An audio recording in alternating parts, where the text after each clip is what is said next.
The Lilac Fairy Book. By Andrew Lang. Preface. What cases are you engaged in at present? Are you stopping many teeth just now? What people have you converted lately? Do ladies put these questions to the men, lawyers, dentists, clergymen, and so forth, who happen to sit next them at dinner parties? I do not know whether ladies thus indicate their interest in the occupations of their casual neighbors at the hospitable board. But if they do not know me, or do not know me well, they generally ask, "Are you writing anything now?" As if they should ask a painter, "Are you painting anything now?" Or a lawyer, "Have you any cases at present?" Sometimes they are more definite and inquire, "What are you writing now?" as if I must be writing something, which, indeed, is the case, though I dislike being reminded of it.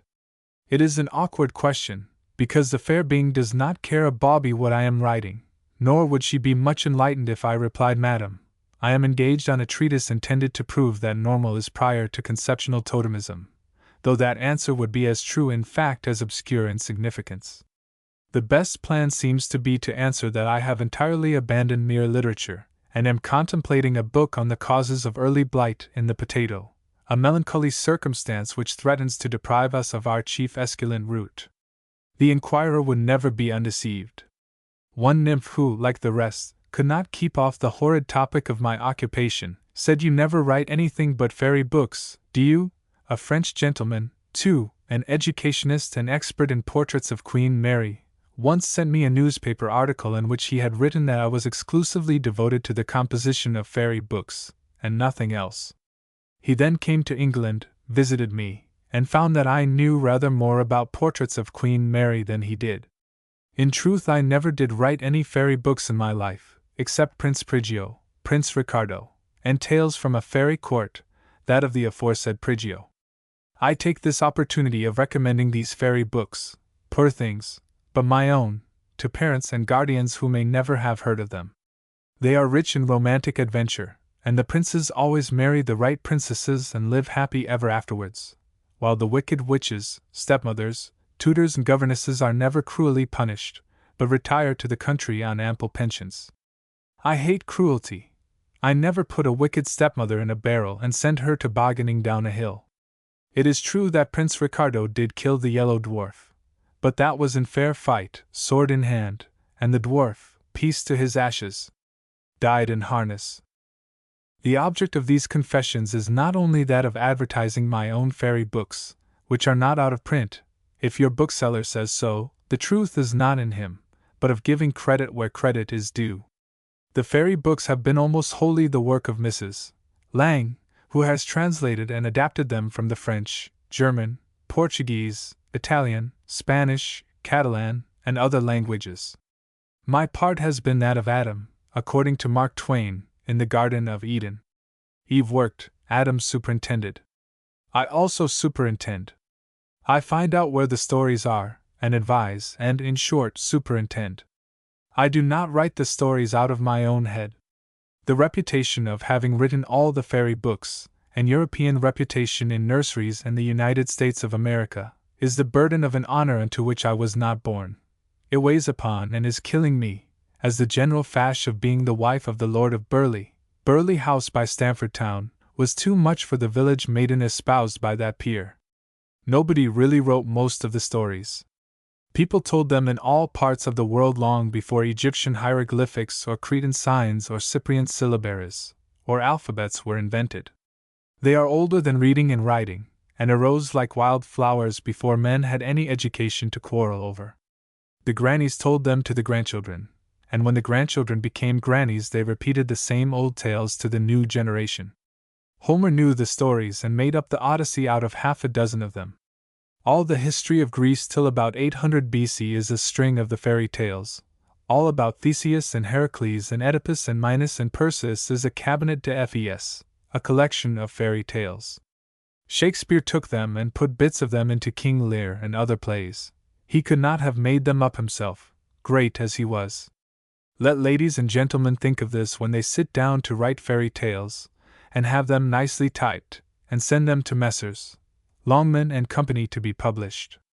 They think that to write a new fairy tale is easy work. They are mistaken, the thing is impossible. Nobody can write a new fairy tale, You can only mix up and dress up the old stories, and put the characters into new dresses, as Miss Thackeray did so well in 5 Old Friends. If any big girl of 14 reads this preface, let her insist on being presented with 5 Old Friends. But the 365 authors who try to write new fairy tales are very tiresome. They always begin with a little boy or girl who goes out and meets the fairies of polyanthuses and gardenias and apple blossoms, flowers and fruits, and other winged things. These fairies try to be funny, and fail. Or they try to preach, and succeed. Real fairies never preach or talk slang.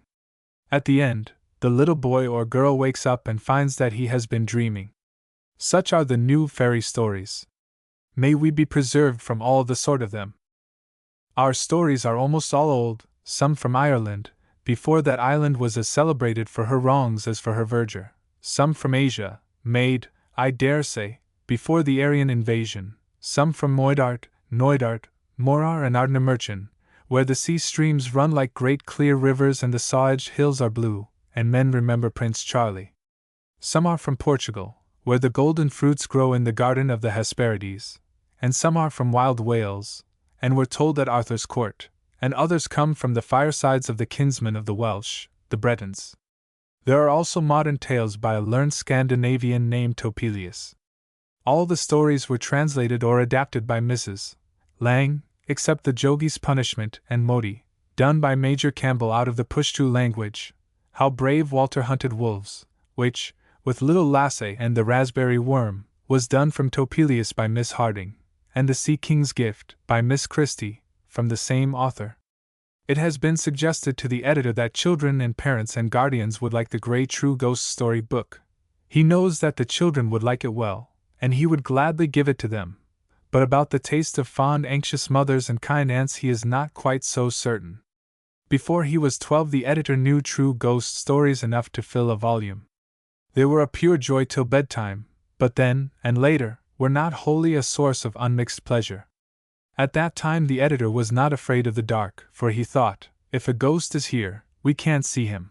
But when older and better informed persons said that ghosts brought their own light with them, which is too true, then one's emotions were such as parents do not desire the young to endure. For this reason the Grey True Ghost Story book is never likely to be illustrated by Mr. Ford. The Shifty Lad. In the land of Erin there dwelt long ago a widow who had an only son.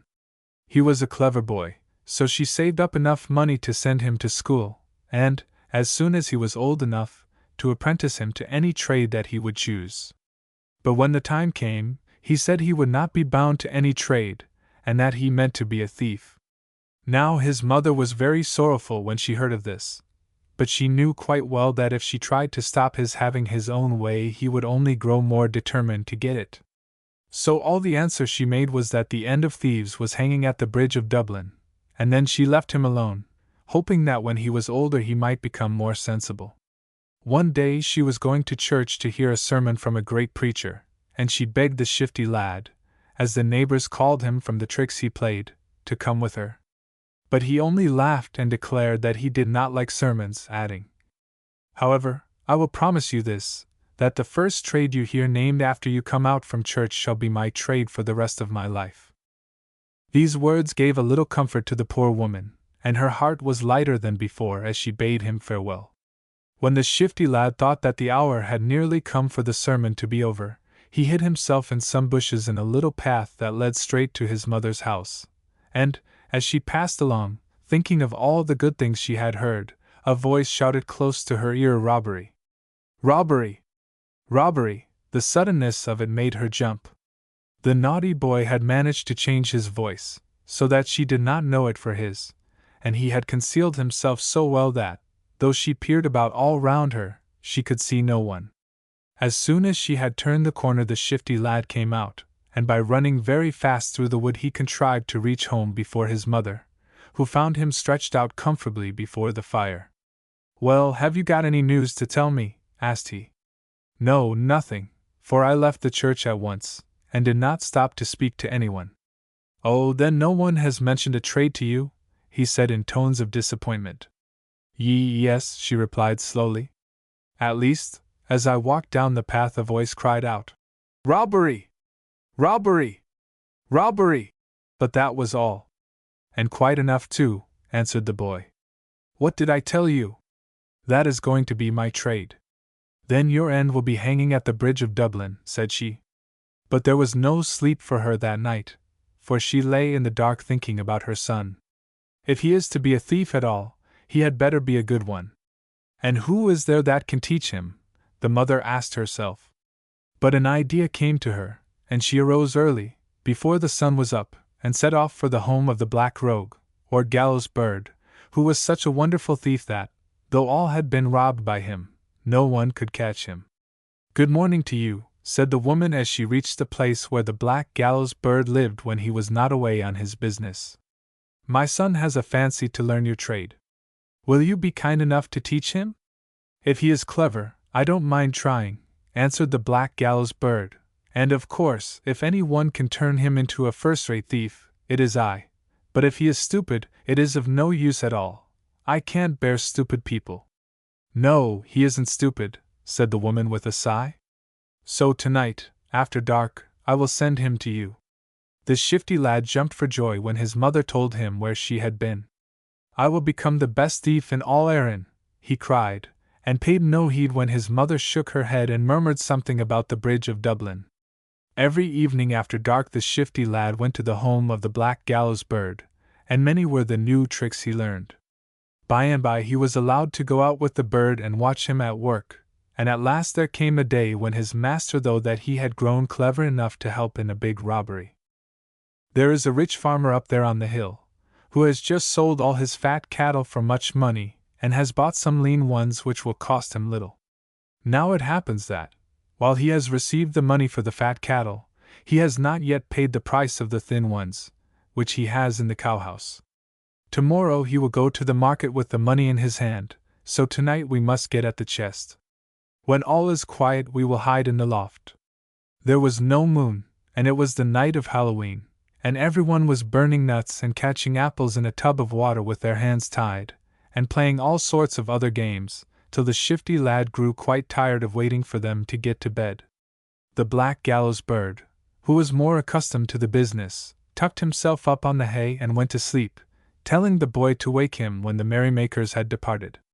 But the shifty lad, who could keep still no longer, crept down to the cowshed and loosened the heads of the cattle which were tied, and they began to kick each other and bellow, and made such a noise that the company in the farmhouse ran out to tie them up again.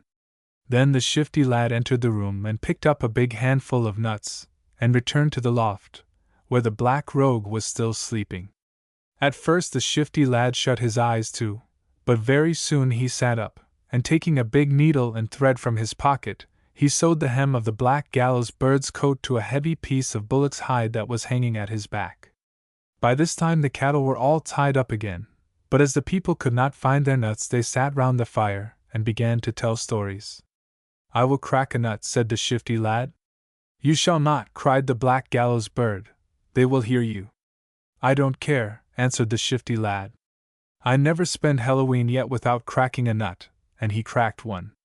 Someone is cracking nuts up there, said one of the merrymakers in the farmhouse. Come quickly, and we will see who it is. He spoke loudly, and the black gallows bird heard, and ran out of the loft, dragging the big leather hide after him which the shifty lad had sewed to his coat. He is stealing my hide, shouted the farmer, and they all darted after him. But he was too swift for them, and at last he managed to tear the hide from his coat, and then he flew like a hare till he reached his old hiding place. But all this took a long time, and meanwhile the shifty lad got down from the loft, and searched the house till he found the chest with the gold and silver in it, concealed behind a load of straw and covered with loaves of bread and a great cheese. The shifty lad slung the money bags round his shoulders and took the bread and the cheese under his arm, then set out quietly for the black rogue's house. Here you are at last, you villain, cried his master in great wrath. But I will be revenged on you. It is all right, replied the shifty lad calmly. I have brought what you wanted, and he laid the things he was carrying down on the ground. Ah! You are the better thief, said the black rogue's wife, and the black rogue added, Yes, it is you who are the clever boy, and they divided the spoil, and the black gallows bird had one half and the shifty lad the other half. A few weeks after that the black gallows bird had news of a wedding that was to be held near the town, and the bridegroom had many friends and everybody sent him a present. Now a rich farmer who lived up near the moor thought that nothing was so useful to a young couple when they first began to keep house as a fine fat sheep, so he bade his shepherd go off to the mountain where the flock were feeding, and bring him back the best he could find. And the shepherd chose out the largest and fattest of the sheep and the one with the whitest fleece. Then he tied its feet together and put it across his shoulder, for he had a long way to go. That day, the shifty lad happened to be wandering over the moor, when he saw the man with the sheep on his shoulder walking along the road which led past the black rogue's house. The sheep was heavy and the man was in no hurry, so he came slowly, and the boy knew that he himself could easily get back to his master before the shepherd was even in sight. "I will wager," he cried, as he pushed quickly through the bushes which hid the cabin, "I will wager that I will steal the sheep from the man that is coming before he passes here." "Will you indeed?" said the gallows bird. "I will wager you 100 silver pieces that you can do nothing of the sort." "Well, I will try it, anyway," replied the boy, and disappeared in the bushes. He ran fast till he entered a wood through which the shepherd must go, and then he stopped, and taking off one of his shoes smeared it with mud and set it in the path. When this was done he slipped behind a rock and waited. Very soon the man came up, and seeing the shoe lying there, he stooped and looked at it. "It is a good shoe," he said to himself, "but very dirty. Still, if I had the fellow, I would be at the trouble of cleaning it." So he threw the shoe down again and went on. The shifty lad smiled as he heard him, and picking up the shoe, he crept round by a short way and laid the other shoe on the path. A few minutes after the shepherd arrived, and beheld the second shoe lying on the path. "Why, that is the fellow of the dirty shoe," he exclaimed when he saw it. "I will go back and pick up the other one, and then I shall have a pair of good shoes." And he put the sheep on the grass and returned to fetch the shoe. Then the shifty lad put on his shoes, and picking up the sheep, carried it home. And the black rogue paid him the 100 marks of his wager. When the shepherd reached the farmhouse that night he told his tale to his master, who scolded him for being stupid and careless, and bade him go the next day to the mountain and fetch him a kid, and he would send that as a wedding gift. But the shifty lad was on the lookout, and hid himself in the wood, and the moment the man drew near with the kid on his shoulders began to bleat like a sheep, and no one, not even the sheep's own mother, could have told the difference. "Why, it must have got its feet loose, and have strayed after all," thought the man, and he put the kid on the grass and hurried off in the direction of the bleating. Then the boy ran back and picked up the kid, and took it to the black gallows bird. The shepherd could hardly believe his eyes when he returned from seeking the sheep and found that the kid had vanished. He was afraid to go home and tell the same tale that he had told yesterday, so he searched the wood through and through till night was nearly come. Then he felt that there was no help for it, and he must go home and confess to his master. Of course, the farmer was very angry at this second misfortune, but this time he told him to drive one of the big bulls from the mountain, and warned him that if he lost that he would lose his place also.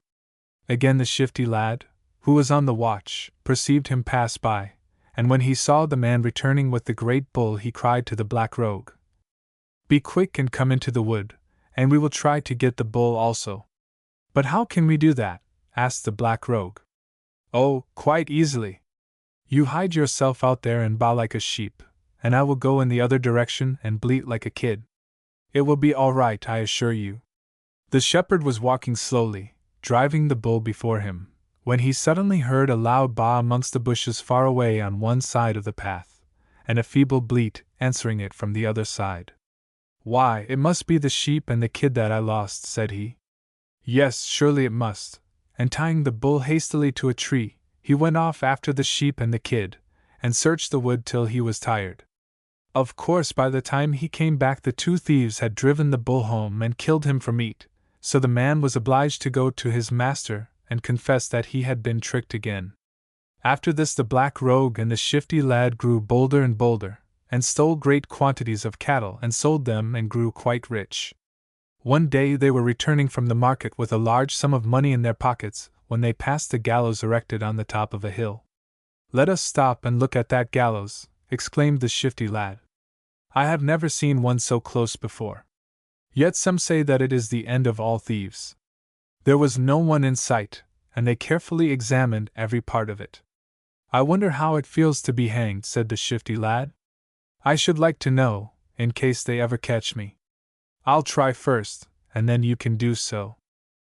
As he spoke, he fastened the loose cord about his neck, and when it was quite secure, he told the black rogue to take the other end of the rope and draw him up from the ground.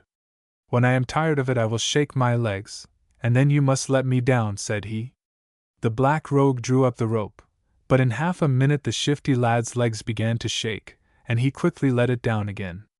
"You can't imagine what a funny feeling hanging gives you," murmured the shifty lad, who looked rather purple in the face and spoke in an odd voice. "I don't think you have ever tried it, or you wouldn't have let me go up first. Why, it is the pleasantest thing I have ever done. I was shaking my legs from sheer delight, and if you had been there you would have shaken your legs too." "Well, let me try, if it is so nice," answered the black rogue. "But be sure you tie the knot securely, for I don't want to fall down and break my neck." "Oh, I will see to that," replied the shifty lad. "When you are tired, just whistle, and I'll let you down." So the black rogue was drawn up, and as soon as he was as high as the rope would allow him to go, the shifty lad called to him, "Don't force to whistle when you want to come down, but if you are enjoying yourself as I did, shake your legs." And in a moment the black rogue's legs began to shake and to kick, and the shifty lad stood below, watching him and laughing heartily. "Oh, how funny you are! If you could only see yourself! Oh, you are funny! But when you have had enough, whistle and you shall be let down," and he rocked again with laughter. But no whistle came, and soon the legs ceased to shake and to kick, for the black gallows bird was dead, as the shifty lad intended he should be. Then he went home to the black rogue's wife, and told her that her husband was dead, and that he was ready to marry her if she liked. But the woman had been fond of the black rogue, thief though he was, and she shrank from the shifty lad in horror, and set the people after him, and he had to fly to another part of the country where none knew of his doings. Perhaps if the shifty lad's mother knew anything of this, she may have thought that by this time her son might be tired of stealing, and ready to try some honest trade. But in reality he loved the tricks and danger, and life would have seemed very dull without them. So he went on just as before, and made friends whom he taught to be as wicked as himself, till they took to robbing the king's storehouses, and by the advice of the wise man the king sent out soldiers to catch the band of thieves. For a long while they tried in vain to lay hands on them. The shifty lad was too clever for them all, and if they laid traps he laid better ones. At last one night he stole upon some soldiers while they were asleep in a barn and killed them, and persuaded the villagers that if they did not kill the other soldiers before morning they would certainly be killed themselves. Thus it happened that when the sun rose not a single soldier was alive in the village. Of course this news soon reached the king's ears, and he was very angry, and summoned the wise man to take counsel with him. And this was the counsel of the wise man, that he should invite all the people in the countryside to a ball, and among them the bold and impudent thief would be sure to come, and would be sure to ask the king's daughter to dance with him. "Your counsel is good," said the king, who made his feast and prepared for his ball, and all the people of the countryside were present, and the shifty lad came with them. When everyone had eaten and drunk as much as they wanted they went into the ballroom. There was a great throng, and while they were pressing through the doorway the wise man, who had a bottle of black ointment hidden in his robes, placed a tiny dot on the cheek of the shifty lad near his ear. The shifty lad felt nothing, but as he approached the king's daughter to ask her to be his partner he caught sight of the black dot in a silver mirror. Instantly he guessed who had put it there and why, but he said nothing, and danced so beautifully that the princess was quite delighted with him. At the end of the dance he bowed low to his partner and left her, to mingle with the crowd that was filling the doorway.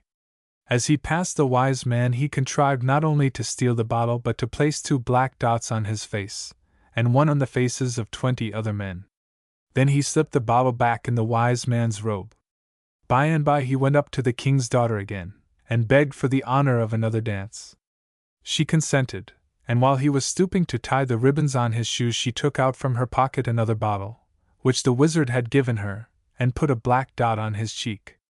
But she was not as skillful as the wise man, and the shifty lad felt the touch of her fingers. So as soon as the dance was over, he contrived to place a second black dot on the faces of the 20 men and 2 more on the wizard, after which he slipped the bottle into her pocket. At length the ball came to an end, and then the king ordered all the doors to be shut, and search made for a man with 2 black dots on his cheek. The chamberlain went among the guests, and soon found such a man, but just as he was going to arrest him and bring him before the king, his eye fell on another with the same mark, and another, till he had counted 20, besides the wise man, on whose face were found spots. Not knowing what to do, the chamberlain hurried back with his tale to the king, who immediately sent for the wise man, and then for his daughter. "The thief must have stolen your bottle," said the king to the wizard. "No, my lord, it is here," answered the wise man, holding it out. "Then he must have got yours," he cried, turning to his daughter. "Indeed, father, it is safe in my pocket," replied she, taking it out as she spoke, and they all 3 looked at each other and remained silent. "Well," said the king at last, "the man who has done this is cleverer than most men, and if he will make himself known to me, he shall marry the princess, and govern half my kingdom while I am alive, and the whole of it when I am dead. Go and announce this in the ballroom," he added to an attendant, "and bring the fellow hither." So the attendant went into the ballroom and did as the king had bidden him, when, to his surprise, not 1 man, but 20, stepped forward, all with black dots on their faces.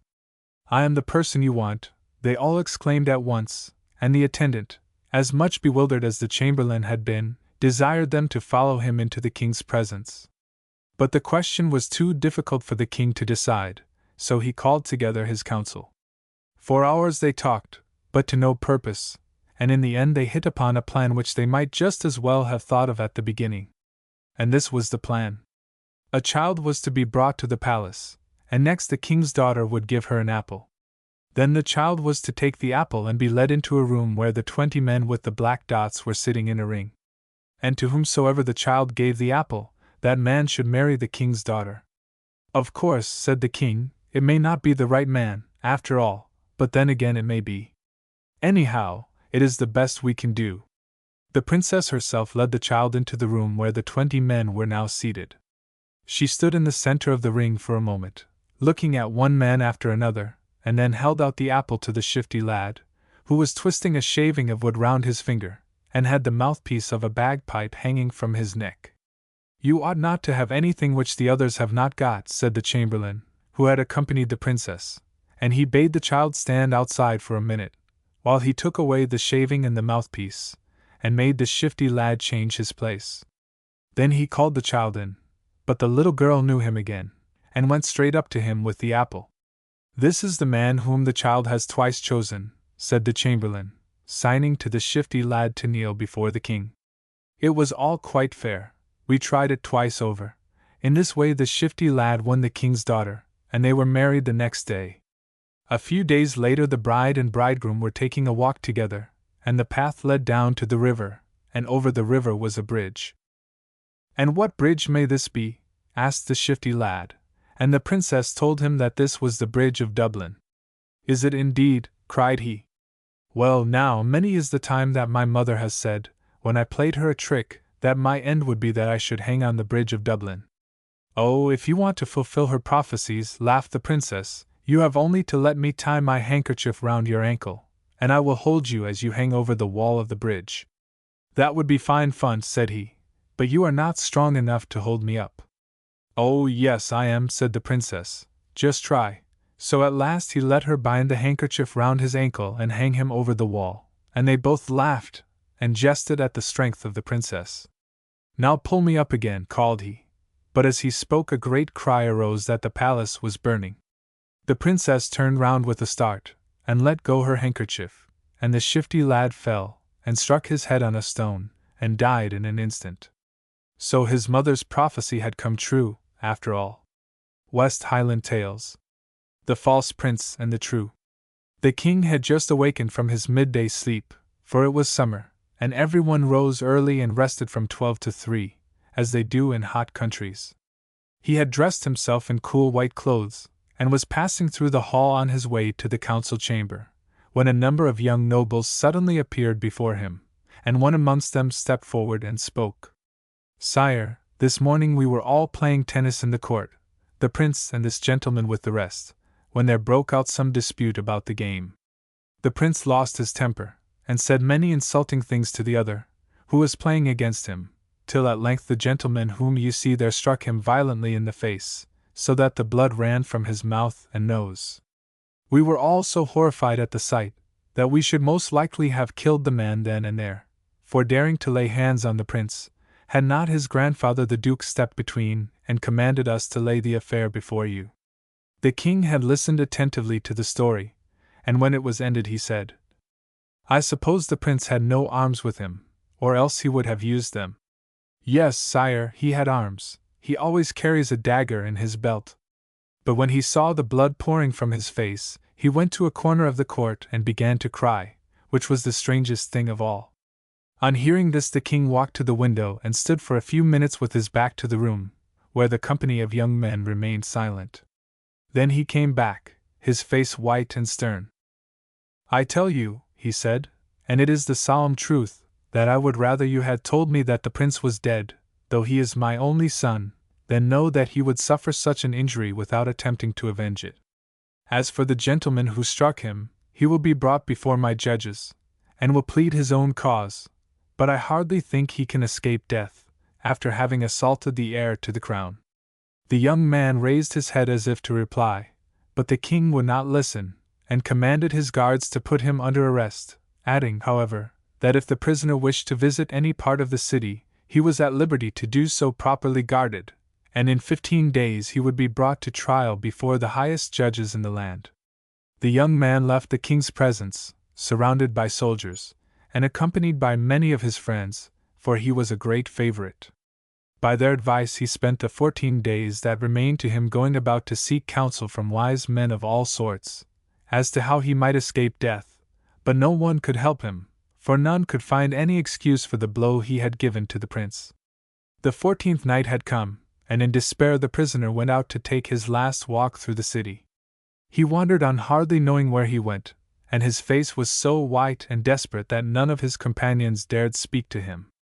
The sad little procession had passed some hours in this manner, when, near the gate of a monastery, an old woman appeared round a corner, and suddenly stood before the young man.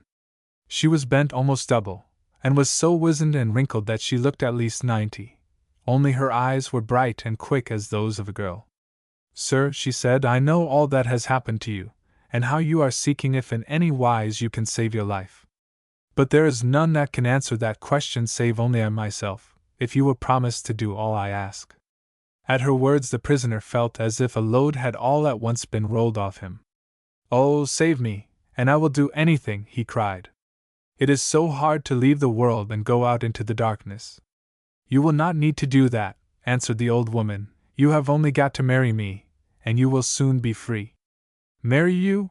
exclaimed he. But I am not yet 20, and you, why, you must be 100 at least."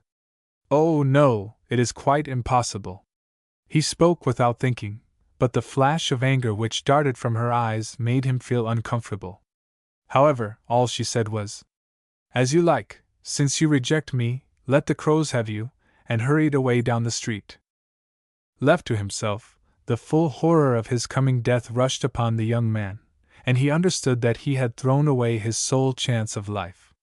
"Well, if he must, he said to himself, and began to run as fast as he could after the old crone, who by this time could scarcely be seen, even in the moonlight. Who would have believed a woman past 90 could walk with such speed? It seemed more like flying. But at length, breathless and exhausted, he reached her side, and gasped out, "Madam, pardon me for my hasty words just now. I was wrong, and will thankfully accept the offer you made me." "Ah, I thought you would come to your senses," answered she, in rather an odd voice. "We have no time to lose. Follow me at once." And they went on silently and swiftly till they stopped at the door of a small house in which the priest lived. Before him the old woman bade the prisoner swear that she should be his wife, and this he did in the presence of witnesses. Then, begging the priest and the guards to leave them alone for a little, she told the young man what he was to do, when the next morning he was brought before the king and the judges. The hall was full to overflowing when the prisoner entered it, and all marveled at the brightness of his face. The king inquired if he had any excuse to plead for the high treason he had committed by striking the heir to the throne, and if so, to be quick in setting it forth. With a low bow the youth made answer in a clear voice. O my lord and gracious king, and you, nobles and wise men of the land, I leave my cause without fear in your hands, knowing that you will listen and judge rightly, and that you will suffer me to speak to the end, before you give judgment. For 4 years you, O king, had been married to the queen and yet had no children, which grieved you greatly. The queen saw this, and likewise that your love was going from her, and thought night and day of some plan that might put an end to this evil. At length, when you were away fighting in distant countries, she decided what she would do, and adopted in secret the baby of a poor quarryman, sending a messenger to tell you that you had a son. No one suspected the truth except a priest to whom the queen confessed the truth, and in a few weeks she fell ill and died, leaving the baby to be brought up as became a prince. And now, if your highness will permit me, I will speak of myself. What you have already told me, answered the king, is so strange that I cannot imagine what more there is to tell, but go on with your story. One day, shortly after the death of the queen, continued the young man, your highness was hunting, and outstripped all your attendants while chasing the deer. You were in a part of the country which you did not know, so seeing an orchard all pink and white with apple blossoms, and a girl tossing a ball in one corner, you went up to her to ask your way. But when she turned to answer you, you were so struck with her beauty that all else fled from your mind. Again and again you rode back to see her, and at length persuaded her to marry you. She only thought you a poor knight, and agreed that as you wished it, the marriage should be kept secret. After the ceremony you gave her 3 rings and a charm with a cross on it, and then put her in a cottage in the forest, thinking to hide the matter securely. For some months you visited the cottage every week, but a rebellion broke out in a distant part of the kingdom, and called for your presence. When next you rode up to the cottage, it was empty, and none could inform you whither your bride had gone. That, sire, I can now tell you, and the young man paused and looked at the king, who colored deeply. She went back to her father the old duke, once your chamberlain, and the cross on her breast revealed at once who you were. Fierce was his anger when he heard his daughter's tale, and he vowed that he would hide her safely from you, till the day when you would claim her publicly as your queen. By and by I was born, and was brought up by my grandfather in one of his great houses. Here are the rings you gave to my mother, and here is the cross, and these will prove if I am your son or not. As he spoke, the young man laid the jewels at the feet of the king, and the nobles and the judges pressed round to examine them. The king alone did not move from his seat, for he had forgotten the hall of justice and all about him, and saw only the apple orchard, as it was 20 years ago, and the beautiful girl playing at ball. A sudden silence round him made him look up, and he found the eyes of the assembly fixed on him. It is true, it is he who is my son, and not the other, he said with an effort, and let every man present swear to acknowledge him as king, after my death. Therefore one by one they all knelt before him and took the oath, and a message was sent to the false prince, forbidding him ever again to appear at court, though a handsome pension was granted him. At last the ceremony was over, and the king, signing to his newly found son to follow him, rose and went into another room. Tell me how you knew all that, he said, throwing himself into a carved chair filled with crimson cushions, and the prince told of his meeting with the old woman who had brought him the jewels from his mother, and how he had sworn before a priest to marry her, though he did not want to do it, on account of the difference in their ages, and besides, he would rather receive a bride chosen by the king himself. But the king frowned, and answered sharply, "You swore to marry her if she saved your life, and come what may, you must fulfill your promise." Then, striking a silver shield that hung close by, he said to the equerry who appeared immediately, "Go and seek the priest who lives near the door of the prison, and ask him where you can find the old woman who visited him last night, and when you have found her, bring her to the palace." It took some time to discover the whereabouts of the old woman, But at length it was accomplished, and when she arrived at the palace with the equerry, she was received with royal honors, as became the bride of the prince. The guards looked at each other with astonished eyes, as the wizened creature, bowed with age, passed between their lines. But they were more amazed still at the lightness of her step as she skipped up the steps to the great door before which the king was standing, with the prince at his side. If they both felt a shock at the appearance of the aged lady, they did not show it, and the king, with a grave bow, took her band, and led her to the chapel, where a bishop was waiting to perform the marriage ceremony. For the next few weeks little was seen of the prince, who spent all his days in hunting, and trying to forget the old wife at home. As for the princess, no one troubled himself about her, and she passed the days alone in her apartments, for she had absolutely declined the services of the ladies-in-waiting whom the king had appointed for her. One night the prince returned after a longer chase than usual, and he was so tired that he went up straight to bed. Suddenly he was awakened by a strange noise in the room, and suspecting that a robber might have stolen in, he jumped out of bed, and seized his sword, which lay ready to his hand. Then he perceived that the noise proceeded from the next room, which belonged to the princess, and was lighted by a burning torch. Creeping softly to the door, he peeped through it, and beheld her lying quietly, with a crown of gold and pearls upon her head, her wrinkles all gone, and her face, which was whiter than the snow, as fresh as that of a girl of 14. Could that really be his wife, that beautiful, beautiful creature? The prince was still gazing in surprise when the lady opened her eyes and smiled at him. "Yes, I really am your wife," she said, as if she had guessed his thoughts, "and the enchantment is ended. Now I must tell you who I am, and what befell to cause me to take the shape of an old woman. The King of Granada is my father, and I was born in the palace which overlooks the plain of the Vega. I was only a few months old when a wicked fairy, who had a spite against my parents, cast a spell over me, bending my back and wrinkling my skin till I looked as if I was 100 years old, and making me such an object of disgust to everyone, that at length the king ordered my nurse to take me away from the palace. She was the only person who cared about me, and we lived together in this city on a small pension allowed me by the king. When I was about 3, an old man arrived at our house, and begged my nurse to let him come in and rest, as he could walk no longer. She saw that he was very ill, so put him to bed and took such care of him that by and by he was as strong as ever. In gratitude for her goodness to him, he told her that he was a wizard and could give her anything she chose to ask for, except life or death, so she answered that what she longed for most in the world was that my wrinkled skin should disappear, and that I should regain the beauty with which I was born. To this he replied that as my misfortune resulted from a spell, this was rather difficult, but he would do his best, and at any rate he could promise that before my 15th birthday I should be freed from the enchantment if I could get a man who would swear to marry me as I was. As you may suppose, this was not easy, as my ugliness was such that no one would look at me a second time. My nurse and I were almost in despair, as my 15th birthday was drawing near, and I had never so much as spoken to a man. At last we received a visit from the wizard, who told us what had happened at court, and your story, bidding me to put myself in your way when you had lost all hope, and offered to save you if you would consent to marry me.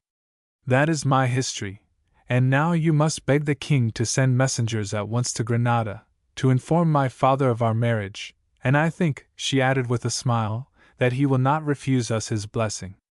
Adapted from the Portuguese. The Jogi's Punishment. Once upon a time there came to the ancient city of Ramadabad a Jogi, FN No. 1, a Hindu holy man, of holy appearance, who took up his abode under a tree outside the city, where he would sit for days at a time fasting from food and drink, motionless except for the fingers that turned restlessly his string of beads.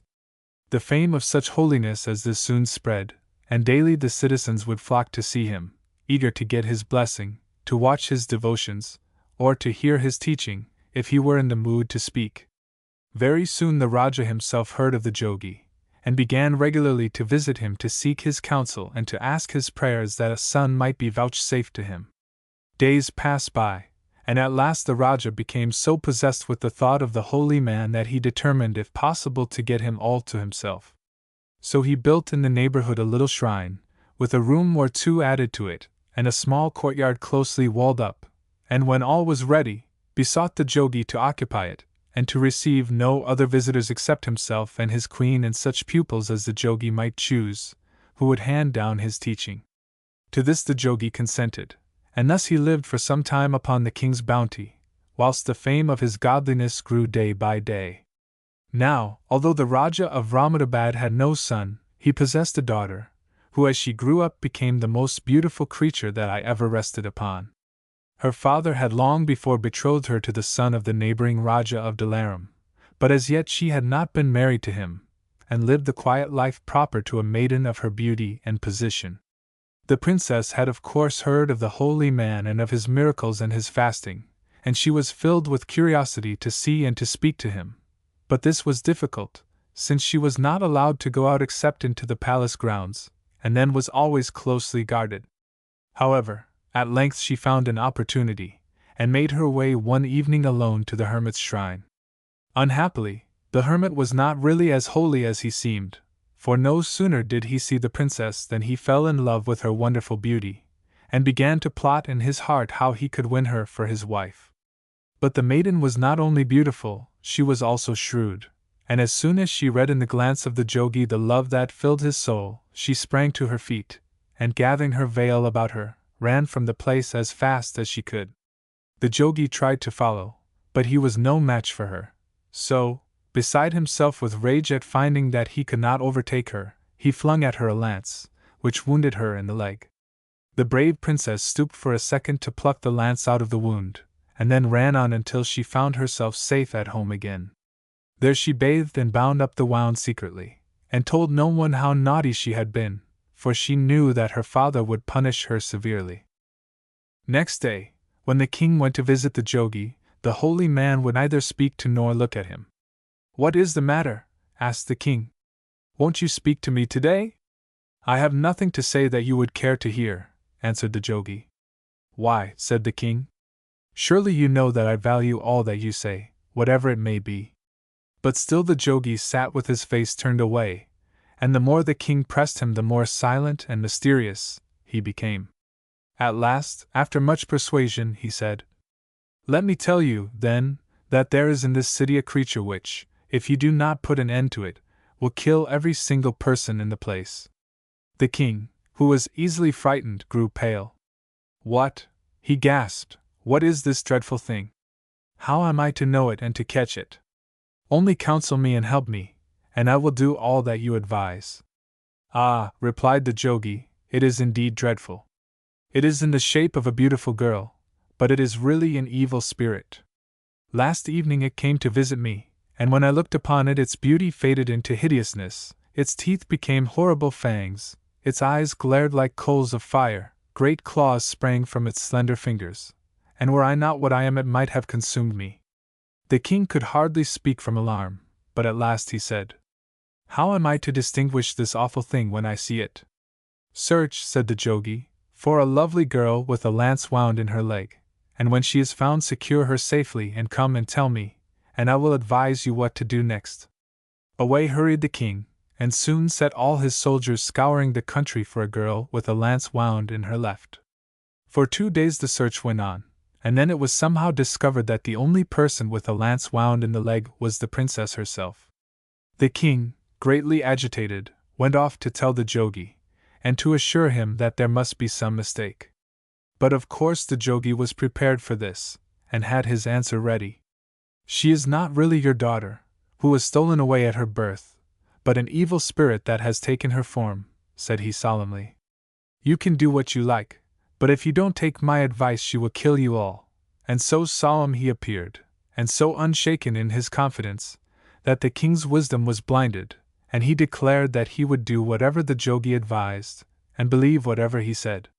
So the jogi directed him to send him secretly 2 carpenters, and when they arrived he set them to make a great chest, so cunningly jointed and put together that neither air nor water could penetrate it.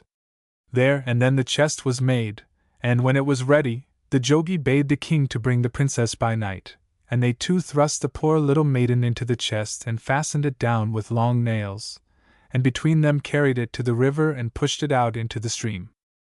As soon as the jogi got back from this deed, he called 2 of his pupils, and pretended that it had been revealed to him that there should be found floating on the river a chest with something of great price within it, and he bade them go and watch for it at such a place far down the stream, and when the chest came slowly along, bobbing and turning in the tide, they were to seize it, and secretly and swiftly bring it to him. For he was now determined to put the princess to death himself. The pupils set off at once, wondering at the strangeness of their errand, and still more at the holiness of the jogi to whom such secrets were revealed. It happened that, as the next morning was dawning, the gallant young Prince of Dalarum was hunting by the banks of the river, with a great following of wazirs, attendants, and huntsmen, and as he rode he saw floating on the river a large chest, which came slowly along, bobbing and turning in the tide. Raising himself in his saddle, he gave an order, and 6 men plunged into the water and drew the chest out on to the river bank, where every one crowded around to see what it could contain. The prince was certainly not the least curious among them, but he was a cautious young man, and, as he prepared to open the chest himself, he bade all but a few stand back, and these few to draw their swords, so as to be prepared in case the chest should hold some evil beast, or jinn, or giant. When all were ready and expectant, the prince with his dagger forced open the lid and flung it back, and there lay, living and breathing, the most lovely maiden he had ever seen in his life. Although she was half stifled from her confinement in the chest, the princess speedily revived, and when she was able to sit up, the prince began to question her as to who she was and how she came to be shut up in the chest and set afloat upon the water, and she, blushing and trembling to find herself in the presence of so many strangers, told him that she was the princess of Rahmatabad, and that she had been put into the chest by her own father. When he on his part told her that he was the Prince of Dalarum, the astonishment of the young people was unbounded to find that they, who had been betrothed without ever having seen one another, should have actually met for the first time in such strange circumstances. In fact, the prince was so moved by her beauty and modest ways that he called up his wazirs and demanded to be married at once to this lovely lady who had so completely won his heart. And married they were then and there upon the river bank, and went home to the prince's palace, where, when the story was told, they were welcomed by the old Raja, the prince's father, and the remainder of the day was given over to feasting and rejoicing. But when the banquet was over, the bride told her husband that now, on the threshold of their married life, she had more to relate of her adventures than he had given her the opportunity to tell as yet, and then, without hiding anything, she informed him of all that happened to her from the time she had stolen out to visit the wicked jogi. In the morning the prince called his chief wazir and ordered him to shut up in the chest in which the princess had been found a great monkey that lived chained up in the palace, and to take the chest back to the river and set it afloat once more and watch what became of it. So the monkey was caught and put into the chest, and some of the prince's servants took it down to the river and pushed it off into the water. Then they followed secretly a long way off to see what became of it. Meanwhile the jogi's 2 pupils watched and watched for the chest until they were nearly tired of watching, and were beginning to wonder whether the jogi was right after all, when on the 2nd day they spied the great chest coming floating on the river, slowly bobbing and turning in the tide, and instantly a great joy and exultation seized them, for they thought that here indeed was further proof of the wonderful wisdom of their master.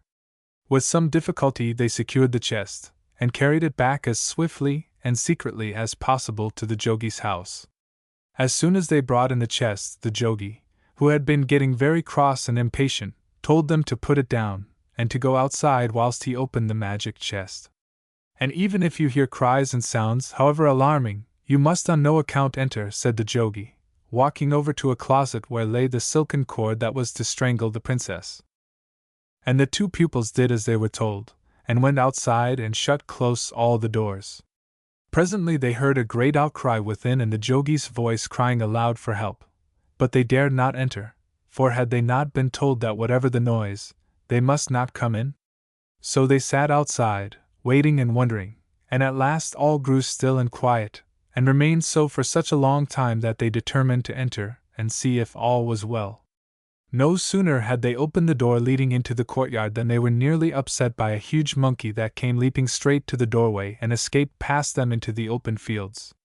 Then they stepped into the room, and there they saw the jogi's body lying torn to pieces on the threshold of his dwelling. Very soon the story spread, as stories will, and reached the ears of the princess and her husband, and when she knew that her enemy was dead she made her peace with her father. From Major Campbell, Ferozshapur. The Heart of a Monkey. A long time ago a little town made up of a collection of low huts stood in a tiny green valley at the foot of a cliff. Of course the people had taken great care to build their houses out of reach of the highest tide which might be driven on shore by a west wind, but on the very edge of the town there had sprung up a tree so large that half its boughs hung over the huts, and the other half over the deep sea right under the cliff, where sharks loved to come and splash in the clear water. The branches of the tree itself were laden with fruit, and every day at sunrise a big gray monkey might have been seen sitting in the topmost branches having his breakfast, and chattering to himself with delight. After he had eaten all the fruit on the town side of the tree the monkey swung himself along the branches to the part which hung over the water. While he was looking out for a nice shady place where he might perch comfortably he noticed a shark watching him from below with greedy eyes. "Can I do anything for you, my friend?" asked the monkey politely. "Oh, if you only would throw me down some of those delicious things, I should be so grateful," answered the shark. "After you have lived on fish for 50 years you begin to feel you would like a change. And I am so very, very tired of the taste of salt." "Well, I don't like salt myself," said the monkey, "so if you will open your mouth I will throw this beautiful juicy cuy into it," and, as he spoke, he pulled one off the branch just over his head. But it was not so easy to hit the shark's mouth as he supposed, even when the creature had turned on his back, and the first cuy only struck one of his teeth and rolled into the water. However, the second time the monkey had better luck, and the fruit fell right in. "Ah, how good!" cried the shark. "Send me another, please," and the monkey grew tired of picking the cuy long before the shark was tired of eating them. "It is getting late, and I must be going home to my children," he said, at length, "but if you are here at the same time tomorrow I will give you another treat." Thank you," said the shark, showing all his great ugly teeth as he grinned with delight. "You can't guess how happy you have made me," and he swam away into the shadow, hoping to sleep away the time till the monkey came again. For weeks the monkey and the shark breakfasted together, and it was a wonder that the tree had any fruit left for them. They became fast friends, and told each other about their homes and their children, and how to teach them all they ought to know. By and by the monkey became rather discontented with his green house in a grove of palms beyond the town, and longed to see the strange things under the sea which he had heard of from the shark. The shark perceived this very clearly, and described greater marvels, and the monkey as he listened grew more and more gloomy. Matters were in this state when one day the shark said, "I really hardly know how to thank you for all your kindness to me during these weeks. Here I have nothing of my own to offer you, but if you would only consent to come home with me, how gladly would I give you anything that might happen to take your fancy." "I should like nothing better," cried the monkey, his teeth chattering, as they always did when he was pleased. "But how could I get there?" "Not by water." "Ugh! It makes me ill to think of it." "Oh, don't let that trouble you," replied the shark. "You have only to sit on my back and I will undertake that not a drop of water shall touch you." So it was arranged, and directly after breakfast next morning the shark swam close up under the tree, and the monkey dropped neatly on his back, without even a splash. After a few minutes, for at first he felt a little frightened at his strange position, the monkey began to enjoy himself vastly, and asked the shark 1,000 questions about the fish and the seaweeds and the oddly shaped things that floated past them, and as the shark always gave him some sort of answer, the monkey never guessed that many of the objects they saw were as new to his guide as to himself. The sun had risen and set 6 times when the shark suddenly said, "My friend, we have now performed half our journey, and it is time that I should tell you something." "What is it?" asked the monkey. "Nothing unpleasant, I hope, for you sound rather grave?" "Oh, no! Nothing at all. It is only that shortly before we left I heard that the Sultan of my country is very ill, and that the only thing to cure him is a monkey's heart." "Poor man, I am very sorry for him," replied the monkey, "but you were unwise not to tell me till we had started." "What do you mean?" asked the shark, but the monkey, who now understood the whole plot, did not answer at once, for he was considering what he should say. "Why are you so silent?" inquired the shark again. "I was thinking what a pity it was you did not tell me while I was still on land, and then I would have brought my heart with me." "Your heart? Why isn't your heart here?" said the shark, with a puzzled expression. "Oh, no! Of course not. Is it possible you don't know that when we leave home we always hang up our hearts on trees, to prevent their being troublesome? However, perhaps you won't believe that, and will just think I have invented it because I am afraid, so let us go on to your country as fast as we can, and when we arrive you can look for my heart, and if you find it you can kill me." The monkey spoke in such a calm, indifferent way that the shark was quite deceived, and began to wish he had not been in such a hurry. "But there is no use going on if your heart is not with you," he said at last. "We had better turn back to the town, and then you can fetch it." Of course, this was just what the monkey wanted, but he was careful not to seem too pleased. "Well, I don't know," he remarked carelessly, "it is such a long way, but you may be right." "I am sure I am," answered the shark, "and I will swim as quickly as I can," and so he did, and in 3 days they caught sight of the kuyu tree hanging over the water. With a sigh of relief the monkey caught hold of the nearest branch and swung himself up. "Wait for me here," he called out to the shark. "I am so hungry I must have a little breakfast, and then I will go and look for my heart," and he went further and further into the branches so that the shark could not see him. Then he curled himself up and went to sleep. "Are you there?" cried the shark, who was soon tired of swimming about under the cliff, and was in haste to be gone. The monkey awoke with a start, but did not answer. "Are you there?" called the shark again, louder than before, and in a very cross voice. "Oh, yes. I am here," replied the monkey, "but I wish you had not wakened me up.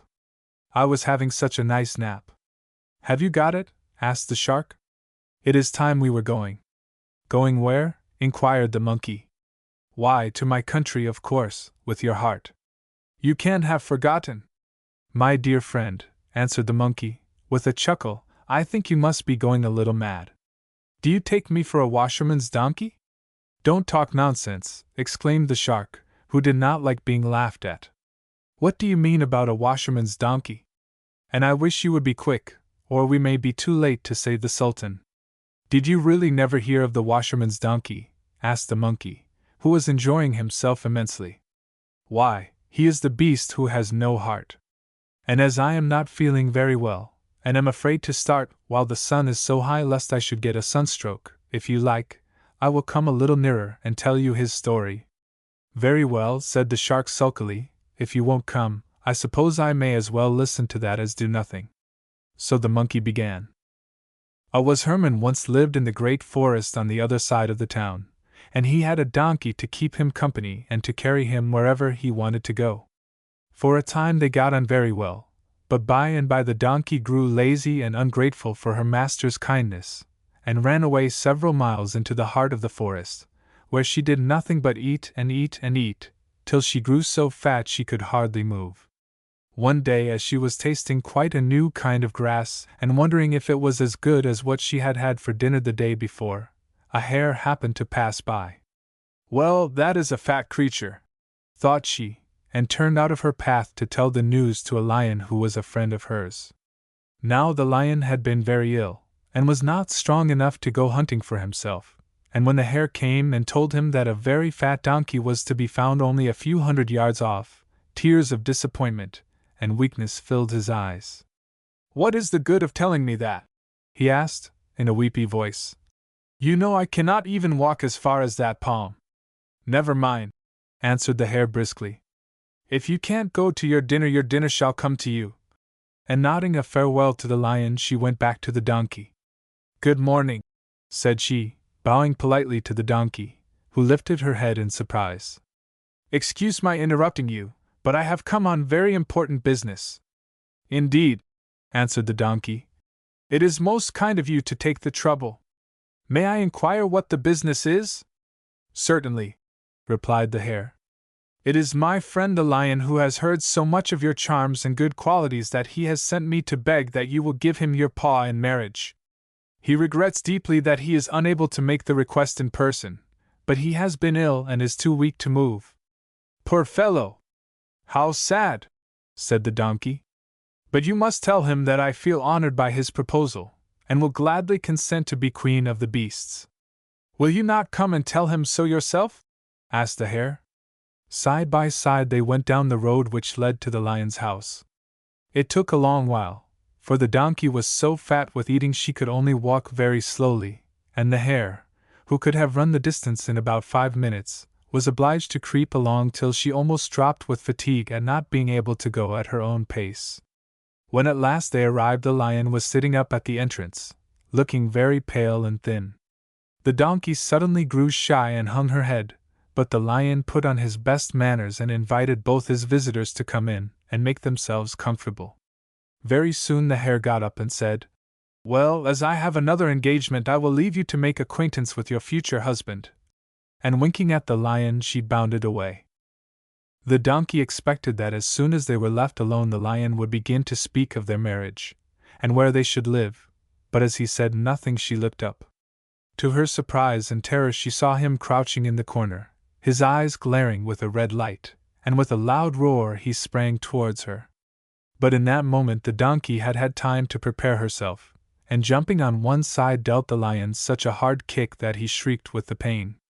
Again and again he struck at her with his claws, but the donkey could bite too, as well as the lion, who was very weak after his illness, and at last the well-planted kick knocked him right over, and he rolled on the floor, groaning with pain.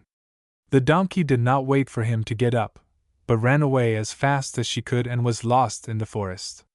Now the hare, who knew quite well what would happen, had not gone to do her business, but hid herself in some bushes behind the cave, where she could hear quite clearly the sounds of the battle. When all was quiet again she crept gently out, and stole round the corner. "Well, lion, have you killed her?" asked she, running swiftly up the path. "Killed her, indeed!"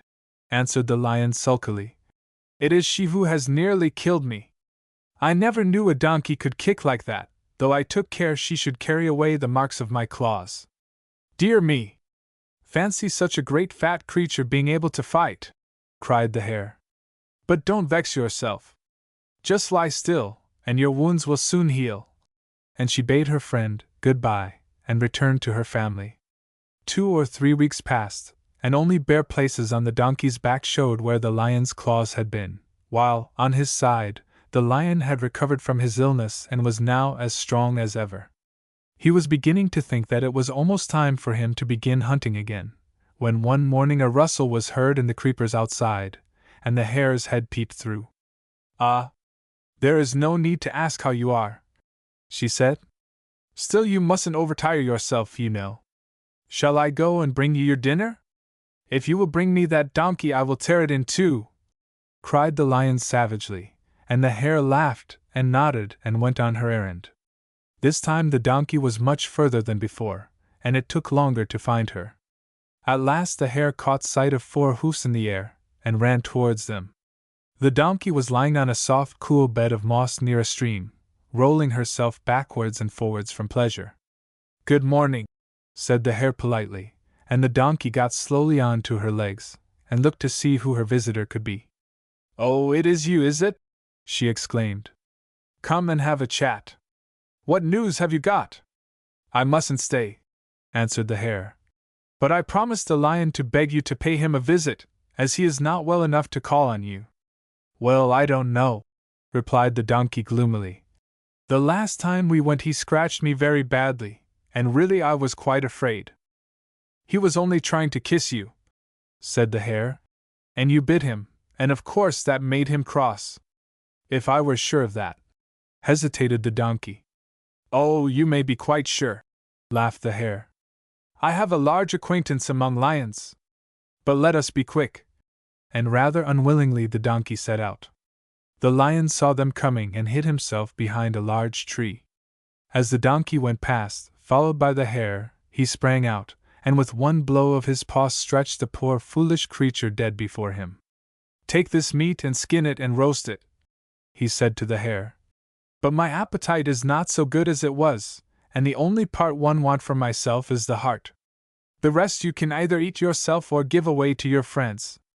"Thank you," replied the hare, balancing the donkey on her back as well as she was able, and though the legs trailed along the ground, she managed to drag it to an open space some distance off, where she made a fire and roasted it.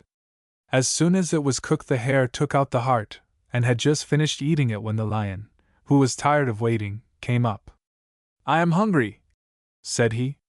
"Bring me the creature's heart, it is just what I want for supper." "But there is no heart," answered the hare, looking up at the lion with a puzzled face.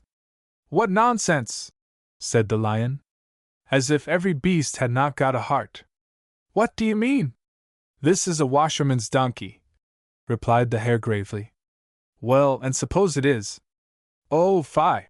exclaimed the hare. "You, a lion and a grown-up person, and ask questions like that. If the donkey had had a heart, would she be here now? The first time she came she knew you were trying to kill her, and ran away. Yet she came back a second time. Well, if she had had a heart, would she have come back a second time? Now would she?" And the lion answered slowly, "No, she would not." "So you think I am a washerman's donkey?" said the monkey to the shark, when the story was ended. "You are wrong, I am not. And as the sun is getting low in the sky, it is time for you to begin your homeward journey. You will have a nice cool voyage, and I hope you will find the Sultan better. Farewell," and the monkey disappeared among the green branches, and was gone. From Swahili Tales, by Edward Steer, LL.D. The Fairy Nurse. There was once a little farmer and his wife living near Colgaro. They had 3 children, and my story happened while the youngest was a baby. The wife was a good wife enough, but her mind was all on her family and her farm, and she hardly ever went to her knees without falling asleep, and she thought the time spent in the chapel was twice as long as it need be.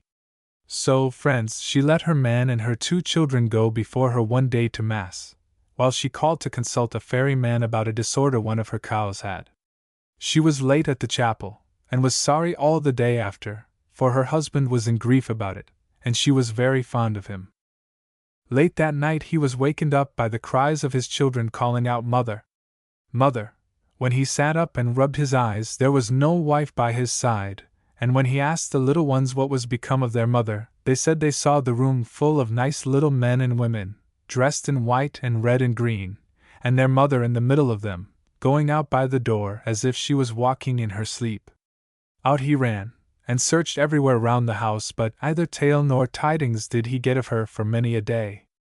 Well, the poor man was miserable enough, for he was as fond of his woman as she was of him. It used to bring the salt tears down his cheeks to see his poor children neglected and dirty, as they often were, and they'd be bad enough only for a kind neighbor that used to look in whenever she could spare time. The infant was away with a nurse. About 6 weeks after, just as he was going out to his work one morning, a neighbor that used to mind women when they were ill came up to him, and kept step by step with him to the field, and this is what she told him. "Just as I was falling asleep last night, I heard a horse's tramp on the grass and a knock at the door, and there, when I came out, was a fine-looking dark man, mounted on a black horse, and he told me to get ready in all haste, for a lady was in great want of me. As soon as I put on my cloak and things, he took me by the hand, and I was sitting behind him before I felt myself stirring. 'Where are we going, sir?' says I. 'You'll soon know,' says he, and he drew his fingers across my eyes, and not a ray could I see.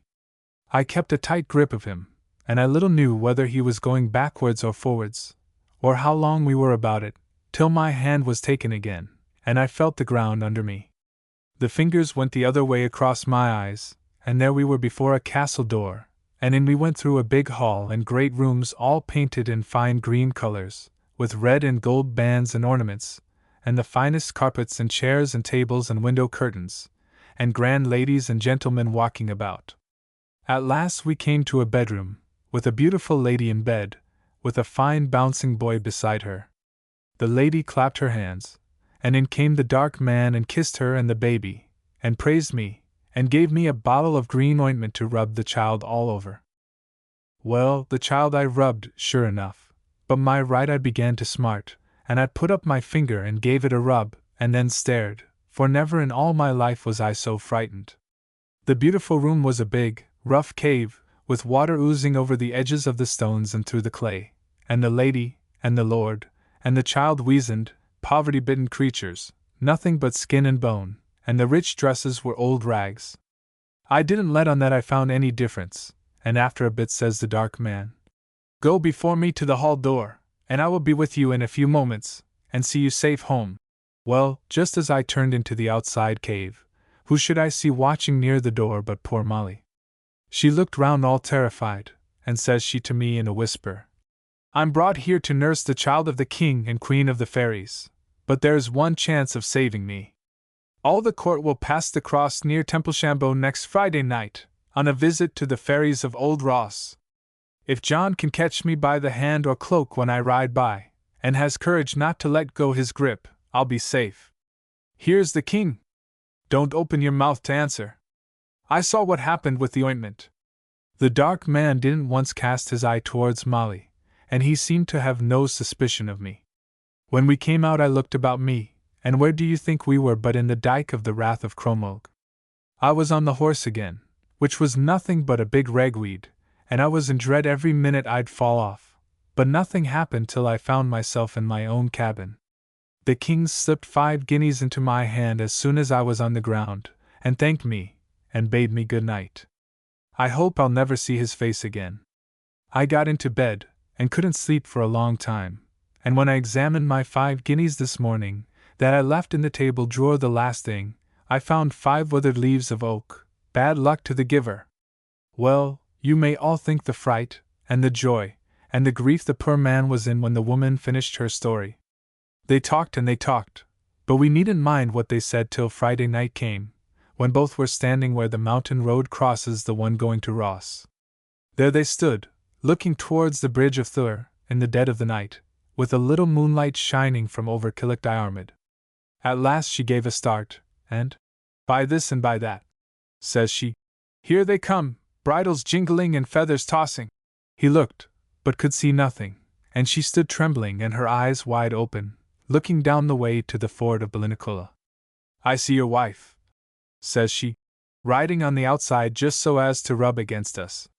We'll walk on quietly, as if we suspected nothing, and when we are passing I'll give you a shove. If you don't do your duty then, we'll be with you." Well, they walked uneasy, and the poor hearts beating in both their breasts, and though he could see nothing, he heard a faint jingle and trampling and rustling, and at last he got the push that she promised. He spread out his arms, and there was his wife's waist within them, and he could see her plain. But such a hullabaloo rose as if there was an earthquake, and he found himself surrounded by horrible-looking things, roaring at him and striving to pull his wife away. But he made the sign of the cross and bid them begone in God's name, and held his wife as if it was iron his arms were made of. Bedad, in one moment everything was as silent as the grave, and the poor woman lying in a faint in the arms of her husband and her good neighbor. Well, all in good time she was minding her family and her business again, and I'll go bail, after the fright she got, she spent more time on her knees, and avoided fairy men all the days of the week, and particularly on Sunday. It is hard to have anything to do with the good people without getting a mark from them. My brave nurse didn't escape no more than another. She was one Thursday at the market of Enniscorthy, when what did she see walking among the tubs of butter but the dark man, very hungry looking, and taking a scoop out of one tub and out of another. "Oh, sir," says she, very foolish, "I hope your lady is well, and the baby." "Pretty well, thank you," says he, rather frightened like. "How do I look in this new suit?" says he, getting to one side of her. "I can't see you plain at all, sir," says she. "Well, now," says he, getting round her back to the other side. "Musha, indeed, sir, your coat looks no better than a withered dock leaf." "Maybe then," says he, "it will be different now," and he struck the eye next him with a switch. Friends, she never saw a glimmer after with that one till the day of her death. Legendary Fictions of the Irish Celts, by Patrick Kennedy. A Lost Paradise. In the middle of a great forest there lived a long time ago a charcoal burner and his wife. They were both young and handsome and strong, and when they got married, they thought work would never fail them. But bad times came, and they grew poorer and poorer, and the nights in which they went hungry to bed became more and more frequent. Now one evening the king of that country was hunting near the charcoal burner's hut. As he passed the door, he heard a sound of sobbing, and being a good-natured man he stopped to listen, thinking that perhaps he might be able to give some help. "Were there ever two people so unhappy?" said a woman's voice. "Here we are, ready to work like slaves the whole day long, and no work can we get. And it is all because of the curiosity of old Mother Eve. If she had only been like me, who never want to know anything, we should all have been as happy as kings today, with plenty to eat, and warm clothes to wear. Why?" But at this point a loud knock interrupted her lamentations. "Who is there?" asked she. "I," replied somebody. "And who is I?" "The king." "Let me in." Full of surprise the woman jumped up and pulled the bar away from the door. As the king entered, he noticed that there was no furniture in the room at all, not even a chair, so he pretended to be in too great a hurry to see anything around him, and only said, "You must not let me disturb you. I have no time to stay, but you seem to be in trouble. Tell me, are you very unhappy?" "Oh, my lord, we can find no work and have eaten nothing for 2 days," answered she. "Nothing remains for us but to die of hunger." "No, no, you shan't do that," cried the king, "or if you do, it will be your own fault. You shall come with me into my palace, and you will feel as if you were in paradise, I promise you. In return, I only ask one thing of you, that you shall obey my orders exactly."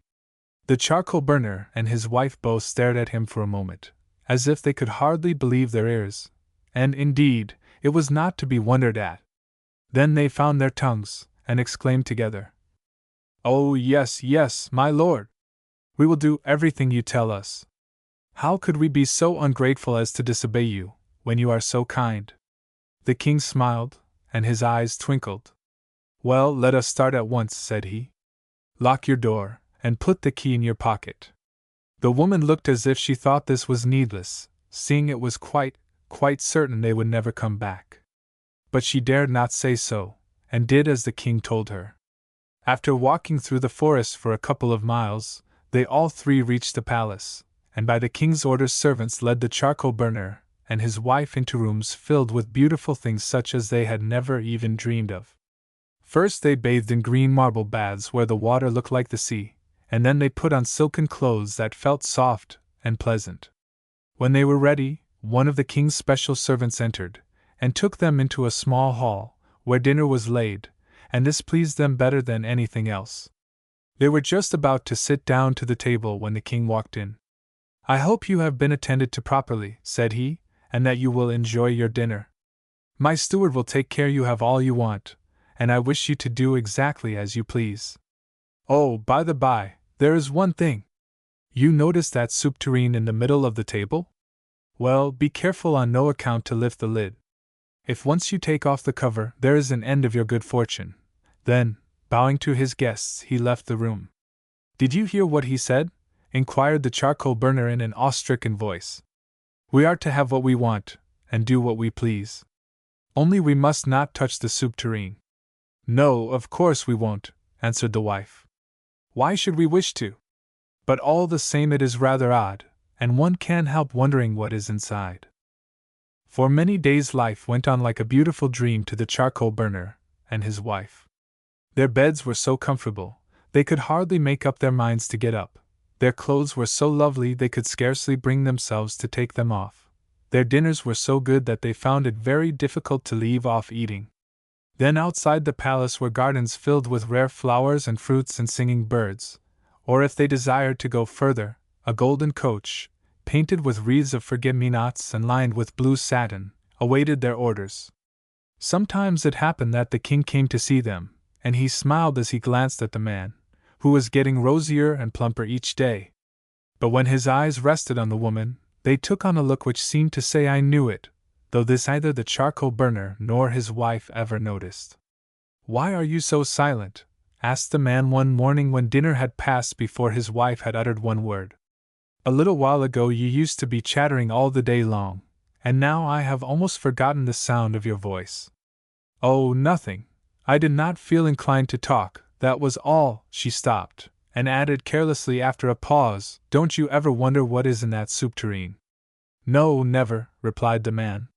It is no affair of ours, and the conversation dropped once more, but as time went on, the woman spoke less and less, and seemed so wretched that her husband grew quite frightened about her. As to her food, she refused one thing after another. My dear wife, said the man at last, you really must eat something. What in the world is the matter with you? If you go on like this, you will die. I would rather die than not know what is in that tureen, she burst forth so violently that the husband was quite startled. Is that it? Cried he. Are you making yourself miserable because of that? Why, you know we should be turned out of the palace, and sent away to starve. Oh no, we shouldn't. The king is too good-natured. Of course he didn't mean a little thing like this. Besides, there is no need to lift the lid off altogether. Just raise one corner so that I may peep. We are quite alone, nobody will ever know. The man hesitated. It did seem a little thing, and if it was to make his wife contented and happy it was well worth the risk.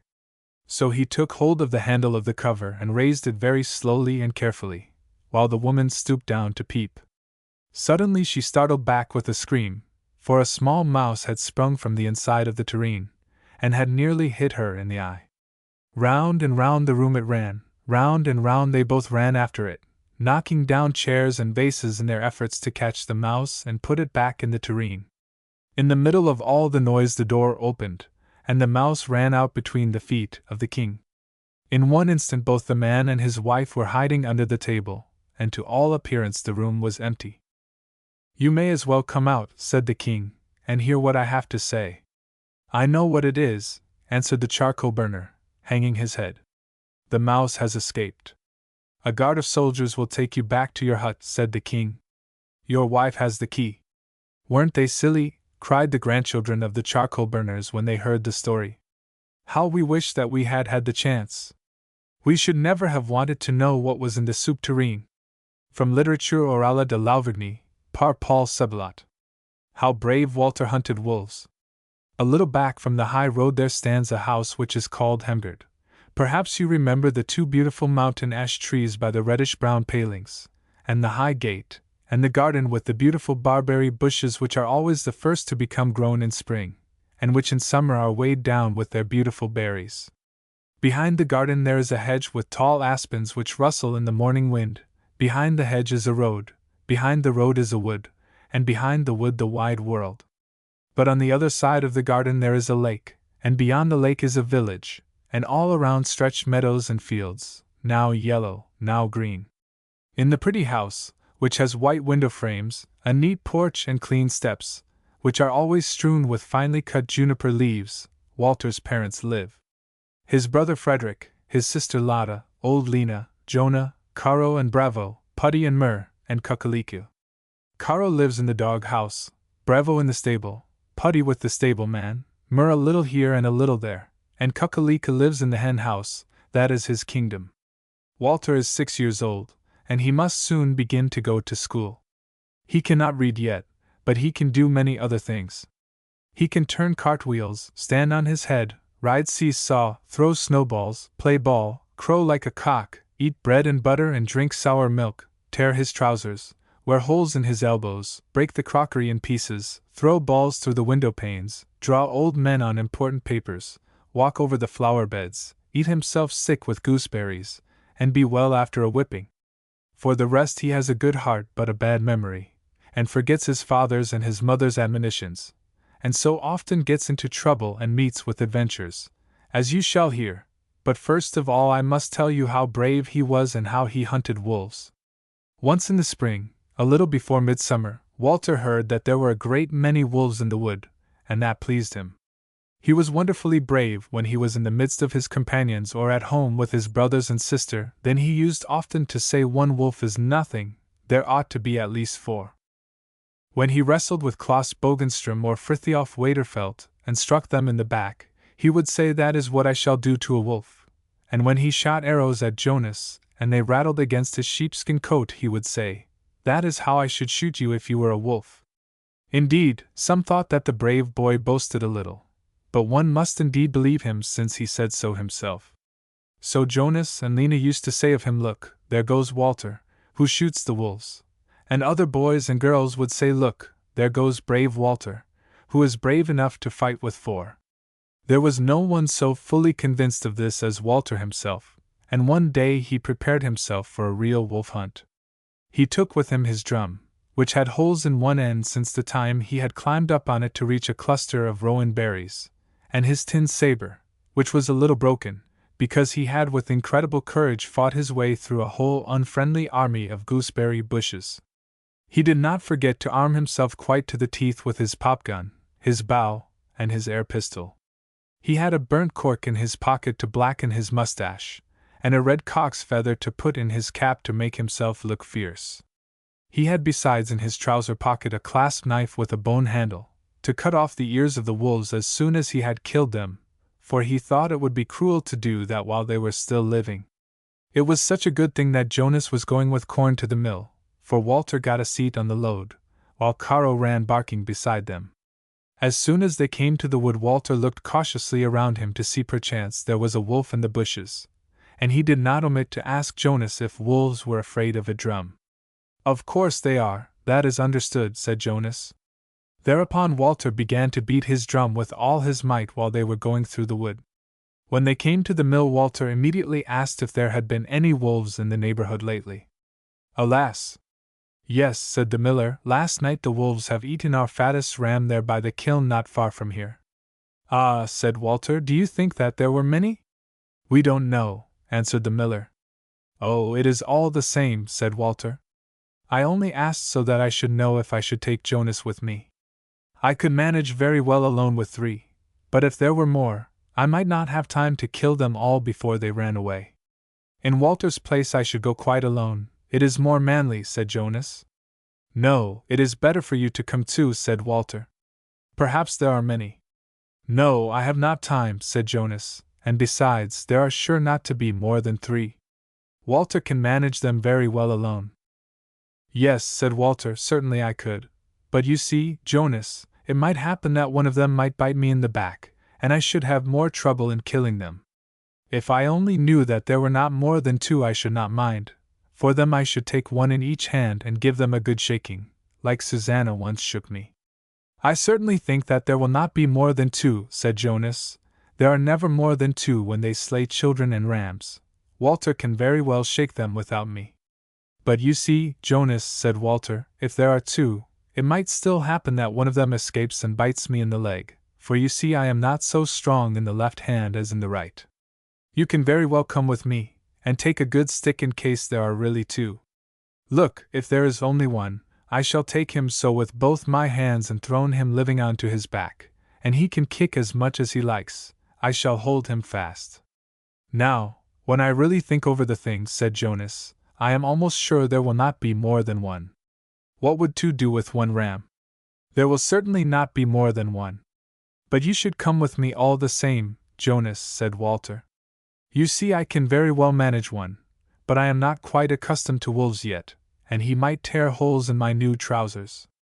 "Well, just listen," said Jonas, "I am beginning to think that Walter is not so brave as people say.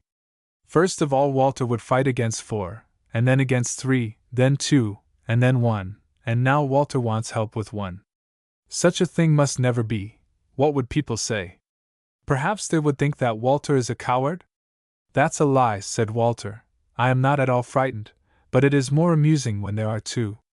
I only want someone who will see how I strike the wolf, and how the dust flies out of his skin." "Well, then, Walter can take the miller's little Lisa with him." "She can sit on a stone and look on," said Jonas. "No, she would certainly be frightened," said Walter, "and how would it do for a girl to go wolf hunting? Come with me, Jonas, and you shall have the skin, and I will be content with the ears and the tail." "No, thank you," said Jonas, "Walter can keep the skin for himself. Now I see quite well that he is frightened. Fie, shame on him." This touched Walter's pride very near. "I shall show that I am not frightened," he said, and so he took his drum, saber, cock's feather, clasp knife, pop gun and air pistol, and went off quite alone to the wood to hunt wolves. It was a beautiful evening, and the birds were singing in all the branches. Walter went very slowly and cautiously. At every step he looked all round him to see if perchance there was anything lurking behind the stones. He quite thought something moved away there in the ditch. Perhaps it was a wolf. It is better for me to beat the drum a little before I go there, thought Walter. Brrr, so he began to beat his drum. Then something moved again. Caw! Caw! A crow flew up from the ditch. Walter immediately regained courage. It was well I took my drum with me, he thought, and went straight on with courageous steps. Very soon he came quite close to the kiln, where the wolves had killed the ram. But the nearer he came, the more dreadful he thought the kiln looked. It was so grey and old. Who knew how many wolves there might be hidden there? Perhaps the very ones which killed the ram were still sitting there in a corner.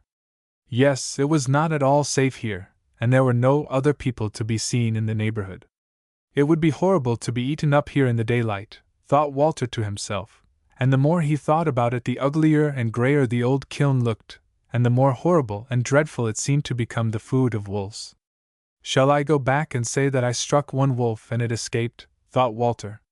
Fie, said his conscience, do you not remember that a lie is one of the worst sins, both in the sight of God and man?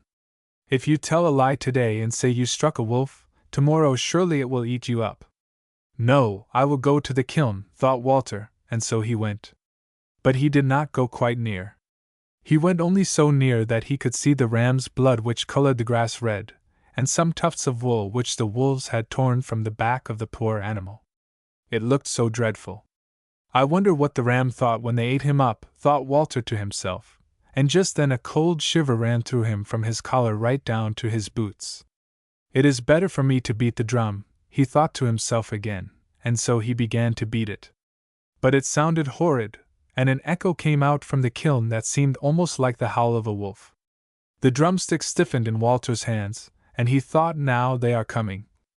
Yes, sure enough, just then a shaggy, reddish-brown wolf's head looked out from under the kiln. What did Walter do now? Yes, the brave Walter, who alone could manage threw his drum far away, took to his heels and ran as fast as he could back to the mill. But, alas! The wolf ran after him. Walter looked back. The wolf was quicker than he and only a few steps behind him. Then Walter ran faster. But fear got the better of him. He neither heard nor saw anything more. He ran over sticks, stones, and ditches. He lost drumsticks, saber, bow, and air pistol, and in his terrible hurry he tripped over a tuft of grass. There he lay, and the wolf jumped onto him. It was a gruesome tale. Now you may well believe that it was all over with Walter and all his adventures. That would have been a pity. But do not be surprised if it was not quite so bad as that, for the wolf was quite a friendly one. He certainly jumped onto Walter, but he only shook his coat and rubbed his nose against his face, and Walter shrieked. Yes, he shrieked terribly. Happily Jonas heard his cry of distress, for Walter was quite near the mill now, and he ran and helped him up. What has happened? He asked. Why did Walter scream so terribly? A wolf! A wolf! Cried Walter, and that was all he could say. Where is the wolf? Said Jonas. I don't see any wolf. Take care, he is here, he has bitten me to death, groaned Walter. Then Jonas began to laugh. Yes, he laughed so that he nearly burst his skin belt. Well, was that the wolf?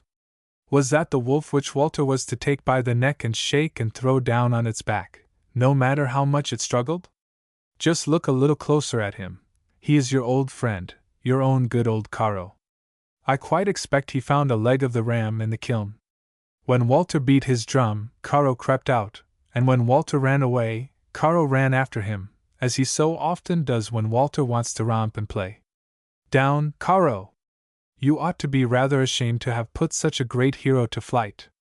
Walter got up feeling very foolish. Down, Caro, he said, both relieved and annoyed. It was only a dog, then if it had been a wolf I certainly should have killed him. If Walter would listen to my advice, and boast a little less, and do a little more, said Jonas, consolingly. Walter is not a coward, is he? Aye. You shall see, Jonas, when we next meet a bear. You see, I like so much better to fight with bears. Indeed, laughed Jonas. Are you at it again? Dear Walter, remember that it is only cowards who boast. A really brave man never talks of his bravery. From Z. Topelius, the king of the waterfalls. When the young king of Esedrud came into his kingdom, the first thing he thought of was how he could amuse himself best. The sports that all his life had pleased him best suddenly seemed to have grown dull, and he wanted to do something he had never done before. At last his face brightened. "I know," he said. "I will go and play a game with the Gruagach." Now the Gruagach was a kind of wicked fairy, with long curly brown hair, and his house was not very far from the king's house. But though the king was young and eager, he was also prudent, and his father had told him on his deathbed to be very careful in his dealings with the good people, as the fairies were called. Therefore, before going to the Gruagach, the king sought out a wise man of the countryside. "I am wanting to play a game with the curly-haired Gruagach," said he. "Are you, indeed?" replied the wizard. "If you will take my counsel, you will play with someone else." "No, I will play with the Gruagach," persisted the king. "Well, if you must, I suppose," answered the wizard. "But if you win that game, ask as a prize the ugly crop-headed girl that stands behind the door." "I will," said the king. So before the sun rose he got up and went to the house of the Gruagach, who was sitting outside. "O king, what has brought you here today?" asked the Gruagach. "But right welcome you are, and more welcome will you be still if you will play a game with me." "That is just what I want," said the king, and they played, and sometimes it seemed as if one would win, and sometimes the other, but in the end it was the king who was the winner. "And what is the prize that you will choose?" inquired the Gruagach.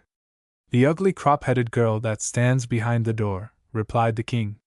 "Why, there are 20 others in the house, and each fairer than she," exclaimed the Gruagach. "Fairer they may be, but it is she whom I wish for my wife, and none other." And the Gruagach saw that the king's mind was set upon her, so he entered his house, and bade all the maidens in it come out one by one, and pass before the king. One by one they came, tall and short, dark and fair, plump and thin, and each said, "I am she whom you want. You will be foolish indeed if you do not take me." But he took none of them, either short nor tall, dark nor fair, plump nor thin, till at the last the crop-headed girl came out. "This is mine," said the king, though she was so ugly that most men would have turned from her. "We will be married at once, and I will carry you home." And married they were, and they set forth across a meadow to the king's house. As they went, the bride stooped and picked a sprig of shamrock, which grew amongst the grass, and when she stood upright again her ugliness had all gone, and the most beautiful woman that ever was seen stood by the king's side. The next day, before the sun rose, the king sprang from his bed, and told his wife he must have another game with the Gruagach. "If my father loses that game, and you win it," said she, "accept nothing for your prize but the shaggy young horse with the stick saddle." "I will do that," answered the king, and he went. "Does your bride please you?" asked the Gruagach, who was standing at his own door. "Ah! Does she not?" answered the king quickly. "Otherwise I should be hard indeed to please. But will you play a game today?"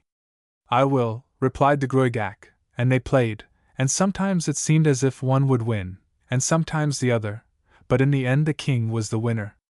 "What is the prize that you will choose?" asked the Gruagach.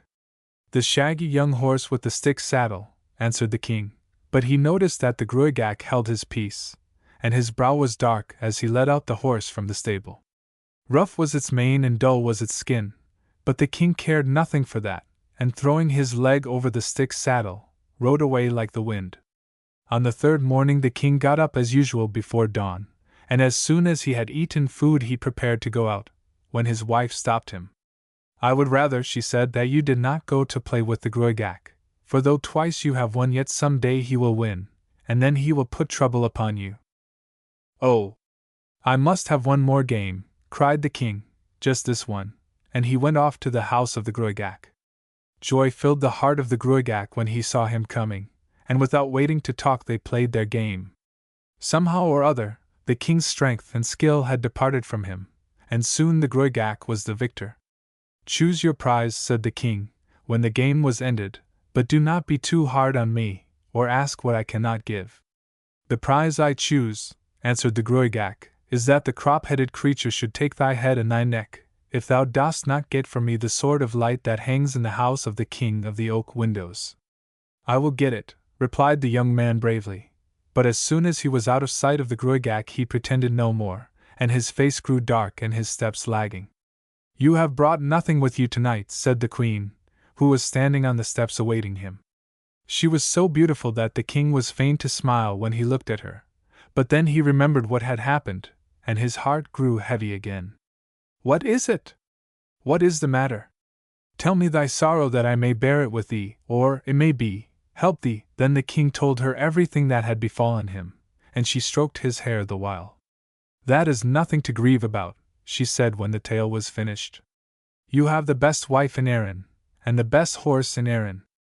Only do as I bid you, and all will go well. And the king suffered himself to be comforted. He was still sleeping when the queen rose and dressed herself, to make everything ready for her husband's journey, and the first place she went to was the stable, where she fed and watered the shaggy brown horse and put the saddle on it. Most people thought this saddle was of wood, and did not see the little sparkles of gold and silver that were hidden in it. She strapped it lightly on the horse's back, and then led it down before the house, where the king waited. Good luck to you, and victories in all your battles, she said, as she kissed him before he mounted. I need not be telling you anything. Take the advice of the horse, and see you obey it. So he waved his hand and set out on his journey, and the wind was not swifter than the brown horse, no, not even the March wind which raced it and could not catch it. But the horse never stopped nor looked behind, till in the dark of the night he reached the castle of the king of the oak windows. We are at the end of the journey, said the horse, and you will find the sword of light in the king's own chamber. If it comes to you without scrape or sound, the token is a good one. At this hour the king is eating his supper, and the room is empty, so none will see you. The sword has a knob at the end, and take heed that when you grasp it, you draw it softly out of its sheath. Now go! I will be under the window. Stealthily the young man crept along the passage, pausing now and then to make sure that no man was following him, and entered the king's chamber. A strange white line of light told him where the sword was, and crossing the room on tiptoe, he seized the knob, and drew it slowly out of the sheath. The king could hardly breathe with excitement lest it should make some noise, and bring all the people in the castle running to see what was the matter. But the sword slid swiftly and silently along the case till only the point was left touching it. Then a low sound was heard, as of the edge of a knife touching a silver plate, and the king was so startled that he nearly dropped the knob. Quick! Quick! Cried the horse, and the king scrambled hastily through the small window, and leapt into the saddle. He has heard and he will follow, said the horse, but we have a good start, and on they sped, on and on, leaving the winds behind them. At length the horse slackened its pace. Look and see who is behind you, it said, and the young man looked. I see a swarm of brown horses racing madly after us, he answered. We are swifter than those, said the horse, and flew on again. Look again, O king! Is anyone coming now? A swarm of black horses, and one has a white face, and on that horse a man is seated. He is the king of the oak windows. That is my brother, and swifter still than I, said the horse, and he will fly past me with a rush. Then you must have your sword ready, and take off the head of the man who sits on him, as he turns and looks at you. And there is no sword in the world that will cut off his head, save only that one. I will do it, replied the king, and he listened with all his might, till he judged that the white-faced horse was close to him. Then he sat up very straight and made ready. The next moment there was a rushing noise as of a mighty tempest, and the young man caught a glimpse of a face turned towards him. Almost blindly he struck, not knowing whether he had killed or only wounded the rider. But the head rolled off, and was caught in the brown horse's mouth. Jump on my brother, the black horse, and go home as fast as you can, and I will follow as quickly as I may, cried the brown horse, and leaping forward the king alighted on the back of the black horse, but so near the tail that he almost fell off again. But he stretched out his arm and clutched wildly at the mane and pulled himself into the saddle. Before the sky was streaked with red he was at home again, and the queen was sitting waiting till he arrived, for sleep was far from her eyes. Glad was she to see him enter, But she said little, only took her harp and sang softly the songs which he loved, till he went to bed, soothed and happy. It was broad day when he woke, and he sprang up saying, "Now I must go to the Gruagach, to find out if the spells he laid on me are loose." "Have a care," answered the Queen, "for it is not with a smile as on the other days that he will greet you. Furiously he will meet you, and will ask you in his wrath if you have got the sword, and you will reply that you have got it. Next he will want to know how you got it, and to this you must say that but for the knob you had not got it at all. Then he will raise his head to look at the knob, and you must stab him in the mole which is on the right side of his neck. But take heed, for if you miss the mole with the point of the sword, then my death and your death are certain. He is brother to the king of the oak windows, and sure will he be that the king must be head, or the sword would not be in your hands." After that she kissed him, and bade him good speed. "Didst thou get the sword?" asked the Gruagach, when they met in the usual place. "I got the sword." "And how didst thou get it?" "If it had not had a knob on the top, then I had not got it," answered the king. "Give me the sword to look at," said the Gruagach, peering forward, but like a flash the king had drawn it from under his nose and pierced the mole, so that the Gruagach rolled over on the ground. "Now I shall be at peace," thought the king. But he was wrong, for when he reached home he found his servants tied together back to back with cloths bound round their mouths, so that they could not speak. He hastened to set them free, and he asked who had treated them in so evil a manner. "No sooner had you gone than a great giant came, and dealt with us as you see, and carried off your wife and your 2 horses," said the men. "Then my eyes will not close nor will my head lay itself down till I fetch my wife and horses home again," answered he, and he stopped and noted the tracks of the horses on the grass, and followed after them till he arrived at the wood, when the darkness fell. "I will sleep here," he said to himself, "but first I will make a fire," and he gathered together some twigs that were lying about, and then took 2 dry sticks and rubbed them together till the fire came, and he sat by it. The twigs cracked and the flame blazed up, and a slim yellow dog pushed through the bushes and laid his head on the king's knee, and the king stroked his head. "Wuff, wuff," said the dog. "Sore was the plight of thy wife and thy horses when the giant drove them last night through the forest." "That is why I have come," answered the king, and suddenly his heart seemed to fail him, and he felt that he could not go on. "I cannot fight that giant," he cried, looking at the dog with a white face. "I am afraid, let me turn homewards." "No, don't do that," replied the dog. "Eat and sleep, and I will watch over you." So the king ate and lay down, and slept till the sun waked him. "It is time for you to start on your way," said the dog, "and if danger presses, call on me, and I will help you." "Farewell, then," answered the king. "I will not forget that promise," and on he went, and on, till he reached a tall cliff with many sticks lying about. "It is almost night," he thought.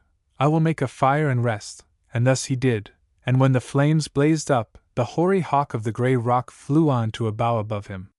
"Sore was the plight of thy wife and thy horses when they passed here with the giant," said the hawk. "Never shall I find them," answered the king, "and nothing shall I get for all my trouble." "Oh, take heart," replied the hawk, "things are never so bad but what they might be worse. Eat and sleep and I will watch thee." And the king did as he was bidden by the hawk, and by the morning he felt brave again. "Farewell," said the bird, "and if danger presses call to me, and I will help you." On he walked, and on, till as dusk was falling he came to a great river, and on the bank there were sticks lying about. "I will make myself a fire," he thought, and thus he did, and by a smooth brown head peered at him from the water, and a long body followed it. "Sore was the plight of thy wife and thy horses when they passed the river last night," said the otter. "I have sought them and not found them," answered the king, "and naught shall I get for my trouble."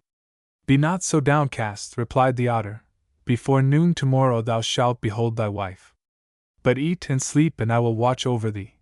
So the king did as the otter bid him, and when the sun rose he woke and saw the otter lying on the bank. "Farewell," cried the otter as he jumped into the water, "and if danger presses, call to me and I will help you." For many hours the king walked, and at length he reached a high rock, which was rent into 2 by a great earthquake. Throwing himself on the ground he looked over the side, and right at the very bottom he saw his wife and his horses. His heart gave a great bound, and all his fears left him, but he was forced to be patient, for the sides of the rock were smooth, and not even a goat could find foothold. So he got up again, and made his way round through the wood, pushing by trees, scrambling over rocks, wading through streams, till at last he was on flat ground again, close to the mouth of the cavern. His wife gave a shriek of joy when he came in, and then burst into tears, for she was tired and very frightened. But her husband did not understand why she wept, and he was tired and bruised from his climb, and a little cross too. "You give me but a sorry welcome," grumbled he, "when I have half killed myself to get to you." "Do not heed him," said the horses to the weeping woman. "Put him in front of us, where he will be safe, and give him food, for he is weary." And she did as the horses told her, and he ate and rested, till by and by a long shadow fell over them, and their hearts beat with fear, for they knew that the giant was coming. "I smell a stranger," cried the giant, as he entered, but it was dark inside the chasm, and he did not see the king, who was crouching down between the feet of the horses. "A stranger, my lord? No stranger ever comes here, not even the sun," and the king's wife laughed gaily as she went up to the giant, and stroked the huge hand which hung down by his side. "Well, I perceive nothing, certainly," answered he, "but it is very odd. However, it is time that the horses were fed," and he lifted down an armful of hay from a shelf of rock and held out a handful to each animal, who moved forward to meet him, leaving the king behind. As soon as the giant's hands were near their mouths they each made a snap, and began to bit them, so that his groans and shrieks might have been heard a mile off. Then they wheeled round and kicked him till they could kick no more. At length the giant crawled away, and lay quivering in a corner, and the queen went up to him. Poor thing!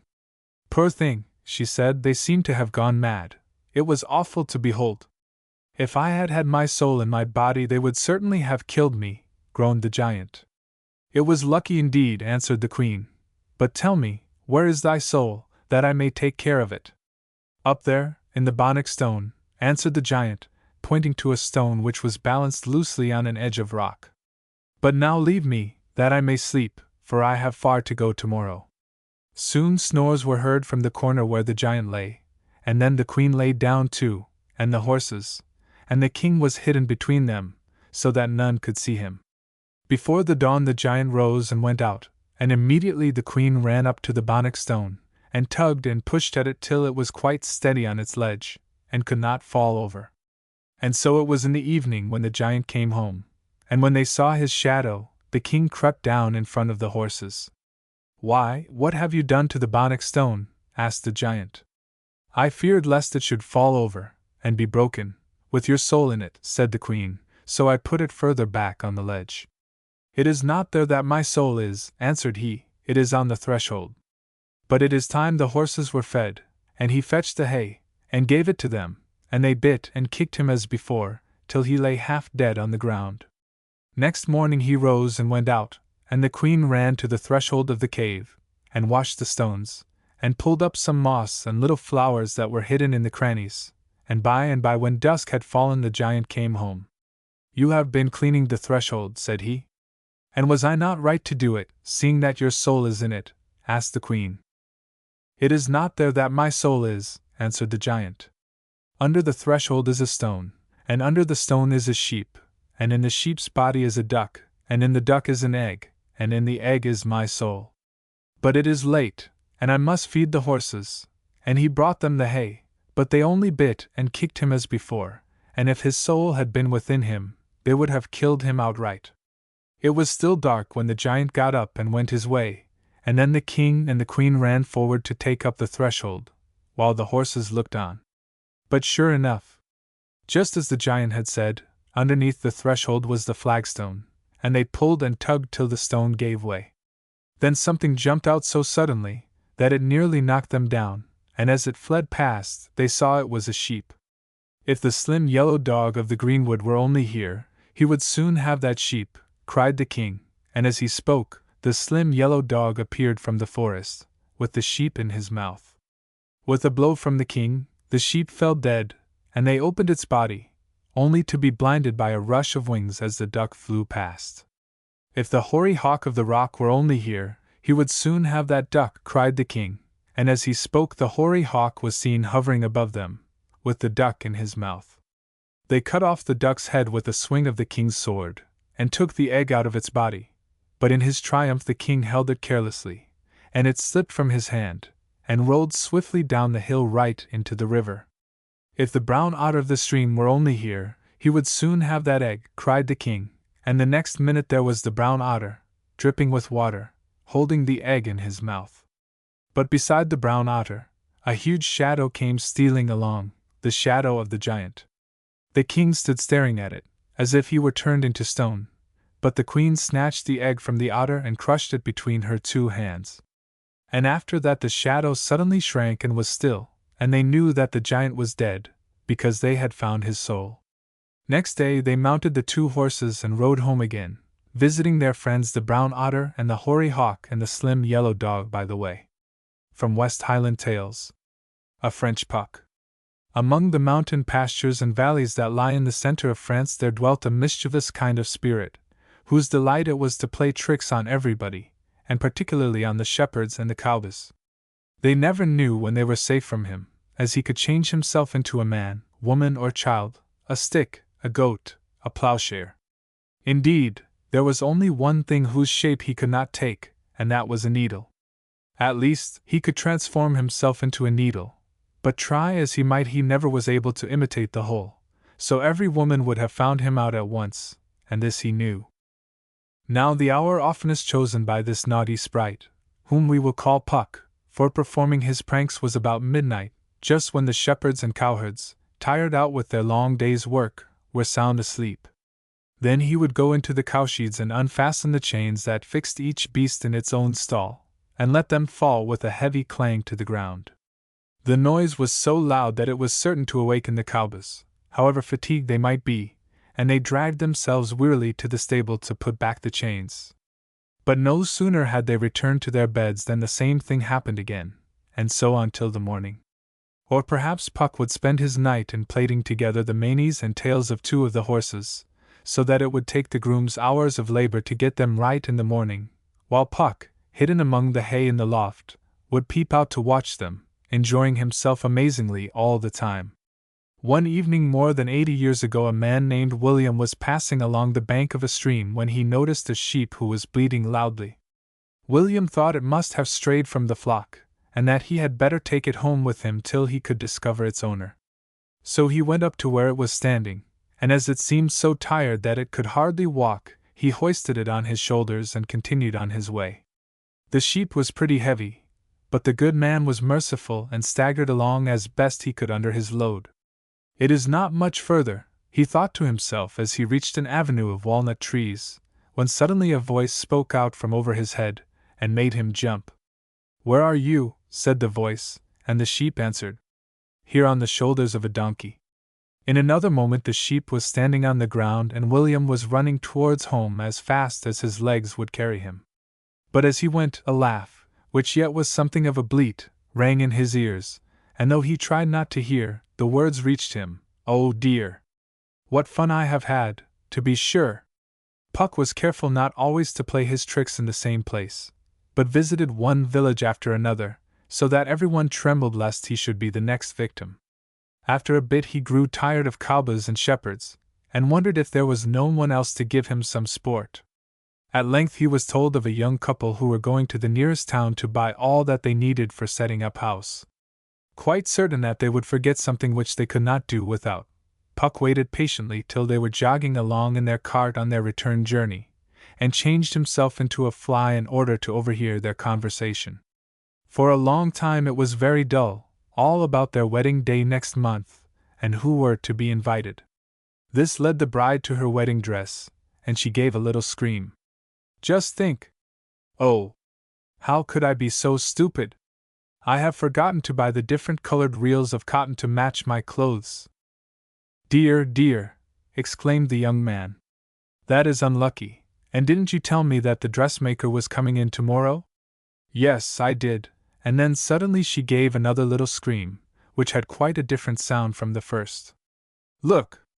Look! The bridegroom looked, and on one side of the road he saw a large ball of thread of all colors, of all the colors, that is, of the dresses that were tied on to the back of the cart.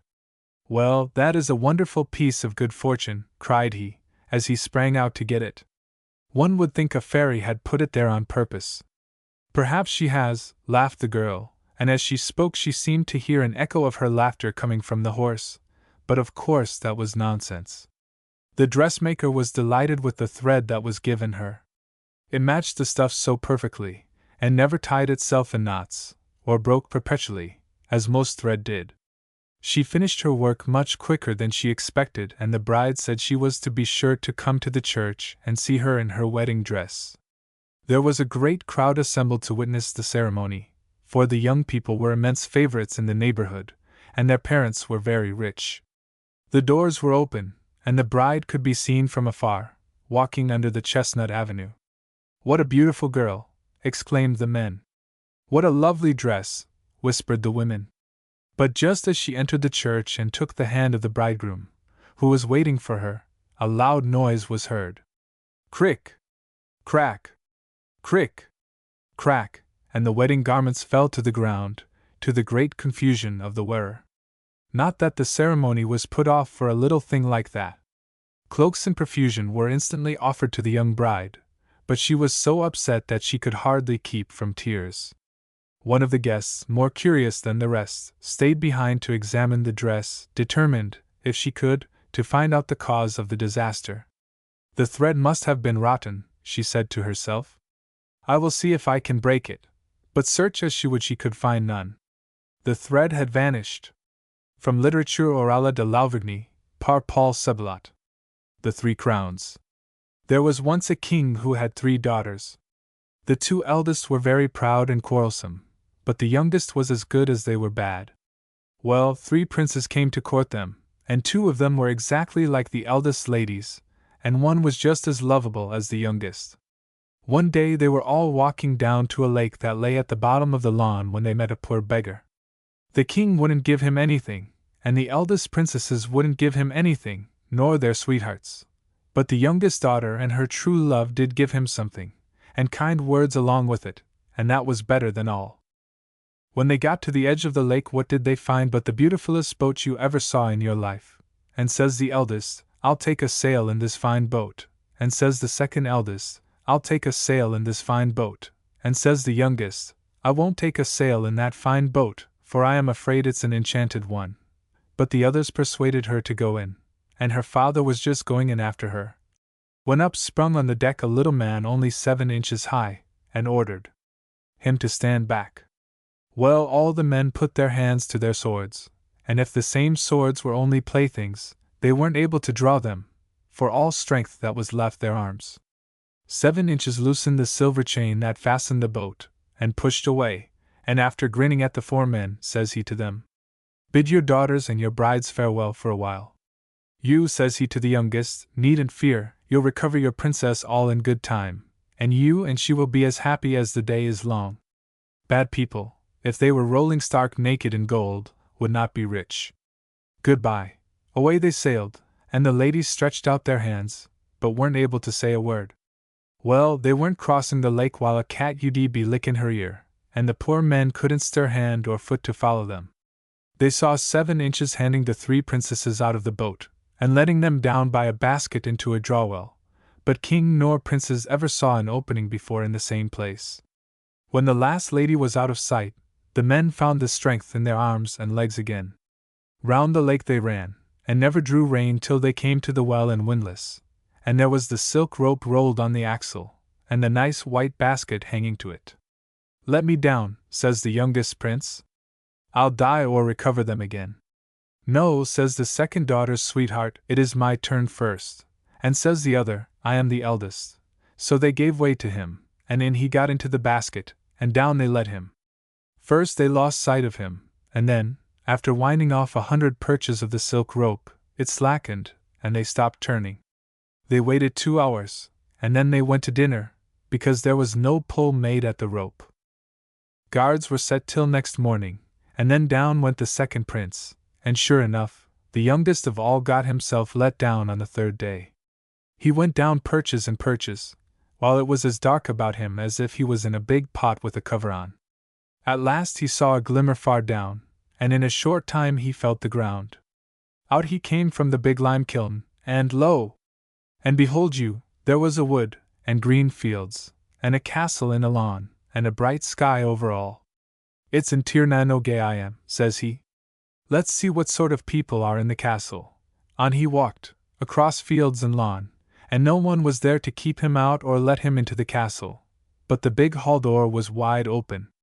He went from one fine room to another that was finer, and at last he reached the handsomest of all, with a table in the middle, and such a dinner as was laid upon it. The prince was hungry enough, but he was too mannerly to eat without being invited. So he sat by the fire, and he did not wait long till he heard steps, and in came 7 inches with the youngest sister by the hand. Well, Prince and Princess flew into one another's arms, and says the little man, says he, why aren't you eating? I think, sir, says the prince, it was only good manner to wait to be asked. The other princes didn't think so, says he. Each of them fell to without leave, and only gave me the rough words when I told them they were making more free than welcome. Well, I don't think they feel much hunger now. There they are, good marble instead of flesh and blood, says he, pointing to 2 statues, one in one corner, and the other in the other corner of the room. The prince was frightened, but he was afraid to say anything, and 7 inches made him sit down to dinner between himself and his bride, and he'd be as happy as the day is long, only for the sight of the stone men in the corner. Well, that day went by, and when the next came, says 7 inches to him, now, you'll have to set out that way, pointing to the sun, and you'll find the second princess in a giant's castle this evening, when you'll be tired and hungry, and the eldest princess tomorrow evening, and you may as well bring them here with you. You need not ask leave of their masters, and perhaps if they ever get home, they'll look on poor people as if they were flesh and blood like themselves. Away went the prince, and bedad! It's tired and hungry he was when he reached the first castle, at sunset. Oh, wasn't the second princess glad to see him! And what a good supper she gave him! But she heard the giant at the gate, and she hid the prince in a closet. Well, when he came in, he snuffed, and says he, by the life, I smell fresh meat. Oh, says the princess, it's only the calf I got killed today. Aye, says he, is supper ready? It is, says she, and before he rose from the table he ate 3/4 of a calf, and a flask of wine. I think, says he, when all was done, I smell fresh meat still.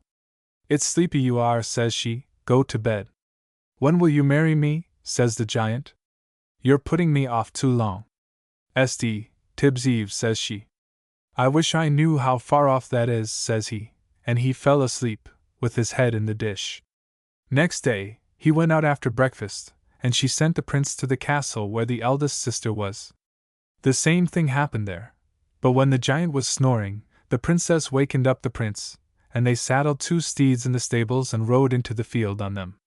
But the horses' heels struck the stones outside the gate, and up got the giant and strode after them.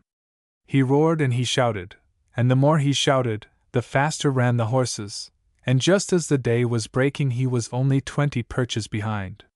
But the prince didn't leave the castle of 7 inches without being provided with something good. He reined in his steed, and flung a short, sharp knife over his shoulder, and up sprung a thick wood between the giant and themselves. They caught the wind that blew before them, and the wind that blew behind them did not catch them. At last they were near the castle where the other sister lived, and there she was, waiting for them under a high hedge, and a fine steed under her. But the giant was now in sight, roaring like 100 lions, and the other giant was out in a moment, and the chase kept on. For every 2 springs the horses gave, the giants gave 3, and at last they were only 70 perches off. Then the prince stopped again, and flung the second knife behind him. Down went all the flat field, till there was a quarry between them 1/4 of a mile deep, and the bottom filled with black water, and before the giants could get round it, the prince and princesses were inside the kingdom of the great magician, where the high thorny hedge opened of itself to everyone that he chose to let in. There was joy enough between the 3 sisters, till the 2 eldest saw their lovers turned into stone. But while they were shedding tears for them, 7 inches came in, and touched them with his rod. So they were flesh, and blood, and life once more, and there was great hugging and kissing, and all sat down to breakfast, and 7 Inches sat at the head of the table.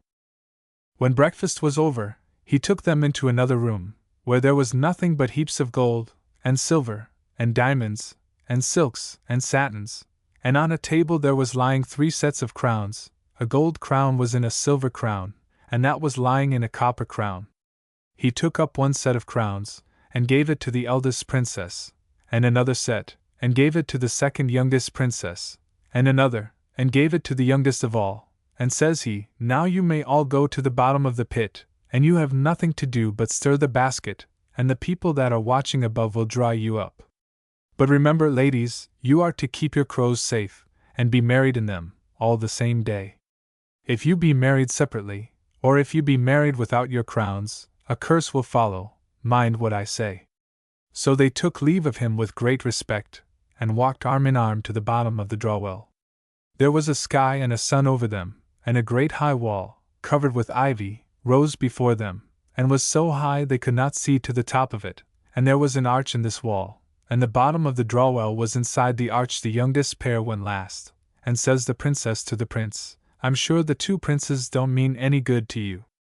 Keep these crowns under your cloak, and if you are obliged to stay last, don't get into the basket, but put a big stone, or any heavy thing inside, and see what will happen." As soon as they were inside the dark cave, they put in the eldest princess first, and stirred the basket, and up she went. Then the basket was let down again, and up went the second princess, and then up went the youngest. But first she put her arms round her prince's neck, and kissed him, and cried a little. At last it came to the turn of the youngest prince, and instead of going into the basket he put in a big stone. He drew on one side and listened, and after the basket was drawn up about 20 perches, down came it and the stone like thunder, and the stone was broken into little bits. Well, the poor prince had nothing for it but to walk back to the castle, and through it and round it he walked, and the finest of eating and drinking he got, and a bed of bog down to sleep on, and long walks he took through gardens and lawns, but not a sight could he get, high or low, of 7 Inches. He, before a week, got tired of it, he was so lonesome for his true love, and at the end of a month he didn't know what to do with himself. One morning he went into the treasure room, and took notice of a beautiful snuff-box on the table that he didn't remember seeing there before. He took it in his hands and opened it, and out 7 Inches walked on the table. "I think, Prince," says he, "you're getting a little tired of my castle?" "Ah," says the other, "if I had my princess here, and could see you now and then, I'd never know a dismal day." "Well, you're long enough here now, and you're wanted there above. Keep your bride's crowns safe, and whenever you want my help, open this snuff-box. Now take a walk down the garden, and come back when you're tired." The prince was going down a gravel walk with a quickset hedge on each side, and his eyes on the ground, and he was thinking of one thing and another. At last he lifted his eyes, and there he was outside of a smith's gate that he often passed before, about a mile away from the palace of his betrothed princess. The clothes he had on him were as ragged as you please, but he had his crowns safe under his old cloak. Then the smith came out, and says he, "It's a shame for a strong, big fellow like you to be lazy, and so much work to be done. Are you any good with hammer and tongs? Come in and bear a hand, and I'll give you diet and lodging, and a few pence when you earn them." "Never say twice," says the prince. "I want nothing but to be busy." So he took the hammer, and pounded away at the red-hot bar that the smith was turning on the anvil to make into a set of horseshoes. They hadn't been long at work when a tailor came in, and he sat down and began to talk. You all heard how the 2 princesses were loath to be married till the youngest would be ready with her crowns and her sweetheart. But after the windlass loosened accidentally when they were pulling up her bridegroom that was to be, there was no more sign of a well, or a rope, or a windlass, than there is on the palm of your hand. So the princes that were courting the eldest ladies wouldn't give peace or ease to their lovers nor the king till they got consent to the marriage, and it was to take place this morning. Myself went down out o' curiosity, and to be sure I was delighted with the grand dresses of the 2 brides, and the 3 crowns on their heads, gold, silver, and copper, one inside the other. The youngest was standing by mournful enough, and all was ready. The two bridegrooms came in as proud and grand as you please, and up they were walking to the altar rails, when the boards opened 2 yards wide under their feet, and down they went among the dead men and the coffins in the vaults. Oh, such shrieks as the ladies gave! And such running and racing and peeping down as there was! But the clerk soon opened the door of the vault, and up came the two princes, their fine clothes covered an inch thick with cobwebs and mold. So the king said they should put off the marriage. For, says he, I see there is no use in thinking of it till the youngest gets her 3 crowns, and is married with the others. I'll give my youngest daughter for a wife to whoever brings 3 crowns to me like the others, and if he doesn't care to be married, some other one will, and I'll make his fortune. I wish, says the smith, I could do it, but I was looking at the crowns after the princesses got home, and I don't think there's a black or a white smith on the face of the earth that could imitate them. Faint heart never won fair lady, says the prince. Go to the palace and ask for 1/4 pound of gold, 1/4 pound of silver, and 1/4 pound of copper. Get 1 crown for a pattern, and my head for a pledge. I'll give you out the very things that are wanted in the morning.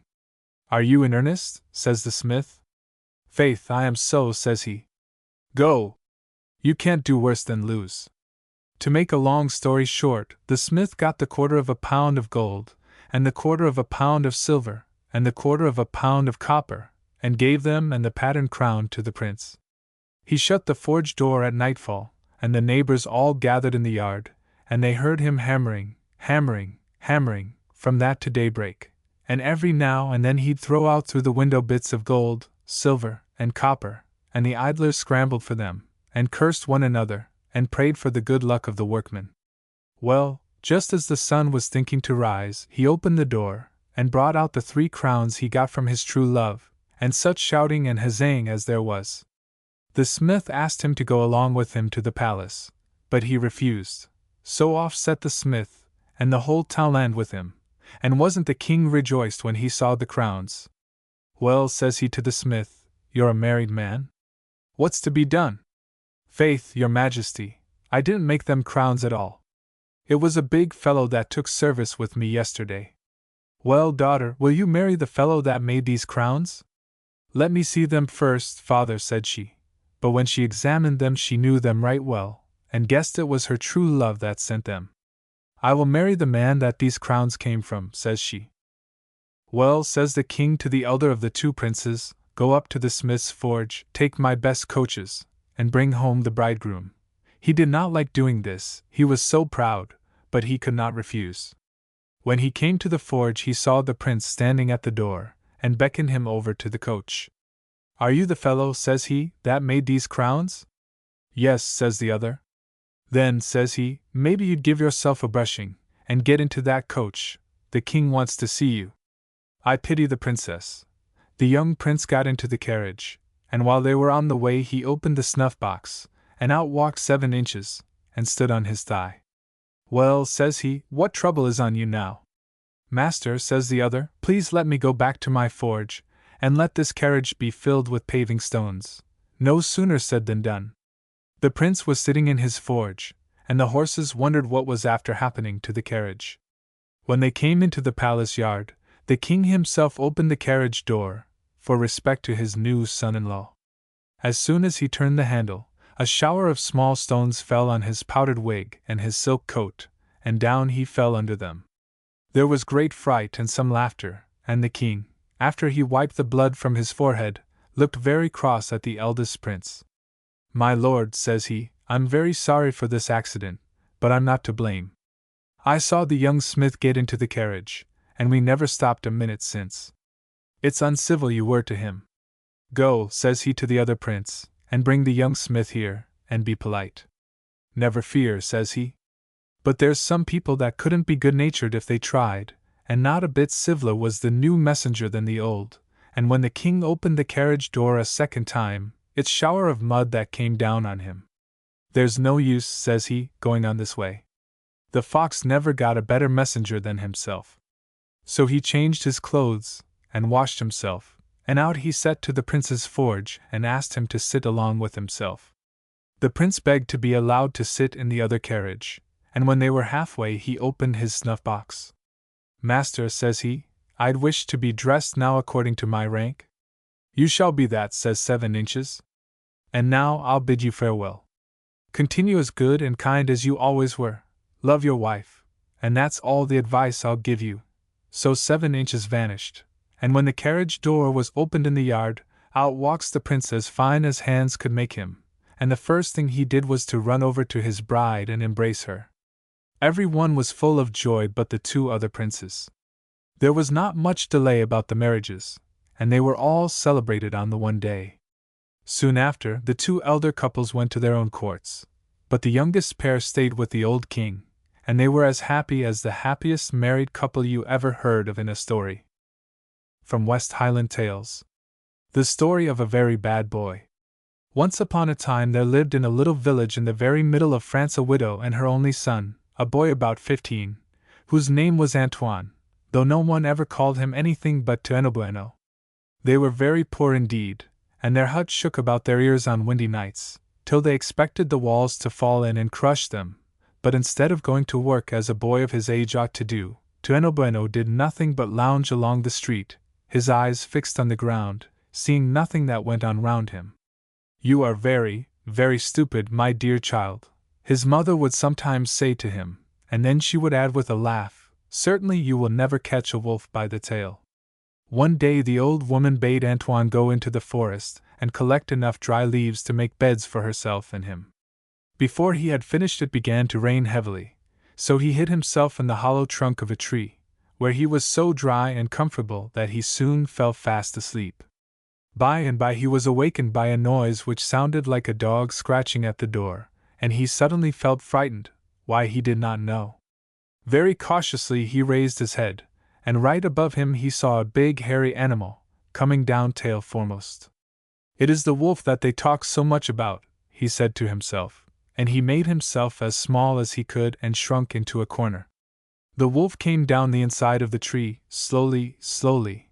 Antoine felt turned to stone, so terrified was he, and hardly dared to breathe. Suddenly an idea entered his mind, which he thought might save him still. He remembered to have heard from his mother that a wolf could neither bend his back nor turn his head, so as to look behind him, and quick as lightning he stretched up his hand, and seizing the wolf's tail, pulled it towards him. Then he left the tree and dragged the animal to his mother's house.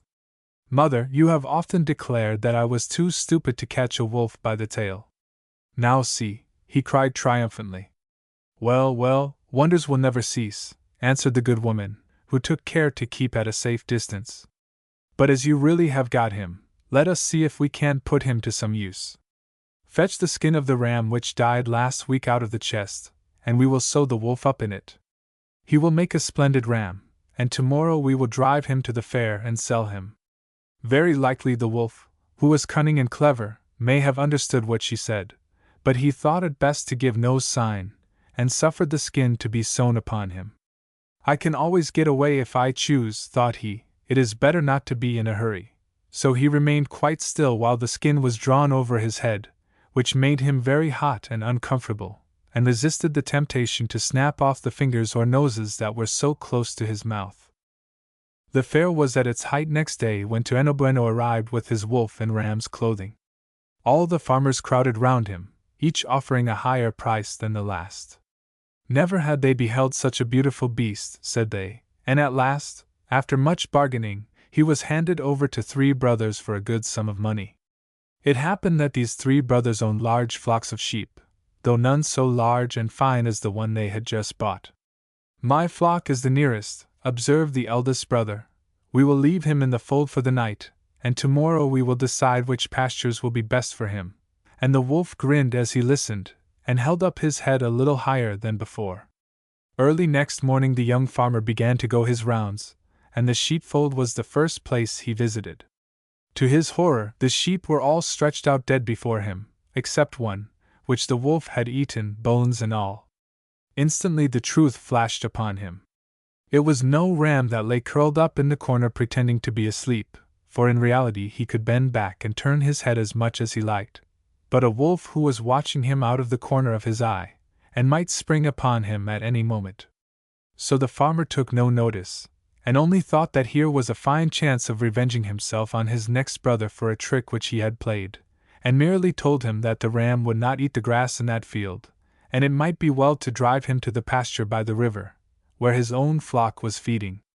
The second brother eagerly swallowed the bait, and that evening the wolf was driven down to the field where the young man kept the sheep which had been left him by his father.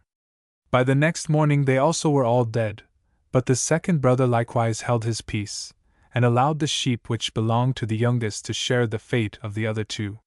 Then they met and confessed to each other their disasters, and resolved to take the animal as fast as possible back to Tueno Bueno, who should get a sound thrashing. Antoine was sitting on a plum tree belonging to a neighbor, eating the ripe fruit, when he saw the three young farmers coming towards him. Swinging himself down, he flew home to the hut, crying breathlessly, "Mother, mother, the farmers are close by with the wolf. They have found out all about it, and will certainly kill me, and perhaps you too. But if you do as I tell you, I may be able to save us both. Lie down on the floor, and pretend to be dead, and be sure not to speak, whatever happens." Thus, when the three brothers, each armed with a whip, entered the hut a few seconds later, they found a woman extended on the floor, and Tuino kneeling at her side, whistling loudly into her ears. "What are you doing now, you rascal?" asked the eldest. "What am I doing? Oh, my poor friends, I am the most miserable creature in the world. I have lost the best of mothers, and I don't know what will become of me," and he hid his face in his hands and sobbed again. "But what are you whistling like that for?" "Well, it is the only chance. This whistle has been known to bring the dead back to life, and I hoped—" Here he buried his face in his hands again, but peeping between his fingers he saw that the brother had opened their 6 eyes as wide as saucers. "Look!" he suddenly exclaimed with a cry, "look! I am sure I felt her body move. And now her nostrils are twitching. Ah! The whistle has not lost its power after all." And stooping down, Tuino whistled more loudly than before, so that the old woman's feet and hands showed signs of life, and she soon was able to lift her head. The farmers were so astonished at her restoration that it was some time before they could speak. At length the eldest turned to the boy and said, "Now listen to me. There is no manner of doubt that you are a young villain. You sold us a ram knowing full well that it was a wolf, and we came here today to pay you out for it. But if you will give us that whistle, we will pardon what you have done, and will leave you alone. It is my only treasure, and I set great store by it," answered the boy, pretending to hesitate. "But as you wish for it so much, well, I suppose I can't refuse," and he held out the whistle, which the eldest brother put in his pocket. Armed with the precious whistle, the three brothers returned home full of joy, and as they went the youngest said to the others, "I have such a good idea. Our wives are all lazy and grumbling, and make our lives a burden. Let us give them a lesson, and kill them as soon as we get in. Of course we can restore them to life at once, but they will have had a rare fright." "Ah, how clever you are," answered the other two. "Nobody else would have thought of that." So gaily the three husbands knocked down their three wives, who fell dead to the ground. Then one by one the men tried the whistle, and blew so loudly that it seemed as if their lungs would burst, but the women lay stark and stiff and never moved an eyelid. The husbands grew pale and cold, for they had never dreamed of this, nor meant any harm, and after a while they understood that their efforts were of no use, and that once more the boy had tricked them. With stern faces they rose to their feet, and taking a large sack they retraced their steps to the hut. This time there was no escape. Tuino had been asleep, and only opened his eyes as they entered.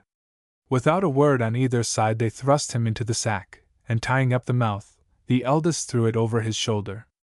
After that they all set out to the river, where they intended to drown the boy. But the river was a long way off, and the day was very hot, and Antoine was heavy, heavier than a whole sheaf of corn. They carried him in turns, but even so they grew very tired and thirsty, and when a little tavern came in sight on the roadside, they thankfully flung the sack down on a bench and entered to refresh themselves. They never noticed that a beggar was sitting in the shade at the end of the bench, but Tueno's sharp ears caught the sound of someone eating, and as soon as the farmers had gone into the inn he began to groan softly. "What is the matter?" asked the beggar, drawing a little nearer. Why have they shut you up, poor boy? Because they wanted to make me a bishop, and I would not consent, answered Trino. Dear me, exclaimed the beggar, yet it isn't such a bad thing to be a bishop. I don't say it is, replied the young rascal, but I should never like it. However, if you have any fancy for wearing a mitre, you need only untie the sack, and take my place. I should like nothing better, said the man, as he stooped to undo the big knot. So it was the beggar and not Tano Bueno who was flung into the water. The next morning the 3 wives were buried, and on returning from the cemetery, their husbands met Tano Bueno driving a magnificent flock of sheep. At the sight of him the 3 farmers stood still with astonishment. What?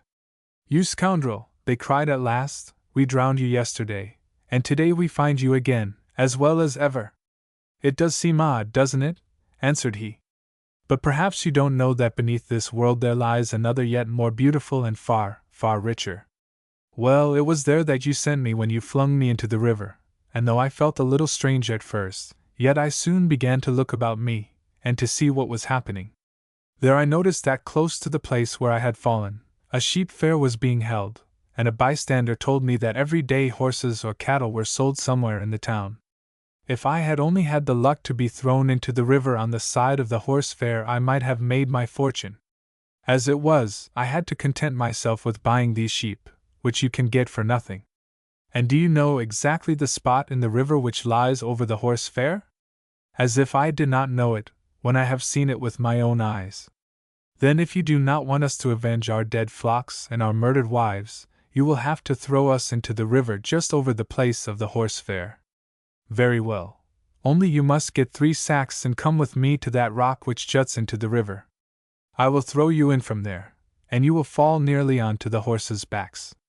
So he threw them in, and as they were never seen again, no one ever knew into which fair they had fallen.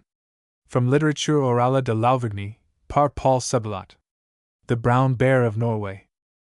There was once a king in Ireland, and he had 3 daughters, and very nice princesses they were. And one day, when they and their father were walking on the lawn, the king began to joke with them, and to ask them whom they would like to be married to. I'll have the King of Ulster for a husband, says one, and I'll have the King of Munster, says another, and says the youngest, I'll have no husband but the Brown Bear of Norway. For a nurse of hers used to be telling her of an enchanted prince that she called by that name, and she fell in love with him, and his name was the first name on her tongue, for the very night before she was dreaming of him. Well, one laughed, and another laughed, and they joked with the princess all the rest of the evening.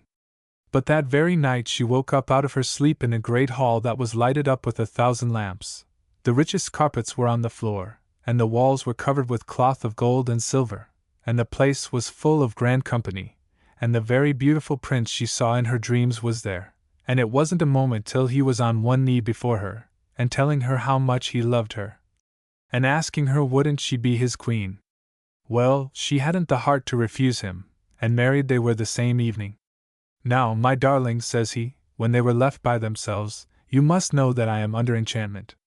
A sorceress, that had a beautiful daughter, wished me for her son-in-law, but the mother got power over me, and when I refused to wed her daughter she made me take the form of a bear by day, and I was to continue so till a lady would marry me of her own free will, and endure 5 years of great trials after. Well, when the princess woke in the morning, she missed her husband from her side, and spent the day very sadly.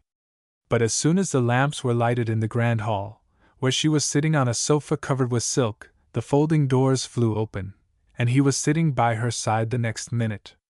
So they spent another happy evening, but he warned her that whenever she began to tire of him, or ceased to have faith in him, they would be parted forever, and he'd be obliged to marry the witch's daughter.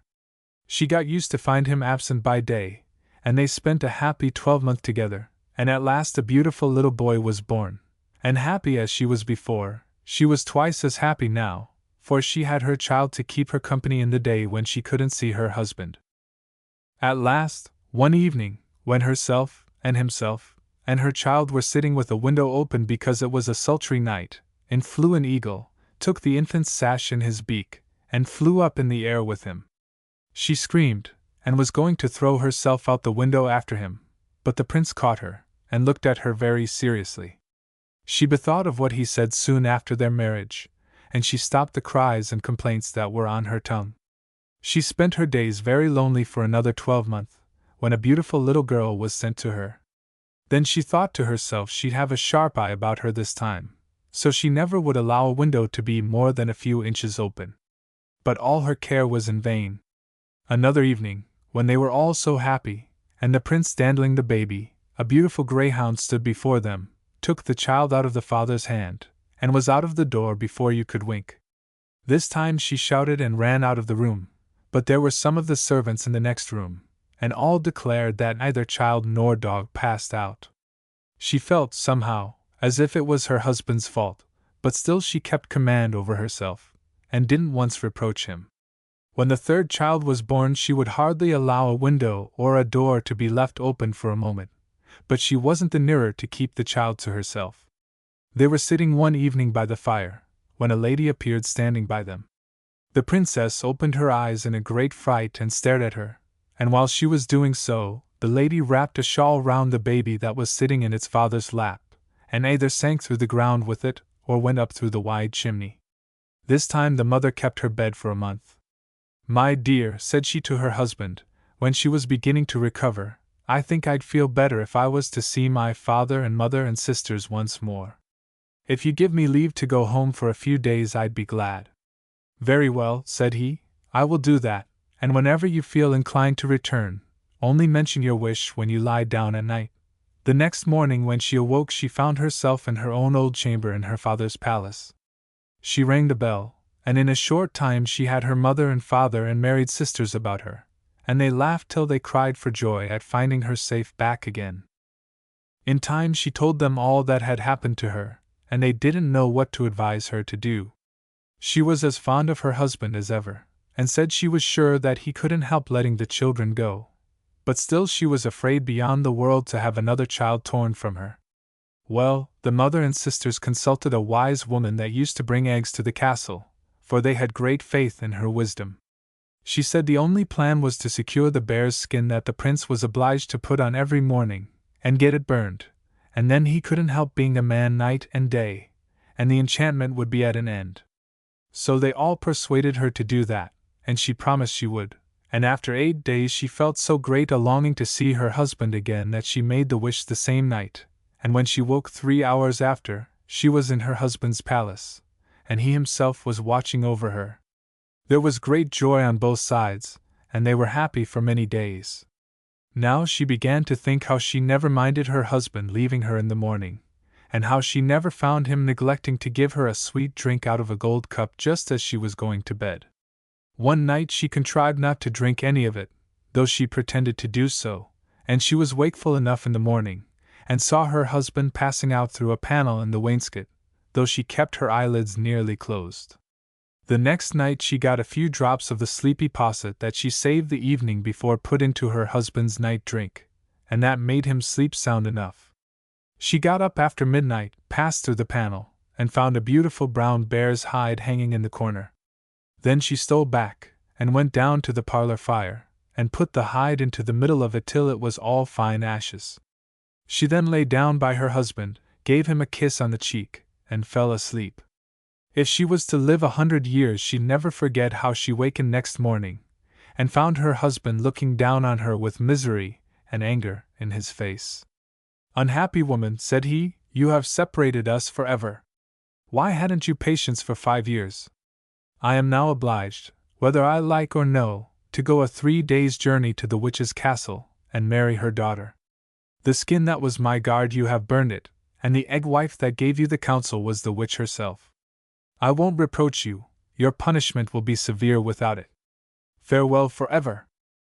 He kissed her for the last time, and was off the next minute, walking as fast as he could. She shouted after him, and then seeing there was no use, she dressed herself and pursued him. He never stopped, nor stayed, nor looked back, and still she kept him in sight, and when he was on the hill she was in the hollow, and when he was in the hollow she was on the hill. Her life was almost leaving her, when, just as the sun was setting, he turned up a lane, and went into a little house. She crawled up after him, and when she got inside there was a beautiful little boy on his knees, and he kissing and hugging him. "Here, my poor darling," says he, "is your eldest child, and there," says he, pointing to a woman that was looking on with a smile on her face, "is the eagle that carried him away." She forgot all her sorrows in a moment, hugging her child, and laughing and crying over him. The woman washed their feet, and rubbed them with an ointment that took all the soreness out of their bones, and made them as fresh as a daisy. Next morning, just before sunrise, he was up, and prepared to be off. "Here," said he to her, "is a thing which may be of use to you. It's a scissors, and whatever stuff you cut with it will be turned into silk. The moment the sun rises, I'll lose all memory of yourself and the children, but I'll get it at sunset again. Farewell." But he wasn't far gone till she was in sight of him again, leaving her boy behind. It was the same today as yesterday. Their shadows went before them in the morning and followed them in the evening. He never stopped, and she never stopped, and as the sun was setting he turned up another lane, and there they found their little daughter. It was all joy and comfort again till morning, and then the third day's journey commenced. But before he started he gave her a comb, and told her that whenever she used it, pearls and diamonds would fall from her hair. Still he had his memory from sunset to sunrise.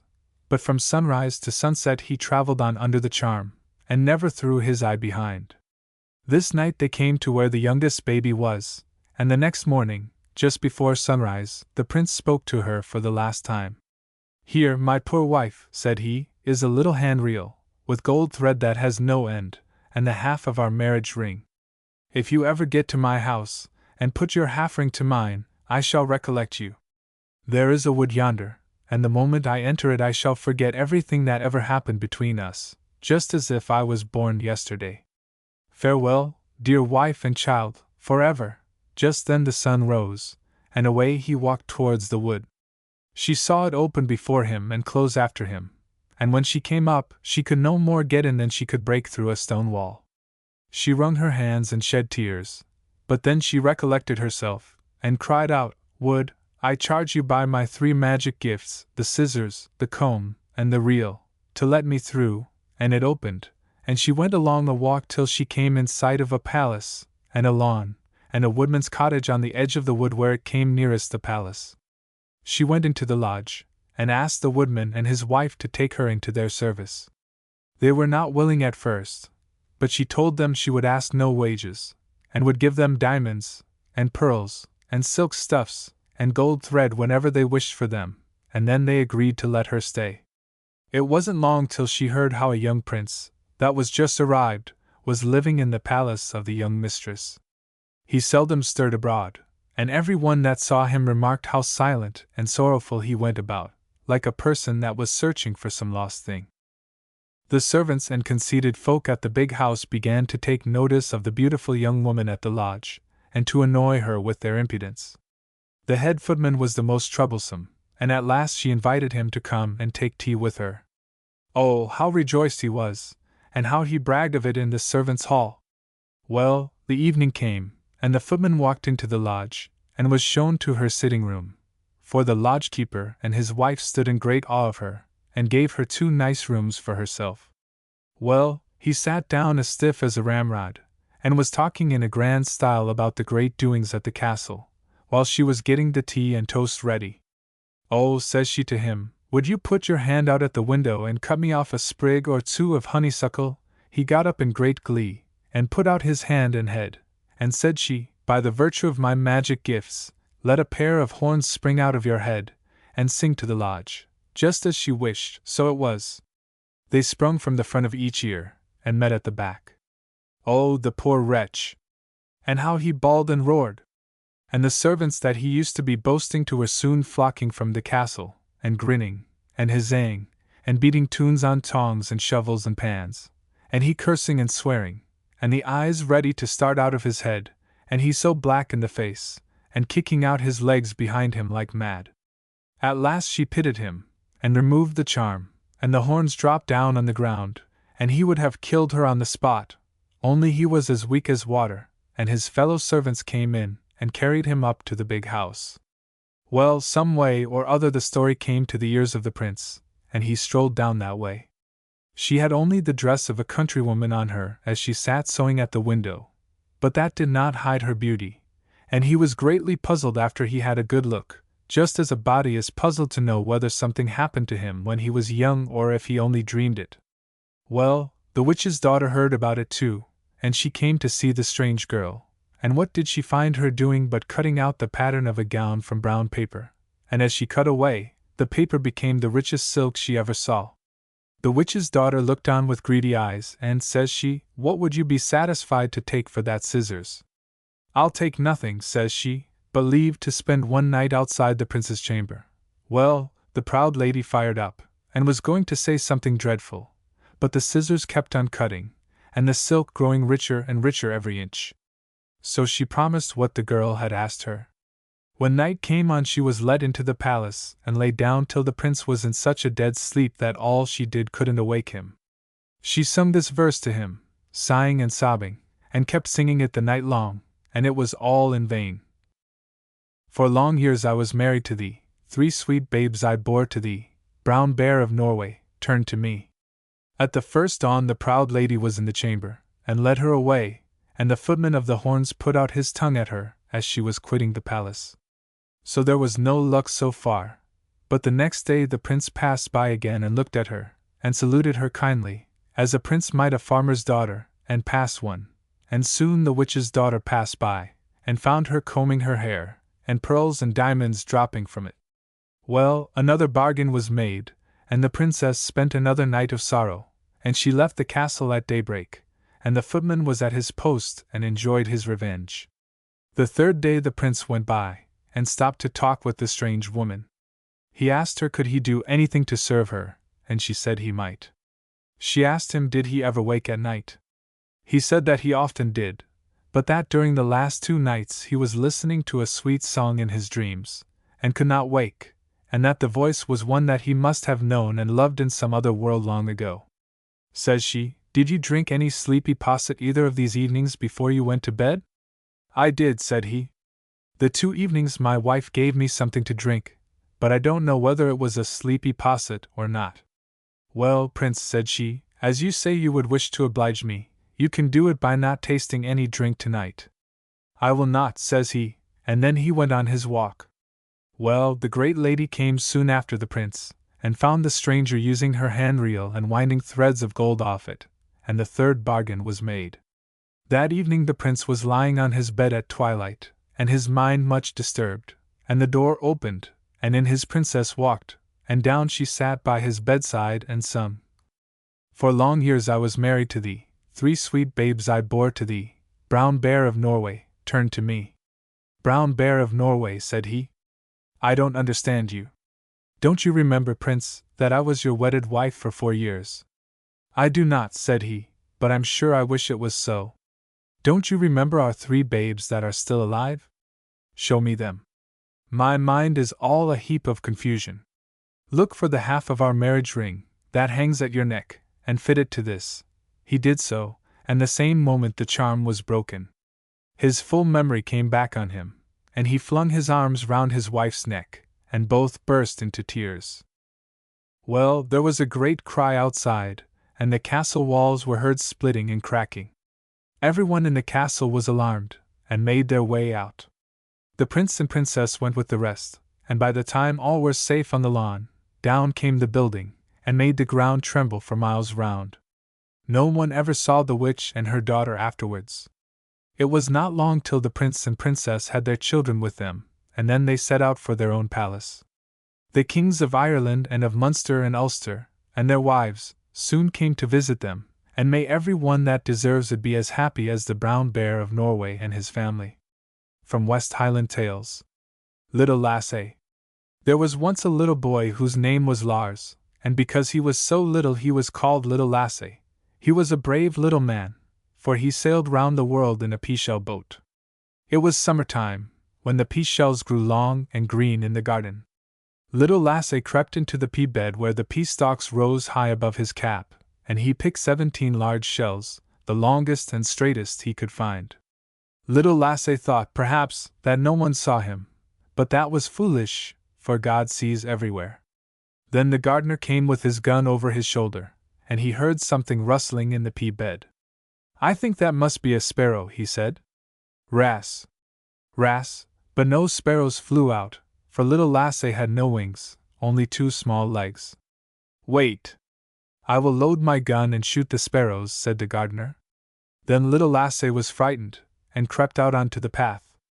Forgive me, dear gardener, he said. I wanted to get some fine boats. Well, I will this time, said the gardener. But another time little Lasse must ask leave to go and look for boats in the pea bed. I will, answered Lasse, and he went off to the shore. Then he opened the shells with a pin, split them carefully in two, and broke small little bits of sticks for the rowers' seats. Then he took the peas which were in the shells and put them in the boats, for cargo. Some of the shells got broken, some remained whole, and when all were ready Lasse had 12 boats. But they should not be boats, they should be large warships. He had 3 liners, 3 frigates, 3 brigs and 3 schooners. The largest liner was called Hercules, and the smallest schooner the Flea. Little Lasse put all the 12 into the water, and they floated as splendidly, and as proudly as any great ships over the waves of the ocean. And now the ships must sail round the world.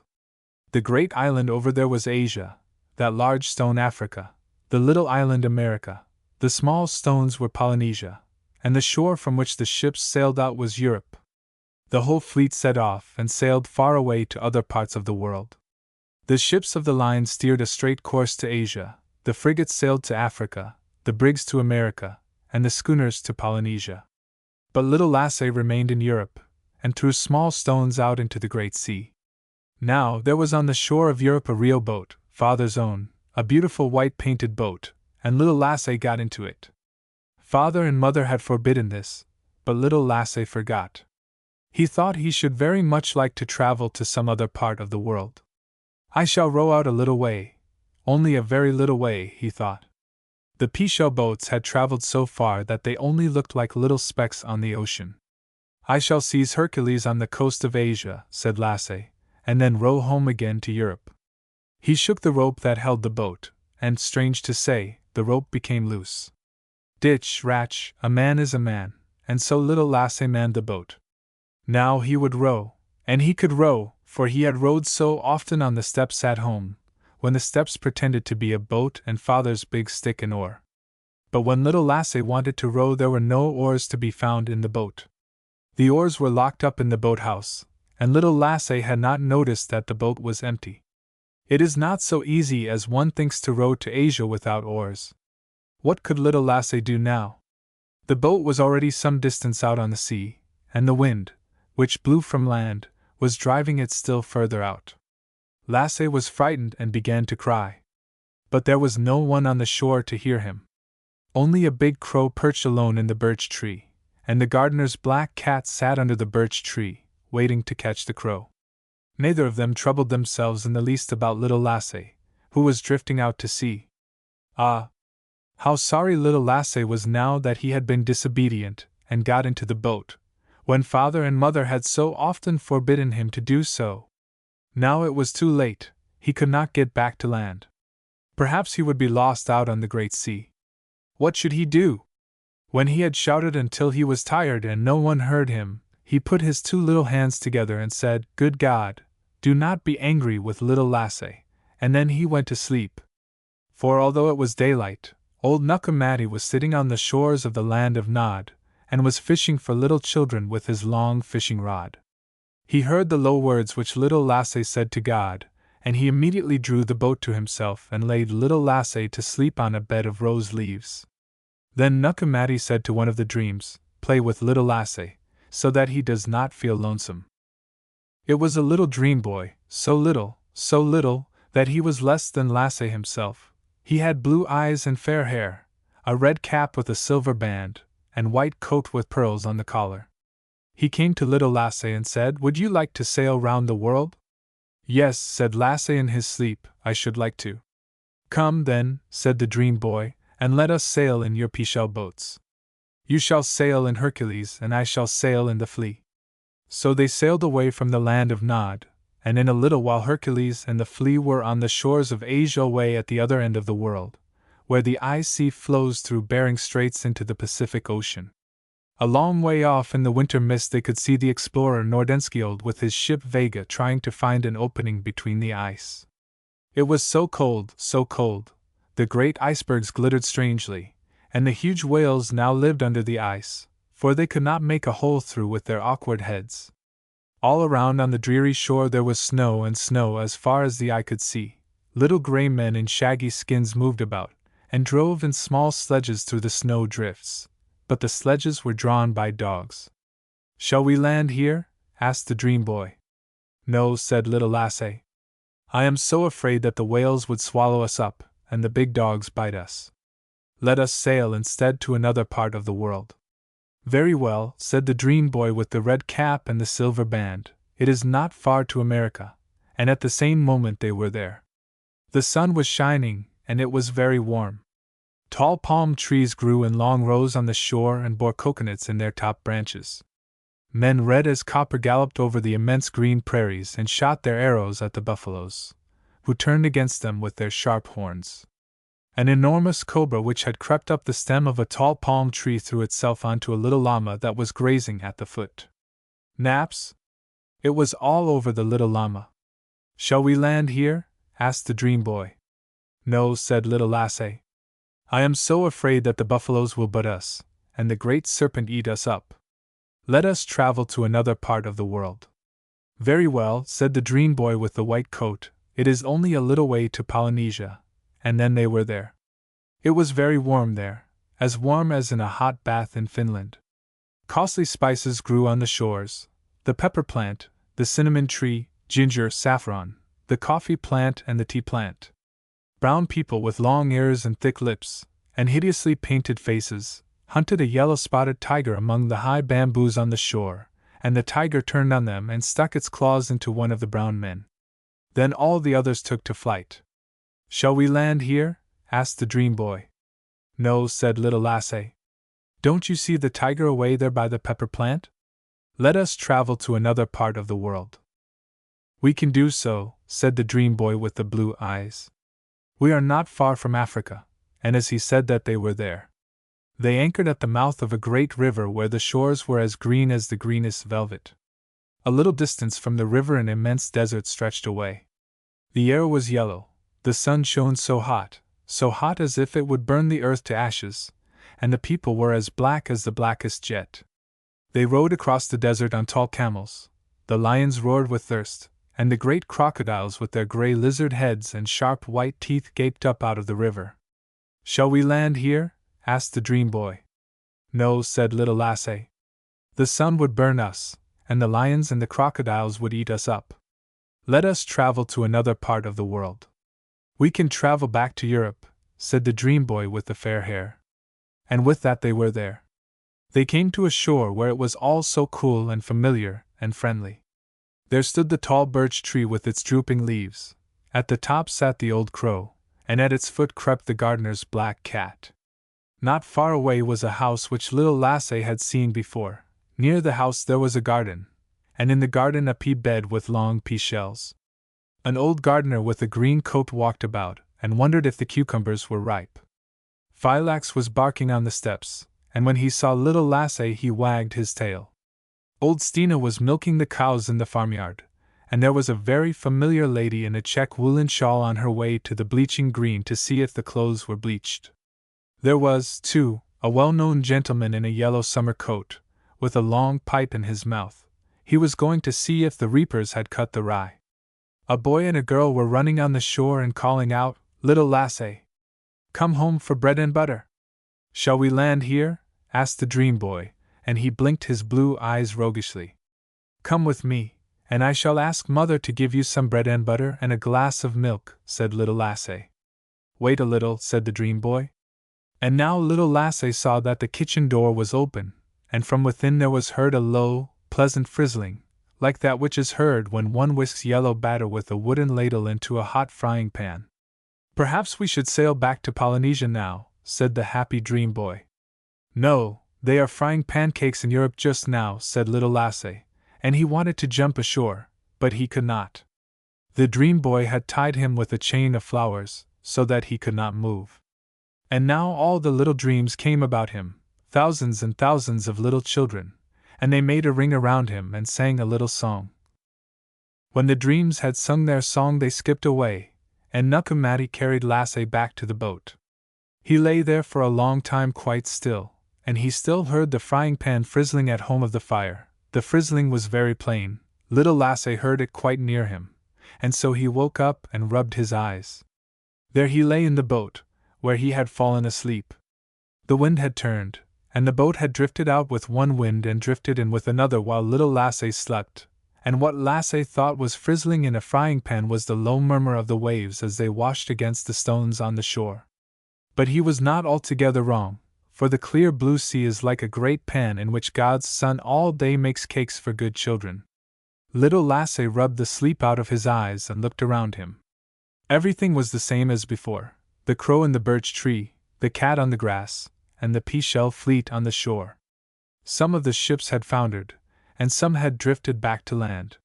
Hercules had come back with its cargo from Asia, the flea had arrived from Polynesia, and the other parts of the world were just where they were before. Little Lassie did not know what to think. He had so often been in that grotto in the land of Nod and did not know what tricks dreams can play. But little Lassie did not trouble his head with such things. He gathered together his boats and walked up the shore back to the house. His brother and sister ran to meet him, and called out from the distance, "Where have you been so long, Lassie? Come home and get some bread and butter." The kitchen door stood open, and inside was heard a strange frizzling. The gardener was near the gate, watering the dill and parsley, the carrots and parsnips. "Well," he said, "where has little Lassie been so long?" Little Lassie straightened himself up stiff, and answered, "I have sailed round the world in a pea-shell boat." "Oh," said the gardener, "he has forgotten dreamland." "But you have not forgotten it, you know that it exists.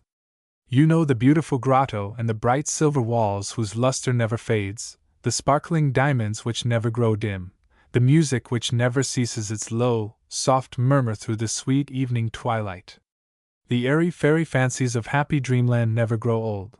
They, like the glorious stars above us, are always young. Perhaps you have caught a glimpse of their ethereal wings as they flew around your pillow.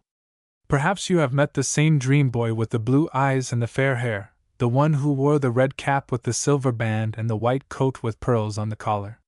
Perhaps he has taken you to see all the countries of the world and the peoples, the cold waste lands and the burning deserts, the many-colored men and the wild creatures in the sea and in the woods, so that you may earn many things, but come gladly home again.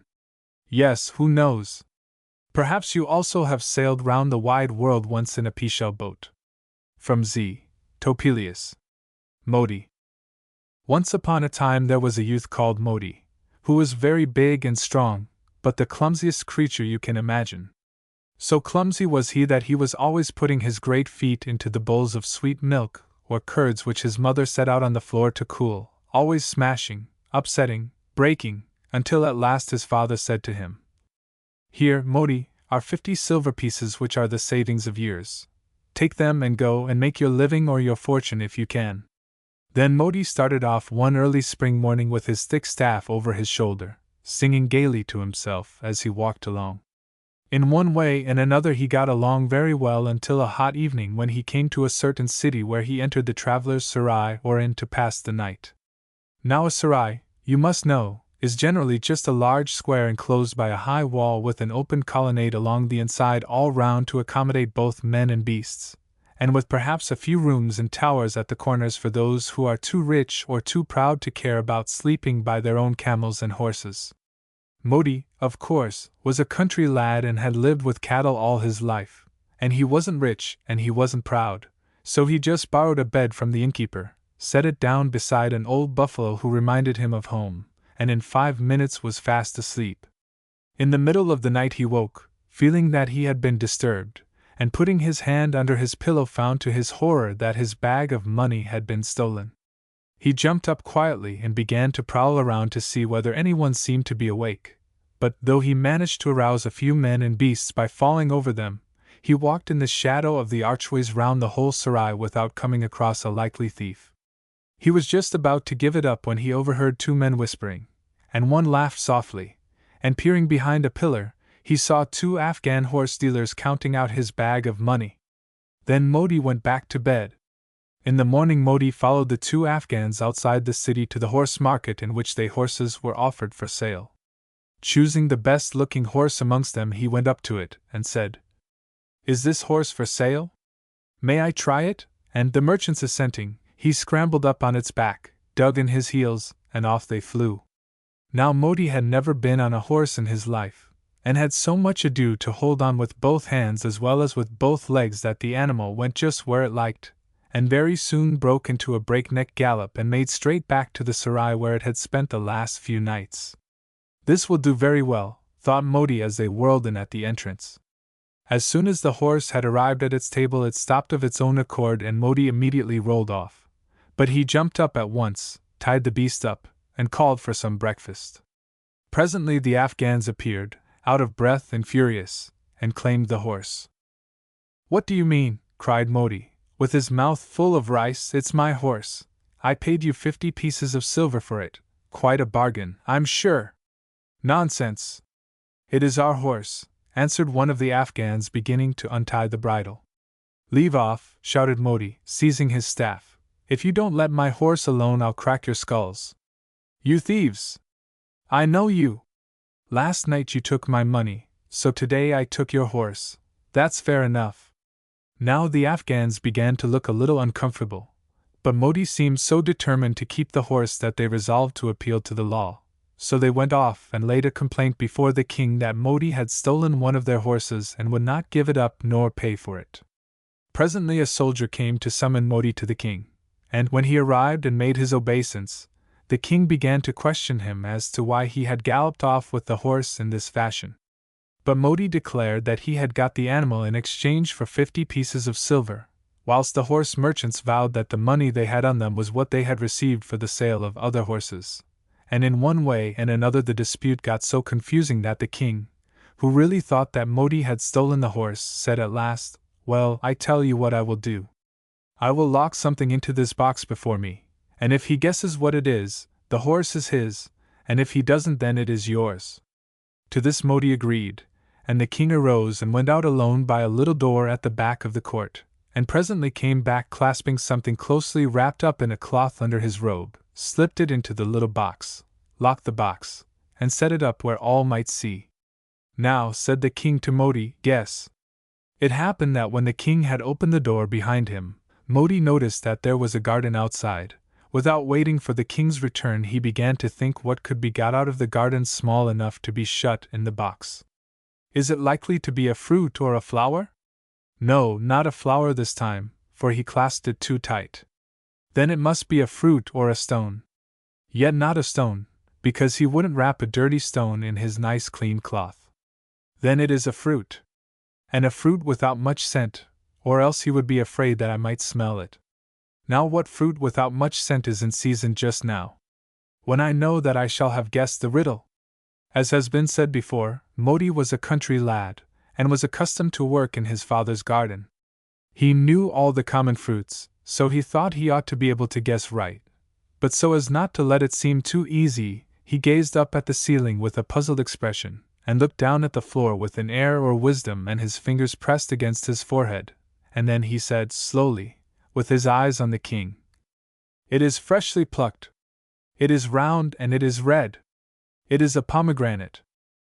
Now the king knew nothing about fruits except that they were good to eat, and, as for seasons, he asked for whatever fruit he wanted whenever he wanted it, and saw that he got it. So to him Modi's guess was like a miracle, and clear proof not only of his wisdom but of his innocence, for it was a pomegranate that he had put into the box. Of course, when the king marveled and praised Modi's wisdom, everybody else did so too, and whilst the Afghans went off crestfallen, Modi took the horse and entered the king's service. Very soon after this, Modi, who continued to live in the sarai, came back one wet and stormy evening to find that his precious horse had strayed. Nothing remained of him but a broken halter cord, and no one knew what had become of him. After inquiring of everyone who was likely to know, Modi seized the cord and his big staff and sallied out to look for him. Away and away he tramped out of the city and into the neighboring forest, tracking hoof marks in the mud. Presently it grew late, But still Modi wandered on until suddenly in the gathering darkness he came right upon a tiger who was contentedly eating his horse. "You thief!" shrieked Modi, and ran up and, just as the tiger, in astonishment, dropped a bone, whack! Came Modi's staff on his head with such good will that the beast was half stunned and could hardly breathe or see. Then Modi continued to shower upon him blows and abuse until the poor tiger could hardly stand, whereupon his tormentor tied the end of the broken halter round his neck and dragged him back to the sarai. "If you had my horse," he said, "I will at least have you, that's fair enough," and he tied him up securely by the head and heels, much as he used to tie the horse. Then, the night being far gone, he flung himself beside him and slept soundly. You cannot imagine anything like the fright of the people in the sarai, when they woke up and found a tiger, very battered but still a tiger, securely tethered amongst themselves and their beasts.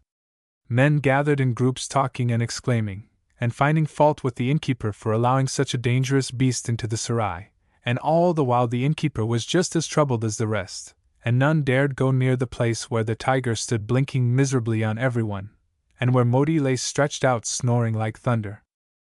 At last news reached the king that Modi had exchanged his horse for a live tiger, and the monarch himself came down, half disbelieving the tale, to see if it were really true.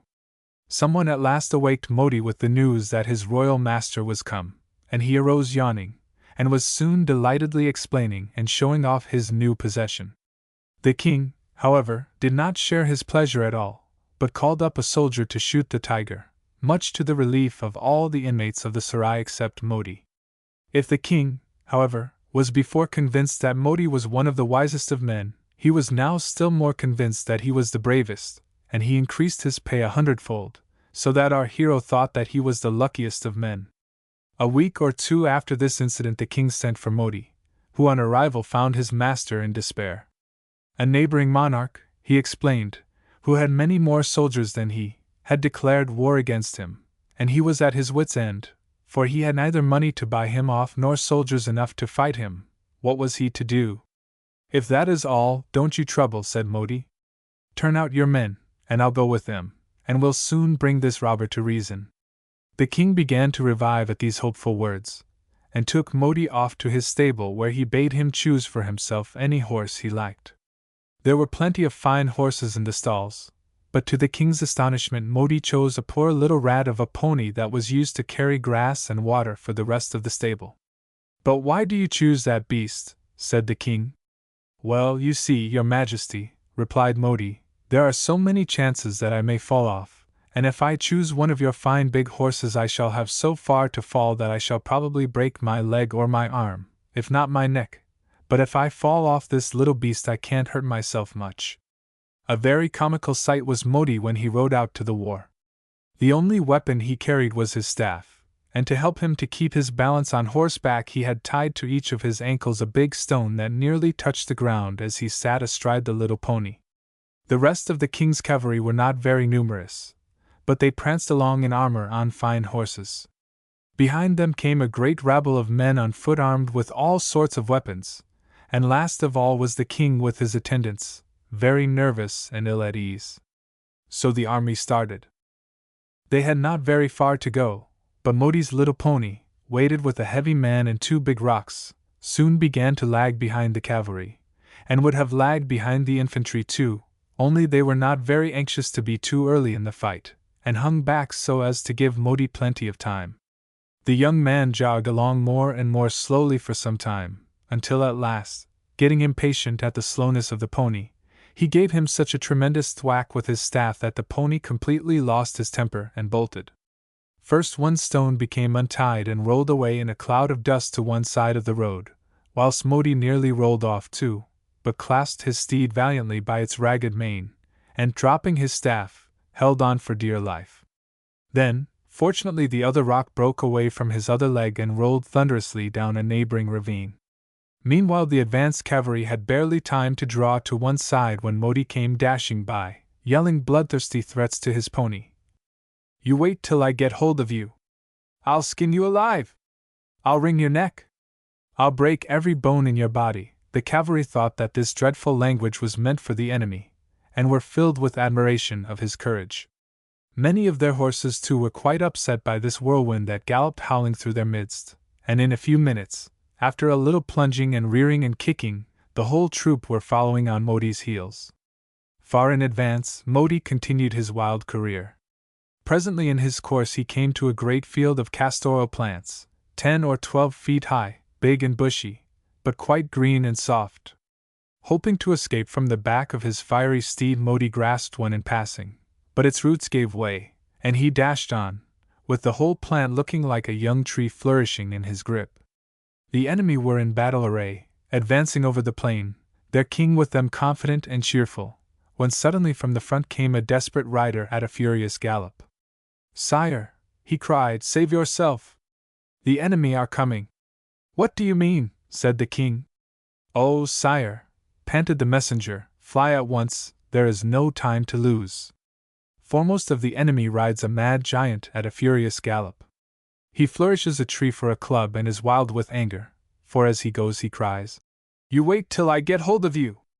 I'll skin you alive! I'll wring your neck! I'll break every bone in your body!' Others ride behind, and you will do well to retire before this whirlwind of destruction comes upon you."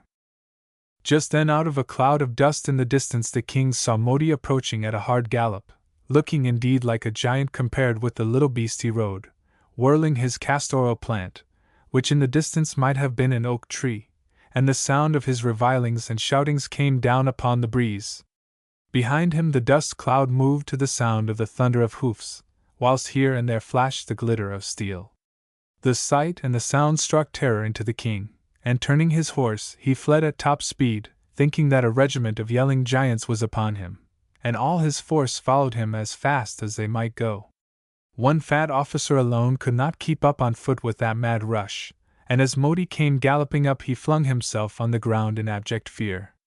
This was too much for Modi's excited pony, who shied so suddenly that Modi went flying over his head like a sky rocket, and alighted right on the top of his fat foe.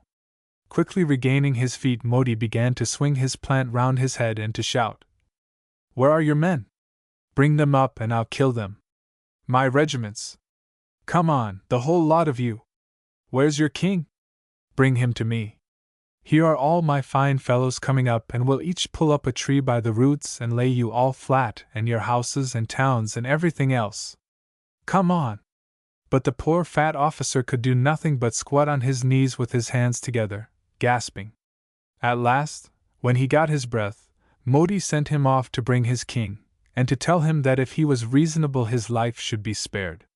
Off the poor man went, and by the time the troops of Modi's side had come up and arranged themselves to look as formidable as possible, he returned with his king. The latter was very humble and apologetic, and promised never to make war any more, to pay a large sum of money, and altogether do whatever his conqueror wished. So the armies on both sides went rejoicing home, and this was really the making of the fortune of clumsy Modi, who lived long and contrived always to be looked up to as a fountain of wisdom, valor, and discretion by all except his relations, who could never understand what he had done to be considered so much wiser than anyone else. A Pashto story. The Enchanted Deer. A young man was out walking one day in Erin, leading a stout cart horse by the bridle. He was thinking of his mother, and how poor they were since his father, who was a fisherman, had been drowned at sea, and wondering what he should do to earn a living for both of them. Suddenly a hand was laid on his shoulder, and a voice said to him, "Will you sell me your horse, son of the fisherman?" And looking up he beheld a man standing in the road with a gun in his hand, a falcon on his shoulder, and a dog by his side. "What will you give me for my horse?" asked the youth. "Will you give me your gun, and your dog, and your falcon?" "I will give them," answered the man, and he took the horse, and the youth took the gun and the dog and the falcon, and went home with them.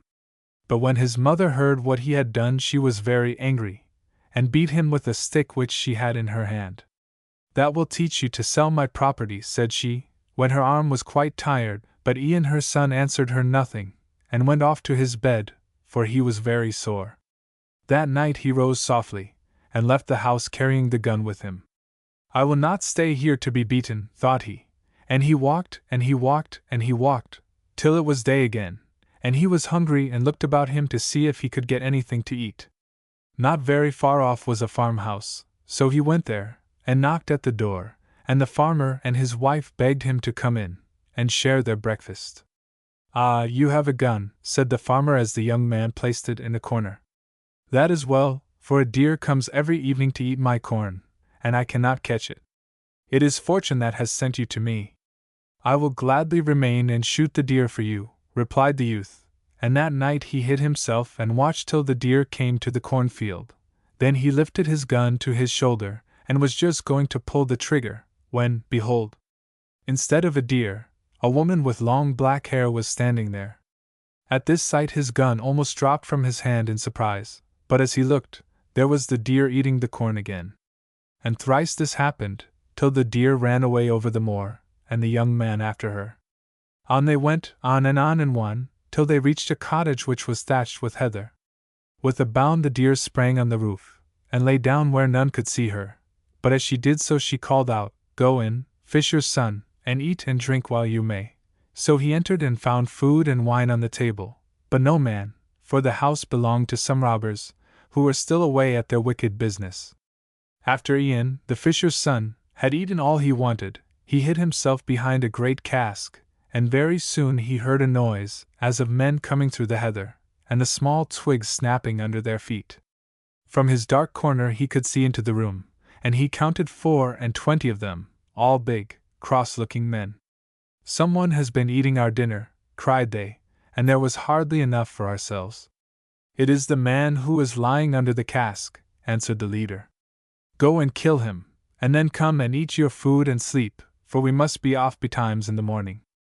So 4 of them killed the fisher's son and left him, and then went to bed. By sunrise they were all out of the house, for they had far to go. And when they had disappeared the deer came off the roof, to where the dead man lay, and she shook her head over him, and wax fell from her ear, and he jumped up as well as ever. "Trust me and eat as you did before, and no harm shall happen to you," said she. So Ian ate and drank, and fell sound asleep under the cask. In the evening the robbers arrived very tired, and crosser than they had been yesterday, for their luck had turned and they had brought back scarcely anything. "Someone has eaten our dinner again," cried they. "It is the man under the barrel," answered the captain. "Let 4 of you go and kill him, but first slay the other 4 who pretended to kill him last night, and didn't because he is still alive." Then Ian was killed a second time, and after the rest of the robbers had eaten, they laid down and slept till morning. No sooner were their faces touched with the sun's rays than they were up and off. Then the deer entered and dropped the healing wax on the dead man, and he was as well as ever. By this time he did not mind what befell him, so sure was he that the deer would take care of him, and in the evening that which had happened before happened again. The 4 robbers were put to death and the fisher's son also, but because there was no food left for them to eat, they were nearly mad with rage, and began to quarrel. From quarreling they went on to fighting, and fought so hard that by and by they were all stretched dead on the floor. Then the deer entered, and the fisher's son was restored to life, and bidding him follow her, she ran on to a little white cottage where dwelt an old woman and her son, who was thin and dark. "Here I must leave you," said the deer, "but tomorrow meet me at midday in the church that is yonder," and jumping across the stream, she vanished into a wood. Next day he set out for the church, but the old woman of the cottage had gone before him, and had stuck an enchanted stick called the spike of hurt in a crack of the door, so that he would brush against it as he stepped across the threshold. Suddenly he felt so sleepy that he could not stand up, and throwing himself on the ground he sank into a deep slumber, not knowing that the dark lad was watching him. Nothing could waken him, not even the sound of sweetest music, nor the touch of a lady who bent over him. A sad look came on her face, as she saw it was no use, and at last she gave it up, and lifting his arm, wrote her name across the side, the daughter of the king of the town under the waves. "I will come tomorrow," she whispered, though he could not hear her, and she went sorrowfully away. Then he awoke, and the dark lad told him what had befallen him, and he was very grieved. But the dark lad did not tell him of the name that was written underneath his arm. On the following morning the fisher's son again went to the church, determined that he would not go to sleep, whatever happened. but in his hurry to enter he touched with his hand the spike of hurt, and sank down where he stood, wrapped in slumber. A second time the air was filled with music, and the lady came in, stepping softly, but though she laid his head on her knee, and combed his hair with a golden comb, his eyes opened not. Then she burst into tears, and placing a beautifully wrought box in his pocket she went her way. The next day the same thing befell the fisher's son, and this time the lady wept more bitterly than before, for she said it was the last chance, and she would never be allowed to come any more, for home she must go.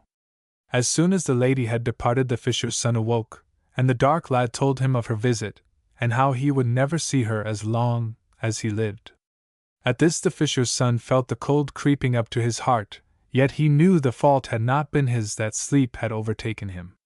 "I will search the whole world through till I find her," cried he, and the dark lad laughed as he heard him.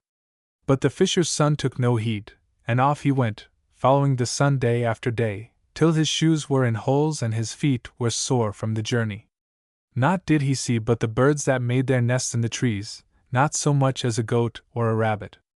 On and on he went, till suddenly he came upon a little house, with a woman standing outside it. "All hail, fisher's son," said she. "I know what you are seeking. Enter in and rest and eat, and tomorrow I will give you what help I can, and send you on your way." Gladly did Ian the fisher's son accept her offer, and all that day he rested, and the woman gave him ointment to put on his feet, which healed his sores. At daybreak he got up, ready to be gone, and the woman bade him farewell, saying, "I have a sister who dwells on the road which you must travel. It is a long road, and it would take you a year and a day to reach it, but put on these old brown shoes with holes all over them, and you will be there before you know it. Then shake them off, and turn their toes to the known, and their heels to the unknown, and they will come home of themselves." The fisher's son did as the woman told him, and everything happened just as she had said. But at parting the second sister said to him, as she gave him another pair of shoes, "Go to my third sister, for she has a son who is keeper of the birds of the air, and sends them to sleep when night comes. He is very wise, and perhaps he can help you." Then the young man thanked her, and went to the third sister. The third sister was very kind, but had no counsel to give him, so he ate and drank and waited till her son came home, after he had sent all the birds to sleep. He thought a long while after his mother had told him the young man's story, and at last he said that he was hungry, and the cow must be killed, as he wanted some supper. So the cow was killed and the meat cooked, and a bag made of its red skin. "Now get into the bag," bade the son, and the young man got in and took his gun with him, but the dog and the falcon he left outside.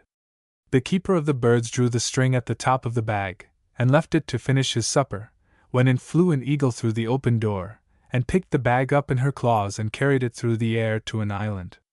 There was nothing to eat on the island, and the fisher's son thought he would die of food, when he remembered the box that the lady had put in his pocket. He opened the lid, and 3 tiny little birds flew out, and flapping their wings they asked, "Good master, is there anything we can do for thee?" "Bear me to the kingdom of the king under the waves," he answered, and one little bird flew on to his head, and the others perched on each of his shoulders, and he shut his eyes, and in a moment there he was in the country under the sea.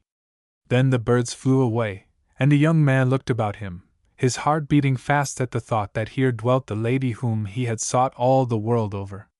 He walked on through the streets, and presently he reached the house of a weaver who was standing at his door, resting from his work. "You are a stranger here, that is plain," said the weaver, "but come in, and I will give you food and drink." And the young man was glad, for he knew not where to go, and they sat and talked till it grew late. "Stay with me, I pray, for I love company and am lonely," observed the weaver at last, and he pointed to a bed in a corner, where the fisher's son threw himself, and slept till dawn. "There is to be a horse race in the town today," remarked the weaver, "and the winner is to have the king's daughter to wife." The young man trembled with excitement at the news, and his voice shook as he answered, "That will be a prize indeed. I should like to see the race." "Oh, that is quite easy, anyone can go," replied the weaver. "I would take you myself, but I have promised to weave this cloth for the king." "That is a pity," returned the young man politely, but in his heart he rejoiced, for he wished to be alone. Leaving the house, he entered a grove of trees which stood behind, and took the box from his pocket. He raised the lid, and out flew the 3 little birds. "Good master, what shall we do for thee?" asked they, and he answered, "Bring me the finest horse that ever was seen, and the grandest dress, and glass shoes."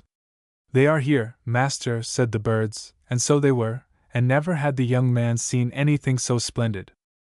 Mounting the horse, he rode into the ground where the horses were assembling for the great race, and took his place among them. Many good beasts were there which had won many races, but the horse of the fisher's son left them all behind, and he was first at the winning post. The king's daughter waited for him in vain to claim his prize, for he went back to the wood, and got off his horse, and put on his old clothes, and bade the box place some gold in his pockets. After that he went back to the weaver's house, and told him that the gold had been given him by the man who had won the race, and that the weaver might have it for his kindness to him. Now, as nobody had appeared to demand the hand of the princess, the king ordered another race to be run, and the fisher's son rode into the field still more splendidly dressed than he was before, and easily distanced everybody else.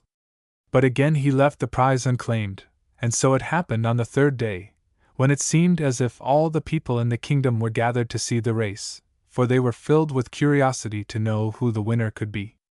"If he will not come of his own free will, he must be brought," said the king, and the messengers who had seen the face of the victor were sent to seek him in every street of the town. This took many days, and when at last they found the young man in the weaver's cottage, he was so dirty and ugly and had such a strange appearance, that they declared he could not be the winner they had been searching for, but a wicked robber who had murdered ever so many people, but had always managed to escape.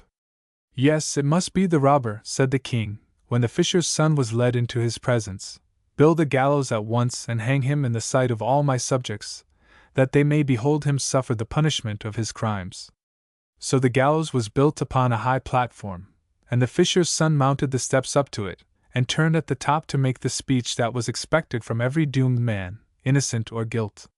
As he spoke he happened to raise his arm, and the king's daughter, who was there at her father's side, saw the name which she had written under it. With a shriek she sprang from her seat, and the eyes of the spectators were turned towards her. "Stop! Stop!" she cried, hardly knowing what she said. "If that man is hanged there is not a soul in the kingdom but shall die also." And running up to where the fisher's son was standing, she took him by the hand, saying, "Father, this is no robber or murderer, but the victor in the 3 races, and he loosed the spells that were laid upon me." Then, without waiting for a reply, she conducted him into the palace, and he bathed in a marble bath, and all the dirt that the fairies had put upon him disappeared like magic, and when he had dressed himself in the fine garments the princess had sent to him, he looked a match for any king's daughter in Erin. He went down into the great hall where she was awaiting him, and they had much to tell each other but little time to tell it in, for the king her father, and the princes who were visiting him, and all the people of the kingdom were still in their places expecting her return. "How did you find me out?" she whispered as they went down the passage. "The birds in the box told me," answered he, but he could say no more, as they stepped out into the open space that was crowded with people. There the princes stopped. "O kings," she said, turning towards them, "if one of you were killed today, the rest would fly. But this man put his trust in me, and had his head cut off 3 times.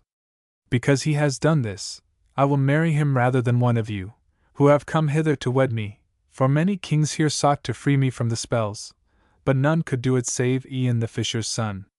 From Popular Tales of the West Highlands. A Fish Story.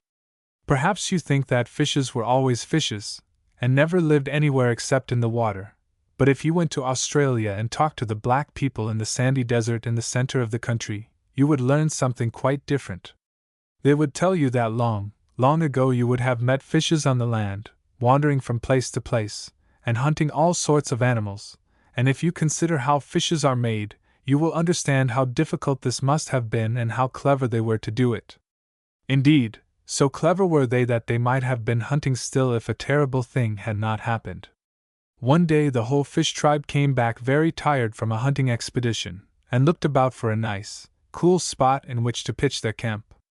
It was very hot, and they thought that they could not find a more comfortable place than under the branches of a large tree which grew by the bank of a river. So they made their fire to cook some food, right on the edge of a steep bank, which had a deep pool of water lying beneath it at the bottom. While the food was cooking, they all stretched themselves lazily out under the tree, and were just dropping off to sleep when a big black cloud which they had never noticed spread over the sun, and heavy drops of rain began to fall, so that the fire was almost put out, and that, you know, is a very serious thing in savage countries where they have no matches, for it is very hard to light it again. To make matters worse, an icy wind began to blow, and the poor fishes were chilled right through their bodies. "This will never do," said Thuggai, the oldest of the fish tribe.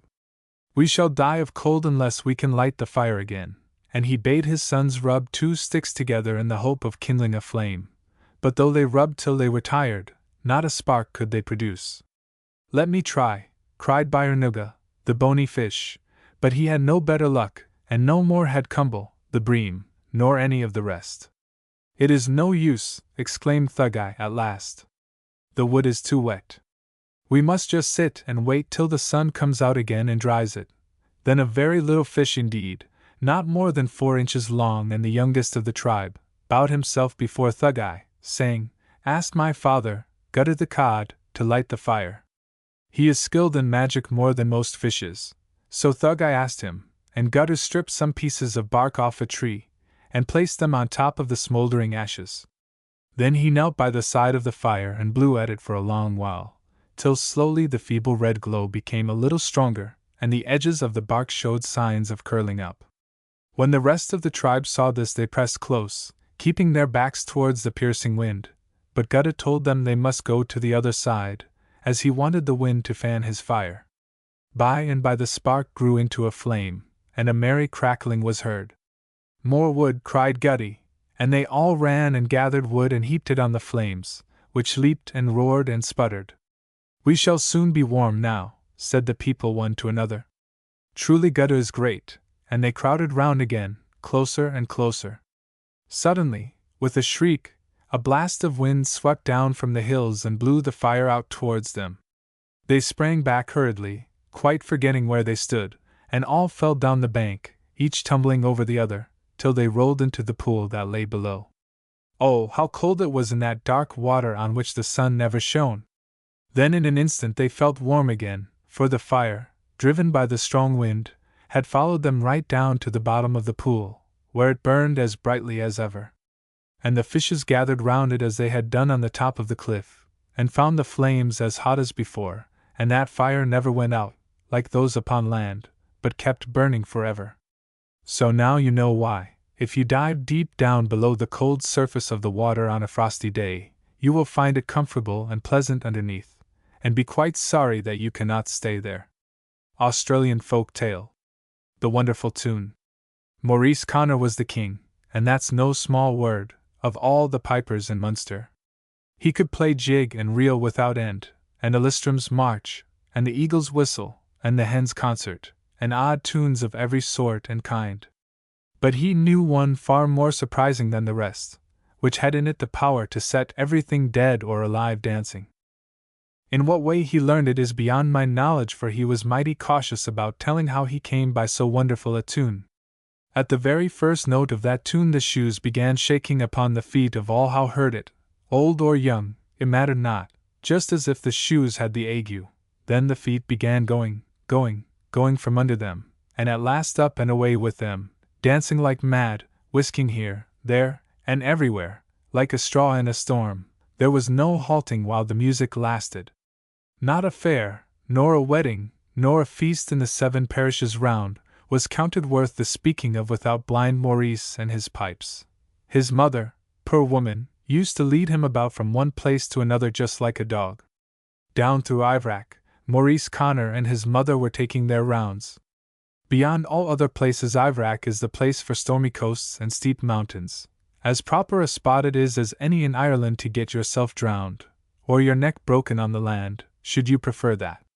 But notwithstanding, in Ballinskellig Bay there is a neat bit of ground, well fitted for diversion, and down from it, towards the water, is a clean smooth piece of strand, the dead image of a calm summer's sea on a moonlight night, with just the curl of the small waves upon it.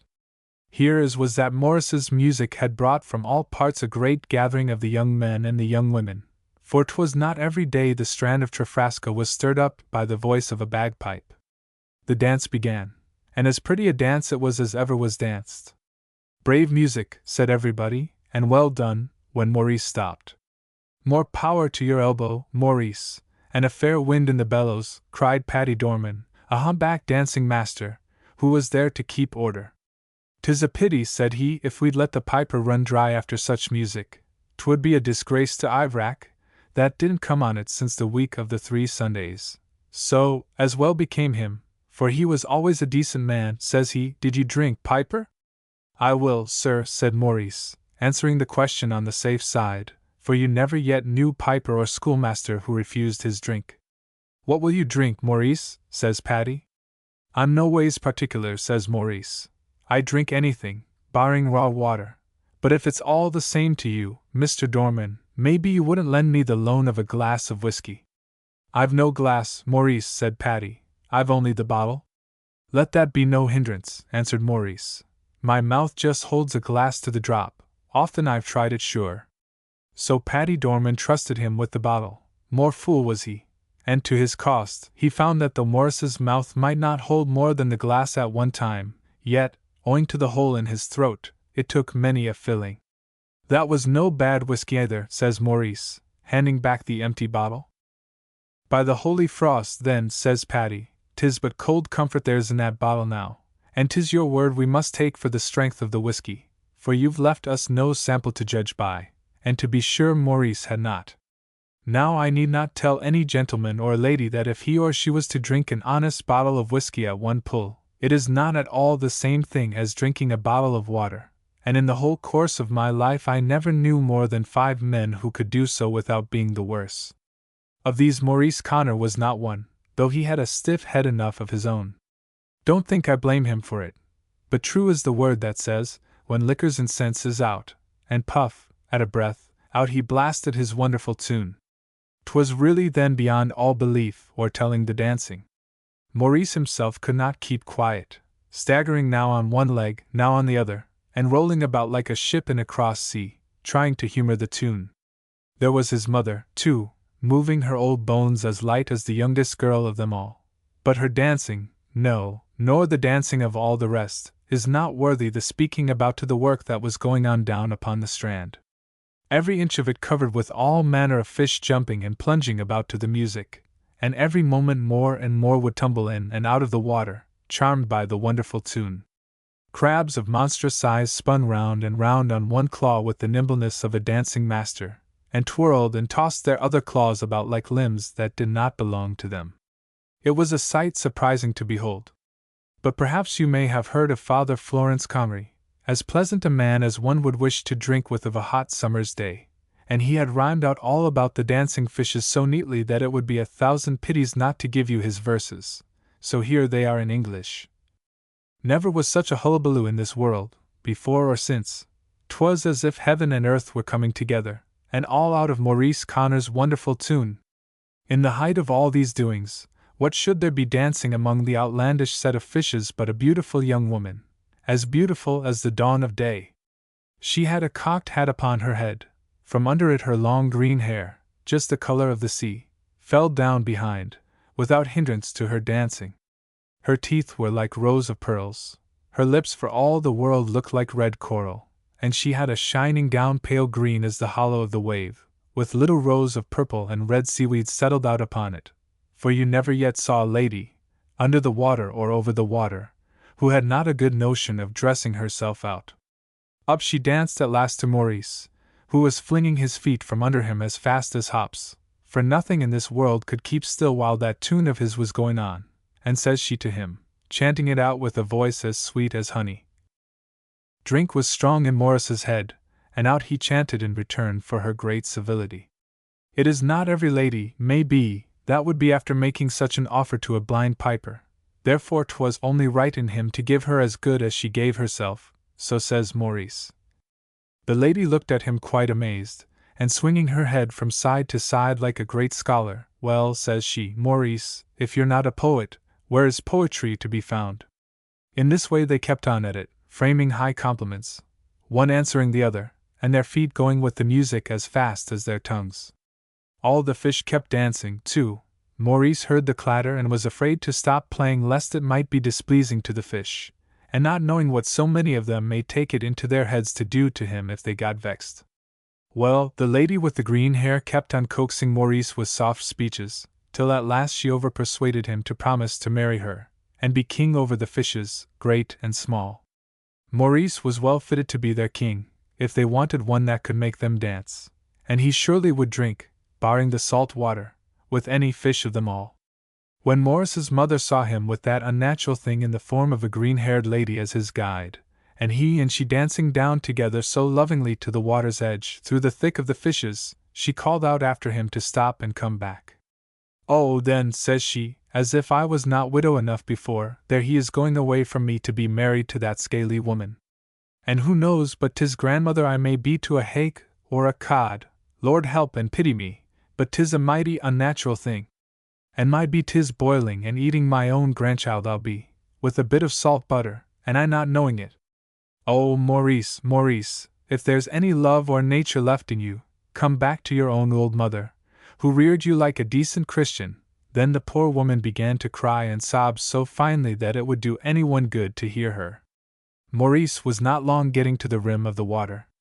There he kept playing and dancing on as if nothing was the matter, and a great thundering wave coming in towards him ready to swallow him up alive. But as he could not see it, he did not fear it. His mother it was who saw it plainly through the big tears that were rolling down her cheeks, and though she saw it, and her heart was aching as much as ever mother's heart ached for a son, she kept dancing, dancing all the time for the bare life of her. Certain it was she could not help it, for Maurice never stopped playing that wonderful tune of his. He only turned his ear to the sound of his mother's voice, fearing it might put him out in his steps, and all the answer he made back was, "Wished with you, mother, sure I'm going to be king over the fishes down in the sea, and for a token of luck, and a sign that I'm alive and well, I'll send you in, every 12-month on this day, a piece of burned wood to Trafraska." Maurice had not the power to say a word more. For the strange lady with the green hair, seeing the wave just upon them, covered him up with herself in a thing like a cloak with a big hood to it, and the wave curling over twice as high as their heads burst upon the strand, with a rush and a roar that might be heard as far as Cape Clear. That day 12-month the piece of burned wood came ashore in Trafraska. It was a queer thing for Maurice to think of sending all the way from the bottom of the sea. A gown or a pair of shoes would have been something like a present for his poor mother, but he had said it, and he kept his word. The bit of burned wood regularly came ashore on the appointed day for as good, aye, and better than 100 years. The day is now forgotten, and may be that is the reason why people say how Maurice Connor has stopped sending the luck token to his mother. Poor woman, she did not live to get as much as one of them, for what through the loss of Maurice, and the fear of eating her own grandchildren, she died in 3 weeks after the dance. Some say it was the fatigue that killed her, but whichever it was, Mrs. Connor was decently buried with her own people. Seafaring people have often heard, off the coast of Kerry, on a still night, the sound of music coming up from the water, and some, who have had good ears, could plainly distinguish Maurice Connor's voice singing these words to his pipes. From fairy tales and traditions of the south of Ireland. The rich brother and the poor brother. There was once a rich old man who had 2 sons, and as his wife was dead, the elder lived with him, and helped him to look after his property. For a long time all went well. The young man got up very early in the morning, and worked hard all day, and at the end of every week his father counted up the money they had made, and rubbed his hands with delight, as he saw how big the pile of gold in the strong iron chest was becoming. "It will soon be full now, and I shall have to buy a larger one," he said to himself, and so busy was he with the thought of his money, that he did not notice how bright his son's face had grown, nor how he sometimes started when he was spoken to, as if his mind was far away. One day, however, the old man went to the city on business, which he had not done for 3 years at least. It was market day, and he met with many people he knew, and it was getting quite late when he turned into the inn-yard, and bade an ostler saddle his horse, and bring it round directly. While he was waiting in the hall, the landlady came up for a gossip, and after a few remarks about the weather and the vineyard she asked him how he liked his new daughter-in-law, and whether he had been surprised at the marriage. The old man stared as he listened to her. "Daughter-in-law? Marriage?" said he. "I don't know what you are talking about. I've got no daughter-in-law, and nobody has been married lately, that I ever heard of." Now this was exactly what the landlady, who was very curious, wanted to find out, but she put on a look of great alarm, and exclaimed, "Oh dear! I hope I have not made mischief. I had no idea, or of course I would not have spoken, but," and here she stopped and fumbled with her apron, as if she was greatly embarrassed. "As you have said so much you will have to say a little more," retorted the old man, a suspicion of what she meant darting across him, and the woman, nothing loath, answered as before. "Ah, it was not all for buying or selling that your handsome son has been coming to town every week these many months past. And not by the shortest way, either. No, it was over the river he rode, and across the hill and past the cottage of Miguel the vinekeeper, whose daughter, they say, is the prettiest girl in the whole countryside, though she is too white for my taste." And then the landlady paused again, and glanced up at the farmer, to see how he was taking it. She did not learn much. He was looking straight before him, his teeth set. But as she ceased to talk, he said quietly, "Go on." "There is not much more to tell," replied the landlady, for she suddenly remembered that she must prepare supper for the hungry men who always stopped at the inn on market days, before starting for home. But one fine morning they both went to the little church on top of the hill, and were married. My cousin is servant to the priest, and she found out about it, and told me. But good day to you, sir. Here is your horse, and I must hurry off to the kitchen." It was lucky that the horse was sure-footed and knew the road, for his bridle hung loose on his neck, and his master took no heed of the way he was going. When the farmhouse was reached, the man led the animal to the stable, and then went to look for his son. "I know everything, you have deceived me. Get out of my sight at once, I have done with you," he stammered, choking with passion as he came up to the young man, who was cutting a stick in front of the door, whistling gaily the while. "But, father, you are no son of mine, I have only one now. Begone, or it will be the worse for you," and as he spoke he lifted up his whip. The young man shrank back. He feared lest his father should fall down in a fit, his face was so red and his eyes seemed bursting from his head. But it was no use staying. Perhaps next morning the old man might listen to reason, though in his heart the son felt that he would never take back his words.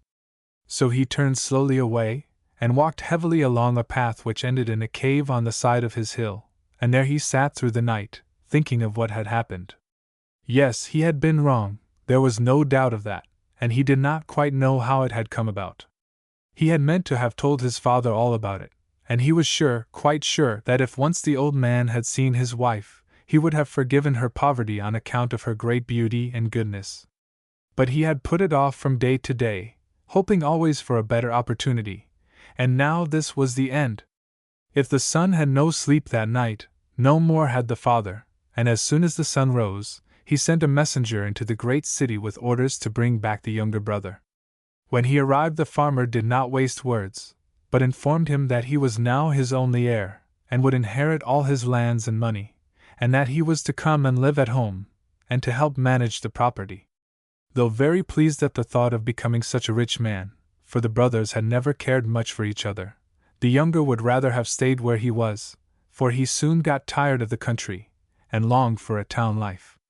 However, this he kept to himself, and made the best of things, working hard like his brother before him. In this way the years went on, but the crops were not so good as they had been, and the old man gave orders that some fine houses he was building in the city should be left unfinished, for it would take all the savings to complete them.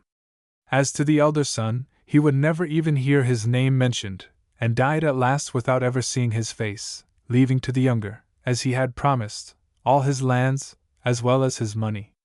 Meanwhile, the son whom he had disinherited had grown poorer and poorer.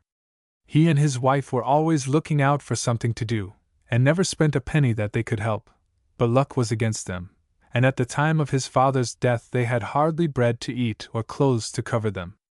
If there had been only himself, he would have managed to get on somehow, but he could not bear to watch his children becoming weaker day by day, and swallowing his pride, at length he crossed the mountains to his old home where his brother was living. It was the first time for long that the two men had come face to face, and they looked at each other in silence. Then tears rose in the eyes of the elder, but winking them hastily away, he said, "Brother, it is not needful that I should tell you how poor I am, you can see that for yourself. I have not come to beg for money, but only to ask if you will give me those unfinished houses of yours in the city, and I will make them watertight, so that my wife and children can live in them, and that will save our rent. For as they are, they profit you nothing." And the younger brother listened and pitied him, and gave him the houses that he asked for, and the elder went away happy. For some years things went on as they were, and then the rich brother began to feel lonely, and thought to himself that he was getting older, and it was time for him to be married. The wife he chose was very wealthy, but she was also very greedy, and however much she had, she always wanted more. She was, besides, one of those unfortunate people who invariably fancy that the possessions of other people must be better than their own. Many a time her poor husband regretted the day that he had first seen her, and often her meanness and shabby ways put him to shame. But he had not the courage to rule her, and she only got worse and worse. After she had been married a few months, the bride wanted to go into the city and buy herself some new dresses. She had never been there before, and when she had finished her shopping, she thought she would pay a visit to her unknown sister-in-law, and rest for a bit. The house she was seeking was in a broad street, and ought to have been very magnificent, but the carved stone portico enclosed a mean little door of rough wood, while a row of beautiful pillars led to nothing.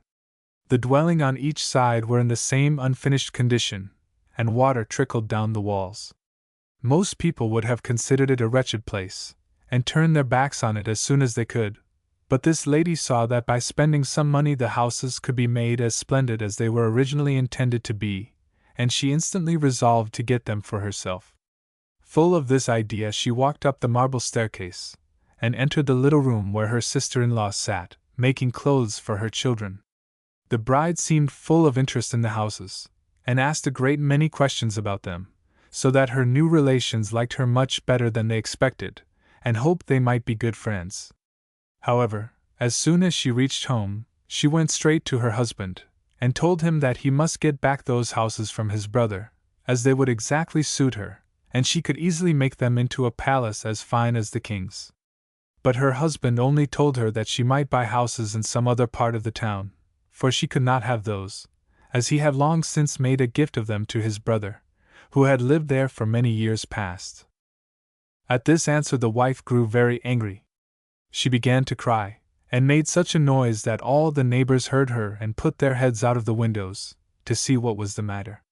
It was absurd, she sobbed out, quite unjust. Indeed, if you came to think of it, the gift was worth nothing, as when her husband made it he was a bachelor, and since then he had been married, and she had never given her consent to any such thing, and so she lamented all day and all night, till the poor man was nearly worried to death, and at last he did what she wished, and summoned his brother in a court of law to give up the houses which, he said, had only been lent to him.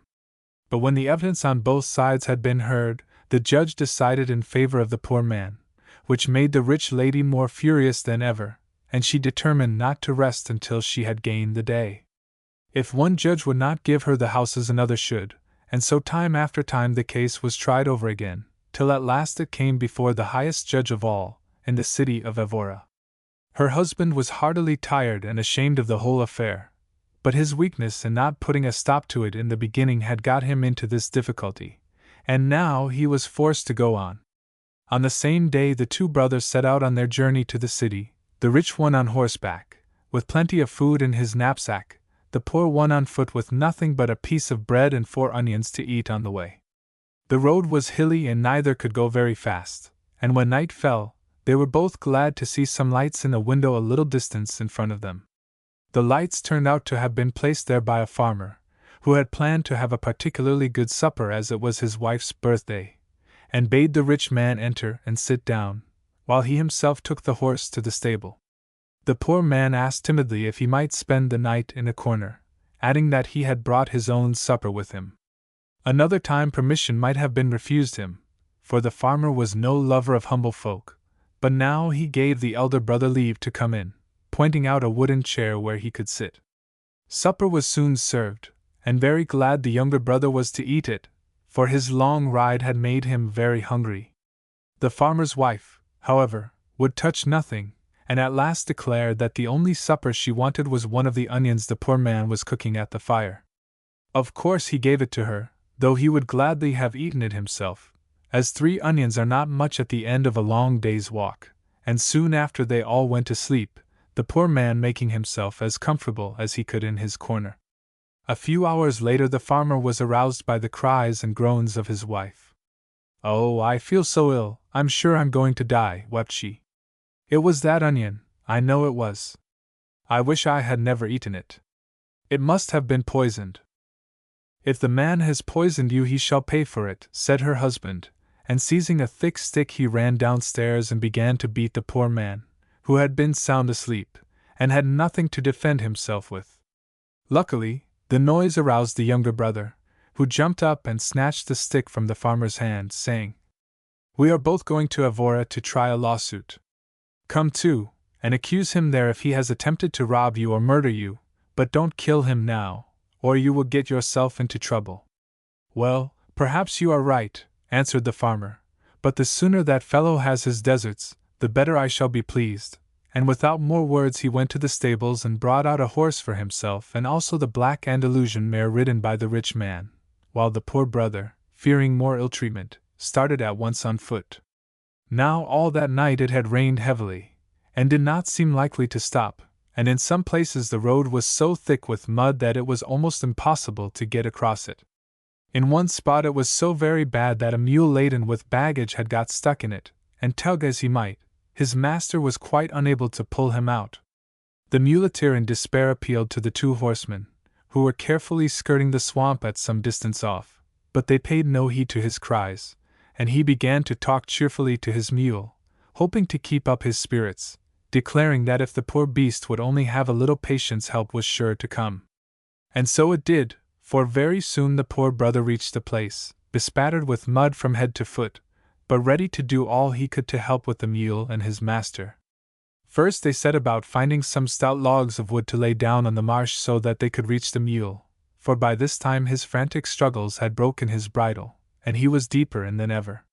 Stepping cautiously along the wood, the poor man contrived to lay hold of the animal's tail, and with a desperate effort the mule managed to regain his footing on dry ground, but at the cost of leaving his tail in the poor man's hand. When he saw this the muleteer's anger knew no bounds, and forgetting that without the help given him he would have lost his mule altogether, he began to abuse the poor man, declaring that he had ruined his beast, and the law would make him pay for it. Then, jumping on the back of the mule, which was so glad to be out of the choking mud that he did not seem to mind the loss of his tail, the ungrateful wretch rode on, and that evening reached the inn at Evora, where the rich man and the farmer had already arrived for the night. Meanwhile the poor brother walked wearily along, wondering what other dreadful adventures were in store for him. "I shall certainly be condemned for one or other of them," thought he sadly, "and after all, if I have to die, I would rather choose my own death than leave it to my enemies." And as soon as he entered Evora he looked about for a place suitable for carrying out the plan he had made. At length he found what he sought, but as it was too late and too dark for him to make sure of success, he curled himself up under a doorway, and slept till morning. Although it was winter, the sun rose in a clear sky, and its rays felt almost warm when the poor man got up and shook himself. He intended it to be the day of his death, but in spite of that, and of the fact that he was leaving his wife and children behind him, he felt almost cheerful. He had struggled so long, and was so very, very tired, but he would not have minded that if he could have proved his innocence, and triumphed over his enemies. However, they had all been too clever for him, and he had no strength to fight any more. So he mounted the stone steps that led to the battlements of the city, and stopped for a moment to gaze about him. It happened that an old sick man who lived near by had begged to be carried out and to be laid at the foot of the wall so that the beams of the rising sun might fall upon him, and he would be able to talk with his friends as they passed by to their work. Little did he guess that on top of the battlements, exactly over his head, stood a man who was taking his last look at the same sun, before going to his death that awaited him. But so it was, and as the steeple opposite was touched by the golden light, the poor man shut his eyes and sprang forward. The wall was high, and he flew rapidly through the air, but it was not the ground he touched, only the body of the sick man, who rolled over and died without a groan. As for the other, he was quite unhurt, and was slowly rising to his feet when his arms were suddenly seized and held. "You have killed our father, do you see? Do you see?" cried two young men, "and you will come with us this instant before the judge, and answer for it." "Your father? But I don't know him." "What do you mean?" asked the poor man, who was quite bewildered with his sudden rush through the air, and could not think why he should be accused of this fresh crime. But he got no reply, and was only hurried through the streets to the courthouse, where his brother, the muleteer, and the farmer had just arrived, all as angry as ever, all talking at once, till the judge entered and ordered them to be silent. "I will hear you one by one," he said, and motioned the younger brother to begin. He did not take long to state his case. The unfinished houses were his, left him with the rest of the property by his father, and his brother refused to give them up. In answer, the poor man told, in a few words, how he had begged the houses from his brother, and produced the deed of gift which made him their owner. The judge listened quietly and asked a few questions. Then he gave his verdict. "The houses shall remain the property of the man to whom they were given, and to whom they belong. And as you," he added, turning to the younger brother, "brought this accusation knowing full well it was wicked and unjust, I order you, besides losing the houses, to pay £1,000 damages to your brother." The rich man heard the judge with rage in his heart, the poor man with surprise and gratitude. But he was not safe yet, for now it was the turn of the farmer. The judge could hardly conceal a smile at the story, and inquired if the wife was dead before the farmer left the house, and received for answer that he was in such a hurry for justice to be done that he had not waited to see. Then the poor man told his tale, and once more judgment was given in his favor, while £1,200 was ordered to be paid him. As for the muleteer, he was informed very plainly that he had proved himself mean and ungrateful for the help that had been given him, and as a punishment he must pay to the poor man a fine of £50, and hand him over the mule till his tail had grown again. Lastly, there came the two sons of the sick man. "This is the wretch who killed our father," they said, "and we demand that he should die also." "How did you kill him?" asked the judge, turning to the accused, and the poor man told how he had leaped from the wall, not knowing that anyone was beneath. "Well, this is my judgment," replied the judge, when they had all spoken. "Let the accused sit under the wall, and let the sons of the dead man jump from the top and fall on him and kill him, and if they will not to this, then they are condemned to pay £800 for their false accusation." The young men looked at each other, and slowly shook their heads. "We will pay the fine," said they, and the judge nodded. So the poor man rode the mule home, and brought back to his family enough money to keep them in comfort to the end of their days. Adapted from the Portuguese. The One-Handed Girl. An old couple once lived in a hut under a grove of palm trees, and they had one son and one daughter. They were all very happy together for many years, and then the father became very ill, and felt he was going to die. He called his children to the place where he lay on the floor, for no one had any beds in that country, and said to his son, "I have no herds of cattle to leave you, only the few things there are in the house, for I am a poor man, as you know. But choose, will you have my blessing or my property?" "Your property, certainly," answered the son, and his father nodded. "And you?" asked the old man of the girl, who stood by her brother. "I will have blessing," she answered, and her father gave her much blessing. That night he died, and his wife and son and daughter mourned for him 7 days, and gave him a burial according to the custom of his people. But hardly was the time of mourning over, than the mother was attacked by a disease which was common in that country. "I am going away from you," she said to her children, in a faint voice, But first, my son, choose which you will have, blessing or property. Property, certainly, answered the son. And you, my daughter? I will have blessing, said the girl, and her mother gave her much blessing, and that night she died. When the days of mourning were ended, the brother bade his sister put outside the hut all that belonged to his father and his mother. So the girl put them out, and he took them away, save only a small pot and a vessel in which she could clean her corn. But she had no corn to clean. She sat at home, sad and hungry, when a neighbor knocked at the door. My pot has cracked in the fire, lend me yours to cook my supper in, and I will give you a handful of corn in return. And the girl was glad, and that night she was able to have supper herself, and next day another woman borrowed her pot, and then another and another, for never were known so many accidents as befell the village pots at that time. She soon grew quite fat with all the corn she earned with the help of her pot, and then one evening she picked up a pumpkin seed in a corner, and planted it near her well, and it sprang up, and gave her many pumpkins. At last it happened that a youth from her village passed through the place where the girl's brother was, and the two met and talked. "What news is there of my sister?" asked the young man, with whom things had gone badly, for he was idle. "She is fat and well-liking," replied the youth, "for the women borrow her mortar to clean their corn, and borrow her pot to cook it in, and for all this they give her more food than she can eat," and he went his way.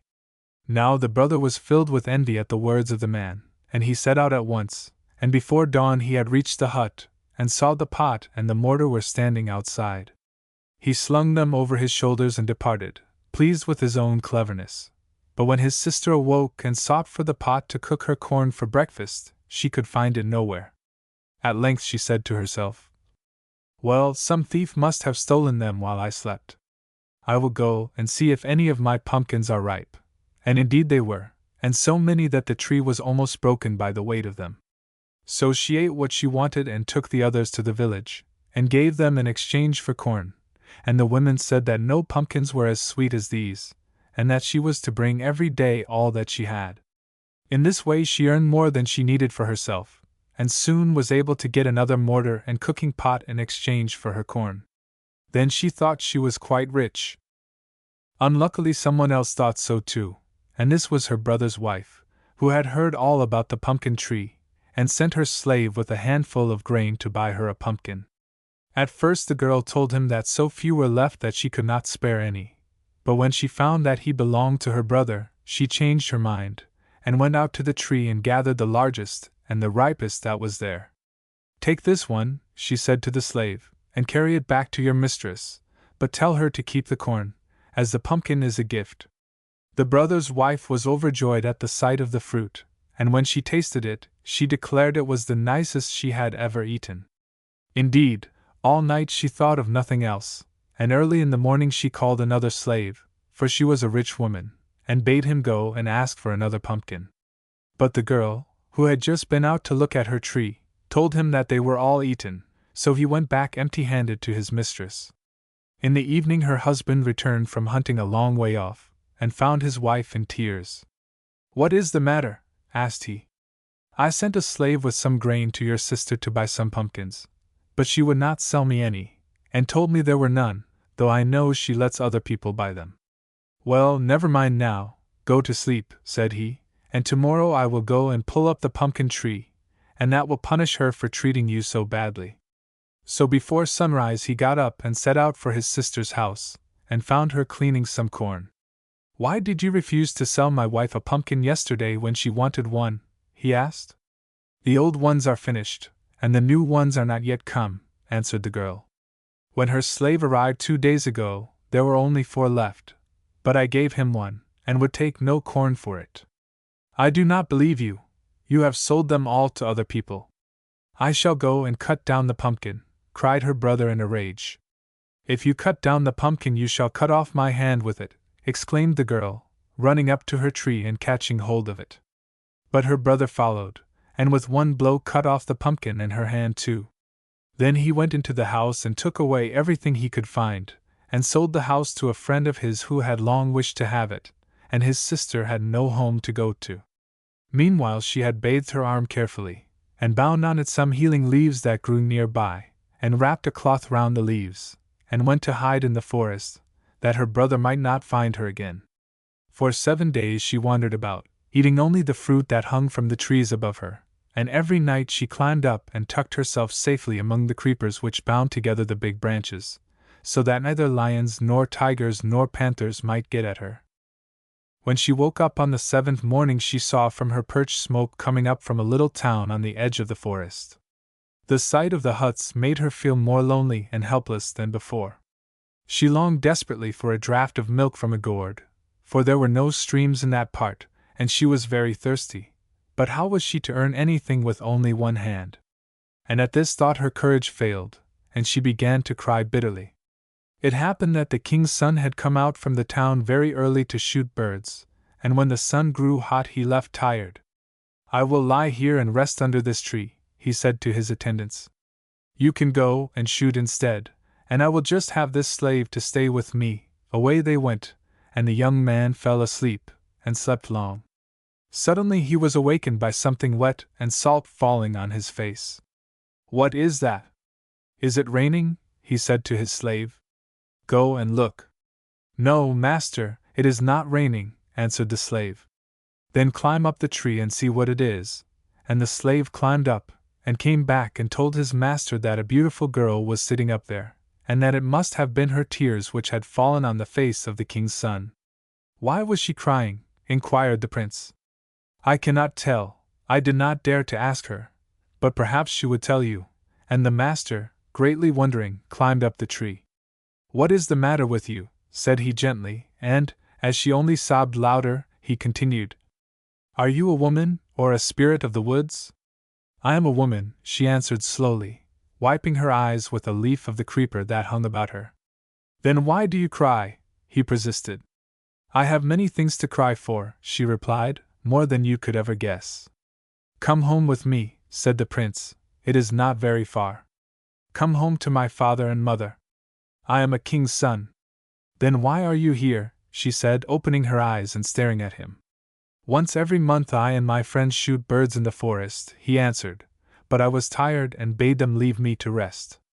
"And you, what are you doing up in this tree?" At that she began to cry again, and told the king's son all that had befallen her since the death of her mother. "I cannot come down with you, for I do not like anyone to see me," she ended with a sob. "Oh, I will manage all that," said the king's son, and swinging himself to a lower branch, he bade his slave go quickly into the town, and bring back with him 4 strong men and a curtain litter. When the man was gone, the girl climbed down, and hid herself on the ground in some bushes. Very soon the slave returned with the litter, which was placed on the ground close to the bushes where the girl lay. "Now go, all of you, and call my attendants, for I do not wish to stay here any longer," he said to the men, and as soon as they were out of sight he bade the girl get into the litter, and fasten the curtains tightly. Then he got in on the other side, and waited till his attendants came up. "What is the matter, O son of a king?" asked they, breathless with running. "I think I am ill. I am cold," he said, and signing to the bearers, he drew the curtains, and was carried through the forest right inside his own house. "Tell my father and mother that I have a fever, and want some gruel," said he, and bid them send it quickly. So the slave hastened to the king's palace and gave his message, which troubled both the king and the queen greatly. A pot of hot gruel was instantly prepared, and carried over to the sick man, and as soon as the council which was sitting was over, the king and his ministers went to pay him a visit, bearing a message from the queen that she would follow a little later. Now the prince had pretended to be ill in order to soften his parents' hearts, and the next day he declared he felt better, and getting into his litter, was carried to the palace in state, drums being beaten all along the road. He dismounted at the foot of the steps and walked up, a great parasol being held over his head by a slave. Then he entered the cool, dark room where his father and mother were sitting, and said to them, "I saw a girl yesterday in the forest whom I wished to marry, and, unknown to my attendants, I brought her back to my house in a litter. Give me your consent, I beg, for no other woman pleases me as well, even though she has but one hand." Of course the king and queen would have preferred a daughter-in-law with 2 hands, and one who could have brought riches with her, but they could not bear to say no to their son, so they told him it should be as he chose, and that the wedding feast should be prepared immediately.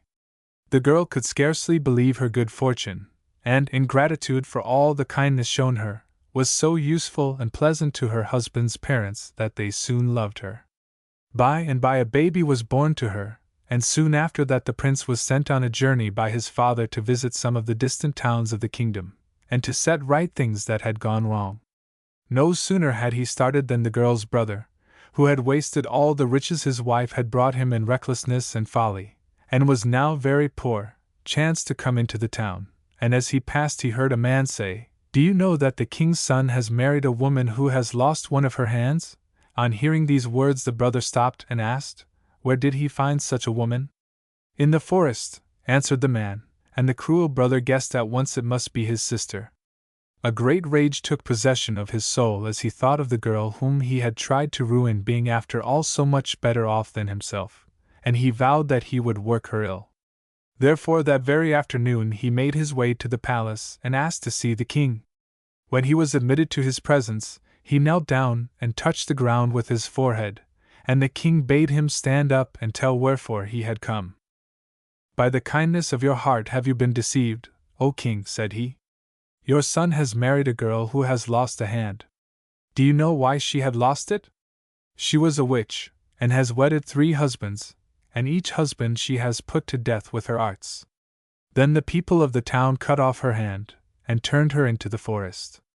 And what I say is true, for her town is my town also." The king listened, and his face grew dark. Unluckily he had a hasty temper, and did not stop to reason, and instead of sending to the town, and discovering people who knew his daughter-in-law and could have told him how hard she had worked and how poor she had been, he believed all the brothers' lying words, and made the queen believe them too. Together they took counsel what they should do, and in the end they decided that they also would put her out of the town. But this did not content the brother. "Kill her," he said. "It is no more than she deserves for daring to marry the king's son. Then she can do no more hurt to anyone." "We cannot kill her," answered they. "If we did, our son would assuredly kill us. Let us do as the others did, and put her out of the town." And with this the envious brother was forced to be content. The poor girl loved her husband very much, but just then the baby was more to her than all else in the world, and as long as she had him with her, she did not very much mind anything. So, taking her son on her arm, and hanging a little earthen pot for cooking round her neck, she left her house with its great peacock fans and slaves and seats of ivory, and plunged into the forest. For a while she walked, not knowing whither she went. Then by and by she grew tired, and sat under a tree to rest and to hush her baby to sleep. Suddenly she raised her eyes, and saw a snake wriggling from under the bushes towards her. "I am a dead woman," she said to herself, and stayed quite still, for indeed she was too frightened to move. In another minute the snake had reached her side, and to her surprise he spoke. "Open your earthen pot, and let me go in. Save me from sun, and I will save you from rain." And she opened the pot, and when the snake had slipped in, she put on the cover. Soon she beheld another snake coming after the other one, and when it had reached her it stopped and said, "Did you see a small gray snake pass this way just now?" "Yes," she answered, "it was going very quickly." "Ah, I must hurry and catch it up," replied the second snake, and it hastened on. When it was out of sight, a voice from the pot said, "Uncover me," and she lifted the lid, and the little gray snake slid rapidly to the ground. "I am safe now," he said. "But tell me, where are you going?" "I cannot tell you, for I do not know," she answered. "I am just wandering in the wood." "Follow me, and let us go home together," said the snake, and the girl followed his through the forest and along the green paths, till they came to a great lake, where they stopped to rest. "The sun is hot," said the snake, "and you have walked far. Take your baby and bathe in that cool place where the boughs of the tree stretch far over the water." "Yes, I will," answered she, and they went in. The baby splashed and crowed with delight, and then he gave a spring and fell right in, down, down, down, and his mother could not find him, though she searched all among the reeds. Full of terror, she made her way back to the bank, and called to the snake, "My baby is gone, he is drowned, and never shall I see him again." Go in once more, said the snake, and feel everywhere, even among the trees that have their roots in the water, lest perhaps he may be held fast there. Swiftly she went back and felt everywhere with her whole hand, even putting her fingers into the tiniest crannies, where a crab could hardly have taken shelter. No, he is not here, she cried. How am I to live without him? But the snake took no notice, and only answered, Put in your other arm too. What is the use of that, she asked, when it has no hand to feel with? But all the same she did as she was bid, and in an instant the wounded arm touched something round and soft, lying between two stones in a clump of reeds. My baby, she shouted, and lifted him up, merry and laughing, and not a bit hurt or frightened. Have you found him this time? Asked the snake. Yes, oh yes, she answered, and why, I have got my hand back again, and from sheer joy she burst into tears. The snake let her weep for a little while, and then he said, Now we will journey on to my family, and we will all repay you for the kindness you showed to me. You have done more than enough in giving me back my hand, replied the girl, but the snake only smiled. Be quick, lest the sun should set, he answered, and began to wriggle along so fast that the girl could hardly follow him. By and by they arrived at the house in a tree where the snake lived, when he was not traveling with his father and mother. And he told them all his adventures, and how he had escaped from his enemy. The father and mother snake could not do enough to show their gratitude. They made their guest lie down on a hammock woven of the strong creepers which hung from bough to bough, till she was quite rested after her wanderings, while they watched the baby and gave him milk to drink from the coconuts which they persuaded their friends the monkeys to crack for them. They even managed to carry small fruit tied up in their tails for the baby's mother, who felt at last that she was safe and at peace. Not that she forgot her husband, for she often thought of him and longed to show him her son, and in the night she would sometimes lie awake and wonder where he was. In this manner many weeks passed by. And what was the prince doing?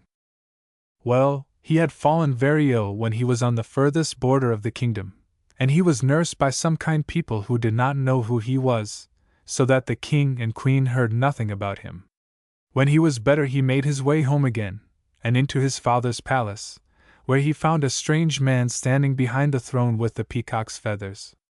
This was his wife's brother, whom the king had taken into high favor, though, of course, the prince was quite ignorant of what had happened. For a moment the king and queen stared at their son, as if he had been unknown to them.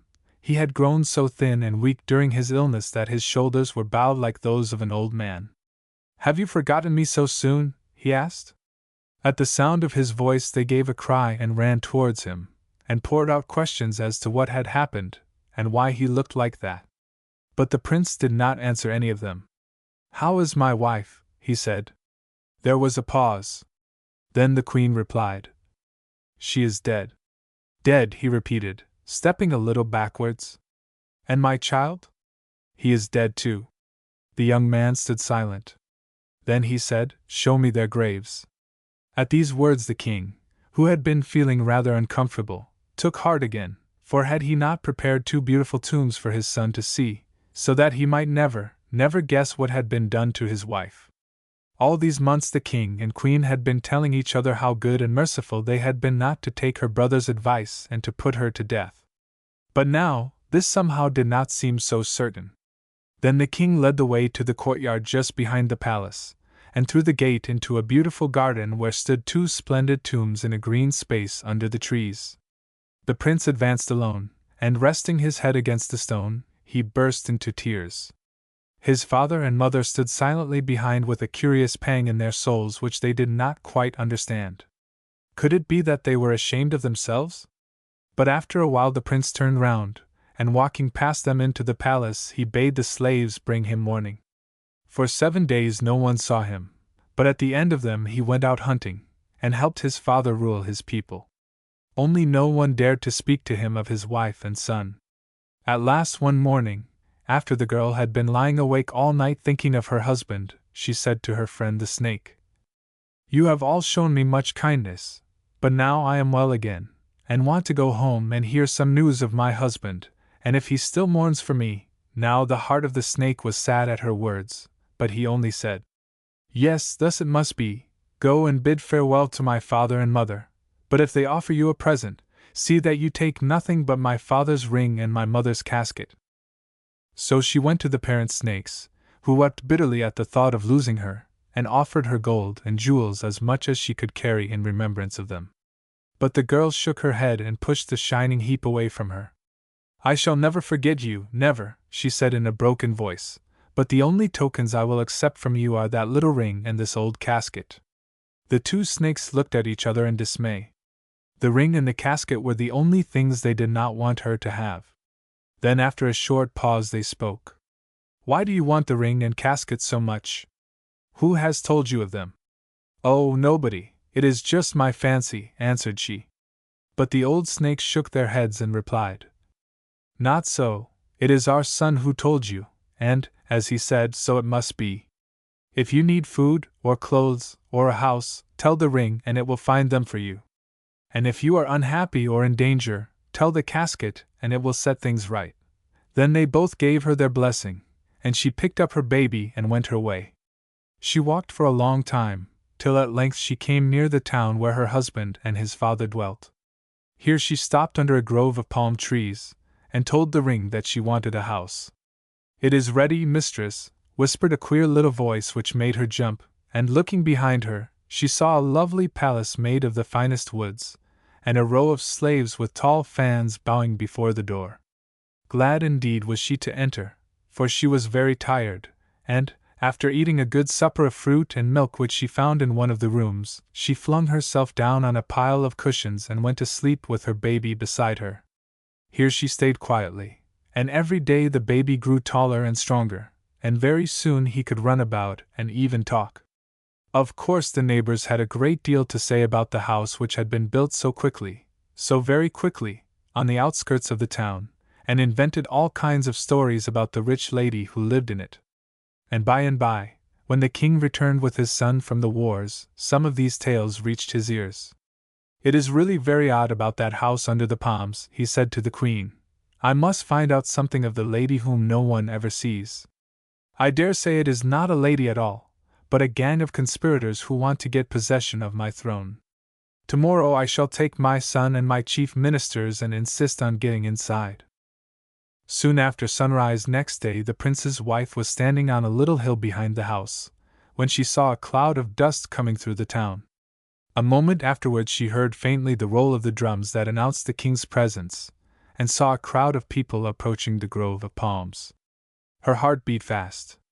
Could her husband be among them? In any case they must not discover her there, so just bidding the ring prepare some food for them, she ran inside, and bound a veil of golden gauze round her head and face. Then, taking the child's hand, she went to the door and waited.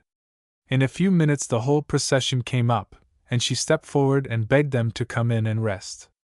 "Willingly," answered the king. "Go first, and we will follow you."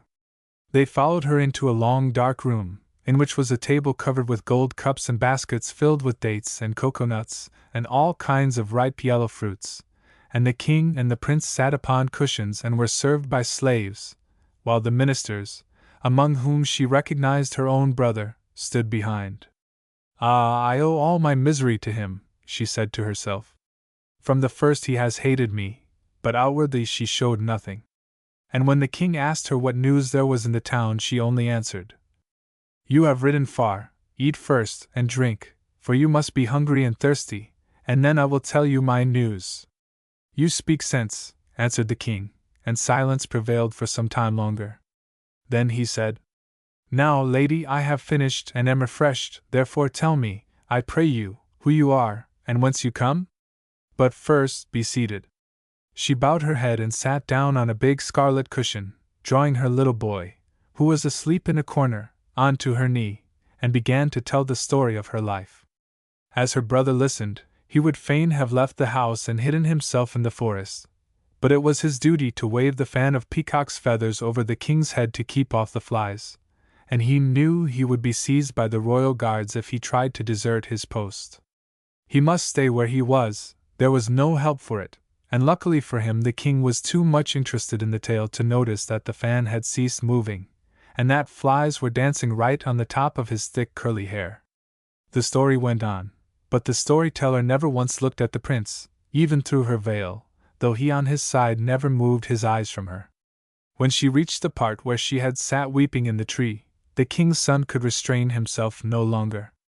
"It is my wife," he cried, springing to where she sat with the sleeping child in her lap. "They have lied to me, and you are not dead after all, nor the boy either. But what has happened? Why did they lie to me? And why did you leave my house where you were safe?" And he turned and looked fiercely at his father. "Let me finish my tale first, and then you will know," answered she, throwing back her veil, and she told how her brother had come to the palace and accused her of being a witch, and had tried to persuade the king to slay her. "But he would not do that," she continued softly, "and after all, if I had stayed on in your house, I should never have met the snake, nor have got my hand back again. So let us forget all about it, and be happy once more, for see, our son is growing quite a big boy." "And what shall be done to your brother?" asked the king, who was glad to think that someone had acted in this matter worse than himself. "Put him out of the town," answered she. From Swahili Tales by E. Steer. The Bones of Julung. In a beautiful island that lies in the southern seas, where chains of gay orchids bind the trees together, and the days and nights are equally long and nearly equally hot, there once lived a family of 7 sisters. Their father and mother were dead, and they had no brothers, so the eldest girl ruled over the rest, and they all did as she bade them. One sister had to clean the house, a second carried water from the spring in the forest, a third cooked their food, while to the youngest fell the hardest task of all, for she had to cut and bring home the wood which was to keep the fire continually burning. This was very hot and tiring work, and when she had fed the fire and heaped up in a corner the sticks that were to supply it till the next day, she often threw herself down under a tree, and went sound asleep. One morning, however, as she was staggering along with her bundle on her back, she thought that the river which flowed past their hut looked so cool and inviting that she determined to bathe in it, instead of taking her usual nap. Hastily piling up her load by the fire, and thrusting some sticks into the flame, she ran down to the river and jumped in. How delicious it was diving and swimming and floating in the dark forest, where the trees were so thick that you could hardly see the sun. But after a while she began to look about her, and her eyes fell on a little fish that seemed made out of a rainbow, so brilliant were the colors he flashed out. "I should like him for a pet," thought the girl, and the next time the fish swam by, she put out her hand and caught him. Then she ran along the grassy path till she came to a cave in front of which a stream fell over some rocks into a basin. Here she put her little fish, whose name was Julung, and promising to return soon and bring him some dinner, she went away. By the time she got home, the rice for their dinner was ready cooked, and the eldest sister gave the other 6 their portions in wooden bowls. But the youngest did not finish hers, and when no one was looking, stole off to the fountain in the forest where the little fish was swimming about. "See! I have not forgotten you," she cried, and one by one she let the grains of rice fall into the water, where the fish gobbled them up greedily, for he had never tasted anything so nice. "That is all for today," she said at last, "but I will come again tomorrow," and bidding him good-bye she went down the path. Now the girl did not tell her sisters about the fish, but every day she saved half of her rice to give him, and called him softly in a little song she had made for herself. If she sometimes felt hungry, no one knew of it, and indeed she did not mind that much, when she saw how the fish enjoyed it. And the fish grew fat and big, but the girl grew thin and weak, and the loads of wood felt heavier every day, and at last her sisters noticed it. Then they took counsel together, and watched her to see what she did, and one of them followed her to the fountain where Julung lived, and saw her give him all the rice she had saved from her breakfast. Hastening home, the sister told the others what she had witnessed, and that a lovely fat fish might be had for the catching. So the eldest sister went and caught him, and he was boiled for supper, but the youngest sister was away in the woods, and did not know anything about it. Next morning she went as usual to the cave, and sang her little song, but no Julung came to answer it. Twice and thrice she sang, then threw herself on her knees by the edge, and peered into the dark water, but the trees cast such a deep shadow that her eyes could not pierce it. "Julung cannot be dead, or his body would be floating on the surface, she said to herself, and rising to her feet she set out homewards, feeling all of a sudden strangely tired. What is the matter with me, she thought, but somehow or other she managed to reach the hut, and threw herself down in a corner, where she slept so soundly that for days no one was able to wake her. At length, one morning early, a cock began to crow so loud that she could sleep no longer, and as he continued to crow she seemed to understand what he was saying, and that he was telling her that Julung was dead, killed and eaten by her sisters, and that his bones lay buried under the kitchen fire. Very softly she got up, and took up the large stone under the fire, and creeping out carried the bones to the cave by the fountain, where she dug a hole and buried them anew. And as she scooped out the hole with a stick she sang a song, bidding the bones grow till they became a tree that reached up so high into the heavens that its leaves would fall across the sea into another island, whose king would pick them up. As there was no Julung to give her rice to, the girl soon became fat again, and as she was able to do her work as of old, her sisters did not trouble about her. They never guessed that when she went into the forest to gather her sticks, she never failed to pay a visit to the tree, which grew taller and more wonderful day by day. Never was such a tree seen before. Its trunk was of iron, its leaves were of silk, its flowers of gold, and its fruit of diamonds, and one evening, though the girl did not know it, a soft breeze took one of the leaves, and blew it across the sea to the feet of one of the king's attendants. What a curious leaf! I have never beheld one like it before. I must show it to the king, he said, and when the king saw it he declared he would never rest until he had found the tree which bore it, even if he had to spend the rest of his life in visiting the islands that lay all round. Happily for him, he began with the island that was nearest, and here in the forest he suddenly saw standing before him the iron tree, its boughs covered with shining leaves like the one he carried about him. But what sort of a tree is it, and how did it get here? He asked of the attendants he had with him. No one could answer him, but as they were about to pass out of the forest a little boy went by, and the king stopped and inquired if there was anyone living in the neighborhood whom he might question. 7 girls live in a hut down there, replied the boy, pointing with his finger to where the sun was setting. Then go and bring them here, and I will wait, said the king, and the boy ran off and told the sisters that a great chief, with strings of jewels round his neck, had sent for them. Pleased and excited, the 6 elder sisters at once followed the boy, but the youngest, who was busy, and who did not care about strangers, stayed behind, to finish the work she was doing. The king welcomed the girls eagerly, and asked them all manner of questions about the tree, but as they had never even heard of its existence, they could tell him nothing. And if we, who live close by the forest, do not know, you may be sure no one does, added the eldest, who was rather cross at finding this was all that the king wanted of them. But the boy told me there were 7 of you, and there are only 6 here, said the king. Oh, the youngest is at home, but she is always half asleep, and is of no use except to cut wood for the fire, replied they in a breath. That may be, but perhaps she dreams, answered the king. Anyway, I will speak to her also. Then he signed to one of his attendants, who followed the path that the boy had taken to the hut. Soon the man returned, with the girl walking behind him. And as soon as she reached the tree it bowed itself to the earth before her, and she stretched out her hand and picked some of its leaves and flowers and gave them to the king. The maiden who can work such wonders is fitted to be the wife of the greatest chief, he said, and so he married her, and took her with him across the sea to his own home, where they lived happily forever after. From Folklore by A. F. Mackenzie. The Sea King's Gift. There was once a fisherman who was called Salmon, and his Christian name was Matt. He lived by the shore of the big sea. Where else could he live? He had a wife called Mai. Could you find a better name for her? In winter they dwelt in a little cottage by the shore, but in spring they flitted to a red rock out in the sea and stayed there the whole summer until it was autumn. The cottage on the rock was even smaller than the other. It had a wooden bolt instead of an iron lock to the door, a stone hearth, a flagstaff, and a weathercock on the roof. The rock was called Atolla, and was not larger than the marketplace of a town. Between the crevices there grew a little rowan tree and 4 alder bushes.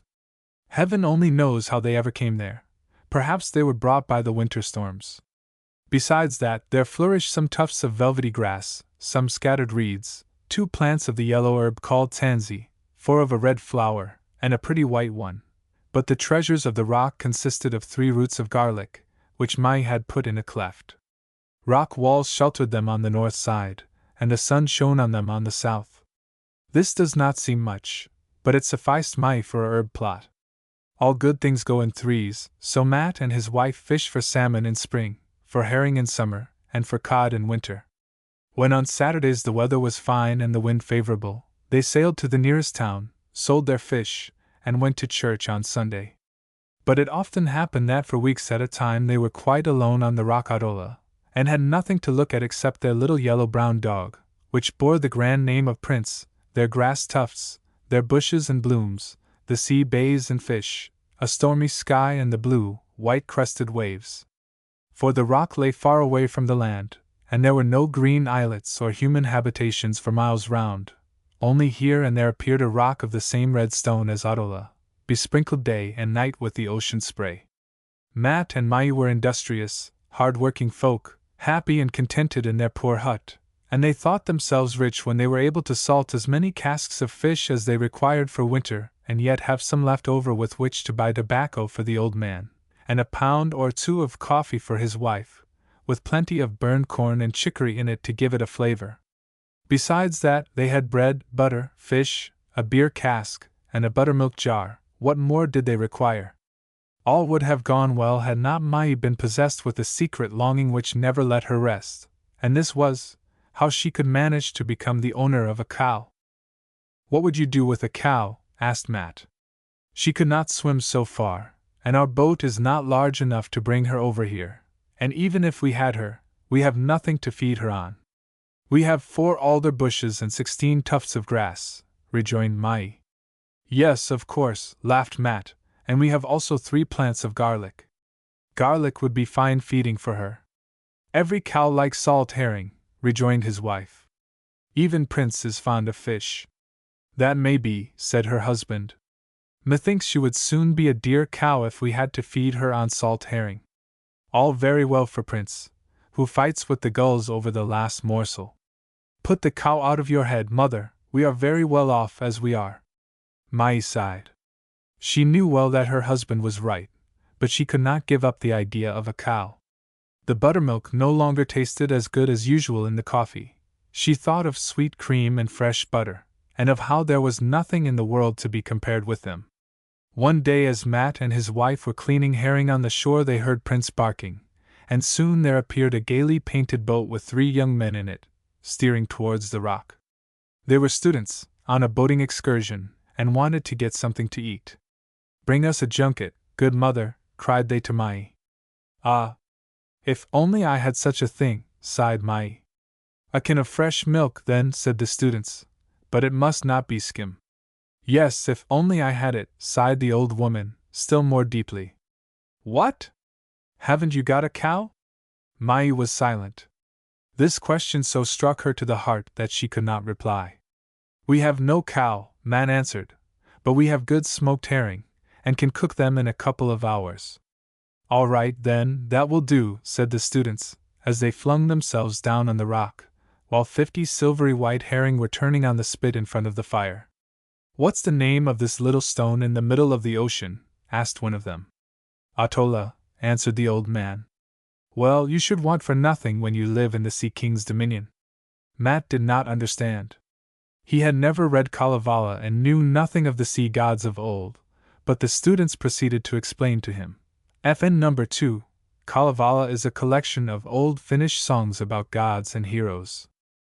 "Adi," said they, "is a mighty king who lives in his dominion of Atolla, and has a rock at the bottom of the sea, and possesses besides a treasury of good things. He rules over all fish and animals of the deep. He has the finest cows and the swiftest horses that ever chewed grass at the bottom of the ocean. He who stands well with Adi is soon a rich man, but one must beware in dealing with him, for he is very changeful and touchy. Even a little stone thrown into the water might offend him, and then as he takes back his gift, he stirs up the sea into a storm and drags the sailors down into the depths. Adi owns also the fairest maidens, who bear the train of his queen Wellamos, and at the sound of music they combed their long, flowing locks, which glisten in the water. "Oh," cried Matt, "have your worships really seen all that?" "We have as good as seen it," said the students. "It is all printed in a book, and everything printed is true." "I'm not so sure of that," said Matt, as he shook his head. But the herring were now ready, and the students ate enough for 6, and gave Prince some cold meat which they happened to have in the boat. Prince sat on his hind legs with delight, and mewed like a pussy cat. When all was finished, the students handed Matt a shining silver coin, and allowed him to fill his pipe with a special kind of tobacco. They then thanked him for his kind hospitality and went on their journey, much regretted by Prince, who sat with a woeful expression and whined on the shore as long as he could see a flip of the boat's white sail in the distance. Mai had never uttered a word, but thought the more. She had good ears, and had laid to heart the story about Adi. How delightful, thought she to herself, to possess a fairy cow.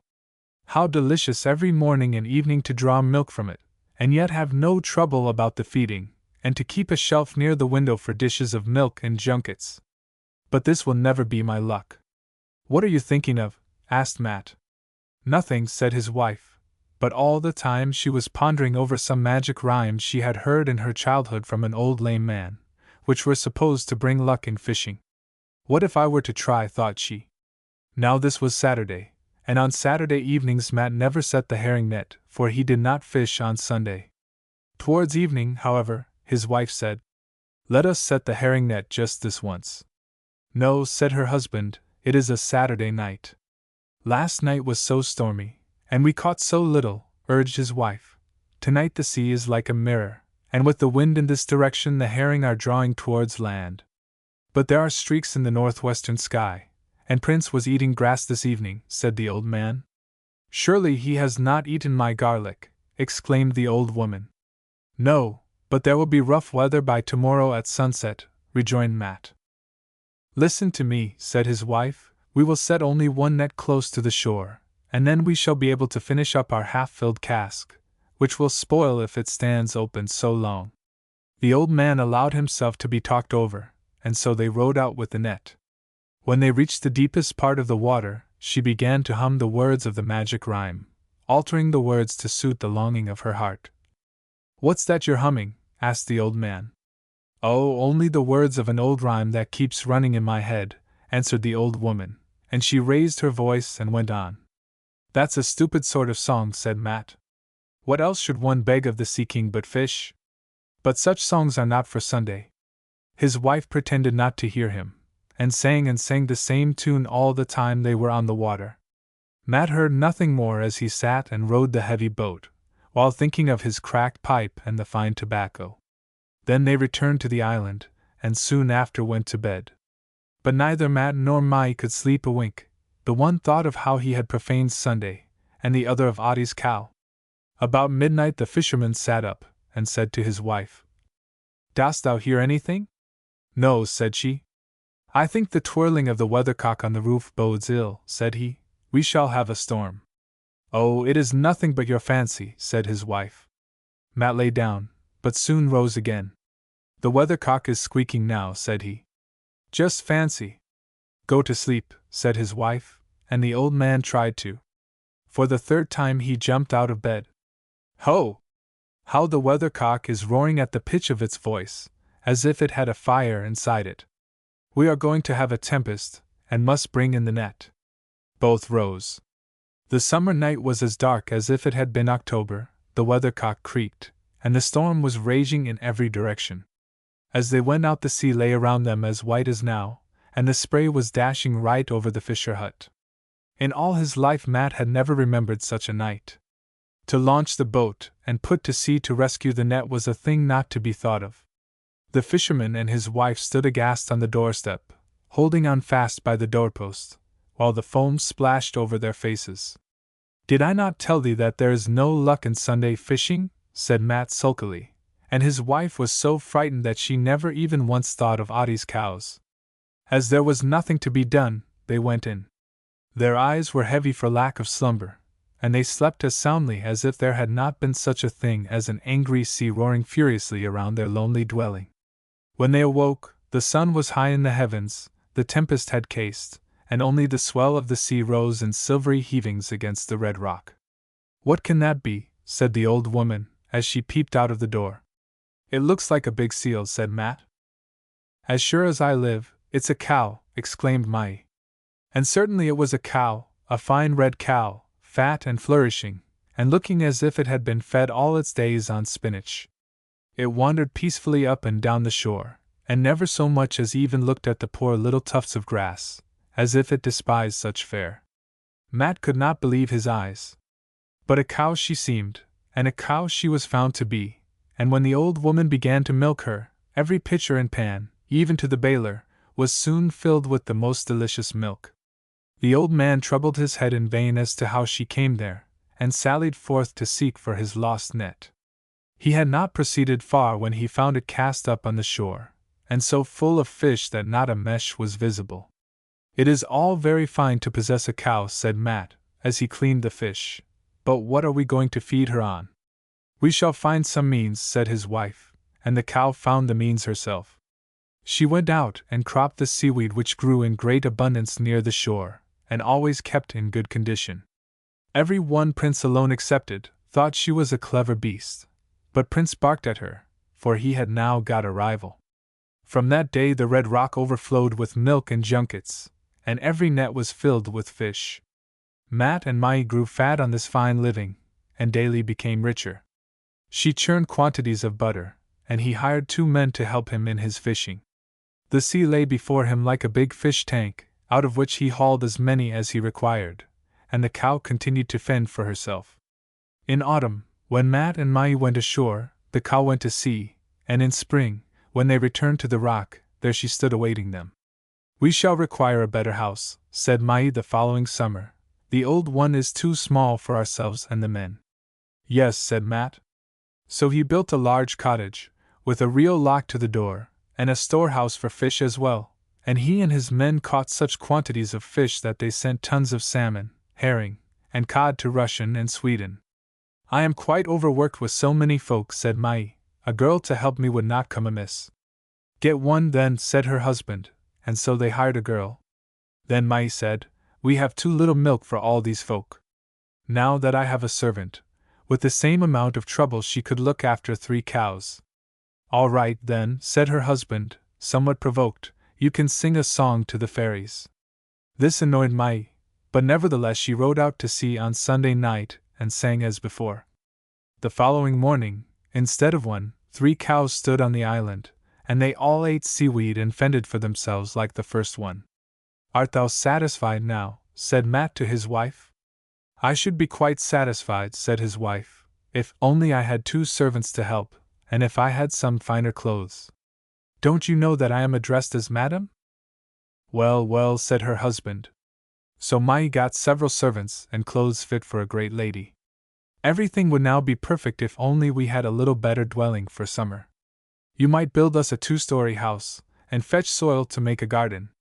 Then you might make a little arbor up there to let us have a sea view, and we might have a fiddler to fiddle to us of an evening, and a little steamer to take us to church in stormy weather." "Anything more?" asked Matt, but he did everything that his wife wished. The rock Autola became so grand and Mai so grand that all the sea urchins and herring were lost in wonderment.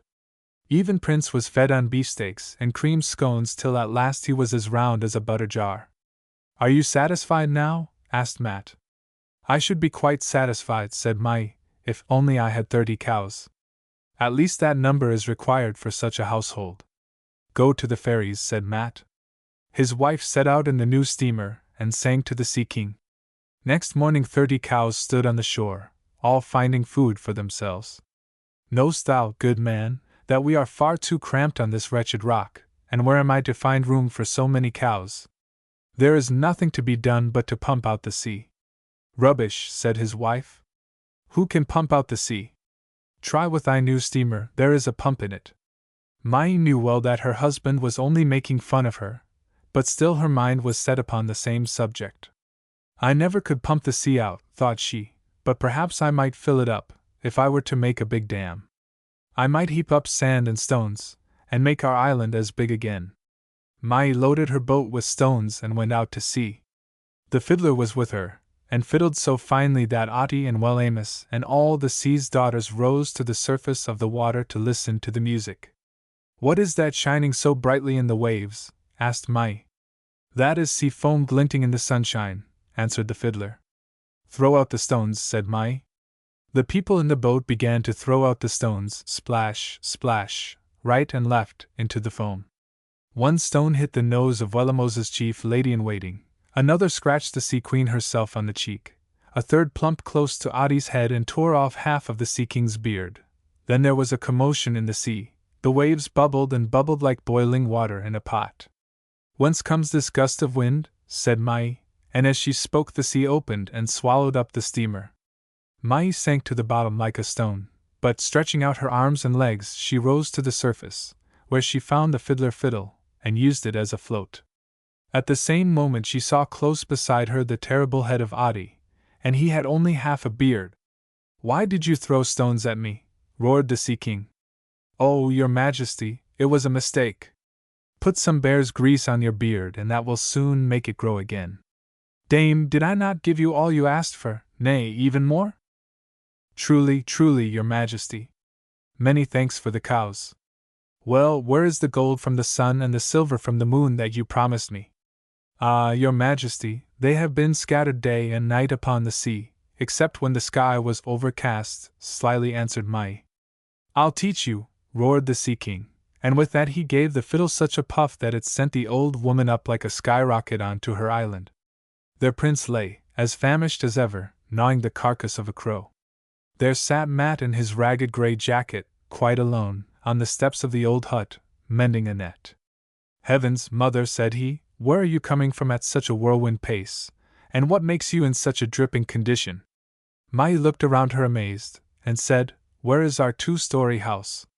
"What house?" asked her husband. "Our big house, and the flower garden, and the men and the maids, and the 30 beautiful cows, and the steamer, and everything else?"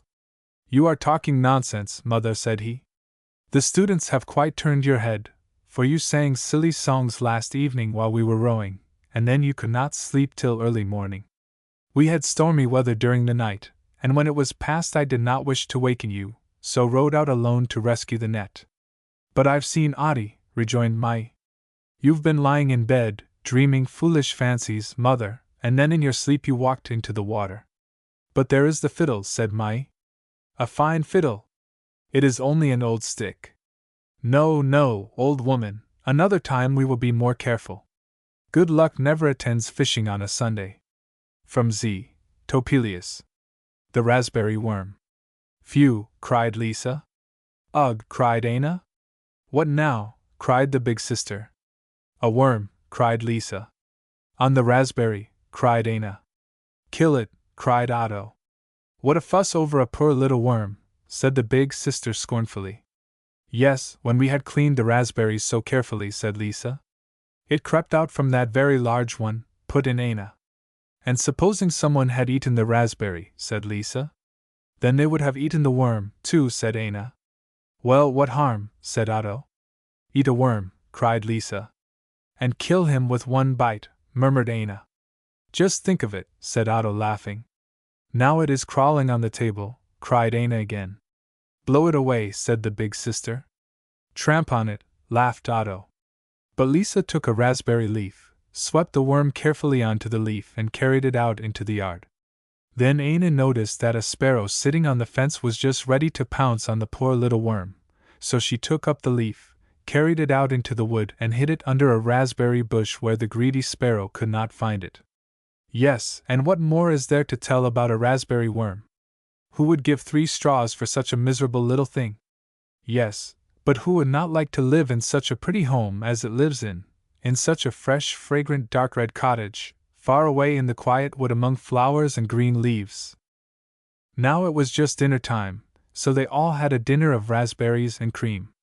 "Be careful with the sugar, Otto," said the big sister, but Otto's plate was like a snowdrift in winter, with just a little red under the snow. Soon after dinner the big sister said, "Now we have eaten up the raspberries and we have none left to make preserve for the winter. It would be fine if we could get 2 baskets full of berries, then we could clean them this evening, and tomorrow we could cook them in the big preserving pan, and then we should have raspberry jam to eat on our bread.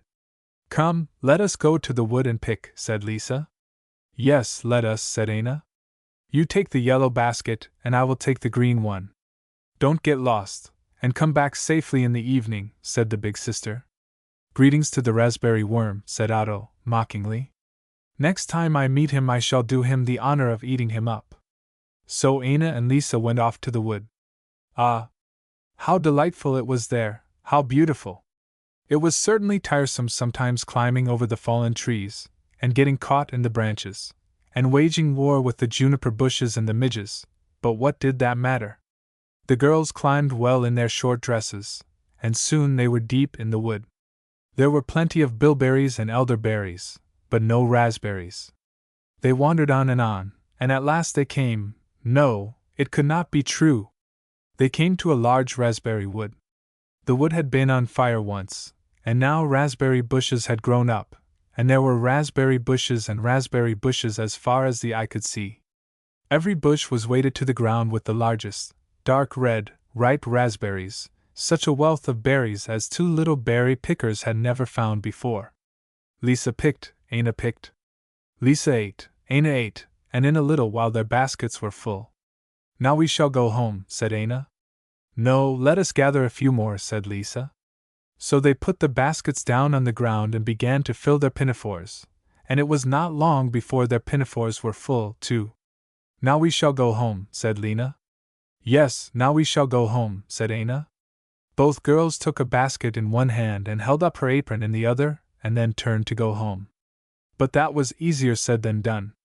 They had never been so far in the great wood before, they could not find any road nor path, and soon the girls noticed that they had lost their way. The worst of it was that the shadows of the trees were becoming so long in the evening sunlight, the birds were beginning to fly home, and the day was closing in. At last the sun went down behind the pine tops, and it was cool and dusky in the great wood. The girls became anxious but went steadily on, expecting that the wood would soon end, and that they would see the smoke from the chimneys of their home. After they had wandered on for a long time it began to grow dark. At last they reached a great plain overgrown with bushes, and when they looked around them, they saw, as much as they could in the darkness, that they were among the same beautiful raspberry bushes from which they had picked their baskets and their aprons full. Then they were so tired that they sat down on a stone and began to cry. "I am so hungry," said Lisa.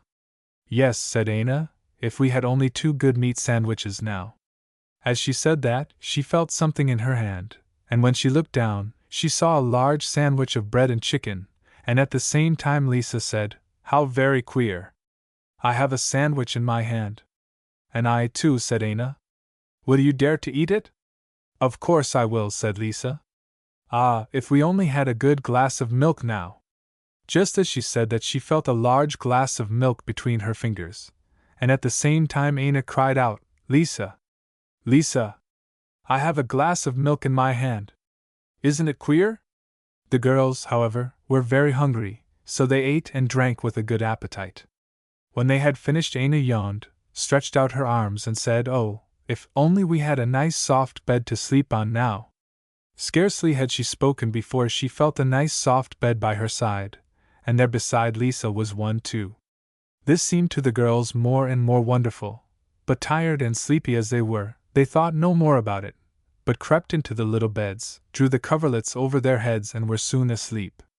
When they awoke, the sun was high in the heavens, the wood was beautiful in the summer morning, and the birds were flying about in the branches and the tree tops. At first the girls were filled with wonder when they saw that they had slept in the wood among the raspberry bushes. They looked at each other, they looked at their beds, which were of the finest flax covered over with leaves and moss. At last Lisa said, "Are you awake, Aina?" "Yes," said Aina. "But I am still dreaming," said Lisa. "No," said Aina, "but there is certainly some good fairy living among these raspberry bushes. Ah, if we had only a hot cup of coffee now, and a nice piece of white bread to dip into it." Scarcely had she finished speaking when she saw beside her a little silver tray with a gilt coffee pot, 2 cups of rare porcelain, a sugar basin of fine crystal, silver sugar tongs, and some good fresh white bread. The girls poured out the beautiful coffee, put in the cream and sugar, and tasted it. Never in their lives had they drunk such beautiful coffee. Now I should like to know very much who has given us all this, said Lisa gratefully. I have, my little girls, said a voice just then from the bushes. The children looked round wonderingly, and saw a little kind-looking old man, in a white coat and a red cap, limping out from among the bushes, for he was lame in his left foot. Neither Lisa nor Anna could utter a word, they were so filled with surprise. Don't be afraid, little girls, he said, smiling kindly at them. He could not laugh properly because his mouth was crooked. Welcome to my kingdom. Have you slept well and eaten well and drunk well? He asked. Yes, indeed we have, said both the girls, but tell us, and they wanted to ask who the old man was, but were afraid to. I will tell you who I am, said the old man. I am the Raspberry King, who reigns over all this kingdom of raspberry bushes, and I have lived here for more than 1,000 years. But the Great Spirit who rules over the woods, and the sea, and the sky, did not want me to become proud of my royal power and my long life. Therefore he decreed that one day in every 100 years I should change into a little raspberry worm, and live in that weak and helpless form from sunrise to sunset.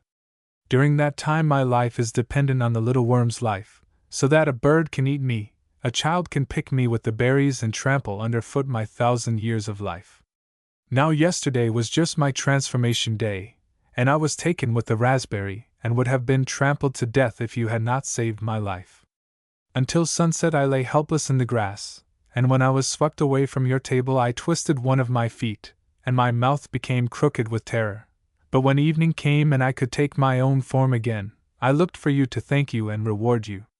Then I found you both here in my kingdom, and tried to meet you both as well as I could without frightening you. Now I will send a bird from my wood to show you the way home. Goodbye, little children, thank you for your kind hearts. The Raspberry King can show that he is not ungrateful. The children shook hands with the old man and thanked him, feeling very glad that they had saved the little raspberry worm. They were just going when the old man turned round, smiled mischievously with his crooked mouth, and said, Greetings to Otto from me, and tell him when I meet him again I shall do him the honor of eating him up. Oh, please don't do that, cried both the girls, very frightened. Well, for your sake I will forgive him, said the old man. I am not revengeful. Greetings to Otto, and tell him that he may expect a gift from me, too. Goodbye. The two girls, light of heart, now took their berries and ran off through the wood after the bird, and soon it began to get lighter in the wood, and they wondered how they could have lost their way yesterday. It seemed so easy and plain now. One can imagine what joy there was when the two reached home. Everyone had been looking for them, and the big sister had not been able to sleep, for she thought the wolves had eaten them up. Otto met them. He had a basket in his hand and said, Look, here is something that an old man has just left for you. When the girls looked into the basket they saw a pair of most beautiful bracelets of precious stones, dark red, and made in the shape of a ripe raspberry and with an inscription, to Lisa and Anna. Beside them there was a diamond breast pin in the shape of a raspberry worm. On it was inscribed Otto, never destroy the helpless. Otto felt rather ashamed. He quite understood what it meant, but he thought that the old man's revenge was a noble one. The Raspberry King had also remembered the big sister, for when she went in to set the table for dinner, she found 11 big baskets of most beautiful raspberries, and no one knew how they had come there, but everyone guessed. And so there was such a jam-making as had never been seen before, and if you liked to go and help in it, you might perhaps get a little, for they must surely be making jam still to this very day. From Z. Topelius. The Stones of Plowhinnock. Perhaps some of you may have read a book called Kenneth, or The Rear Guard of the Grand Army of Napoleon. If so, you will remember how the 2 Scotch children found in Russia were taken care of by the French soldiers and prevented as far as possible from suffering from the horrors of the terrible retreat. One of the soldiers, a Breton, often tried to make them forget how cold and hungry they were by telling them tales of his native country, Brittany, which is full of wonderful things. The best and warmest place round the campfire was always given to the children, but even so the bitter frost would cause them to shiver. It was then that the Breton would begin. Plowhinnock is a small town near Hennebon by the sea, and would continue until Kenneth or Effie would interrupt him with an eager question. Then he forgot how his mother had told him the tale, and was obliged to begin all over again, so the story lasted a long while, and by the time it was ended the children were ready to be rolled up in whatever coverings could be found, and go to sleep. It is this story that I am going to tell to you. Plauhenek is a small town near Hennebon by the sea. Around it stretches a desolate moor, where no corn can be grown, and the grass is so coarse that no beast grows fat on it. Here and there are scattered groves of fir trees, and small pebbles are so thick on the ground that you might almost take it for a beach. On the further side, the fairies, or korrigans, as the people called them, had set up long ago 2 rows of huge stones. Indeed, so tall and heavy were they, that it seemed as if all the fairies in the world could not have placed them upright. Not far off them this great stone avenue, and on the banks of the little river Intel, there lived a man named Marzine and his sister Rosenik. They always had enough black bread to eat, and wooden shoes or sabots to wear, and a pig to fatten, so the neighbors thought them quite rich, and what was still better, they thought themselves rich also. Rosenik was a pretty girl, who knew how to make the best of everything, and she could, if she wished, have chosen a husband from the young men of Plauhenek, but she cared for none of them except Bernays, whom she had played with all her life, and Bernays, though he worked hard, was so very poor that Marzine told him roughly he must look elsewhere for a wife. But whatever Marzine might say, Rosenik smiled and nodded to him as before, and would often turn her head as she passed, and sing snatches of old songs over her shoulder. Christmas Eve had come, and all the men who worked under Marzine or on the farms round about were gathered in the large kitchen to eat the soup flavored with honey, followed by rich puddings, to which they were always invited on this particular night. In the middle of the table was a large wooden bowl, with wooden spoons placed in a circle round it, so that each might dip in his turn. The benches were filled, and Marzine was about to give the signal, when the door was suddenly thrown open, and an old man came in, wishing the guests a good appetite for their supper. There was a pause, and some of the faces looked a little frightened, for the newcomer was well known to them as a beggar, who was also said to be a wizard who cast spells over the cattle, and caused the corn to grow black, and old people to die, of what, nobody knew. Still, it was Christmas Eve, and besides it was as well not to offend him, so the farmer invited him in, and gave him a seat at the table and a wooden spoon like the rest. There was not much talk after the beggar's entrance, and everyone was glad when the meal came to an end, and the beggar asked if he might sleep in the stable, as he should die of cold if he were left outside. Rather unwillingly Marzine gave him leave, and bade Bernays take the key and unlock the door. There was certainly plenty of room for a dozen beggars, for the only occupants of the stable were an old donkey and a thin ox, and as the night was bitter, the wizard lay down between them for warmth, with a sack of reeds for a pillow. He had walked far that day, and even wizards get tired sometimes, so in spite of the hard floor he was just dropping off to sleep, when midnight struck from the church tower of Plauhenek. At this sound the donkey raised her head and shook her ears, and turned towards the ox. "Well, my dear cousin," said she, "and how have you fared since last Christmas Eve, when we had a conversation together?" Instead of answering at once, the ox eyed the beggar with a long look of disgust. "What is the use of talking," he replied roughly, "when a good-for-nothing creature like that can hear all we say?" "Oh, you mustn't lose time in grumbling," rejoined the donkey gaily, "and don't you see that the wizard is asleep? His wicked pranks do not make him rich, certainly," said the ox, "and he isn't even clever enough to have found out what a piece of luck might befall him a week hence." "What piece of luck?" asked the donkey. "Why, don't you know," inquired the ox, "that once very 100 years the stones on Plauhenek Heath go down to drink at the river, and that while they are away the treasures underneath them are uncovered?" "Ah, I remember now," replied the donkey, "but the stones return so quickly to their places, that you certainly would be crushed to death unless you have in your hands a bunch of crowsfoot and a 5-leaved trefoil." "Yes, but that is not enough," said the ox. "Even supposing you get safely by, the treasure you have brought with you will crumble into dust if you do not give in exchange a baptized soul. It is needful that a Christian should die before you can enjoy the wealth of Plauhenek." The donkey was about to ask some further questions, when she suddenly found herself unable to speak. The time allowed them for conversation was over. Ah, my dear creatures, thought the beggar, who had of course heard everything, you are going to make me richer than the richest men of Venor-Loria. But I have no time to lose. Tomorrow I must begin to hunt for the precious plants.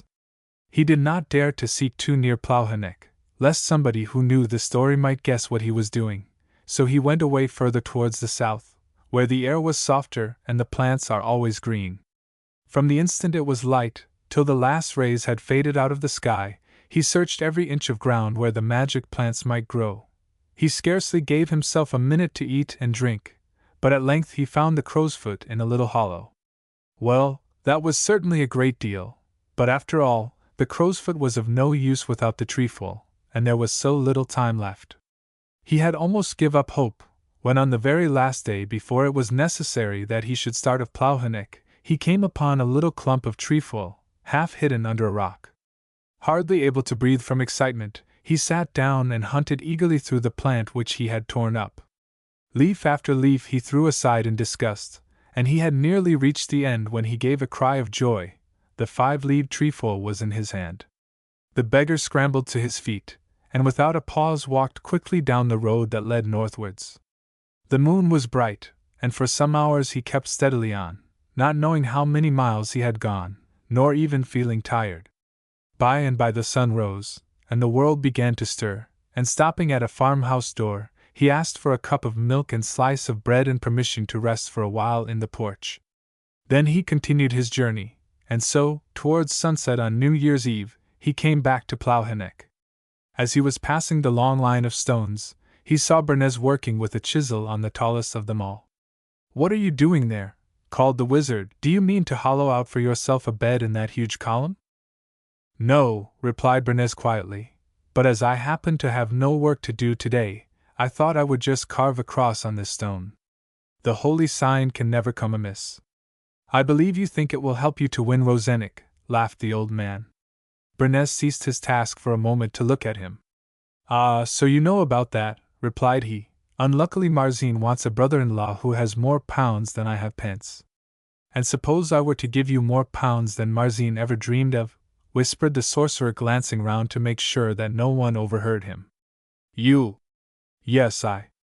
"And what am I to do to gain the money?" inquired Bernays, who knew quite well that the Breton peasant gives nothing for nothing.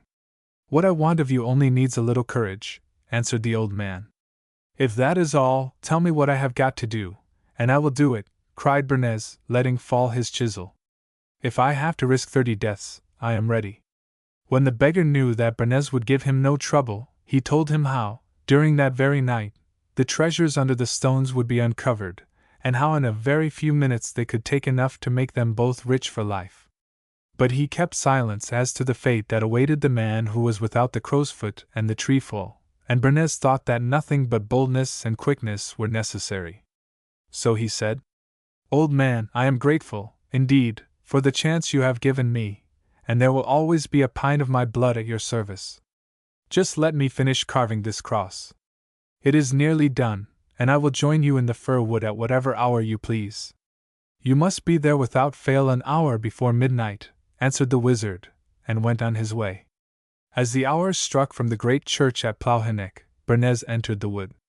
He found the beggar already there with a bag in each hand, and a third slung round his neck. "You are punctual," said the old man, "but we need not start just yet. You had better sit down, and think what you will do when your pockets are filled with gold and silver and jewels." "Oh, it won't take me long to plan out that," returned Bernays with a laugh. "I shall give Rosenik everything she can desire, dresses of all sorts, from cotton to silk, and good things of all kinds to eat, from white bread to oranges. The silver you find will pay for all that, and what about the gold?"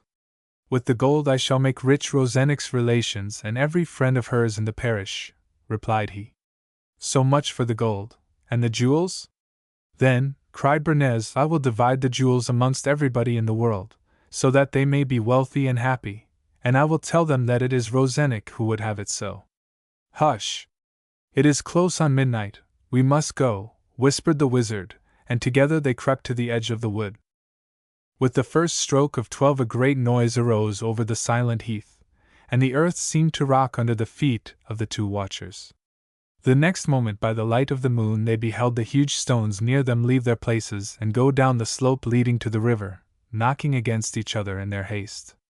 Passing the spot where stood Bernays and the beggar, they were lost in the darkness. It seemed as if a procession of giants had gone by. "Quick," said the wizard, in a low voice, and he rushed towards the empty holes, which even in the night shone brightly from the treasures within them. Flinging himself on his knees, the old man began filling the wallets he had brought, listening intently all the time for the return of the stones up the hill, while Bernays more slowly put handfuls of all he could see into his pockets. The sorcerer had just closed his third wallet, and was beginning to wonder if he could carry away any more treasures when a low murmur as of a distant storm broke upon his ears. The stones had finished drinking, and were hastening back to their places. On they came, bent a little forward, the tallest of them all at their head, breaking everything that stood in their way. At the sight Bernays stood transfixed with horror, and said, "We are lost! They will crush us to death." "Not me," answered the sorcerer, holding up the crowsfoot and the 5-leaved trefoil, "for these will preserve me. But in order to keep my riches, I was obliged to sacrifice a Christian to the stones, and an evil fate threw you in my way." And as he spoke, he stretched out the magic herbs to the stones, which were advancing rapidly. As if acknowledging a power greater than theirs, the monstrous things instantly parted to the right and left of the wizard, but closed their ranks again as they approached Bernays. The young man did not try to escape, he knew it was useless, and sank on his knees and closed his eyes. But suddenly the tall stone that was leading stopped straight in front of Bernays, so that no other could get past. It was the stone on which Bernays had carved the cross, and it was now a baptized stone, and had power to save him. So the stone remained before the young man till the rest had taken their places, and then, darting like a bird to its own hole, came upon the beggar, who, thinking himself quite safe, was staggering along under the weight of his treasures. Seeing the stone approaching, he held out the magic herbs which he carried, but the baptized stone was no longer subject to the spells that bound the rest, and passed straight on its way, leaving the wizard crushed into powder in the heather. Then Bernays went home, and showed his wealth to Marzine, who this time did not refuse him as a brother-in-law, and he and Rozennik were married, and lived happy forever after. From Le Royer Breton, par Émile Sylvestre. The Castle of Kerglas. Perronnik was a poor idiot who belonged to nobody, and he would have died of starvation if it had not been for the kindness of the village people, who gave him food whenever he chose to ask for it. And as for a bed, when night came and he grew sleepy, he looked about for a heap of straw, and making a hole in it, crept in, like a lizard. Idiot though he was never unhappy, but always thanked gratefully those who fed him, and sometimes would stop for a little and sing to them. For he could imitate a lark so well, that no one knew which was Perronnik and which was the bird. He had been wandering in a forest one day for several hours, and when evening approached, he suddenly felt very hungry. Luckily, just at that place the trees grew thinner, and he could see a small farmhouse a little way off. Perronnik went straight towards it, and found the farmer's wife standing at the door holding in her hands the large bowl out of which her children had eaten their supper. "I am hungry, will you give me something to eat?" asked the boy. "If you can find anything here, you are welcome to it," answered she, and indeed, there was not much left, as everybody's spoon had dipped in. But Perronnik ate what was there with a hearty appetite, and thought that he had never tasted better food. It is made of the finest flour and mixed with the richest milk and stirred by the best cook in all the countryside, and though he said it to himself, the woman heard him. "Poor innocent," she murmured, "he does not know what he is saying, but I will cut him a slice of that new wheaten loaf," and so she did, and Perronnik ate up every crumb, and declared that nobody less than the bishop's baker could have baked it. This flattered the farmer's wife so much that she gave him some butter to spread on it, and Perronnik was still eating it on the doorstep when an armed knight rode up. "Can you tell me the way to the castle of Kerglas?" asked he. "To Kerglas? Are you really going to Kerglas?" cried the woman, turning pale. "Yes, and in order to get there I have come from a country so far off that it has taken me 3 months' hard riding to travel as far as this." "And why do you want to go to Kerglas?" said she. I am seeking the basin of gold and the lance of diamonds which are in the castle, he answered. Then Peronic looked up. The basin and the lance are very costly things, he said suddenly. More costly and precious than all the crowns in the world, replied the stranger, for not only will the basin furnish you with the best food that you can dream of, but if you drink of it, it will cure you of any illness however dangerous, and will even bring the dead back to life, if it touches their mouths. As to the diamond lance, that will cut through any stone or metal. And to whom do these wonders belong? Asked Peronic in amazement. To a magician named Rogier who lives in the castle, answered the woman. Every day he passes along here, mounted on a black mare, with a colt 13 months old trotting behind. But no one dares to attack him, as he always carries his lance. That is true, said the knight, but there is a spell laid upon him which forbids his using it within the castle of Kerglas. The moment he enters, the basin and lance are put away in a dark cellar which no key but one can open. And that is the place where I wish to fight the magician. You will never overcome him, Sir Knight, replied the woman, shaking her head. More than 100 gentlemen have ridden past this house bent on the same errand, and not one has ever come back. I know that, good woman, returned the knight, but then they did not have, like me, instructions from the hermit of Blavet. And what did the hermit tell you? Asked Peronic. He told me that I should have to pass through a wood full of all sorts of enchantments and voices, which would try to frighten me and make me lose my way. Most of those who have gone before me have wandered they know not where, and perished from cold, hunger, or fatigue. Well, suppose you get through safely? Said the idiot. If I do, continued the knight, I shall then meet a sort of fairy armed with a needle of fire which burns to ashes all it touches. This dwarf stands guarding an apple tree, from which I am bound to pluck an apple.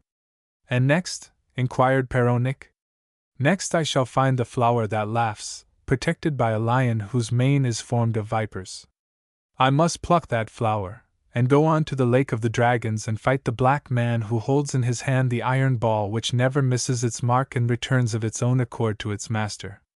After that, I enter the Valley of Pleasure, where some who conquered all the other obstacles have left their bones. If I can win through this, I shall reach a river with only one ford, where a lady in black will be seated. She will mount my horse behind me, and tell me what I am to do next. He paused, and the woman shook her head. You will never be able to do all that, said she, but he bade her remember that these were only matters for men, and galloped away down the path she pointed out. The farmer's wife sighed and, giving Peronic some more food, bade him good night. The idiot rose and was opening the gate which led into the forest when the farmer himself came up. I want a boy to tend my cattle, he said abruptly, as the one I had has run away. Will you stay and do it? And Peronic, though he loved his liberty and hated work, recollected the good food he had eaten, and agreed to stop. At sunrise he collected his herd carefully, and led them to the rich pasture which lay along the borders of the forest, cutting himself a hazel wand with which to keep them in order. His task was not quite so easy as it looked, for the cows had a way of straying into the wood, and by the time he had brought one back another was off. He had gone some distance into the trees, after a naughty black cow which gave him more trouble than all the rest, when he heard the noise of horses' feet, and peeping through the leaves he beheld the giant Rogier seated on his mare, with the colt trotting behind. Round the giant's neck hung the golden bowl suspended from a chain, and in his hand he grasped the diamond lance, which gleamed like fire. But as soon as he was out of sight the idiot sought in vain for traces of the path he had taken. This happened not only once but many times, till Peronic grew so used to him that he never troubled to hide. But on each occasion he saw him the desire to possess the bowl, and the lance became stronger. One evening the boy was sitting alone on the edge of the forest, when a man with a white beard stopped beside him. Do you want to know the way to Kerglas? Asked the idiot, and the man answered, I know it well. You have been there without being killed by the magician? Cried Peronic. Oh! He had nothing to fear from me, replied the white-bearded man. I am Rogier's elder brother, the wizard Bryac. When I wish to visit him I always pass this way, and as even I cannot go through the enchanted wood without losing myself, I call the colt to guide me. Stooping down as he spoke, he traced 3 circles on the ground and murmured some words very low, which Perron-Nick could not hear. Then he added aloud.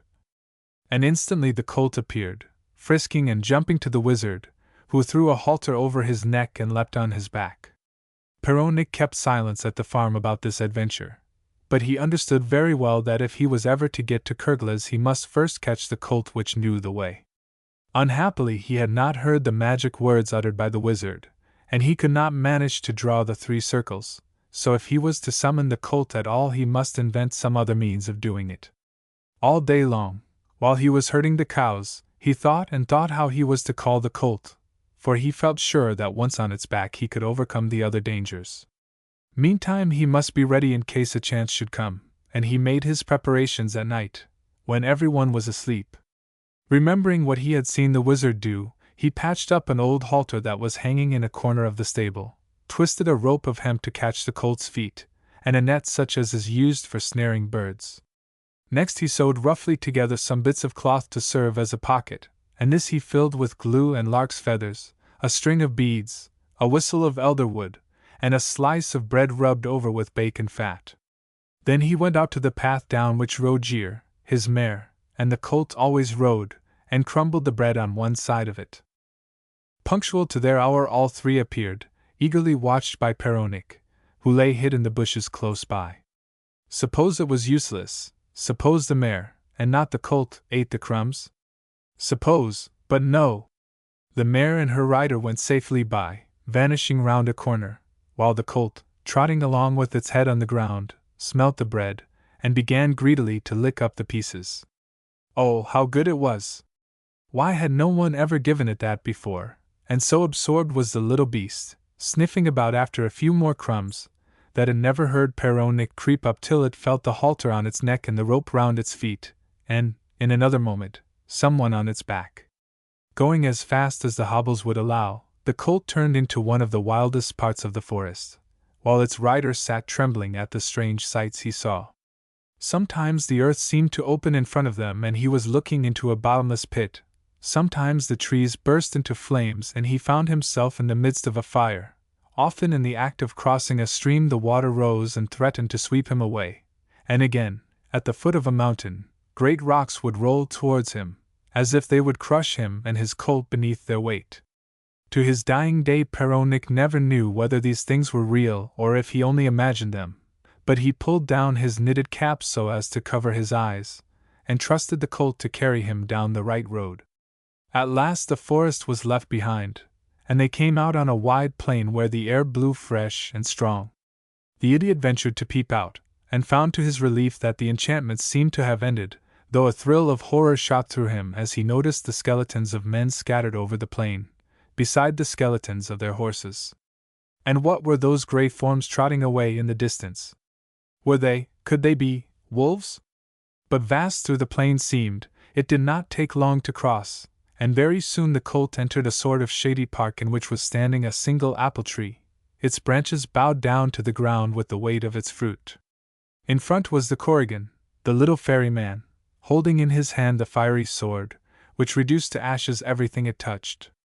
At the sight of Perron-Nick he uttered a piercing scream, and raised his sword, but without appearing surprised the youth only lifted his cap, though he took care to remain at a little distance.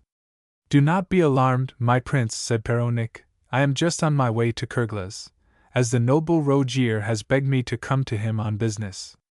"Begged you to come," repeated the dwarf, "and who, then, are you?" "I am the new servant he has engaged, as you know very well," answered Perron-Nick. "I do not know at all," rejoined the Corrigan sulkily, "and you may be a robber for all I can tell." "I am so sorry," replied Perron-Nick, "but I may be wrong in calling myself a servant, for I am only a bird-catcher. But do not delay me, I pray, for His Highness the Magician expects me, and, as you see, has lent me his colt so that I may reach the castle all the quicker." At these words the Corrigan cast his eyes for the first time on the colt, which he knew to be the one belonging to the magician, and began to think that the young man was speaking the truth. After examining the horse, he studied the rider, who had such an innocent, and indeed vacant, air that he appeared incapable of inventing a story. Still, The dwarf did not feel quite sure that all was right, and asked what the magician wanted with a bird catcher. From what he says, he wants one very badly, replied Peronic, as he declares that all his grain and all the fruit in his garden at Kerglas are eaten up by the birds. And how are you going to stop that, my fine fellow? Inquired the Corrigan, and Peronic showed him the snare he had prepared, and remarked that no bird could possibly escape from it. That is just what I should like to be sure of, answered the Corrigan. My apples are completely eaten up by blackbirds and thrushes.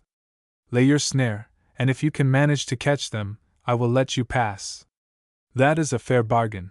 And as he spoke, Peronic jumped down and fastened his colt to a tree.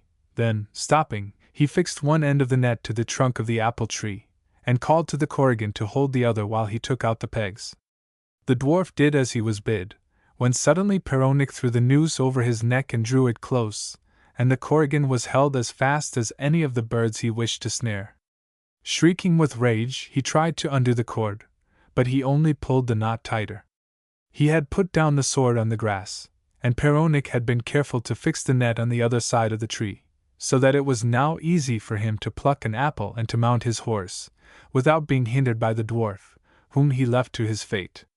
When they had left the plain behind them, Peronic and his steed found themselves in a narrow valley in which was a grove of trees, full of all sorts of sweet-smelling things, roses of every color, yellow broom, pink honeysuckle, while above them all towered a wonderful scarlet pansy whose face bore a strange expression.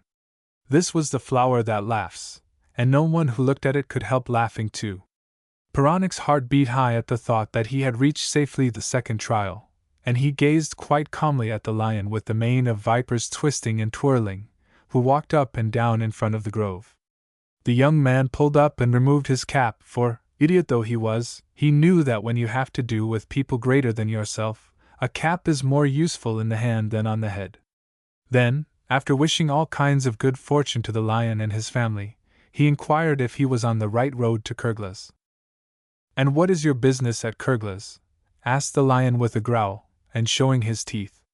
With all respect, answered Peronic, pretending to be very frightened, I am the servant of a lady who is a friend of the noble Rogier, and sends him some larks for a pasty. Larks? Cried the lion, licking his long whiskers. Why, it must be a century since I have had any. Have you a large quantity with you? As many as this bag will hold, replied Peronic, opening, as he spoke, the bag which he had filled with feathers and glue, and to prove what he said, he turned his back on the lion and began to imitate the song of a lark. Come, exclaimed the lion, whose mouth watered, show me the birds. I should like to see if they are fat enough for my master. I would do it with pleasure, answered the idiot, but if I once open the bag they will all fly away. Well, open it wide enough for me to look in, said the lion, drawing a little nearer. Now this was just what Peronic had been hoping for, so he held the bag while the lion opened it carefully, and put his head right inside, so that he might get a good mouthful of larks. But the mass of feathers and glue stuck to him, and before he could pull his head out again Peronic had drawn tight the cord, and tied it in a knot that no man could untie. Then, quickly gathering the flower that laughs, he rode off as fast as the colt could take him. The path soon led to the Lake of the Dragons, which he had to swim across. The colt, who was accustomed to it, plunged into the water without hesitation, but as soon as the dragons caught sight of Peronic they approached from all parts of the lake in order to devour him. This time Peronic did not trouble to take off his cap, but he threw the beads he carried with him into the water, as you throw black corn to a duck, and with each bead that he swallowed a dragon turned on his back and died, so that the idiot reached the other side without further trouble. The valley guarded by the black man now lay before him, and from afar Peronic beheld him, chained by one foot to a rock at the entrance, and holding the iron ball which never missed its mark and always returned to its master's hand. In his head the black man had 6 eyes that were never all shut at once, but kept watch one after the other. At this moment they were all open, and Peronic knew well that if the black man caught a glimpse of him he would cast his ball. So, hiding the colt behind a thicket of bushes, he crawled along a ditch, and crouched close to the very rock to which the black man was chained. The day was hot, and after a while the man began to grow sleepy. Two of his eyes closed, and Perronich sang gently. In a moment a third eye shut, and Perronich sang on. The lid of a fourth eye dropped heavily, and then those of the fifth and the sixth. The black man was asleep altogether. Then, on tiptoe, the idiot crept back to the colt which he led over soft moss past the black man into the Vale of Pleasure, a delicious garden full of fruits that dangled before your mouth, fountains running with wine, and flowers chanting in soft little voices. Further on, tables were spread with food, and girls dancing on the grass called to him to join them. Perronich heard, and scarcely knowing what he did drew the colt into a slower pace. He sniffed greedily the smell of the dishes, and raised his head the better to see the dancers. Another instant and he would have stopped altogether and been lost, like others before him, when suddenly there came to him like a vision the golden bowl and the diamond lance. Drawing his whistle from his pocket, he blew it loudly, so as to drown the sweet sounds about him, and ate what was left of his bread and bacon to still the craving of the magic fruits. His eyes he fixed steadily on the ears of the colt, that he might not see the dancers. In this way he was able to reach the end of the garden, and at length perceived the castle of Kerglas, with the river between them which had only one ford. Would the lady be there, as the old man had told him? Yes, surely that was she, sitting on a rock, in a black satin dress, and her face the color of a Moorish woman's. The idiot rode up, and took off his cap more politely than ever, and asked if she did not wish to cross the river. I was waiting for you to help me do so, answered she. Come near, that I may get up behind you. Perronich did as she bade him, and by the help of his arm she jumped nimbly on to the back of the colt. Do you know how to kill the magician? Asked the lady, as they were crossing the ford. I thought that, being a magician, he was immortal, and that no one could kill him, replied Perronich. Persuade him to taste that apple, and he will die, and if that is not enough I will touch him with my finger, for I am the plague, answered she. But if I kill him, how am I to get the golden bowl and the diamond lance that are hidden in the cellar without a key? Rejoined Perronich. The flower that laughs opens all doors and lightens all darkness, said the lady, and as she spoke, they reached the further bank, and advanced towards the castle. In front of the entrance was a sort of tent supported on poles, and under it the giant was sitting, basking in the sun. As soon as he noticed the colt bearing Perronich and the lady, he lifted his head, and cried in a voice of thunder, Why, it is surely the idiot, riding my colt 13 months old. Greatest of magicians, you are right, answered Perronich. And how did you manage to catch him? Asked the giant. By repeating what I learned from your brother Bryac on the edge of the forest, replied the idiot. I just said. And it came directly. You know my brother then? Inquired the giant. Tell me why he sent you here. To bring you 2 gifts which he has just received from the country of the Moors, answered Perronich, the apple of delight and the woman of submission. If you eat the apple you will not desire anything else, and if you take the woman as your servant you will never wish for another. Well, give me the apple, and bid the woman get down, answered Rogier. The idiot obeyed, but at the first taste of the apple the giant staggered, and as the long yellow finger of the woman touched him he fell dead. Leaving the magician where he lay, Perronich entered the palace, bearing with him the flower that laughs. 50 doors flew open before him, and at length he reached a long flight of steps which seemed to lead into the bowels of the earth. Down these he went till he came to a silver door without a bar or key.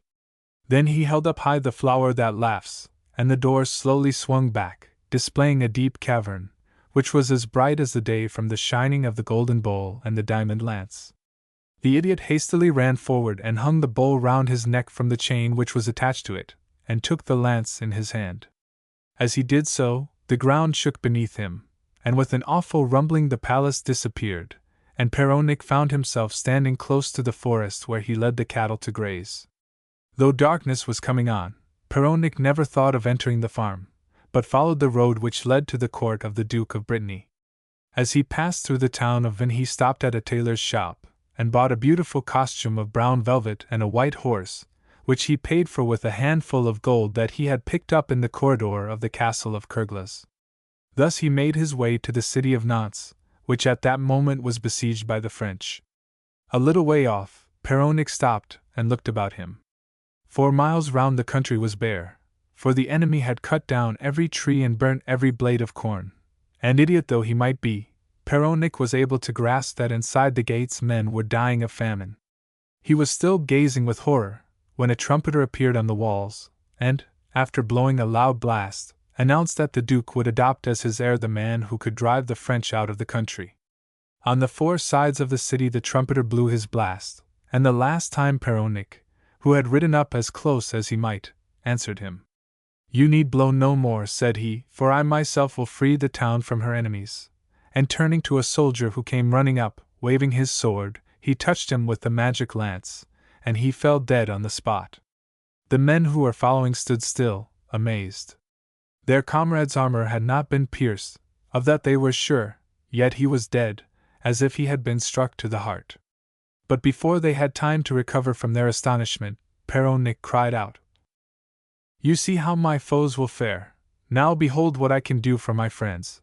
And stooping down, he laid the golden bowl against the mouth of the soldier, who sat up as well as ever.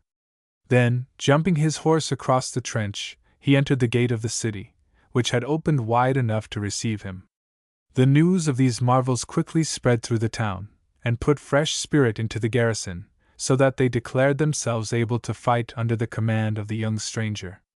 And as the bowl restored all the dead Bretons to life, Peronic soon had an army large enough to drive away the French, and fulfilled his promise of delivering his country.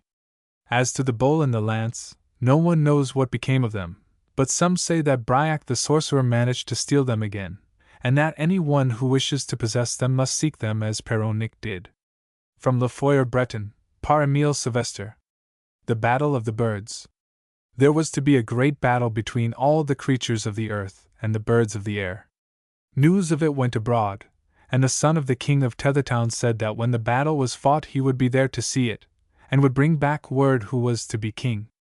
But in spite of that, he was almost too late, and every fight had been fought save the last, which was between a snake and a great black raven. Both struck hard, but in the end the snake proved the stronger, and would have twisted himself round the neck of the raven till he died had not the king's son drawn his sword, and cut off the head of the snake at a single blow.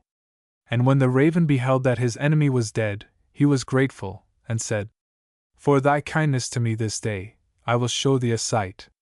So come up now on the root of my 2 wings." The king's son did as he was bid, and before the raven stopped flying, they had passed over 7 bens and 7 glens and 7 mountain moors. "Do you see that house yonder?" said the raven at last. "Go straight for it, for a sister of mine dwells there, and she will make you right welcome. And if she asks, 'Wert thou at the battle of the birds?' answer that thou wert, and if she asks, 'Didst thou see my likeness?' answer that thou sawest it, but be sure thou meetest me in the morning at this place."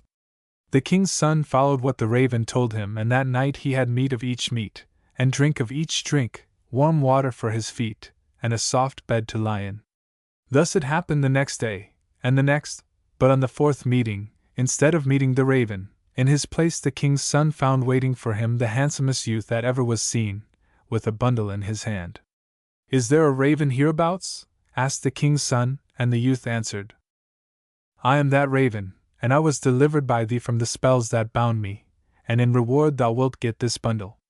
Go back by the road thou camest, and lie as before, a night in each house, but be careful not to unloose the bundle till thou art in the place wherein thou wouldst most wish to dwell."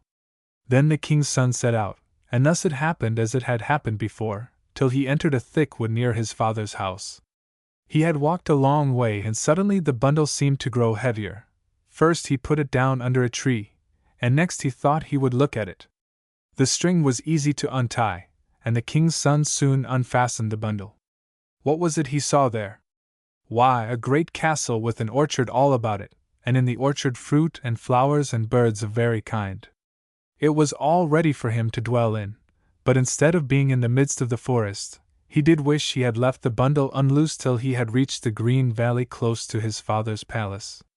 Well, it was no use wishing, and with a sigh he glanced up, and beheld a huge giant coming towards him. "Bad is the place where thou hast built thy house, king's son," said the giant. "True, it is not here that I wish to be," answered the king's son.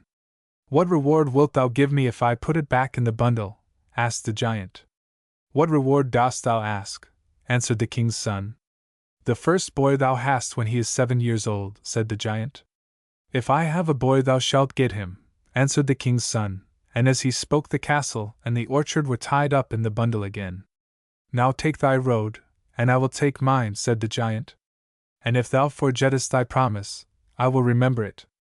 Light of heart the king's son went on his road, till he came to the green valley near his father's palace. Slowly he unloosed the bundle, fearing lest he should find nothing but a heap of stones or rags. But no! All was as it had been before, and as he opened the castle door there stood within the most beautiful maiden that ever was seen. Enter, king's son, said she, all is ready, and we will be married at once, and so they were. The maiden proved a good wife, and the king's son, now himself a king, was so happy that he forgot all about the giant. 7 years and a day had gone by, when one morning, while standing on the ramparts, he beheld the giant striding towards the castle. Then he remembered his promise, and remembered, too, that he had told the queen nothing about it. Now he must tell her, and perhaps she might help him in his trouble. The queen listened in silence to his tale, and after he had finished, she only said, Leave thou the matter between me and the giant, and as she spoke, the giant entered the hall and stood before them. Bring out your son, cried he to the king, as you promised me 7 years and a day since. The king glanced at his wife, who nodded, so he answered, Let his mother first put him in order, and the queen left the hall, and took the cook's son and dressed him in the prince's clothes, and led him up to the giant, who held his hand, and together they went out along the road. They had not walked far when the giant stopped, and stretched out a stick to the boy. If your father had that stick, what would he do with it? Asked he. If my father had that stick, he would beat the dogs and cats that steal the king's meat, replied the boy. Thou art the cook's son, cried the giant. Go home to thy mother, and turning his back he strode straight to the castle. If you seek to trick me this time, the highest stone will soon be the lowest, said he, and the king and queen trembled, but they could not bear to give up their boy. The butler's son is the same age as ours, whispered the queen. He will not know the difference. And she took the child and dressed him in the prince's clothes, and the giant led him away along the road. Before they had gone far he stopped, and held out a stick. If thy father had that rod, what would he do with it? Asked the giant. He would beat the dogs and cats that break the king's glasses, answered the boy. Thou art the son of the butler, cried the giant. Go home to thy mother, and turning round he strode back angrily to the castle. Bring out thy son at once, roared he, or the stone that is highest will be lowest, and this time the real prince was brought. But though his parents wept bitterly and fancied the child was suffering all kinds of dreadful things, the giant treated him like his own son, though he never allowed him to see his daughters. The boy grew to be a big boy, and one day the giant told him that he would have to amuse himself alone for many hours, as he had a journey to make. So the boy wandered to the top of the castle, where he had never been before. There he paused, for the sound of music broke upon his ears, and opening a door near him, he beheld a girl sitting by the window, holding a harp. Haste and begone, I see the giant close at hand, she whispered hurriedly, but when he is asleep, return hither, for I would speak with thee. And the prince did as he was bid, and when midnight struck he crept back to the top of the castle. Tomorrow, said the girl, who was the giant's daughter, tomorrow thou wilt get the choice of my 2 sisters to marry, but thou must answer that thou wilt not take either, but only me. This will anger him greatly, for he wishes to betroth me to the son of the king of the Green City, whom I like not at all. Then they parted, and on the morrow, as the girl had said, the giant called his 3 daughters to him, and likewise the young prince to whom he spoke. Now, O son of the king of Tethertown, the time has come for us to part. Choose one of my 2 elder daughters to wife, and thou shalt take her to your father's house the day after the wedding. Give me the youngest instead, replied the youth, and the giant's face darkened as he heard him. 3 things must thou do first, said he. Say on, I will do them, replied the prince, and the giant left the house, and bade him follow to the byre, where the cows were kept. For 100 years no man has swept this byre, said the giant, but if by nightfall, When I reach home, thou hast not cleaned it so that a golden apple can roll through it from end to end, thy blood shall pay for it. All day long the youth toiled, but he might as well have tried to empty the ocean. At length, when he was so tired he could hardly move, the giant's youngest daughter stood in the doorway. Lay down thy weariness, said she, and the king's son, thinking he could only die once, sank on the floor at her bidding, and fell sound asleep. When he woke, the girl had disappeared, and the byre was so clean that a golden apple could roll from end to end of it. He jumped up in surprise, and at that moment in came the giant. Hast thou cleaned the byre, king's son? Asked he. I have cleaned it, answered he. Well, since thou wert so active today, tomorrow thou wilt thatch this byre with a feather from every different bird, or else thy blood shall pay for it, and he went out. Before the sun was up, the youth took his bow and his quiver and set off to kill the birds. Off to the moor he went, but never a bird was to be seen that day. At last he got so tired with running to and fro that he gave up heart. There is but one death I can die, thought he. Then at midday came the giant's daughter. Thou art tired, king's son? Asked she. I am, answered he. All these hours have I wandered, and there fell but these two blackbirds, both of one color. Lay down thy weariness on the grass, said she, and he did as she bade him, and fell fast asleep. When he woke, the girl had disappeared, and he got up, and returned to the byre. As he drew near, he rubbed his eyes hard, thinking he was dreaming, for there it was, beautifully thatched, just as the giant had wished. At the door of the house he met the giant. Hast thou thatched the byre, king's son? I have thatched it. Well, since thou hast been so active today, I have something else for thee. Beside the lock thou sayest over yonder there grows a fir tree. On the top of the fir tree is a magpie's nest, and in the nest are 5 eggs. Thou wilt bring me those eggs for breakfast, and if one is cracked or broken, thy blood shall pay for it. Before it was light next day, the king's son jumped out of bed and ran down to the lock. The tree was not hard to find, for the rising sun shone red on the trunk, which was 500 feet from the ground to its first branch. Time after time he walked round it, trying to find some knots, however small, where he could put his feet, but the bark was quite smooth, and he soon saw that if he was to reach the top at all, it must be by climbing up with his knees like a sailor. But then he was a king's son and not a sailor, which made all the difference. However, it was no use standing there staring at the fir, at least he must try to do his best, and try he did till his hands and knees were sore, for as soon as he had struggled up a few feet, he slid back again. Once he climbed a little higher than before, and hope rose in his heart, then down he came with such force that his hands and knees smarted worse than ever. This is no time for stopping, said the voice of the giant's daughter, as he leant against the trunk to recover his breath. Alas! I am no sooner up than down, answered he. Try once more, said she, and she laid a finger against the tree and bade him put his foot on it. Then she placed another finger a little higher up, and so until he reached the top, where the magpie had built her nest. Make haste now with the nest, she cried, for my father's breath is burning my back, and down he scrambled as fast as he could, but the girl's little finger had caught in a branch at the top, and she was obliged to leave it there. But she was too busy to pay heed to this, for the sun was getting high over the hills. Listen to me, she said. This night my 2 sisters and I will be dressed in the same garments, and you will not know me. But when my father says go to thy wife, king's son, come to the one whose right hand has no little finger. So he went and gave the eggs to the giant, who nodded his head. Make ready for thy marriage, cried he, for the wedding shall take place this very night, and I will summon thy bride to greet thee. Then his 3 daughters were sent for, and they all entered dressed in green silk of the same fashion, and with golden circlets round their heads. The king's son looked from one to another. Which was the youngest? Suddenly his eyes fell on the hand of the middle one, and there was no little finger. Thou hast aimed well this time too, said the giant, as the king's son laid his hand on her shoulder.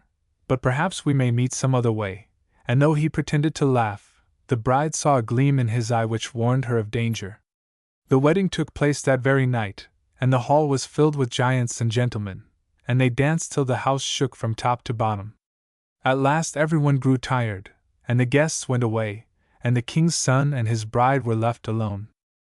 "If we stay here till dawn, my father will kill thee," she whispered, "but thou art my husband, and I will save thee, as I did before." And she cut an apple into 9 pieces, and put 2 pieces at the head of the bed, and 2 pieces at the foot, and 2 pieces at the door of the kitchen, and 2 at the big door, and 1 outside the house. And when this was done, and she heard the giant snoring, she and the king's son crept out softly and stole across to the stable, where she led out the blue-gray mare and jumped on its back, and her husband mounted behind her. Not long after, the giant awoke. "Not yet," answered the apple at the head of the bed, and the giant turned over, and soon was snoring as loudly as before. By and by he called again. "Are you asleep?" "Not yet," said the apple at the foot of the bed, and the giant was satisfied. After a while, he called a 3rd time, "Are you asleep?" "Not yet," replied the apple in the kitchen, but when in a few minutes he put the question for the 4th time and received an answer from the apple outside the house door, he guessed what had happened, and ran to the room to look for himself. The bed was cold and empty. "My father's breath is burning my back," cried the girl. "Put thy hand into the ear of the mare, and whatever thou findest there, throw it behind thee." And in the mare's ear there was a twig of sloe tree, and as he threw it behind him there sprung up 20 miles of thornwood so thick that scarce a weasel could go through it. And the giant, who was striding headlong forwards, got caught in it, and it pulled his hair and beard. "This is one of my daughter's tricks," he said to himself, "but if I had my big axe and my wood knife, I would not be long making a way through this." And off he went home and brought back the axe and the wood knife. It took him but a short time to cut a road through the blackthorn, and then he laid the axe and the knife under a tree. "I will leave them there till I return," he murmured to himself, but a hoodie crow, which was sitting on a branch above, heard him. "If thou leavest them," said the hoodie, "we will steal them." "You will," answered the giant, "and I must take them home." So he took them home, and started afresh on his journey. "My father's breath is burning my back," cried the girl at midday. "Put thy finger in the mare's ear and throw behind thee whatever thou findest in it." And the king's son found a splinter of grey stone, and threw it behind him, and in a twinkling 20 miles of solid rock lay between them and the giant. "My daughter's tricks are the hardest things that ever met me," said the giant, "but if I had my lever and my crowbar, I would not be long in making my way through this rock also." But as he had got them, he had to go home and fetch them. Then it took him but a short time to hew his way through the rock. "I will leave the tools here," he murmured aloud when he had finished. "If thou leavest them, we will steal them," said a hoodie who was perched on a stone above him, and the giant answered, "Steal them if thou wilt, there is no time to go back." "My father's breath is burning my back," cried the girl. "Look in the mare's ear, king's son, or we are lost." And he looked, and found a tiny bladder full of water, which he threw behind him, and it became a great lock. And the giant, who was striding on so fast, could not stop himself, and he walked right into the middle and was drowned. The blue-gray mare galloped on like the wind, and the next day the king's son came in sight of his father's house. "Get down and go in," said the bride, "and tell them that thou hast married me. But take heed that neither man nor beast kiss thee, for then thou wilt cease to remember me at all." "I will do thy bidding," answered he, and left her at the gate. All who met him bade him welcome, and he charged his father and mother not to kiss him, but as he greeted them his old greyhound leapt on his neck, and kissed him on the mouth. And after that he did not remember the giant's daughter. All that day she sat on a well which was near the gate, waiting, but the king's son never came. In the darkness she climbed up into an oak tree that shadowed the well, and there she lay all night, waiting. On the morrow, at midday, the wife of a shoemaker who dwelt near the well went to draw water for her husband to drink, and she saw the shadow of the girl in the tree, and thought it was her own shadow. "How handsome I am, to be sure," said she, gazing into the well, and as she stopped to behold herself better, the jug struck against the stones and broke in pieces, and she was forced to return to her husband without the water, and this angered him. "Thou hast turned crazy," said he in wrath. "Go thou, my daughter, and fetch me a drink," and the girl went, and the same thing befell her as had befallen her mother. "Where is the water?" asked the shoemaker, when she came back, and as she held nothing save the handle of the jug, he went to the well himself. He too saw the reflection of the woman in the tree, but looked up to discover whence it came, and there above him sat the most beautiful woman in the world. "Come down," he said, "for a while thou canst stay in my house," and glad enough the girl was to come. Now the king of the country was about to marry, and the young men about the court thronged the shoemaker's shop to buy fine shoes to wear at the wedding. "Thou hast a pretty daughter," said they when they beheld the girl sitting at work. "Pretty she is," answered the shoemaker, "but no daughter of mine." "I would give £100 to marry her," said one. And I," cried the others. "That is no business of mine," answered the shoemaker, and the young men bade him ask her if she would choose one of them for a husband, and to tell them on the morrow. Then the shoemaker asked her, and the girl said that she would marry the one who would bring his purse with him. So the shoemaker hurried to the youth who had first spoken, and he came back, and after giving the shoemaker £100 for his news, he sought the girl, who was waiting for him. "Is it thou?" inquired she. "I am thirsty, give me a drink from the well that is yonder." And he poured out the water, but he could not move from the place where he was, and there he stayed till many hours had passed by. "Take away that foolish boy," cried the girl to the shoemaker at last, "I am tired of him." And then suddenly he was able to walk, and betook himself to his home, but he did not tell the others what had happened to him. Next day there arrived one of the other young men, and in the evening, when the shoemaker had gone out and they were alone, she said to him, "See if the latch is on the door." The young man hastened to do her bidding, but as soon as he touched the latch, his fingers stuck to it, and there he had to stay for many hours, till the shoemaker came back, and the girl let him go. Hanging his head, he went home, but he told no one what had befallen him. Then was the turn of the third man, and his foot remained fastened to the floor, till the girl unloosed it. And thankfully he ran off, and was not seen looking behind him. "Take the purse of gold," said the girl to the shoemaker, "I have no need of it, and it will better thee." And the shoemaker took it, and told the girl he must carry the shoes for the wedding up to the castle. "I would fain get a sight of the king's son before he marries," sighed she. "Come with me, then," answered he. "The servants are all my friends, and they will let you stand in the passage down which the king's son will pass, and all the company too." Up they went to the castle, and when the young men saw the girl standing there, they led her into the hall where the banquet was laid out and poured her out some wine. She was just raising the glass to drink when a flame went up out of it, and out of the flame sprang 2 pigeons, one of gold and one of silver. They flew round and round the head of the girl, when 3 grains of barley fell on the floor, and the silver pigeon dived down, and swallowed them. "If thou hadst remembered how I cleaned the byre, thou wouldst have given me my share," cooed the golden pigeon, and as he spoke 3 more grains fell, and the silver pigeon ate them as before.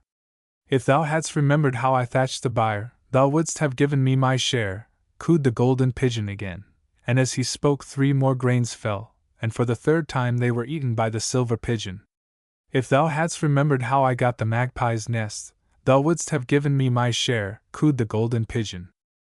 Then the king's son understood that they had come to remind him of what he had forgotten, and his lost memory came back, and he knew his wife, and kissed her. But as the preparations had been made, it seemed a pity to waste them, so they were married a 2nd time, and sat down to the wedding feast.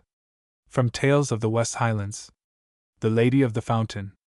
In the center of the great hall in the castle of Caerleon upon Usk, King Arthur sat on a seat of green rushes, over which was thrown a covering of flame-colored silk, and a cushion of red satin lay under his elbow. With him were his knights Owen and Kynon and Kai, while at the far end, close to the window, were Guinevere the queen and her maidens embroidering white garments with strange devices of gold. "I am weary," said Arthur, "and till my food is prepared I would fain sleep. You yourselves can tell each other tales, and Kai will fetch you from the kitchen a flagon of mead and some meat."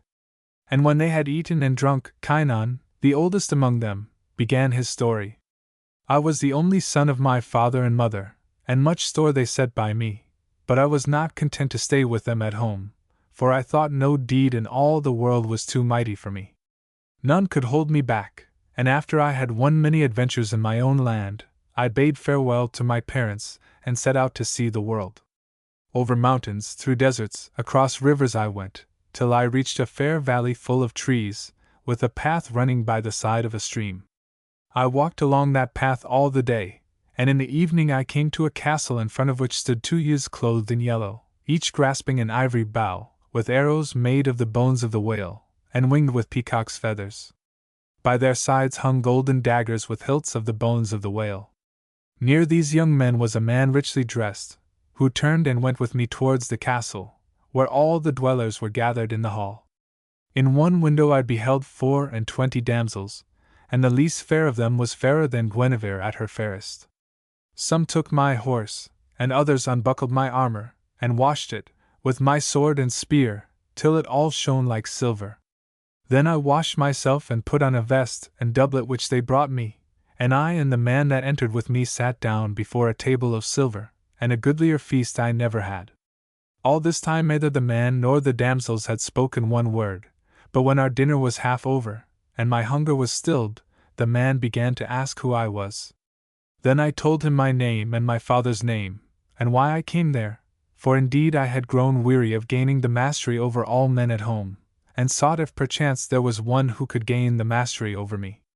And at this the man smiled and answered, "If I did not fear to distress thee too much, I would show thee what thou seekest."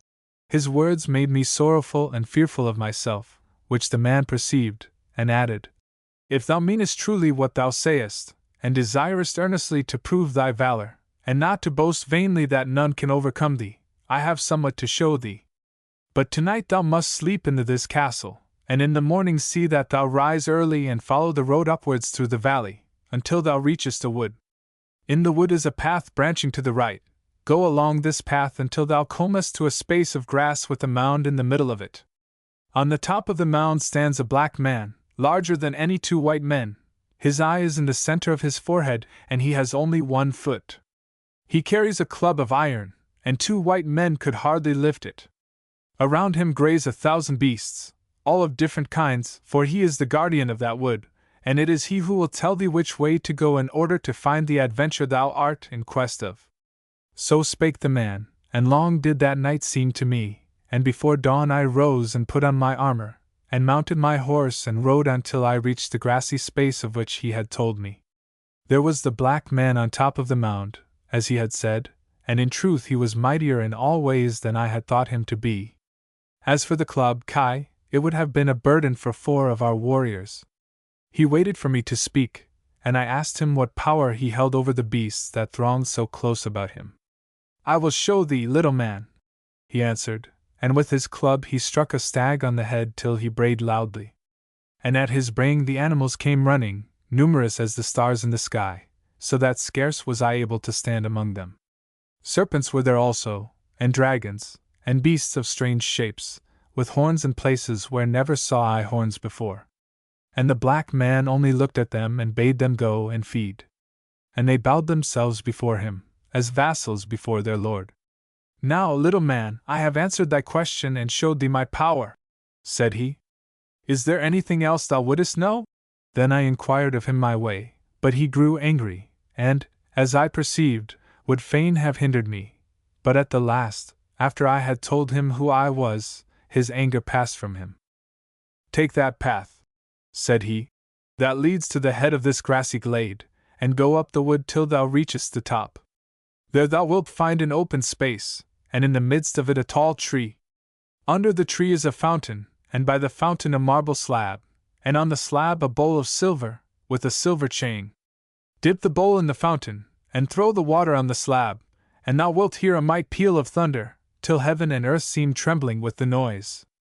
After the thunder will come hail, so fierce that scarcely canst thou endure it and live, for the hailstones are both large and thick. Then the sun will shine again, but every leaf of the tree will be lying on the ground. Next a flight of birds will come and alight on the tree, and never didst thou hear a strain so sweet as that which they will sing.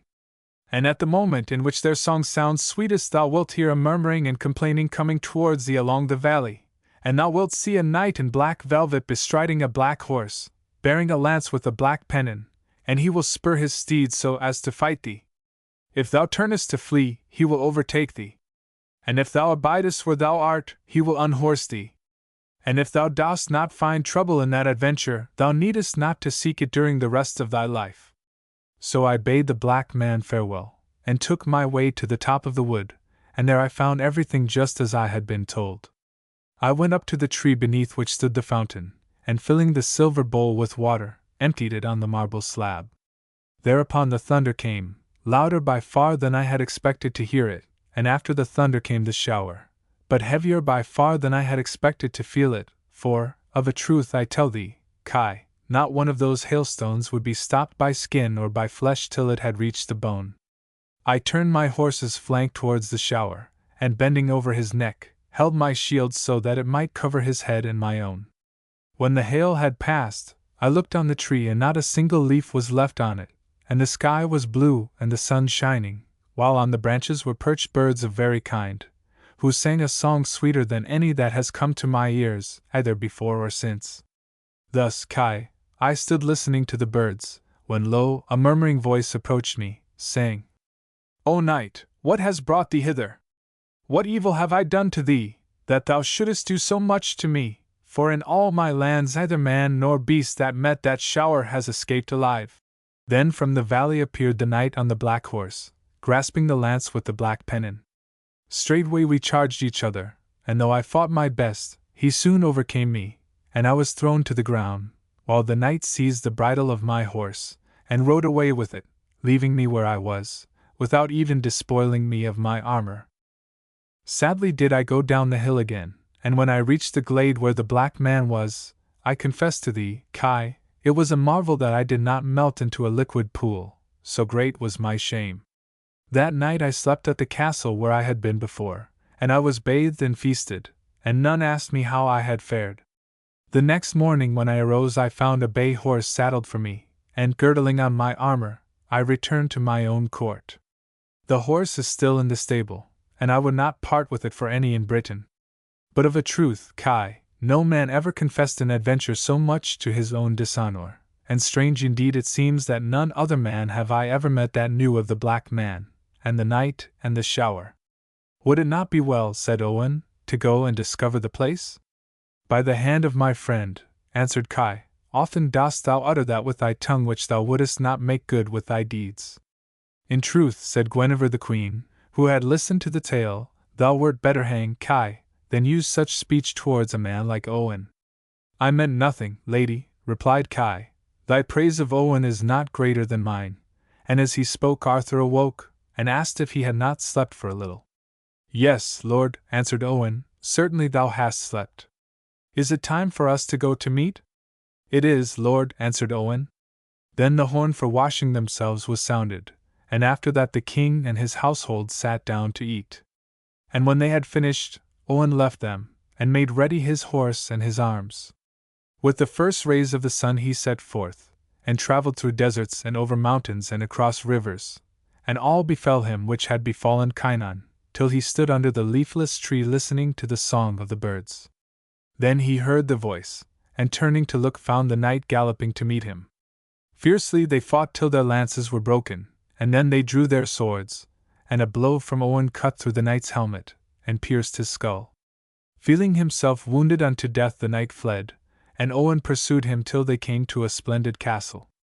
Here the knight dashed across the bridge that spanned the moat, and entered the gate, but as soon as he was safe inside, the drawbridge was pulled up and caught Owen's horse in the middle, so that half of him was inside and half out, and Owen could not dismount, and knew not what to do. While he was in this sore plight a little door in the castle gate opened, and he could see a street facing him, with tall houses. Then a maiden with curling hair of gold looked through the little door, and bade Owen open the gate. By my troth, cried Owen, I can no more open it from here than thou art able to set me free. Well, said she, I will do my best to release thee if thou wilt do as I tell thee. Take this ring and put it on with the stone inside thy hand, and close thy fingers tight, for as long as thou dost conceal it, it will conceal thee. When the men inside have held counsel together, they will come to fetch thee to thy death, and they will be much grieved not to find thee. I will stand on the horse block yonder, and thou canst see me though I cannot see thee. Therefore draw near and place thy hand on my shoulder and follow me wheresoever I go. Upon that she went away from Owen, And when the men came out from the castle to seek him, and did not find him, they were sorely grieved, and they returned to the castle. Then Owen went to the maiden and placed his hand on her shoulder, and she guided him to a large room, painted all over with rich colors, and adorned with images of gold. Here she gave him meat and drink, and water to wash with and garments to wear, and he lay down upon a soft bed, with scarlet and fur to cover him, and slept gladly. In the middle of the night he woke hearing a great outcry, and he jumped up and clothed himself and went into the hall, where the maiden was standing. "What is it?" he asked, and she answered that the knight who owned the castle was dead, and they were bearing his body to the church. Never had Owen beheld such vast crowds, and following the dead knight was the most beautiful lady in the world, whose cry was louder than the shout of the men, or the braying of the trumpets. And Owen looked on her and loved her. "Who is she?" he asked the damsel. "That is my mistress, the Countess of the Fountain, and the wife of him whom thou didst slay yesterday." "Verily," said Owen, "she is the woman that I love best." "She shall also love thee not a little," said the maiden. Then she left Owen, and after a while went into the chamber of her mistress, and spoke to her, but the Countess answered her nothing. "What aileth thee, mistress?" inquired the maiden. "Why hast thou kept far from me in my grief, Lund?" answered the Countess, and in her turn the damsel asked, "Is it well for thee to mourn so bitterly for the dead, or for anything that is gone from thee?" "There is no man in the world equal to him," replied the Countess, her cheeks growing red with anger. "I would fain banish thee for such words." "Be not angry, lady," said Lund, "but listen to my counsel. Thou knowest well that alone thou canst not preserve thy lands, therefore seek someone to help thee." "And how can I do that?" asked the Countess. "I will tell thee," answered Lund. "Unless thou canst defend the fountain, all will be lost, and none can defend the fountain except a knight of Arthur's court. There will I go to seek him, and woe betide me if I return without a warrior that can guard the fountain, as well as he who kept it before." "Go then," said the Countess, "and make proof of that which thou hast promised." So Lund set out, riding on a white palfrey, on pretense of journeying to King Arthur's court, but instead of doing that she hid herself for as many days as it would have taken her to go and come, and then she left her hiding place, and went into the Countess. "What news from the court?" asked her mistress, when she had given Lund a warm greeting. "The best of news," answered the maiden, "for I have gained the object of my mission." "When wilt thou that I present to thee the knight who has returned with me?" "Tomorrow at midday," said the Countess, "and I will cause all the people in the town to come together." Therefore the next day at noon Owen put on his coat of mail, and over it he wore a splendid mantle, while on his feet were leather shoes fastened with clasps of gold. And he followed Lund to the chamber of her mistress. Right glad was the Countess to see them, but she looked closely at Owen and said, "Lund, this knight has scarcely the air of a traveler." "What harm is there in that, lady?" answered Lund. "I am persuaded," said the Countess, "that this man and no other chased the soul from the body of my lord." "Had he not been stronger than thy lord," replied the damsel, "he could not have taken his life, and for that, and for all things that are past, there is no remedy." "Leave me, both of you," said the Countess, "and I will take counsel." Then they went out. The next morning the Countess summoned her subjects to meet in the courtyard of the castle, and told them that now that her husband was dead there was none to defend her lands. "So choose you which it shall be," she said. "Either let one of you take me for a wife, or give me your consent to take a new lord for myself, that my lands be not without a master." At her words the chief men of the city withdrew into one corner and took counsel together, and after a while the leader came forward and said that they had decided that it was best, for the peace and safety of all, that she should choose a husband for herself. Thereupon Owen was summoned to her presence, and he accepted with joy the hand that she offered him, and they were married forthwith, and the men of the earldom did him homage. From that day Owen defended the fountain as the earl before him had done, and every knight that came by was overthrown by him, and his ransom divided among his barons. In this way 3 years passed, and no man in the world was more beloved than Owen. Now at the end of the 3 years it happened that Gwalchmai the knight was with Arthur, and he perceived the king to be very sad. "My lord, has anything befallen thee?" he asked. "Oh, Gwalchmai, I am grieved concerning Owen, whom I have lost these 3 years, and if a 4th year passes without him I can live no longer. And sure am I that the tale told by Kynon the son of Clydno caused me to lose him. I will go myself with the men of my household to avenge him if he is dead, to free him if he is in prison, to bring him back if he is alive. Then Arthur and 3,000 men of his household set out in quest of Owen, and took Kynon for their guide. When Arthur reached the castle, the youths were shooting in the same place, and the same yellow man was standing by, and as soon as he beheld Arthur he greeted him and invited him in, and they entered together. So vast was the castle that the king's 3,000 men were of no more account than if they had been 20. At sunrise Arthur departed thence, with Kynon for his guide, and reached the Black Man first, and afterwards the top of the wooded hill, with the fountain and the bowl and the tree. My lord, said Kai, let me throw the water on the slab, and receive the first adventure that may befall. Thou mayst do so, answered Arthur, and Kai threw the water. Immediately all happened as before, the thunder and the shower of hail which killed many of Arthur's men, the song of the birds and the appearance of the Black Knight. And Kai met him and fought him, and was overthrown by him. Then the knight rode away, and Arthur and his men encamped where they stood. In the morning Kai again asked leave to meet the knight, and to try to overcome him, which Arthur granted. But once more he was unhorsed, and the Black Knight's lance broke his helmet and pierced the skin even to the bone, and humbled in spirit he returned to the camp. After this every one of the knights gave battle, but none came out victor, and at length there only remained Arthur himself and Gwalchmai. Oh, let me fight him, my lord, cried Gwalchmai, as he saw Arthur taking up his arms. Well, fight then, answered Arthur, and Gwalchmai threw a robe over himself and his horse, so that none knew him. All that day they fought, and neither was able to throw the other, and so it was on the next day.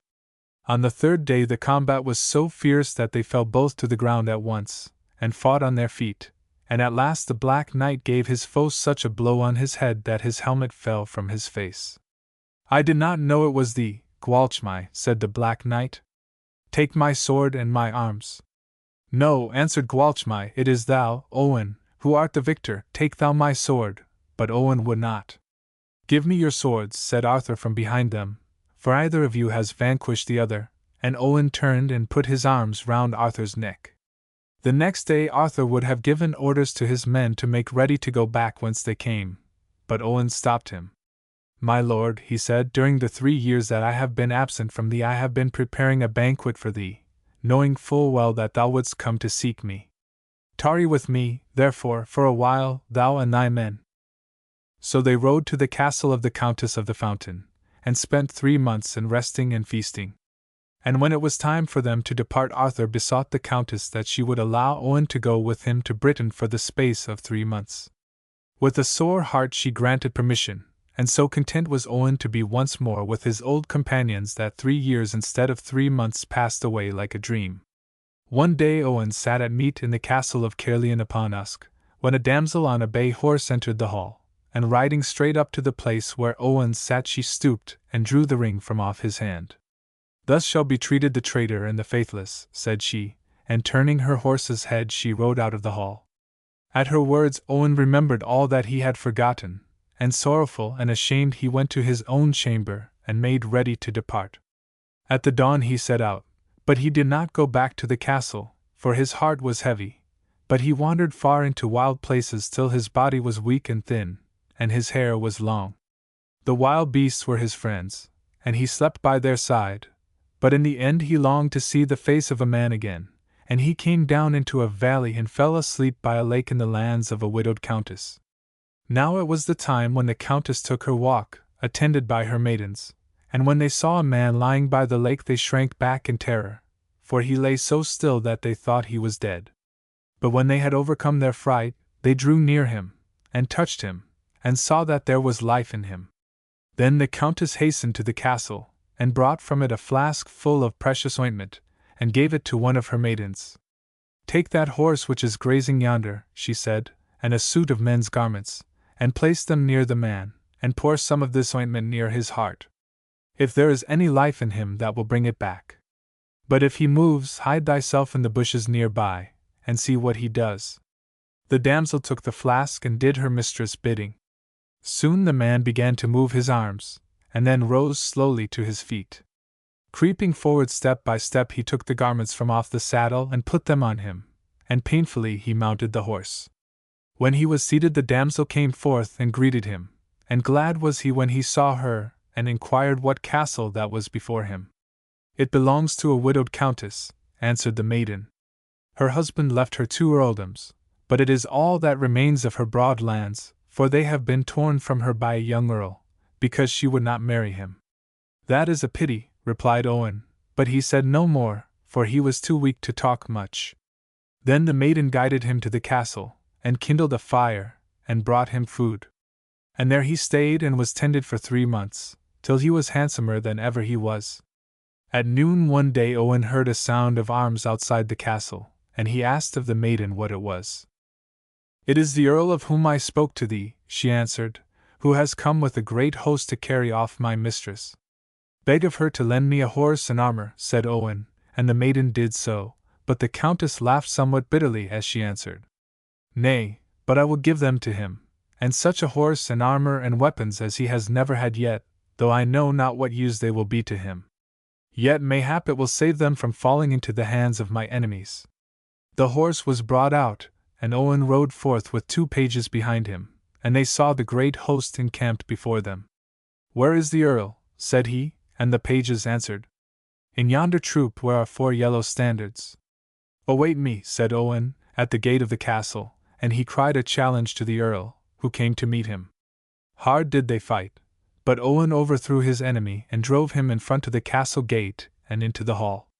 "Behold the reward of thy blessed balsam," said he, as he bade the earl kneel down before her, and made him swear that he would restore all that he had taken from her. After that he departed, and went into the deserts, and as he was passing through a wood he heard a loud yelling. Pushing aside the bushes he beheld a lion standing on a great mound, and by it a rock.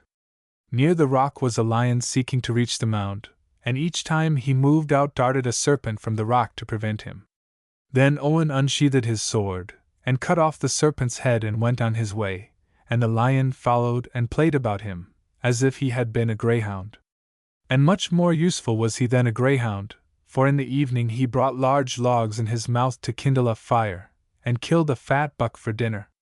Owen made his fire and skinned the buck, and put some of it to roast, and gave the rest to the lion for supper. While he was waiting for the meat to cook he heard a sound of deep sighing close to him, and he said, "Who art thou?" "I am Lund," replied a voice from a cave so hidden by bushes and green hanging plants that Owen had not seen it. "And what dost thou here?" cried he. "I am held captive in this cave on account of the knight who married the countess and left her, for the pages spoke ill of him, and because I told them that no man living was his equal they dragged me here and said I should die unless he should come to deliver me by a certain day, and that is no further than the day after tomorrow. His name is Owen the son of Urien, but I have none to send to tell him of my danger, or of a surety he would deliver me." Owen held his peace, but gave the maiden some of the meat, and bade her be of good cheer. Then, followed by the lion, he set out for a great castle on the other side of the plain, and men came and took his horse and placed it in a manger, and the lion went after and lay down on the straw. Hospitable and kind were all within the castle, but so full of sorrow that it might have been thought death was upon them. At length, when they had eaten and drunk, Owen prayed the earl to tell him the reason of their grief. "Yesterday," answered the earl, "my 2 sons were seized, while they were hunting, by a monster who dwells on those mountains yonder, and he vows that he will not let them go unless I give him my daughter to wife." "That shall never be," said Owen, "but what form hath this monster?" "In shape he is a man, but in stature he is a giant," replied the earl, "and it were better by far that he should slay my sons than that I should give up my daughter." Early next morning the dwellers in the castle were awakened by a great clamor, and they found that the giant had arrived with the 2 young men. Swiftly Owen put on his armor and went forth to meet the giant, and the lion followed at his heels. And when the great beast beheld the hard blows which the giant dealt his master he flew at his throat, and much trouble had the monster in beating him off. "Truly," said the giant, "I should find no difficulty in fighting thee, if it were not for that lion. When he heard that, Owen felt shame that he could not overcome the giant with his own sword, so he took the lion and shut him up in one of the towers of the castle, and returned to the fight. But from the sound of the blows the lion knew that the combat was going ill for Owen, so he climbed up till he reached the top of the tower, where there was a door onto the roof, and from the tower he sprang onto the walls, and from the walls to the ground. Then with a loud roar he leaped upon the giant, who fell dead under the blow of his paw. Now the gloom of the castle was turned into rejoicing, and the Earl begged Owen to stay with him till he could make him a feast, but the knight said he had other work to do, and rode back to the place where he had left Lund, and the lion followed at his heels. When he came there he saw a great fire kindled, and 2 youths leading out the maiden to cast her upon the pile. "Stop!" he cried, dashing up to them. "What charge have you against her?" "She boasted that no man in the world was equal to Owen," said they, "and we shut her in a cave, and agreed that none should deliver her but Owen himself, and that if he did not come by a certain day she should die. And now the time has passed, and there is no sign of him. In truth he is a good knight, and had he but known that the maid was in peril he would have come to save her," said Owen. "But accept me in his stead, I entreat you." "We will," replied they, and the fight began. The youths fought well and pressed hard on Owen, and when the lion saw that he came to help his master. But the youths made a sign for the fight to stop, and said, "Chieftain, it was agreed we should give battle to thee alone, and it is harder for us to contend with yonder beast than with thee." Then Owen shut up the lion in the cave where the maiden had been in prison, and blocked up the front with stones. But the fight with the giant had sorely tried him, and the youths fought well, and pressed him harder than before. And when the lion saw that he gave a loud roar, and burst through the stones, and sprang upon the youths and slew them. And so Lund was delivered at the last. Then the maiden rode back with Owen to the lands of the Lady of the Fountain. And he took the lady with him to Arthur's court, where they lived happily till they died. From the Mabinogion. The 4 Gifts.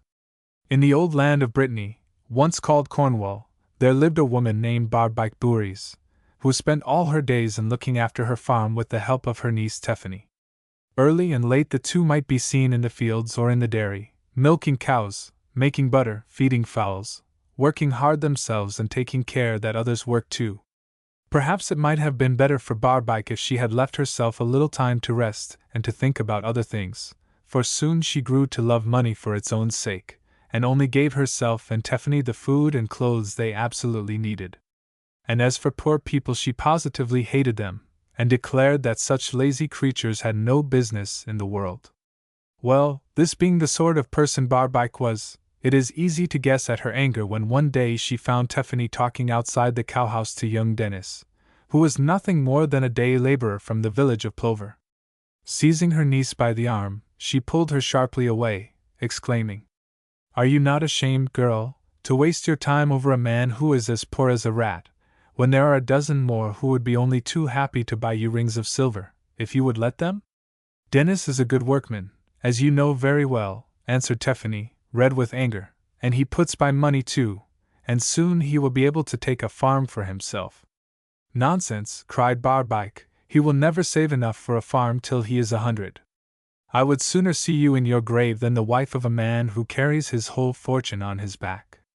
"What does fortune matter when one is young and strong?" asked Tephany, but her aunt, amazed at such words, would hardly let her finish. "What does fortune matter?" repeated Barbaik in a shocked voice. "Is it possible that you are really so foolish as to despise money? If this is what you learn from Dennis, I forbid you to speak to him, and I will have him turned out of the farm if he dares to show his face here again. Now go and wash the clothes and spread them out to dry." Tephany did not dare to disobey, but with a heavy heart went down the path to the river. "She is harder than these rocks," said the girl to herself, "yes, 1,000 times harder. For the rain at least can at last wear away the stone, but you might cry forever, and she would never care. Talking to Dennis is the only pleasure I have, and if I am not to see him I may as well enter a convent." Thinking these thoughts she reached the bank, and began to unfold the large packet of linen that had to be washed. The tap of a stick made her look up, and standing before her she saw a little old woman, whose face was strange to her, You would like to sit down and rest, Granny? Asked Tephany, pushing aside her bundle. When the sky is all the roof you have, you rest where you will, replied the old woman in trembling tones. Are you so lonely, then? Inquired Tephany, full of pity. Have you no friends who would welcome you into their houses? The old woman shook her head. They all died long, long ago, she answered, and the only friends I have are strangers with kind hearts. The girl did not speak for a moment, then held out the small loaf and some bacon intended for her dinner. Take this, she said. Today at any rate you shall dine well, and the old woman took it, gazing at Tephany the while. Those who help others deserve to be helped, she answered. Your eyes are still red because that miser Barbaik has forbidden you to speak to the young man from Plover. But cheer up, you are a good girl, and I will give you something that will enable you to see him once every day. You, cried Tephany, stupefied at discovering that the beggar knew all about her affairs, but the old woman did not hear her.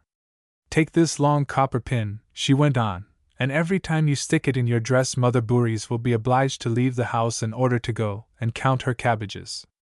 As long as the pin is in your dress you will be free, and your aunt will not come back until you have put it in its case again. Then, rising, she nodded to Tephany and vanished. The girl stood where she was, as still as a stone. If it had not been for the pin in her hands she would have thought she was dreaming. But by that token she knew it was no common old woman who had given it to her, but a fairy, wise in telling what would happen in the days to come. Then suddenly Tephany's eyes fell on the clothes, and to make up for lost time she began to wash them with great vigor. Next evening, at the moment when Dennis was accustomed to wait for her in the shadow of the cowhouse, Tephany stuck the pin in her dress, and at the very same instant Barbaik took up her sabots or wooden shoes and went through the orchard and passed to the fields, to the plot where the cabbages grew. With a heart as light as her footsteps, the girl ran from the house, and spent her evening happily with Dennis. And so it was for many days after that. Then, at last, Tephany began to notice something, and the something made her very sad. At first, Dennis seemed to find the hours that they were together fly as quickly as she did, but when he had taught her all the songs he knew, and told her all the plans he had made for growing rich and a great man, he had nothing more to say to her, for he, like a great many other people, was fond of talking himself, but not of listening to any one else. Sometimes, indeed, he never came at all, and the next evening he would tell Tephany that he had been forced to go into the town on business. But though she never reproached him, she was not deceived and saw plainly that he no longer cared for her as he used to do. Day by day her heart grew heavier and her cheeks paler, and one evening, when she had waited for him in vain, she put her water pot on her shoulder and went slowly down to the spring. On the path in front of her stood the fairy who had given her the pin, and as she glanced at Tephany she gave a little mischievous laugh and said, "Why, my pretty maiden hardly looks happier than she did before, in spite of meeting her lover whenever she pleases." "He has grown tired of me," answered Tephany in a trembling voice, "and he makes excuses to stay away." "Ah, Granny dear, it is not enough to be able to see him, I must be able to amuse him, and to keep him with me. He is so clever, you know. Help me to be clever too." "Is that what you want?" cried the old woman. "Well, take this feather and stick it in your hair, and you will be as wise as Solomon himself." Blushing with pleasure, Tephany went home and stuck the feather into the blue ribbon which girls always wear in that part of the country. In a moment she heard Dennis whistling gaily, and as her aunt was safely counting her cabbages, she hurried out to meet him. The young man was struck dumb by her talk. There was nothing that she did not seem to know, and as for songs she not only could sing those from every part of Brittany, but could compose them herself. Was this really the quiet girl who had been so anxious to learn all he could teach her, or was it somebody else? Perhaps she had gone suddenly mad, and there was an evil spirit inside her. But in any case, night after night he came back, only to find her growing wiser and wiser. Soon the neighbors whispered their surprise among themselves, for Tephany had not been able to resist the pleasure of putting the feather in her hair for some of the people who despised her for her poor clothes, and many were the jokes she made about them.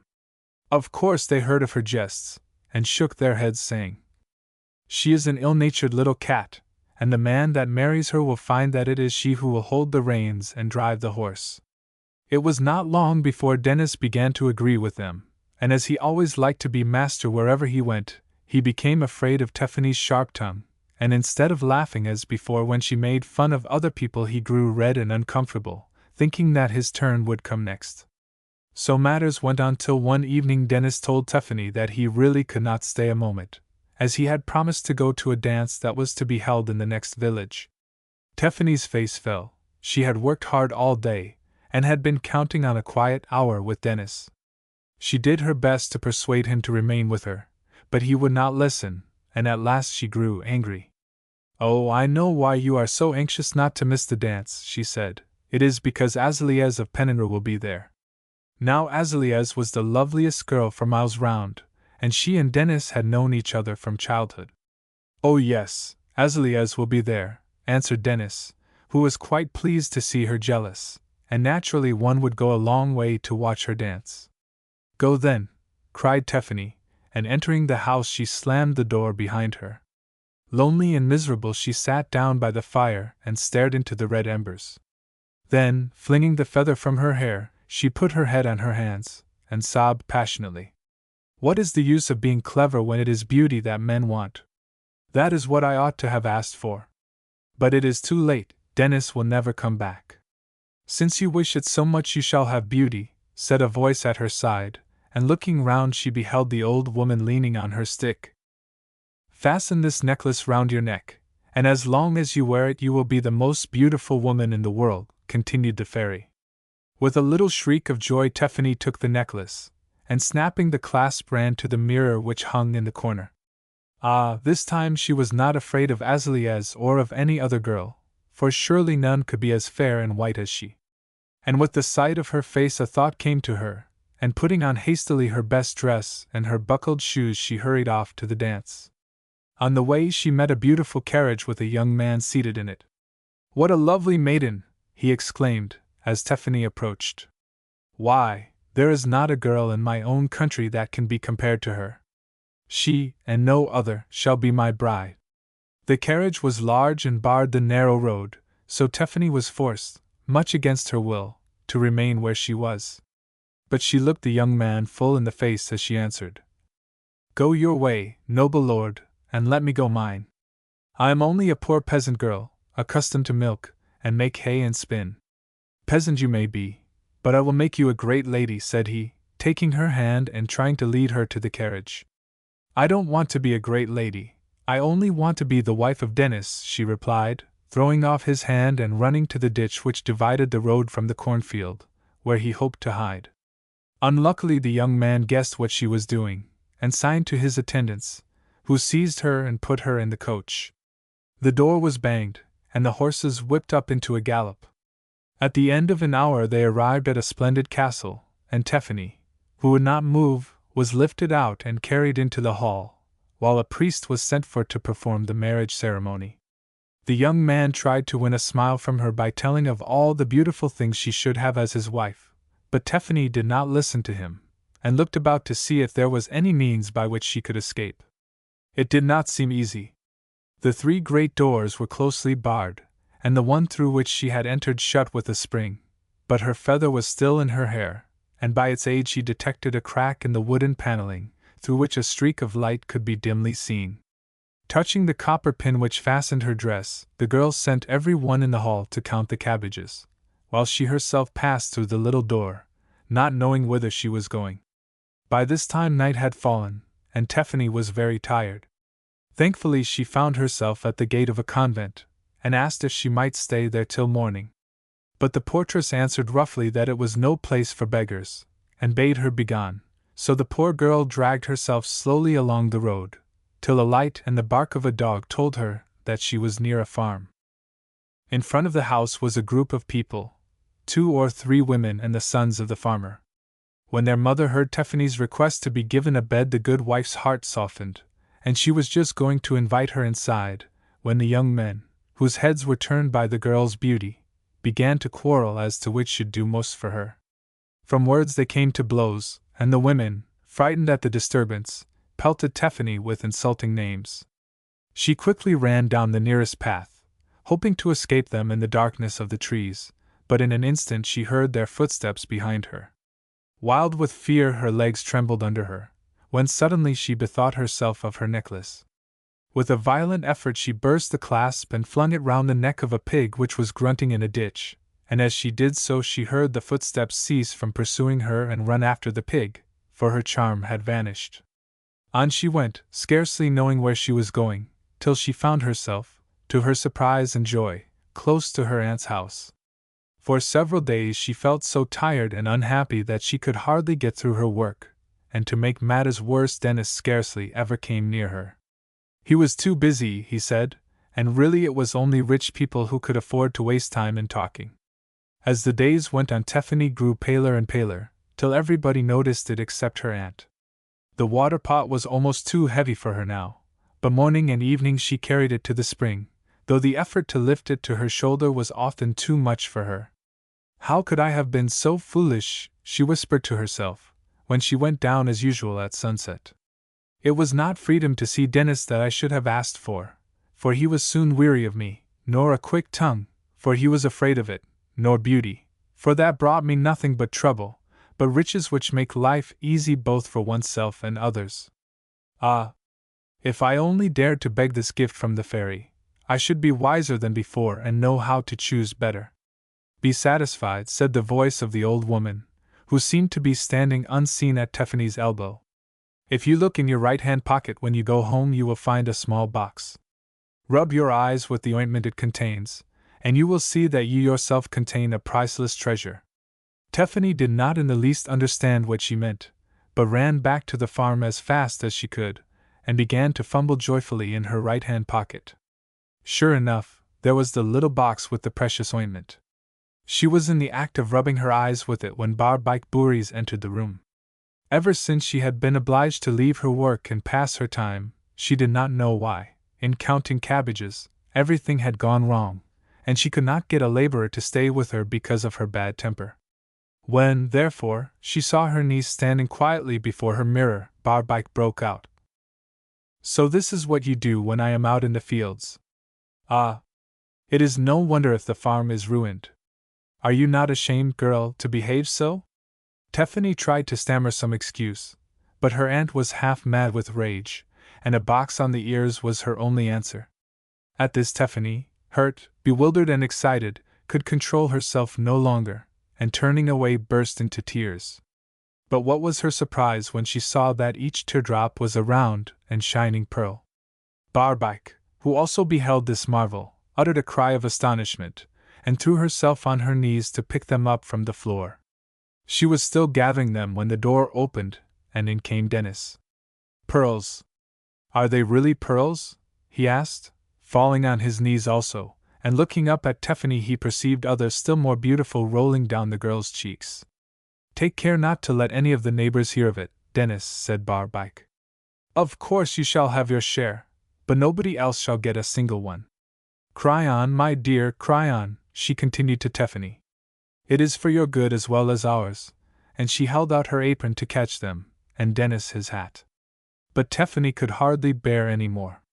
She felt half choked at the sight of their greediness, and wanted to rush from the hall, and though Barbaik caught her arm to prevent this, and said all sorts of tender words which she thought would make the girl weep the more, Tiffany with a violent effort forced back her tears, and wiped her eyes. "Is she finished already?" cried Barbaik, in a tone of disappointment. "Oh, try again, my dear. Do you think it would do any good to beat her a little?" she added to Dennis, who shook his head. "That is enough for the first time. I will go into the town and find out the value of each pearl." "Then I will go with you," said Barbaik, who never trusted anyone and was afraid of being cheated. So the two went out, leaving Tiffany behind them. She sat quite still on her chair, her hands clasped tightly together, as if she was forcing something back. At last she raised her eyes, which had been fixed on the ground, and beheld the fairy standing in a dark corner by the hearth, observing her with a mocking look. The girl trembled and jumped up, then, taking the feather, the pin, and the box, she held them out to the old woman. "Here they are, all of them," she cried, "they belong to you. Let me never see them again, but I have learned the lesson that they taught me. Others may have riches, beauty, and wit, But as for me, I desire nothing but to be the poor peasant girl I always was, working hard for those she loves." "Yes, you have learned your lesson," answered the fairy, "and now you shall lead a peaceful life and marry the man you love. For after all, it was not yourself you thought of but him." Never again did Tephany see the old woman, but she forgave Dennis for selling her tears, and in time he grew to be a good husband, who did his own share of work. From Le Foyer Breton, Paris, Sylvester. The Groc-H of the Isle of Loch. In old times, when all kinds of wonderful things happened in Brittany, there lived in the village of Lenilus a young man named Warren Pogham and a girl called Bella Postic. They were cousins, and as their mothers were great friends, and constantly in and out of each other's houses, they had often been laid in the same cradle, and had played and fought over their games. "When they are grown up they will marry," said the mothers. But just as every one was beginning to think of wedding bells, the two mothers died, and the cousins, who had no money, went as servants in the same house. This was better than being parted, of course, but not so good as having a little cottage of their own, where they could do as they liked, and soon they might have been heard bewailing to each other the hardness of their lots. "If we could only manage to buy a cow and get a pig to fatten," grumbled Warren, "I would rent a bit of ground from the master, and then we could be married." "Yes," answered Bella, with a deep sigh, "but we live in such hard times, and at the last fair the price of pigs had risen again." "We shall have long to wait, that is quite clear," replied Warren, turning away to his work. Whenever they met they repeated their grievances, and at length Warren's patience was exhausted, and one morning he came to Bella and told her that he was going away to seek his fortune. The girl was very unhappy as she listened to this, and felt sorry that she had not tried to make the best of things. She implored Warren not to leave her, but he would listen to nothing. "The birds," he said, "continue flying until they reach a field of corn, and the bees do not stop unless they find the honey-giving flowers, and why should a man have less sense than they?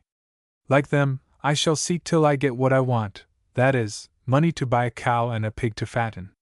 And if you love me, Bella, you won't attempt to hinder a plan which will hasten our marriage."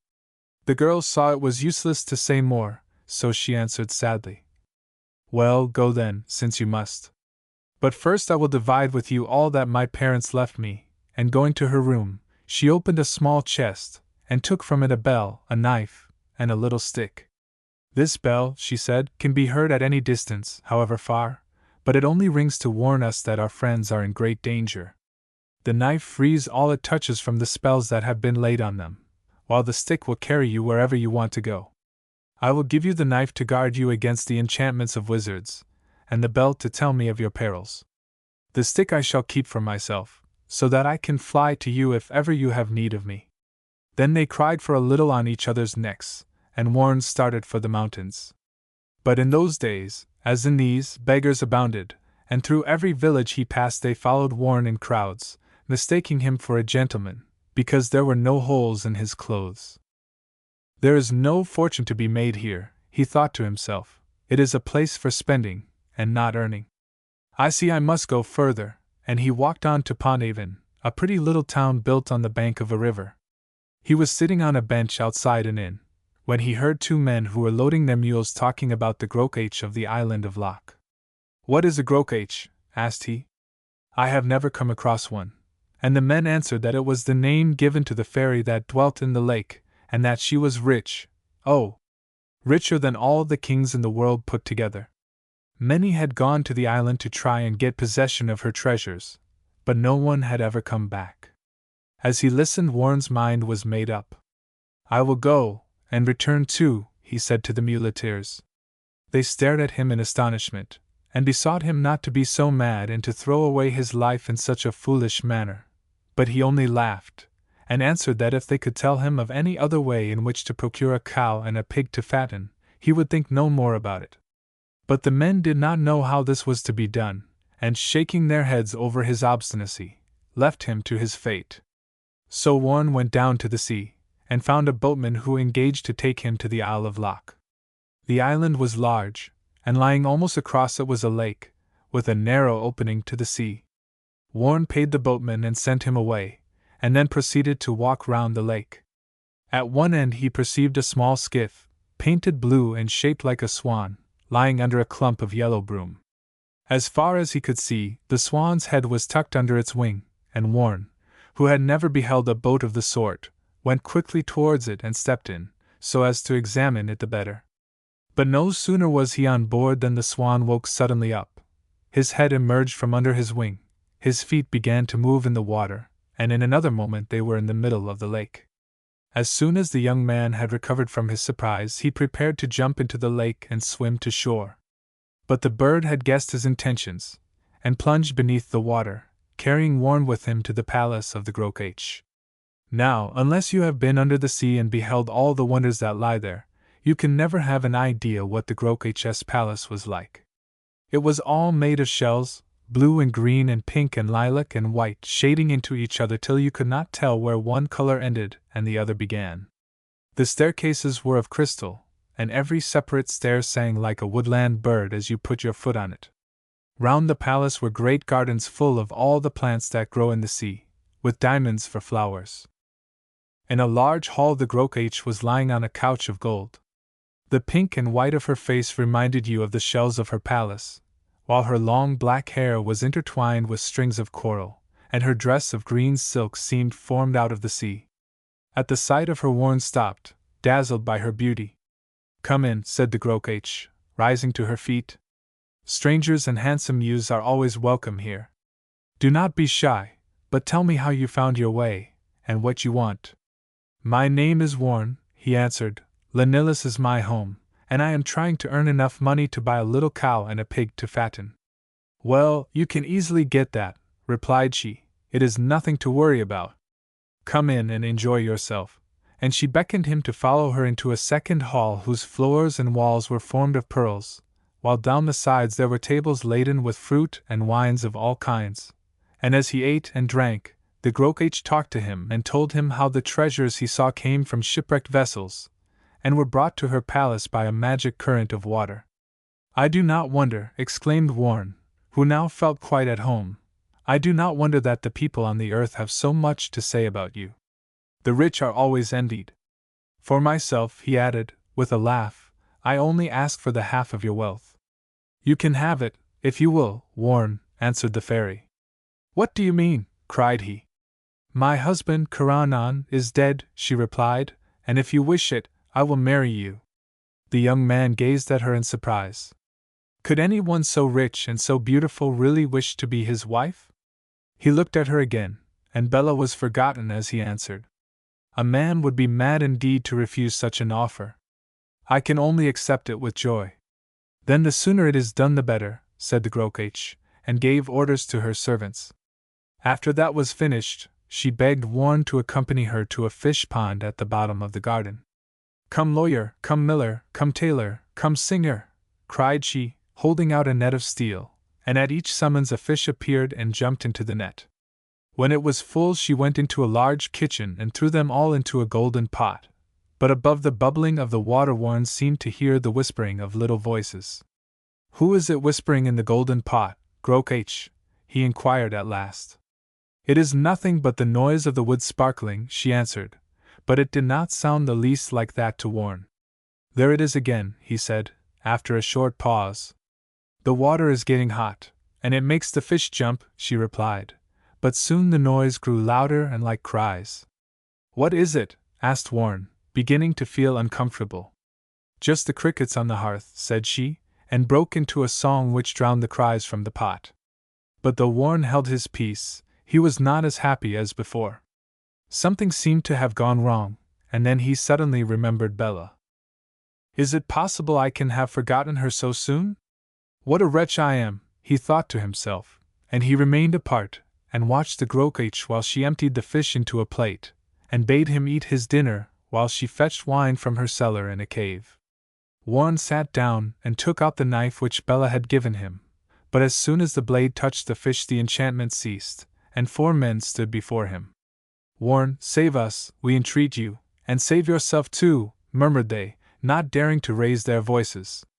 "Why, it must have been you who were crying out in the pot just now," exclaimed Warren. "Yes, it was us," they answered. "Like you, we came to the Isle of Loch to seek our fortunes, and like you we consented to marry the Grokach, and no sooner was the ceremony over than she turned us into fishes, as she had done to all our forerunners, who are in the fish pond still, where you will shortly join them." On hearing this, Warren leaped into the air, as if he already felt himself frizzling in the golden pot. He rushed to the door, hoping to escape that way, but the Grokach, who had heard everything, met him on the threshold. Instantly she threw the steel net over his head, and the eyes of a little green frog peeped through the meshes. "You shall go and play with the rest," she said, carrying him off to the fish pond. It was at this very moment that Bella, who was skimming the milk in the farm dairy, heard the fairy bell tinkle violently. At the sound she grew pale, for she knew it meant that Warren was in danger, and hastily, changing the rough dress she wore for her work, she left the farm with the magic stick in her hand. Her knees were trembling under her, but she ran as fast as she could to the crossroads, where she drove her stick into the ground, murmuring as she did so a verse her mother had taught her. And immediately the stick became a smart little horse, with a rosette at each ear and a feather on his forehead. He stood quite still while Bella scrambled up, then he started off, his pace growing quicker and quicker, till at length the girl could hardly see the trees and houses as they flashed past. But rapid as the pace was, it was not rapid enough for Bella, who stooped and said, "The swallow is less swift than the wind is less swift than the lightning. But you, my horse, if you love me, must be swifter than them all, for there is a part of my heart that suffers, the best part of my heart that is in danger." And the horse heard her, and galloped like a straw carried along by a tempest till they reached the foot of a rock called the Leap of the Deer. There he stopped, for no horse or mule that ever was born could climb that rock, and Bella knew it, so she began to sing again.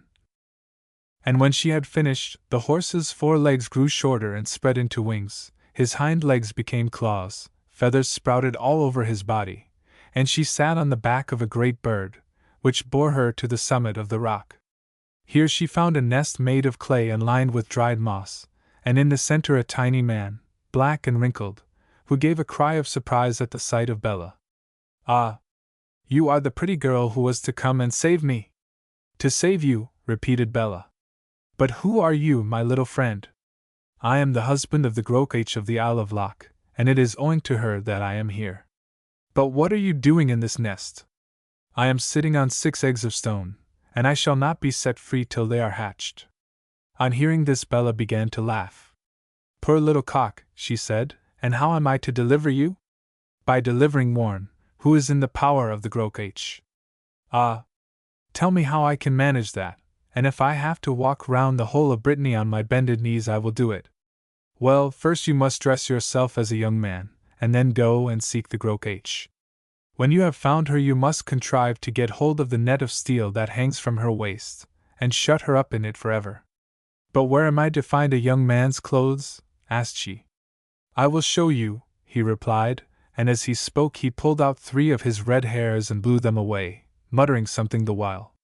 In the twinkling of an eye the 4 hairs changed into 4 tailors, of whom the first carried a cabbage, the second a pair of scissors, the third a needle, and the 4th an iron. Without waiting for orders, they sat down in the nest and, crossing their legs comfortably, began to prepare the suit of clothes for Bella. With one of the leaves of the cabbage they made her a coat, and another served for a waistcoat, but it took 2 for the wide breeches which were then in fashion. The hat was cut from the heart of the cabbage, and a pair of shoes from the thick stem. And when Bella had put them all on you would have taken her for a gentleman dressed in green velvet, lined with white satin. She thanked the little men gratefully, and after a few more instructions, jumped on the back of her great bird, and was borne away to the Isle of Loch. Once there, she bade him transform himself back into a stick, and with it in her hand she stepped into the blue boat, which conducted her to the Palace of Shells. The Grokach seemed overjoyed to see her, and told her that never before had she beheld such a handsome young man. Very soon she led her visitor into the great hall, where wine and fruit were always waiting, and on the table lay the magic knife, left there by Warren. Unseen by the Grokach, Bella hid it in a pocket of her green coat, and then followed her hostess into the garden, and to the pond which contained the fish, their sides shining with 1,000 different colors. "Oh, "What beautiful, beautiful creatures," said she. "I'm sure I should never be tired of watching them." And she sat down on the bank, with her elbows on her knees and her chin in her hands, her eyes fixed on the fishes as they flashed past. "Would you not like to stay here always?" asked the Grokach, and Bella answered that she desired nothing better. "Then you have only to marry me," said the Grokach. "Oh! Don't say no, for I have fallen deeply in love with you." "Well, I won't say no," replied Bella, with a laugh, "but you must promise first to let me catch one of those lovely fish in your net." "It is not so easy as it looks," rejoined the Grokach, smiling, "but take it, and try your luck." Bella took the net which the Grokach held out, and turning rapidly, flung it over the witch's head. "Become in body what you are in soul," cried she, and in an instant the lovely fairy of the sea was a toad, horrible to look upon. She struggled hard to tear the net asunder, but it was no use. Bella only drew it the tighter, and flinging the sorceress into a pit, she rolled a great stone across the mouth, and left her. As she drew near the pond she saw a great procession of fishes advancing to meet her, crying in hoarse tones, "This is our lord and master, who has saved us from the net of steel and the pot of gold." "And who will restore you to your proper shapes," said Bella, drawing the knife from her pocket. But just as she was going to touch the foremost fish, her eyes fell on a green frog on his knees beside her, his little paws crossed over his little heart. Bella felt as if fingers were tightening round her throat, but she managed to cry, "Is this you, my Warren? Is this you?" "It is I," croaked the little frog, and as the knife touched him he was a man again, and springing up, he clasped her in his arms. "But we must not forget the others," she said at last, and began to transform the fishes to their proper shapes. There were so many of them that it took quite a long time. Just as she had finished there arrived the little dwarf from the Deer's Leap in a car drawn by 6 cockchafers, which once had been the 6 stone eggs. "Here I am," he exclaimed. "You have broken the spell that held me, and now come and get your reward." And dismounting from his chariot, he led them down into the caves filled with gold and jewels, and bade Bella and Warren take as much as they wanted. When their pockets were full, Bella ordered her stick to become a winged carriage, large enough to bear them and the men they had rescued back to Linilis. There they were married the next day, but instead of setting up housekeeping with the little cow and pig to fatten that they had so long wished for, they were able to buy lands for miles round for themselves, and gave each man who had been delivered from the Grokach a small farm, where he lived happily to the end of his days. From Le Foyer Breton, Paris, Sylvester. The Escape of the Mouse. Manawyddan the prince and his friend Pryderi were wanderers, for the brother of Manawyddan had been slain, and his throne taken from him. Very sorrowful was Manawyddan, but Pryderi was stout of heart, and bade him be of good cheer, as he knew a way out of his trouble. "And what may that be?" asked Manawyddan. "It is that thou marry my mother Rhiannon, and become lord of the fair lands that I will give her for dowry. Never did any lady have more wit than she, and in her youth none was more lovely, even yet she is good to look upon." "Thou art the best friend that ever a man had," said Manawyddan. "Let us go now to seek Rhiannon, and the lands where she dwells." Then they set forth, but the news of their coming ran swifter still, and Rhiannon and Kiva, wife of Pryderi, made haste to prepare a feast for them. And Manawyddan found that Pryderi had spoken the truth concerning his mother, and asked if she would take him for her husband. Right gladly did she consent, and without delay they were married, and rode away to the hunt, Rhiannon and Manawyddan, Kiva and Pryderi, and they would not be parted from each other by night or by day, so great was the love between them. One day, when they were returned, they were sitting out in a green place, and suddenly the crash of thunder struck loudly on their ears, and a wall of mist fell between them, so that they were hidden one from the other. Trembling they sat till the darkness fled and the light shone again upon them, but in the place where they were wont to see cattle, and herds, and dwellings, they beheld neither house nor beast, nor man nor smoke, either was any one remaining in the green place save these 4 only. "Whither have they gone, and my host also?" cried Manawyddan, and they searched the hall, and there was no man, and the castle, and there was none, and in the dwellings that were left was nothing save wild beasts. For a year these 4 fed on the meat that Manawyddan and Pryderi killed out hunting, and the honey of the bees that sucked the mountain heather. For a time they desired nothing more, but when the next year began they grew weary. "We cannot spend our lives thus," said Manawyddan at last. "Let us go into England and learn some trade by which we may live." So they left Wales, and went to Hereford, and there they made saddles, while Manawyddan fashioned blue enamel ornaments to put on their trappings. And so greatly did the townsfolk love these saddles, that no others were bought throughout the whole of Hereford, till the saddlers banded together, and resolved to slay Manawyddan and his companions. When Pryderi heard of it, he was very wroth, and wished to stay and fight. But the counsels of Manawyddan prevailed, and they moved by night to another city. "What craft shall we follow?" asked Pryderi. "We will make shields," answered Manawyddan. "But do we know anything of that craft?" answered Pryderi. "We will try it," said Manawyddan, and they began to make shields, and fashioned them after the shape of the shields they had seen, and these likewise they enamelled. And so greatly did they prosper that no man in the town bought a shield except they had made it, till at length the shield makers banded together as the saddlers had done, and resolved to slay them. But of this they had warning, and by night betook themselves to another town. "Let us take to making shoes," said Manawyddan, "for there are not any among the shoemakers bold enough to fight us." "I know nothing of making shoes," answered Pryderi, who in truth despised so peaceful a craft. "But I know," replied Manawyddan, "and I will teach thee to stitch. We will buy the leather ready dressed, and will make the shoes from it." Then straightway he sought the town for the best leather, and for a goldsmith to fashion the clasps, and he himself watched till it was done, so that he might learn for himself. Soon he became known as the maker of gold shoes, and prospered so greatly, that as long as one could be bought from him not a shoe was purchased from the shoemakers of the town. And the craftsmen were wroth, and banded together to slay them.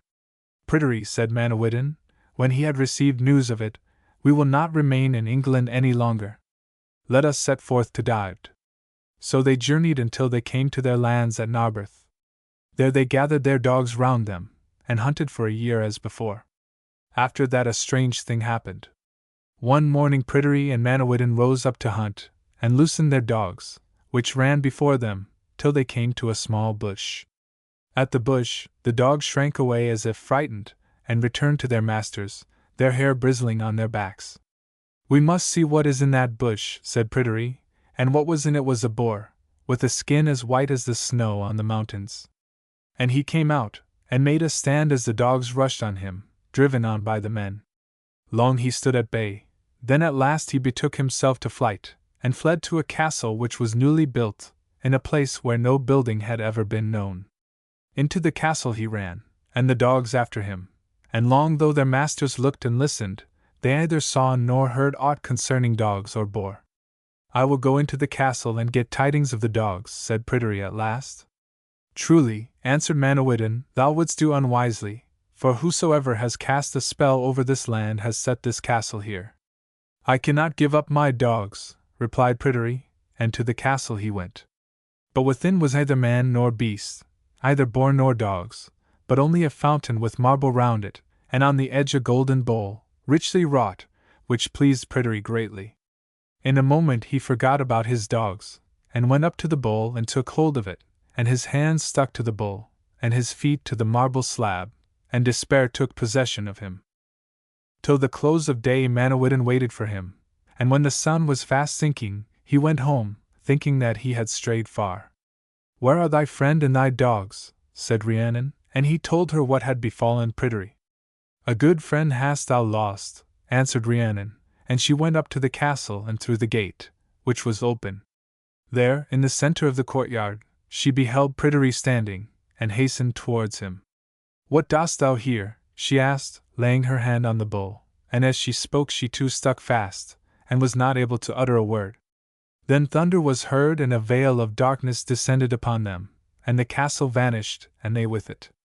When Kiva, the wife of Pryderi, found that neither her husband nor his mother returned to her, she was in such sorrow that she cared not whether she lived or died.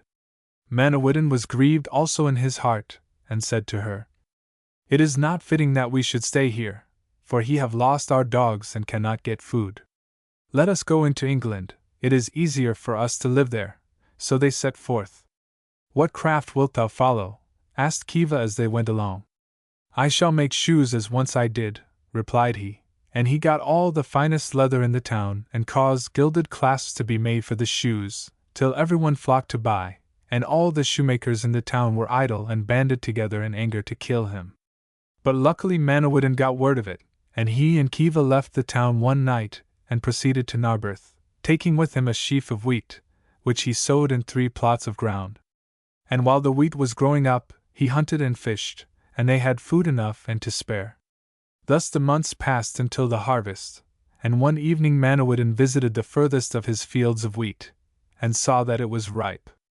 Tomorrow I will reap this, said he, but on the morrow when he went to reap the wheat he found nothing but the bare straw.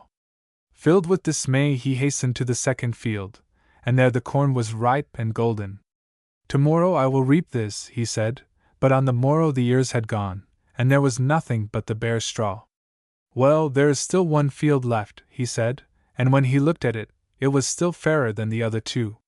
Tonight I will watch here, thought he, for whosoever carried off the other corn will in like manner take this, and I will know who it is. So he hid himself and waited. The hours slid by, and all was still, so still that Manawyddan well nigh dropped asleep. But at midnight there arose the loudest tumult in the world, and peeping out he beheld a mighty host of mice, which could neither be numbered nor measured. Each mouse climbed up a straw till it bent down with its weight, and then it bit off one of the ears, and carried it away, and there was not one of the straws that had not got a mouse to it. Full of wrath he rushed at the mice, but he could no more come up with them than if they had been gnats, or birds of the air, save one only which lingered behind the rest, and this mouse Manawyddan came up with. Stooping down he seized it by the tail, and put it in his glove, and tied a piece of string across the opening of the glove, so that the mouse could not escape. When he entered the hall where Kiva was sitting, he lighted a fire, and hung the glove up on a peg. What hast thou there? Asked she. A thief, he answered, that I caught robbing me. What kind of a thief may it be which thou couldst put in thy glove? Said Kiva. That I will tell thee, he replied, and then he showed her how his fields of corn had been wasted, and how he had watched for the mice. And one was less nimble than the rest, and is now in my glove. Tomorrow I will hang it, and I only wish I had them all. It is a marvel, truly, said she, yet it would be unseemly for a man of thy dignity to hang a reptile such as this. Do not meddle with it, but let it go. Woe betide me, he cried, if I would not hang them all if I could catch them, and such as I have I will hang. Verily, said she, there is no reason I should succor this reptile, except to prevent discredit unto thee. If I knew any cause that I should succor it, I would take thy counsel, answered Manawyddan, but as I know of none, I am minded to destroy it. Do so then, said Kiva. So he went up a hill and set up 2 forks on the top, and while he was doing this he saw a scholar coming towards him, whose clothes were tattered. Now it was 7 years since Manawyddan had seen man or beast in that place, and the sight amazed him. Good day to thee, my lord, said the scholar. Good greeting to thee, scholar. Whence dost thou come? From singing in England. But wherefore dost thou ask? Because for 7 years no man hath visited this place. I wander where I will, answered the scholar. And what work art thou upon? I am about to hang a thief that I caught robbing me. What manner of thief is that? Inquired the scholar. I see a creature in thy hand like upon a mouse, and ill does it become a man of thy rank to touch a reptile like this. Let it go free. I will not let it go free, cried Manawyddan. I caught it robbing me, and it shall suffer the doom of a thief. Lord, said the scholar, sooner than see a man like thee at such a work, I would give thee £1 which I have received as alms to let it go free. I will not let it go free, either will I sell it. As thou wilt, Lord, answered the scholar, and he went his way. Manawyddan was placing the crossbeam on the 2 forked sticks, where the mouse was to hang, when a priest rode past. Good day to thee, Lord, and what art thou doing? I am hanging a thief that I caught robbing me. What manner of thief, Lord? A creature in the form of a mouse. It has been robbing me, and it shall suffer the doom of a thief. Lord, said the priest, sooner than see thee touch this reptile, I would purchase its freedom. I will neither sell it nor set it free. It is true that a mouse is worth nothing, but rather than see thee defile thyself with touching such a reptile as this, I will give thee £3 for it. I will not take any price for it. It shall be hanged as it deserves. Willingly, my lord, if it is thy pleasure. And the priest went his way. Then Manawyddan noosed the string about the mouse's neck, and was about to draw it tight when a bishop, with a great following and horses bearing huge packs, came by. What work art thou upon? Asked the bishop, drawing rein. Hanging a thief that I caught robbing me. But is not that a mouse that I see in thine hand? Asked the bishop. Yes, that is the thief, answered Manawyddan. Well, since I have come at the doom of this reptile, I will ransom it of thee for £7, rather than see a man of thy rank touch it. Loose it, and let it go. I will not let it loose. I will give thee £24 to set it free, said the bishop. I will not set it free for as much again. If thou wilt not set it free for this, I will give thee all the horses thou sayest and the 7 loads of baggage. I will not set it free. Then tell me at what price thou wilt loose it, and I will give it. The spell must be taken off Rhiannon and Pryderi, said Manawyddan. That shall be done. But not yet will I loose the mouse. The charm that has been cast over all my lands must be taken off likewise. This shall be done also. But not yet will I loose the mouse till I know who she is. She is my wife, answered the bishop. And wherefore came she to me? Asked Manawyddan. To despoil thee, replied the bishop, for it is I who cast the charm over thy lands, to avenge Gwal the son of Clud my friend. And it was I who threw the spell upon Pryderi to avenge Gwal for the trick that had been played on him in the game of Badger in the Bag. And not only was I wroth, but my people likewise, and when it was known that thou wast come to dwell in the land, they besought me much to change them into mice, that they might eat thy corn. The first and the second nights it was the men of my own house that destroyed thy 2 fields. But on the 3rd night my wife and her ladies came to me and begged me to change them also into the shape of mice, that they might take part in avenging Gwal. Therefore I changed them. Yet had she not been ill and slow of foot, thou couldst not have overtaken her. Still, since she was caught, I will restore thee Pryderi and Rhiannon, and will take the charm from off thy lands. I have told thee who she is, so now set her free. I will not set her free, answered Manawyddan, till thou swear that no vengeance shall be taken for his, either upon Pryderi, or upon Rhiannon, or on me. I will grant thee this boon, and thou hast done wisely to ask it, for on thy head would have lit all the trouble. Set now my wife free. I will not set her free till Pryderi and Rhiannon are with me. Behold, here they come, said the bishop. Then Manawyddan held out his hands and greeted Pryderi and Rhiannon, and they seated themselves joyfully on the grass. Ah, Lord, hast thou not received all thou didst ask? Said the bishop. Set now my wife free. That I will gladly, answered Manawyddan, unloosing the cord from her neck, and as he did so the bishop struck her with his staff, and she turned into a young woman, the fairest that ever was seen. Look around upon thy land, said he, and thou wilt see it all tilled and peopled, as it was long ago. And Manawyddan looked, and saw corn growing in the fields, and cows and sheep grazing on the hillside, and huts for the people to dwell in. And he was satisfied in his soul, but one more question he put to the bishop. What spell didst thou lay upon Pryderi and Rhiannon? Pryderi has had the knockers of the gate of my palace hung about him, and Rhiannon has carried the collars of my asses around her neck, said the bishop with a smile. From the Mabinogion. The believing husbands. Once upon a time there dwelt in the land of Erin a young man who was seeking a wife, and of all the maidens round about none pleased him as well as the only daughter of a farmer. The girl was willing and the father was willing, and very soon they were married and went to live at the farm. By and by the season came when they must cut the peats and pile them up to dry, so that they might have fires in the winter. So on a fine day the girl and her husband, and the father and his wife all went out upon the moor. They worked hard for many hours, and at length grew hungry, so the young woman was sent home to bring them food, and also to give the horses their dinner. When she went into the stables, she suddenly saw the heavy pack saddle of the speckled mare just over her head, and she jumped and said to herself, "Suppose that pack saddle were to fall and kill me, how dreadful it would be!" and she sat down just under the pack saddle she was so much afraid of, and began to cry. Now the others out on the moor grew hungrier and hungrier. What can have become of her? Asked they, and at length the mother declared that she would wait no longer, and must go and see what had happened. As the bride was nowhere in the kitchen or the dairy, the old woman went into the stable, where she found her daughter weeping bitterly. "What is the matter, my dove?" And the girl answered between her sobs. "When I came in and saw the pack saddle over my head, I thought how dreadful it would be if it fell and killed me," and she cried louder than before. The old woman struck her hands together. "Ah, to think of it! If that were to be, what should I do?"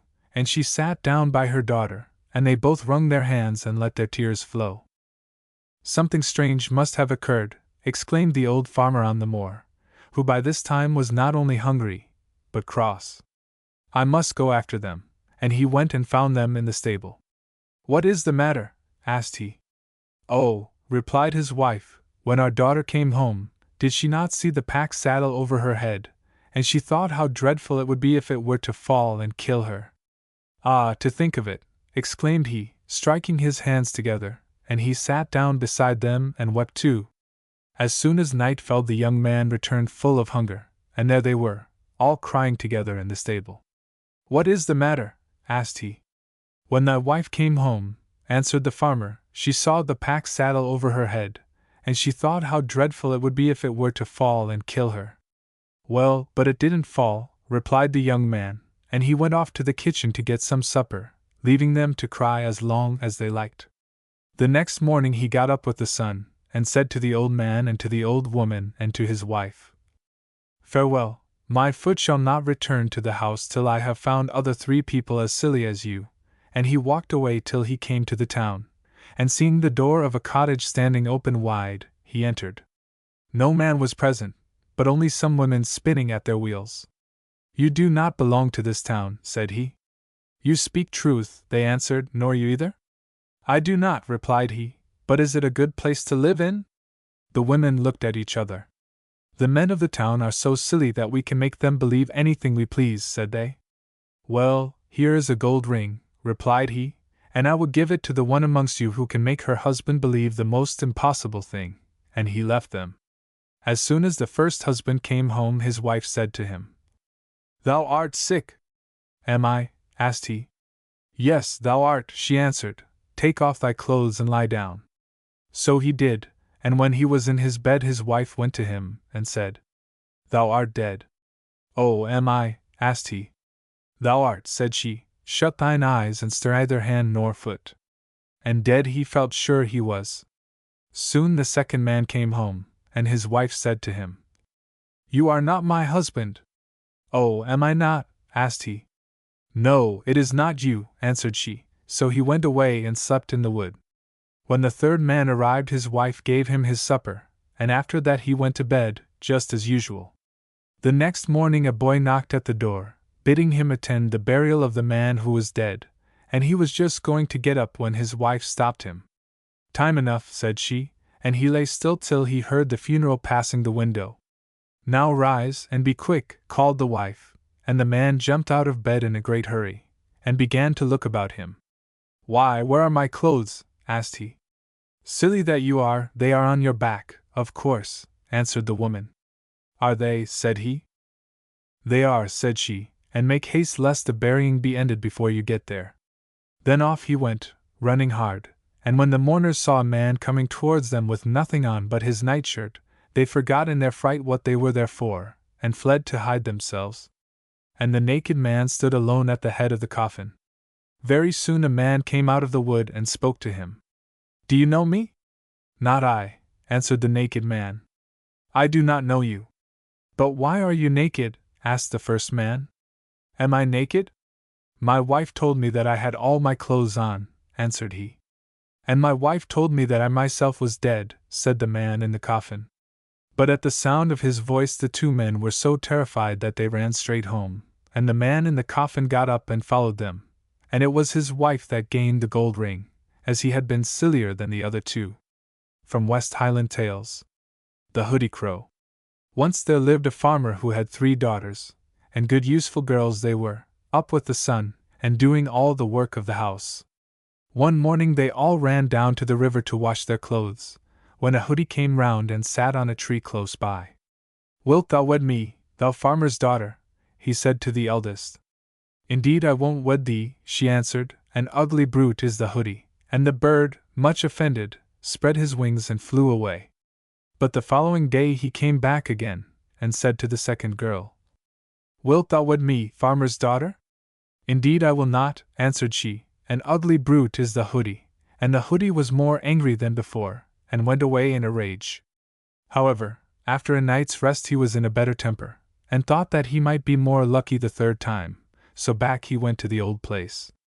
"Wilt thou wed me, farmer's daughter?" he said to the youngest. "Indeed I will wed thee, a pretty creature is the hoodie," answered she, and on the morrow they were married. "I have something to ask thee," said the hoodie when they were far away in his own house. "Wouldst thou rather I should be a hoodie by day and a man by night, or a man by day and a hoodie by night?" The girl was surprised at his words, for she did not know that he could be anything but a hoodie at all times. Still she said nothing of this, and only replied, "I would rather thou wert a man by day and a hoodie by night," and so he was, and a handsomer man or a more beautiful hoodie never was seen. The girl loved them both, and never wished for things to be different. By and by they had a son, and very pleased they both were. But in the night soft music was heard stealing close towards the house, and every man slept, and the mother slept also. When they woke again it was morning, and the baby was gone. High and low they looked for it, but nowhere could they find it, and the farmer, who had come to see his daughter, was greatly grieved, as he feared it might be thought that he had stolen it, because he did not want the hoodie for a son-in-law. The next year the hoodie's wife had another son, and this time a watch was set at every door. But it was no use. In vain they determined that, come what might, they would not close their eyes. At the first note of music they all fell asleep, and when the farmer arrived in the morning to see his grandson, he found them all weeping, for while they had slept the baby had vanished. Well, the next year it all happened again, and the hoodie's wife was so unhappy that her husband resolved to take her away to another house he had, and her sisters with her for company. So they set out in a coach which was big enough to hold them, and had not gone very far when the hoodie suddenly said, "You are sure you have not forgotten anything?" "I have forgotten my coarse comb," answered the wife, feeling in her pocket, and as she spoke the coach changed into a withered faggot, and the man became a hoodie again, and flew away. The two sisters returned home, but the wife followed the hoodie. Sometimes she would see him on a hilltop, and then would hasten after him, hoping to catch him. But by the time she had got to the top of the hill, he would be in the valley on the other side. When night came, and she was tired, she looked about for some place to rest, and glad she was to see a little house full of light straight in front of her, and she hurried towards it as fast as she could. At the door stood a little boy, and the sight of him filled her heart with pleasure, she did not know why. A woman came out, and bade her welcome, and set before her food, and gave her a soft bed to lie on. And the hoodie's wife lay down, and so tired was she, that it seemed to her but a moment before the sun rose, and she awoke again. From hill to hill she went after the hoodie, and sometimes she saw him on the top, but when she got to the top, he had flown into the valley, and when she reached the valley he was on the top of another hill, and so it happened till night came round again. Then she looked round for some place to rest in, and she beheld a little house of light before her, and fast she hurried towards it. At the door stood a little boy, and her heart was filled with pleasure at the sight of him, she did not know why. After that a woman bade her enter, and set food before her, and gave her a soft bed to lie in. And when the sun rose she got up, and left the house, in search of the hoodie. This day everything befell as on the 2 other days, but when she reached the small house, the woman bade her keep awake, and if the hoodie flew into the room, to try to seize him. But the wife had walked far, and was very tired, and strive as she would, she fell sound asleep. Many hours she slept, and the hoodie entered through a window, and let fall a ring on her hand. The girl awoke, with a start, and leant forward to grasp him, but he was already flying off, and she only seized a feather from his wing. And when dawn came, she got up and told the woman. "He has gone over the hill of poison," said she, and there you cannot follow him without horseshoes on your hands and feet. But I will help you. Put on this suit of men's clothes, and go down this road till you come to the smithy, and there you can learn to make horseshoes for yourself." The girl thanked her, and put on the cloths and went down the road to do her bidding. So hard did she work, that in a few days she was able to make the horseshoes. Early one morning she set out for the Hill of Poison. On her hands and feet she went, but even with the horseshoes on she had to be very careful not to stumble, lest some poisoned thorns should enter into her flesh, and she should die. But when at last she was over, it was only to hear that her husband was to be married that day to the daughter of a great lord. Now there was to be a race in the town, and everyone meant to be there, except the stranger who had come over the Hill of Poison, everyone, that is, but the cook, who was to make the bridal supper. Greatly he loved races, and sore was his heart to think that one should be run without his seeing it, so when he beheld a woman whom he did not know coming along the street, hope sprang up in him. "Will you cook the wedding feast in place of me?" he said, "and I will pay you well when I return from the race." Gladly she agreed, and cooked the feast in a kitchen that looked into the great hall, where the company were to eat it. After that she watched the seat where the bridegroom was sitting, and taking a plate full of the broth, she dropped the ring and the feather into it, and set it herself before him. With the first spoonful he took up the ring, and a thrill ran through him. In the second he beheld the feather, and rose from his chair. "Who has cooked this feast?" asked he, and the real cook, who had come back from the race, was brought before him. "He may be the cook, but he did not cook this feast," said the bridegroom, and then inquiry was made, and the girl was summoned to the great hall. "That is my married wife," he declared, "and no one else will I have," and at that very moment the spells fell off him, and never more would he be a hootie. Happy indeed were they to be together again, and little did they mind that the Hill of Poison took long to cross, for she had to go some way forwards, and then throw the horseshoes back for him to put on. Still, at last they were over, and they went back the way she had come, and stopped at the 3 houses in order to take their little sons to their own home. But the story never says who had stolen them, nor what the coarse comb had to do with it. From West Highland Tales. The Brownie of the Lake. Once upon a time there lived in France a man whose name was John Rya. You might have walked a whole day without meeting anyone happier or more contented, for he had a large farm, plenty of money, and above all, a daughter called Barbaik, the most graceful dancer and the best dressed girl in the whole countryside. When she appeared on holidays in her embroidered cap, 5 petticoats, each one a little shorter than the other, and shoes with silver buckles, the women were all filled with envy.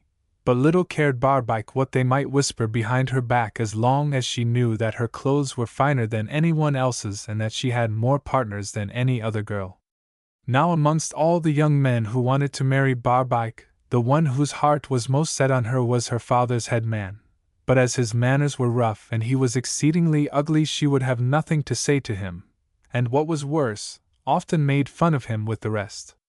Jegu, for that was his name, of course heard of this, and it made him very unhappy. Still he would not leave the farm, and look for work elsewhere, as he might have done, for then he would never see Barbaik at all, and what was life worth to him without that? One evening he was bringing back his horses from the fields, and stopped at a little lake on the way home to let them drink. He was tired with a long day's work, and stood with his hand on the mane of one of the animals, waiting till they had done, and thinking all the while of Barbaik, when a voice came out of the gorse close by. "What is the matter, Jegu? You mustn't despair yet." The young man glanced up in surprise, and asked who was there. "It is I, the Brownie of the Lake," replied the voice.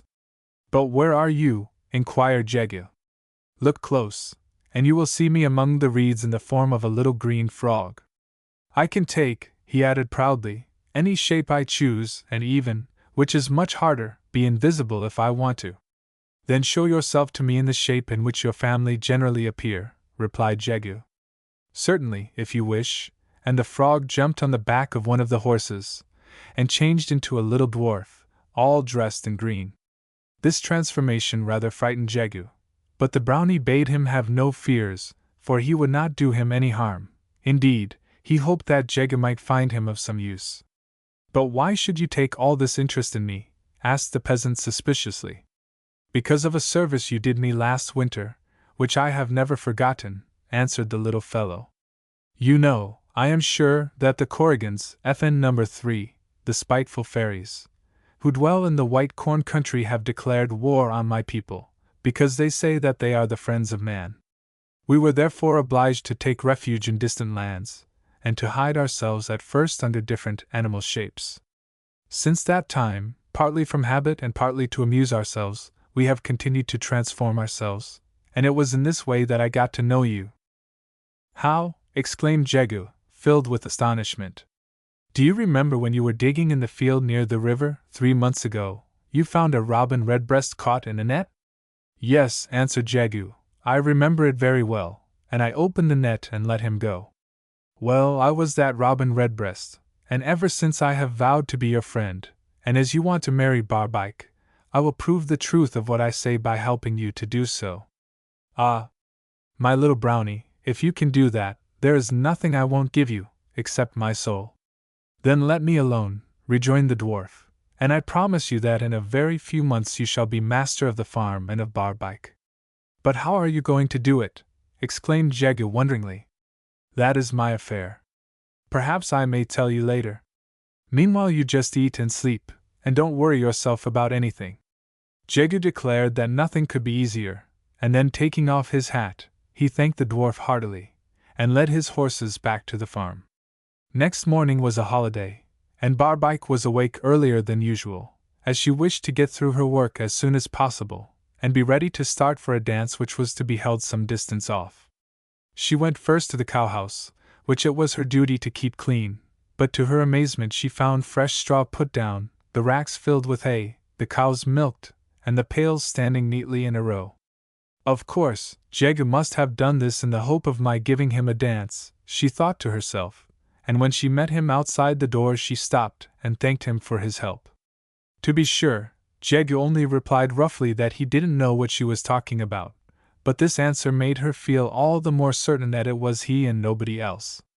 The same thing took place every day, and never had the cowhouse been so clean nor the cows so fat. Morning and evening Barbaik found her earthen pots full of milk and a pound of butter freshly churned, ornamented with leaves.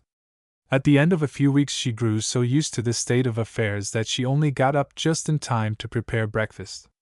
Soon even this grew to be unnecessary, for a day arrived when, coming downstairs, she discovered that the house was swept, the furniture polished, the fire lit, and the food ready, so that she had nothing to do except to ring the great bell which summoned the laborers from the fields to come and eat it.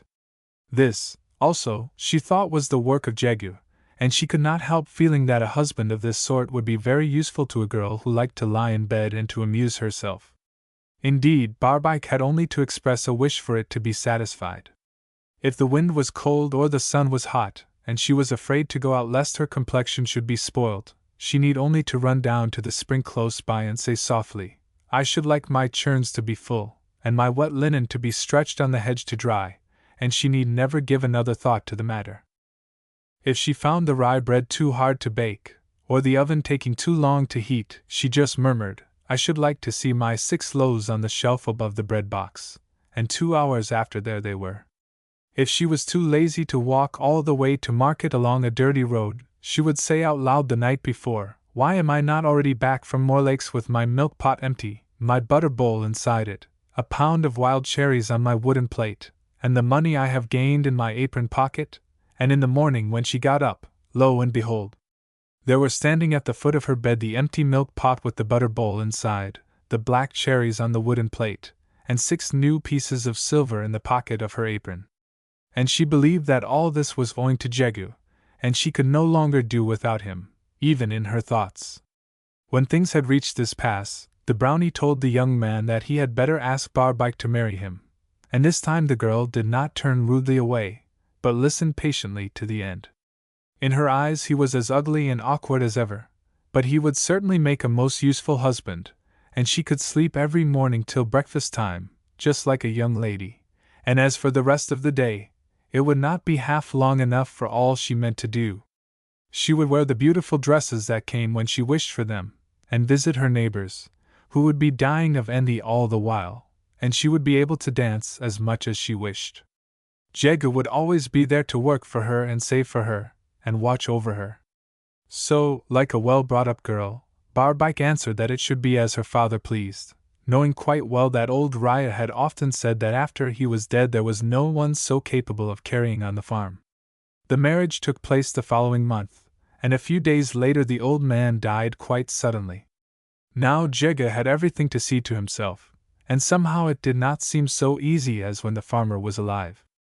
But once more the brownie stepped in, and was better than 10 laborers.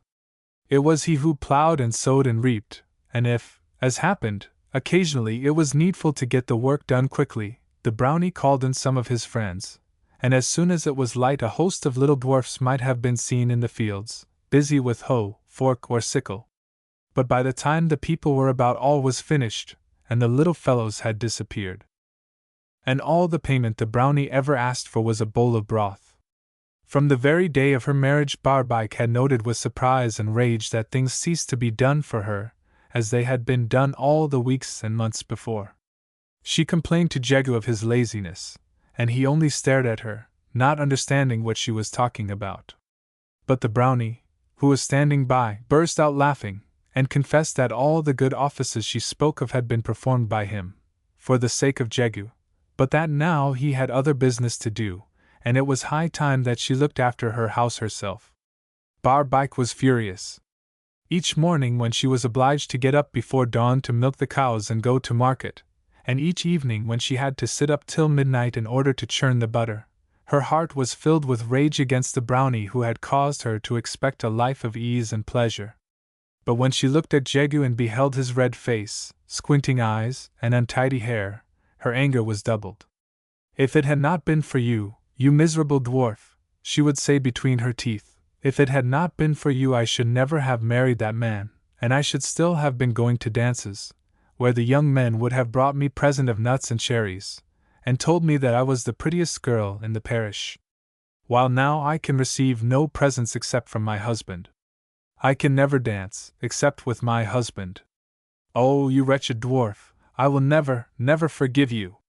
In spite of her fierce words, no one knew better than Barbaik how to put her pride in her pocket when it suited her, and after receiving an invitation to a wedding, she begged the brownie to get her a horse to ride there. To her great joy he consented, bidding her set out for the city of the dwarfs, and to tell them exactly what she wanted. Full of excitement, Barbaik started on her journey. It was not long, and when she reached the town she went straight to the dwarfs, who were holding council in a wide green place, and said to them, "Listen, my friends. I have come to beg you to lend me a black horse, with eyes, a mouth, ears, bridle, and saddle." She had hardly spoken when the horse appeared, and mounting on his back she started for the village where the wedding was to be held. At first she was so delighted with the chance of a holiday from the work which she hated, that she noticed nothing, but very soon it struck her as odd that as she passed along the roads full of people they all laughed as they looked at her horse. At length she caught some words uttered by one man to another. "Why, the farmer's wife has sold her horse's tail, and turned in her saddle." Yes, it was true. Her horse had no tail. She had forgotten to ask for one, and the wicked dwarfs had carried out her orders to the letter. "Well, at any rate, I shall soon be there," she thought, and shaking the reins, tried to urge the horse to a gallop. But it was of no use. He declined to move out of a walk, and she was forced to hear all the jokes that were made upon her. In the evening she returned to the farm more angry than ever, and quite determined to revenge herself on the brownie whenever she had the chance, which happened to be very soon. It was the spring, and just the time of year when the dwarfs held their fete, so one day the brownie asked Jegu if he might bring his friends to have supper in the great barn, and whether he would allow them to dance there. Of course, Jegu was only too pleased to be able to do anything for the brownie, and he ordered Barbaik to spread her best tablecloths in the barn, and to make a quantity of little loaves and pancakes, and besides, to keep all the milk given by the cows that morning. He expected she would refuse, as he knew she hated the dwarfs, but she said nothing, and prepared the supper as he had bidden her. When all was ready, the dwarfs, in new green suits, came bustling in, very happy and merry, and took their seats at the table. But in a moment they all sprang up with a cry, and ran away screaming, for Barbaik had placed pans of hot coals under their feet, and all their poor little toes were burnt. "You won't forget that in a hurry," she said, smiling grimly to herself, but in a moment they were back again with large pots of water, which they poured on the fire. Then they joined hands and danced round it, singing. That evening they left the country forever, and Jegu, without their help, grew poorer and poorer, and at last died of misery, while Barbaik was glad to find work in the market of Moor Lakes. From Le Foyer Breton, Paris, Sylvester. The Winning of Olwen. There was once a king and queen who had a little boy, and they called his name Kilweh. The queen, his mother, fell ill soon after his birth, and as she could not take care of him herself, she sent him to a woman she knew up in the mountains, so that he might learn to go out in all weathers, and bear heat and cold, and grow tall and strong. Kilweh was quite happy with his nurse, and ran races and climbed hills with the children who were his playfellows, and in the winter, when the snow lay on the ground, sometimes a man with a harp would stop and beg for shelter, and in return would sing them songs of strange things that had happened in the years gone by. But long before this changes had taken place in the court of Kilweh's father. Soon after she had sent her baby away, the queen became much worse, and at length, seeing that she was going to die, she called her husband to her and said, "Never again shall I rise from this bed, and by thou wilt take another wife. But lest she should make thee forget thy son, I charge thee that thou take not a wife until thou see a briar with 2 blossoms upon my grave." And this he promised her. Then she further bade him to see to her grave that nothing might grow thereon. This likewise he promised her, and soon she died, and for 7 years the king sent a man every morning to see that nothing was growing on the queen's grave, but at the end of 7 years he forgot. One day when the king was out hunting, he rode past the place where the queen lay buried, and there he saw a briar growing with 2 blossoms on it. "It is time that I took a wife," said he, and after long looking he found one. But he did not tell her about his son. Indeed, he hardly remembered that he had one till she heard it at last from an old woman whom she had gone to visit. And the new queen was very pleased, and sent messengers to fetch the boy, and in his father's court he stayed, while the years went by, till one day the queen told him that a prophecy had foretold that he was to win for his wife Olwen, the daughter of Yspaddaden Penkawr. When he heard this, Kilweh felt proud and happy. Surely he must be a man now, he thought, or there would be no talk of a wife for him, and his mind dwelt all day upon his promised bride, and what she would be like when he beheld her. "What aileth thee, my son?" asked his father at last, when Kilweh had forgotten something he had been bidden to do, and Kilweh blushed red as he answered.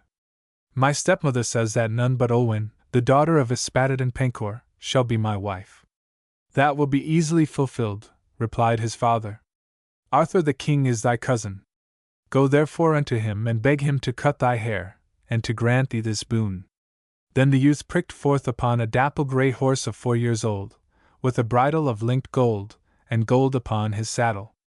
In his hand he bore 2 spears of silver with heads of steel.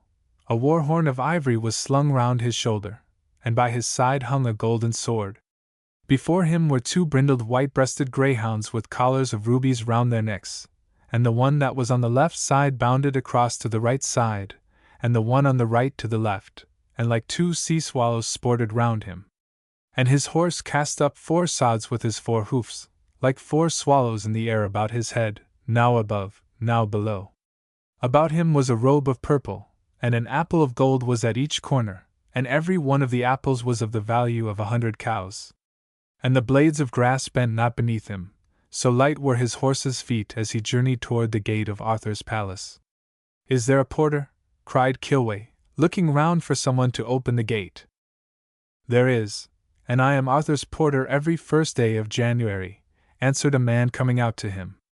"The rest of the year there are other porters, and among them Penpingian, who goes upon his head to save his feet." "Well, open the portal, I say." "No, that I may not do, for none can enter save the son of a king or a peddler who has goods to sell. But elsewhere there will be food for thy dogs and hay for thy horse, and for thee collops cooked and peppered, and sweet wine shall be served in the guest chamber."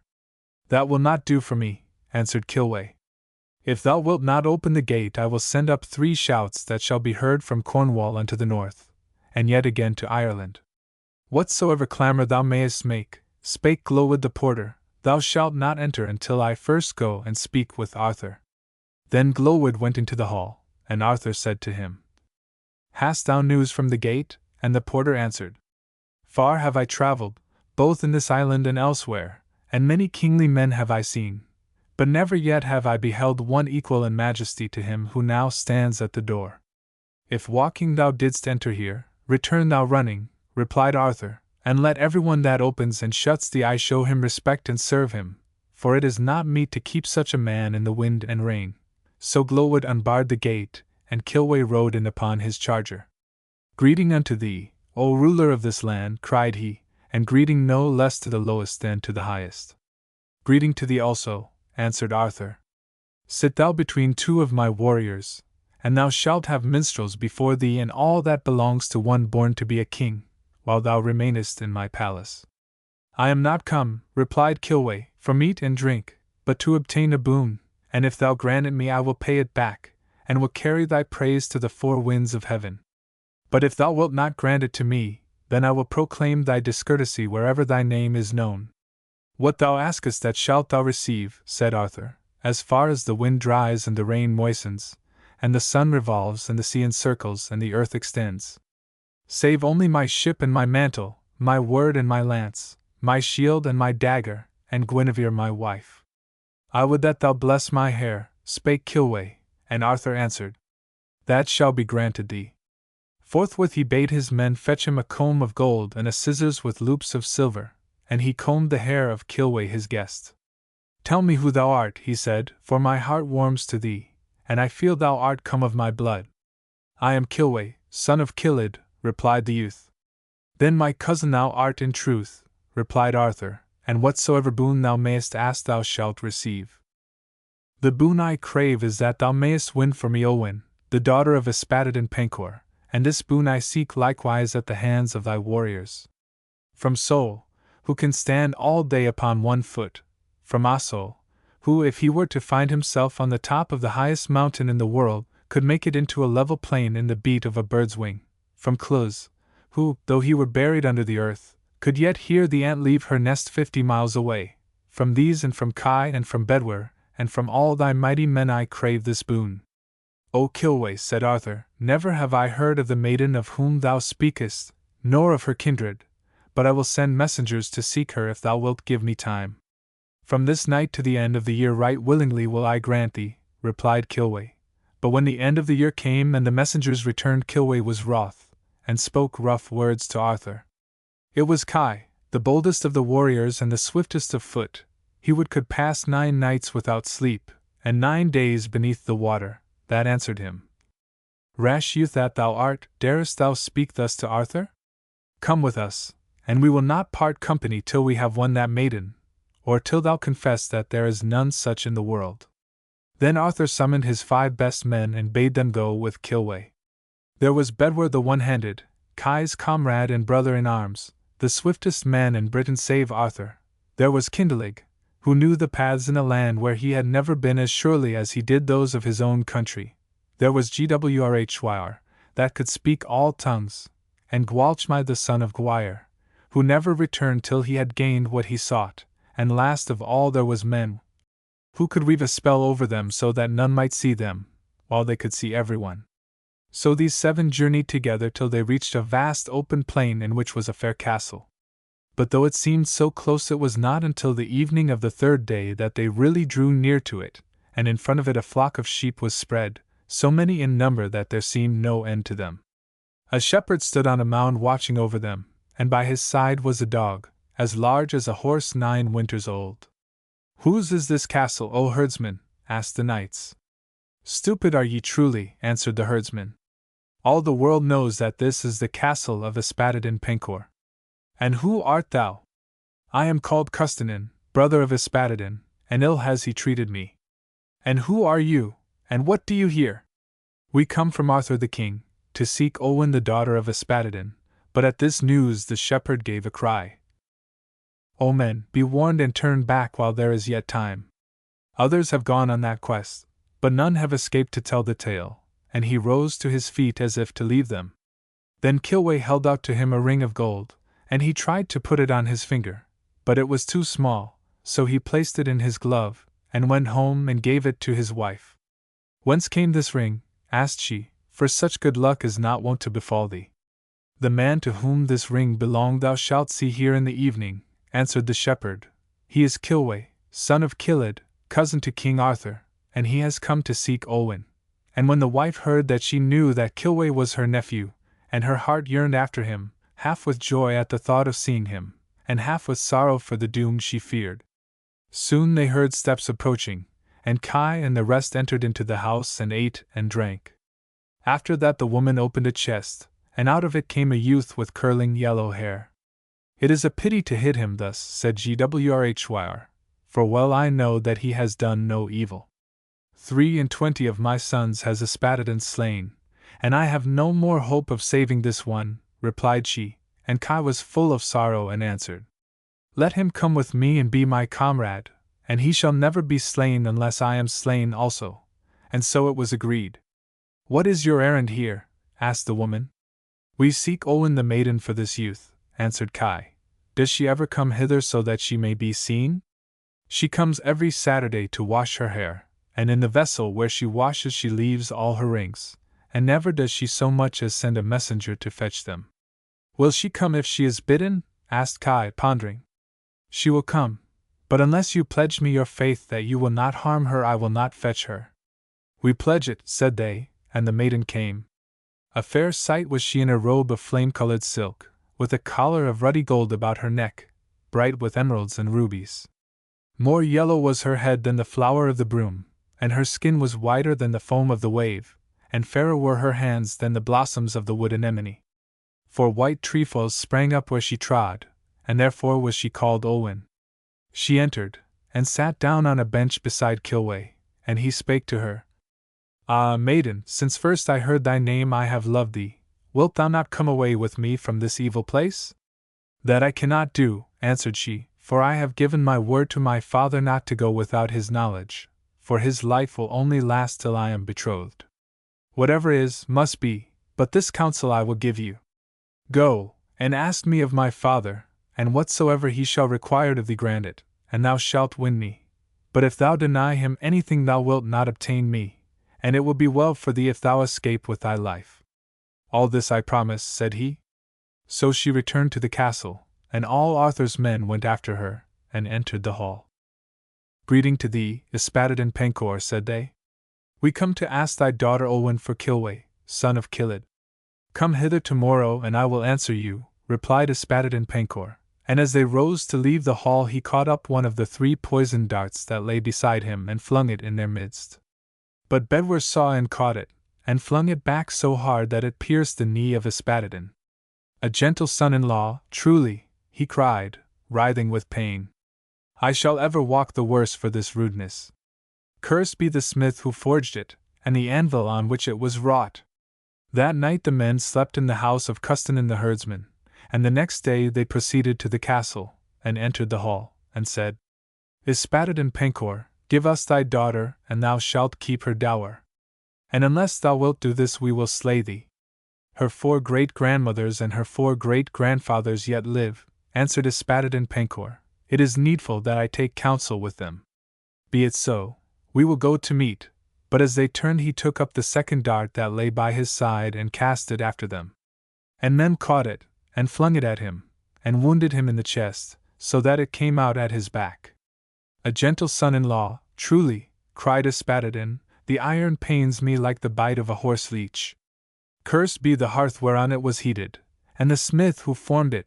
The 3rd day Arthur's men returned to the palace into the presence of Yspaddaden. Shoot not at me again, said he, unless you desire death. But lift up my eyebrows, which have fallen over my eyes, that I may see my son-in-law. Then they arose, and as they did so Yspaddaden Penkawr took the 3rd poisoned dart, and cast it at them.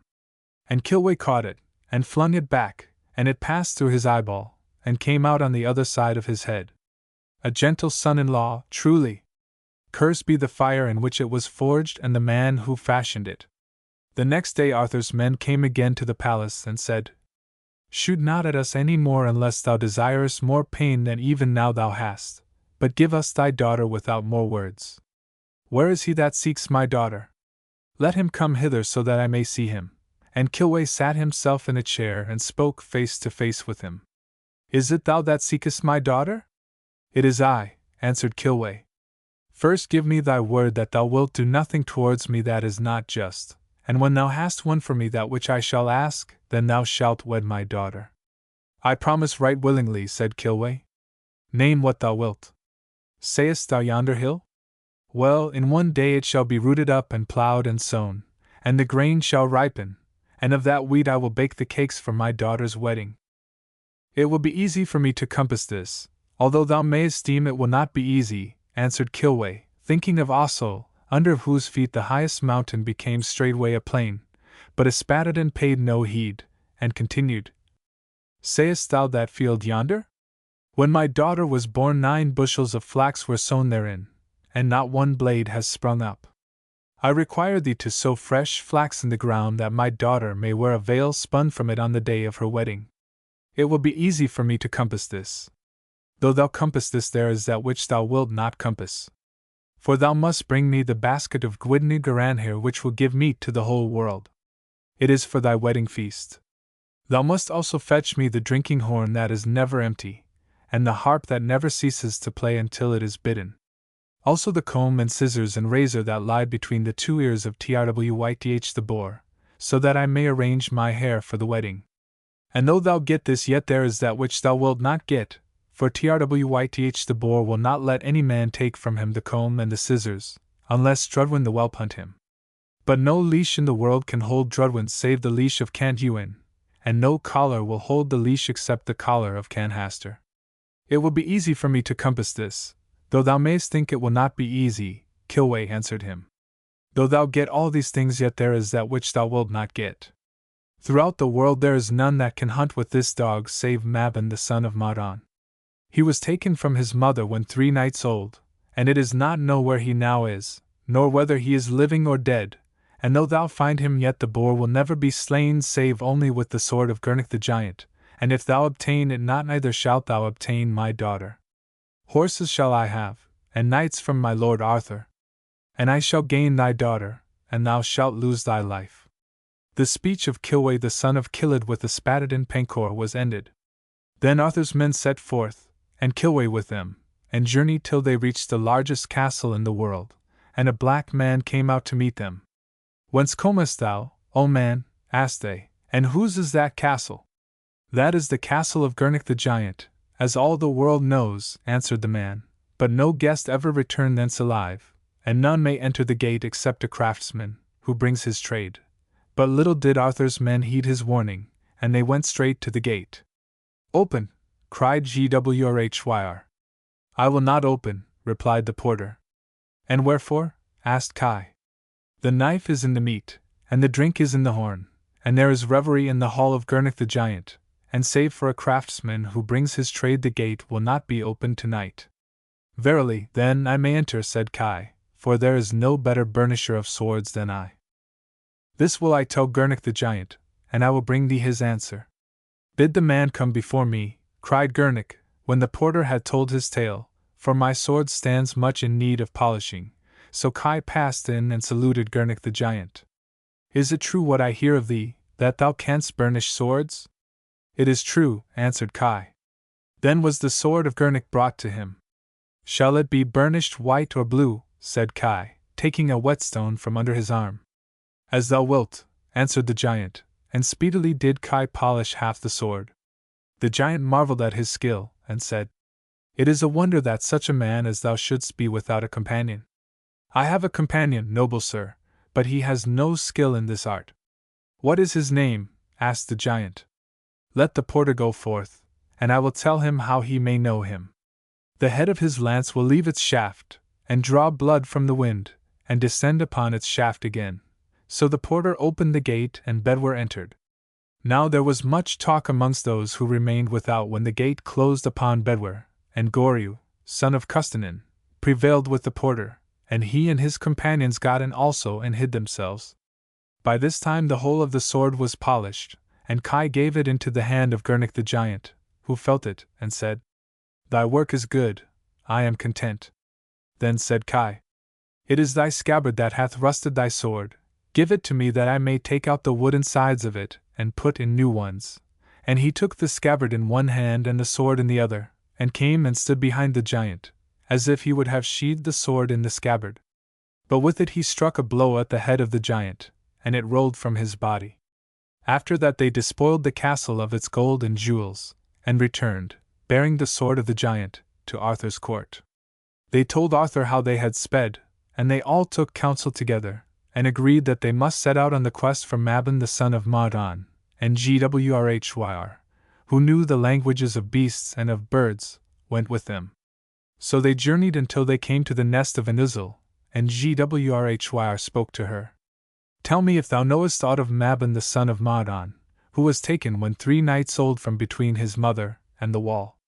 And the Uzzle answered, "When I first came here I was a young bird, and there was a smith's anvil in this place. But from that time no work has been done upon it, save that every evening I have pecked at it, till now there is not so much as the size of a nut remaining thereof. Yet all that time I have never once heard of the man you name. Still, there is a race of beasts older than I, and I will guide you to them." So the Uzzle flew before them, till she reached the stag of Rhydinvra. But when they inquired of the stag whether he knew aught of Mabon, he shook his head. "When first I came hither," said he, "the plain was bare save for one oak sapling, which grew up to be an oak with 100 branches. All that is left of that oak is a withered stump, but never once have I heard of the man you name. Nevertheless, as you are Arthur's men, I will guide you to the place where there is an animal older than I." And the stag ran before them till he reached the owl of Cwm Colwood. But when they inquired of the owl if he knew aught of Mabon, he shook his head. "When first I came hither," said he, "the valley was a wooded glen, then a race of men came and rooted it up. After that there grew a second wood, and then a third, which you see. Look at my wings also, are they not withered stumps? Yet until today I have never heard of the man you name. Still, I will guide you to the oldest animal in the world, and the one that has traveled most, the eagle of Gwern Abbey." And he flew before them, as fast as his old wings would carry him, till he reached the eagle of Gwern Abbey. But when they inquired of the eagle whether he knew aught of Mabon, he shook his head.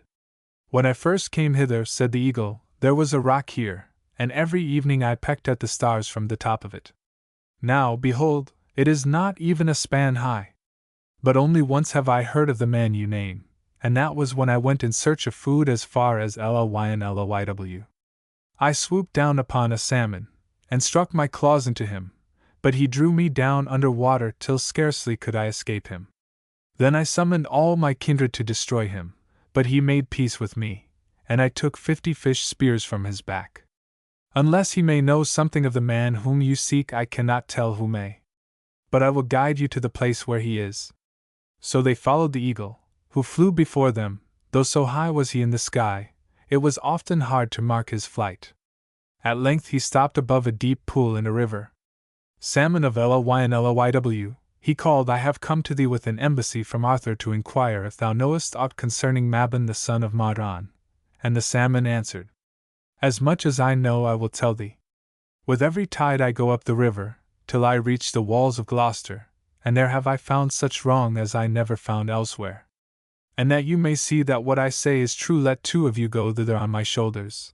So Kai and Gwrhyr went upon the shoulders of the salmon, and were carried under the walls of the prison, from which proceeded the sound of great weeping. "Who is it that thus laments in this house of stone?" "It is I, Mabon the son of Mardon."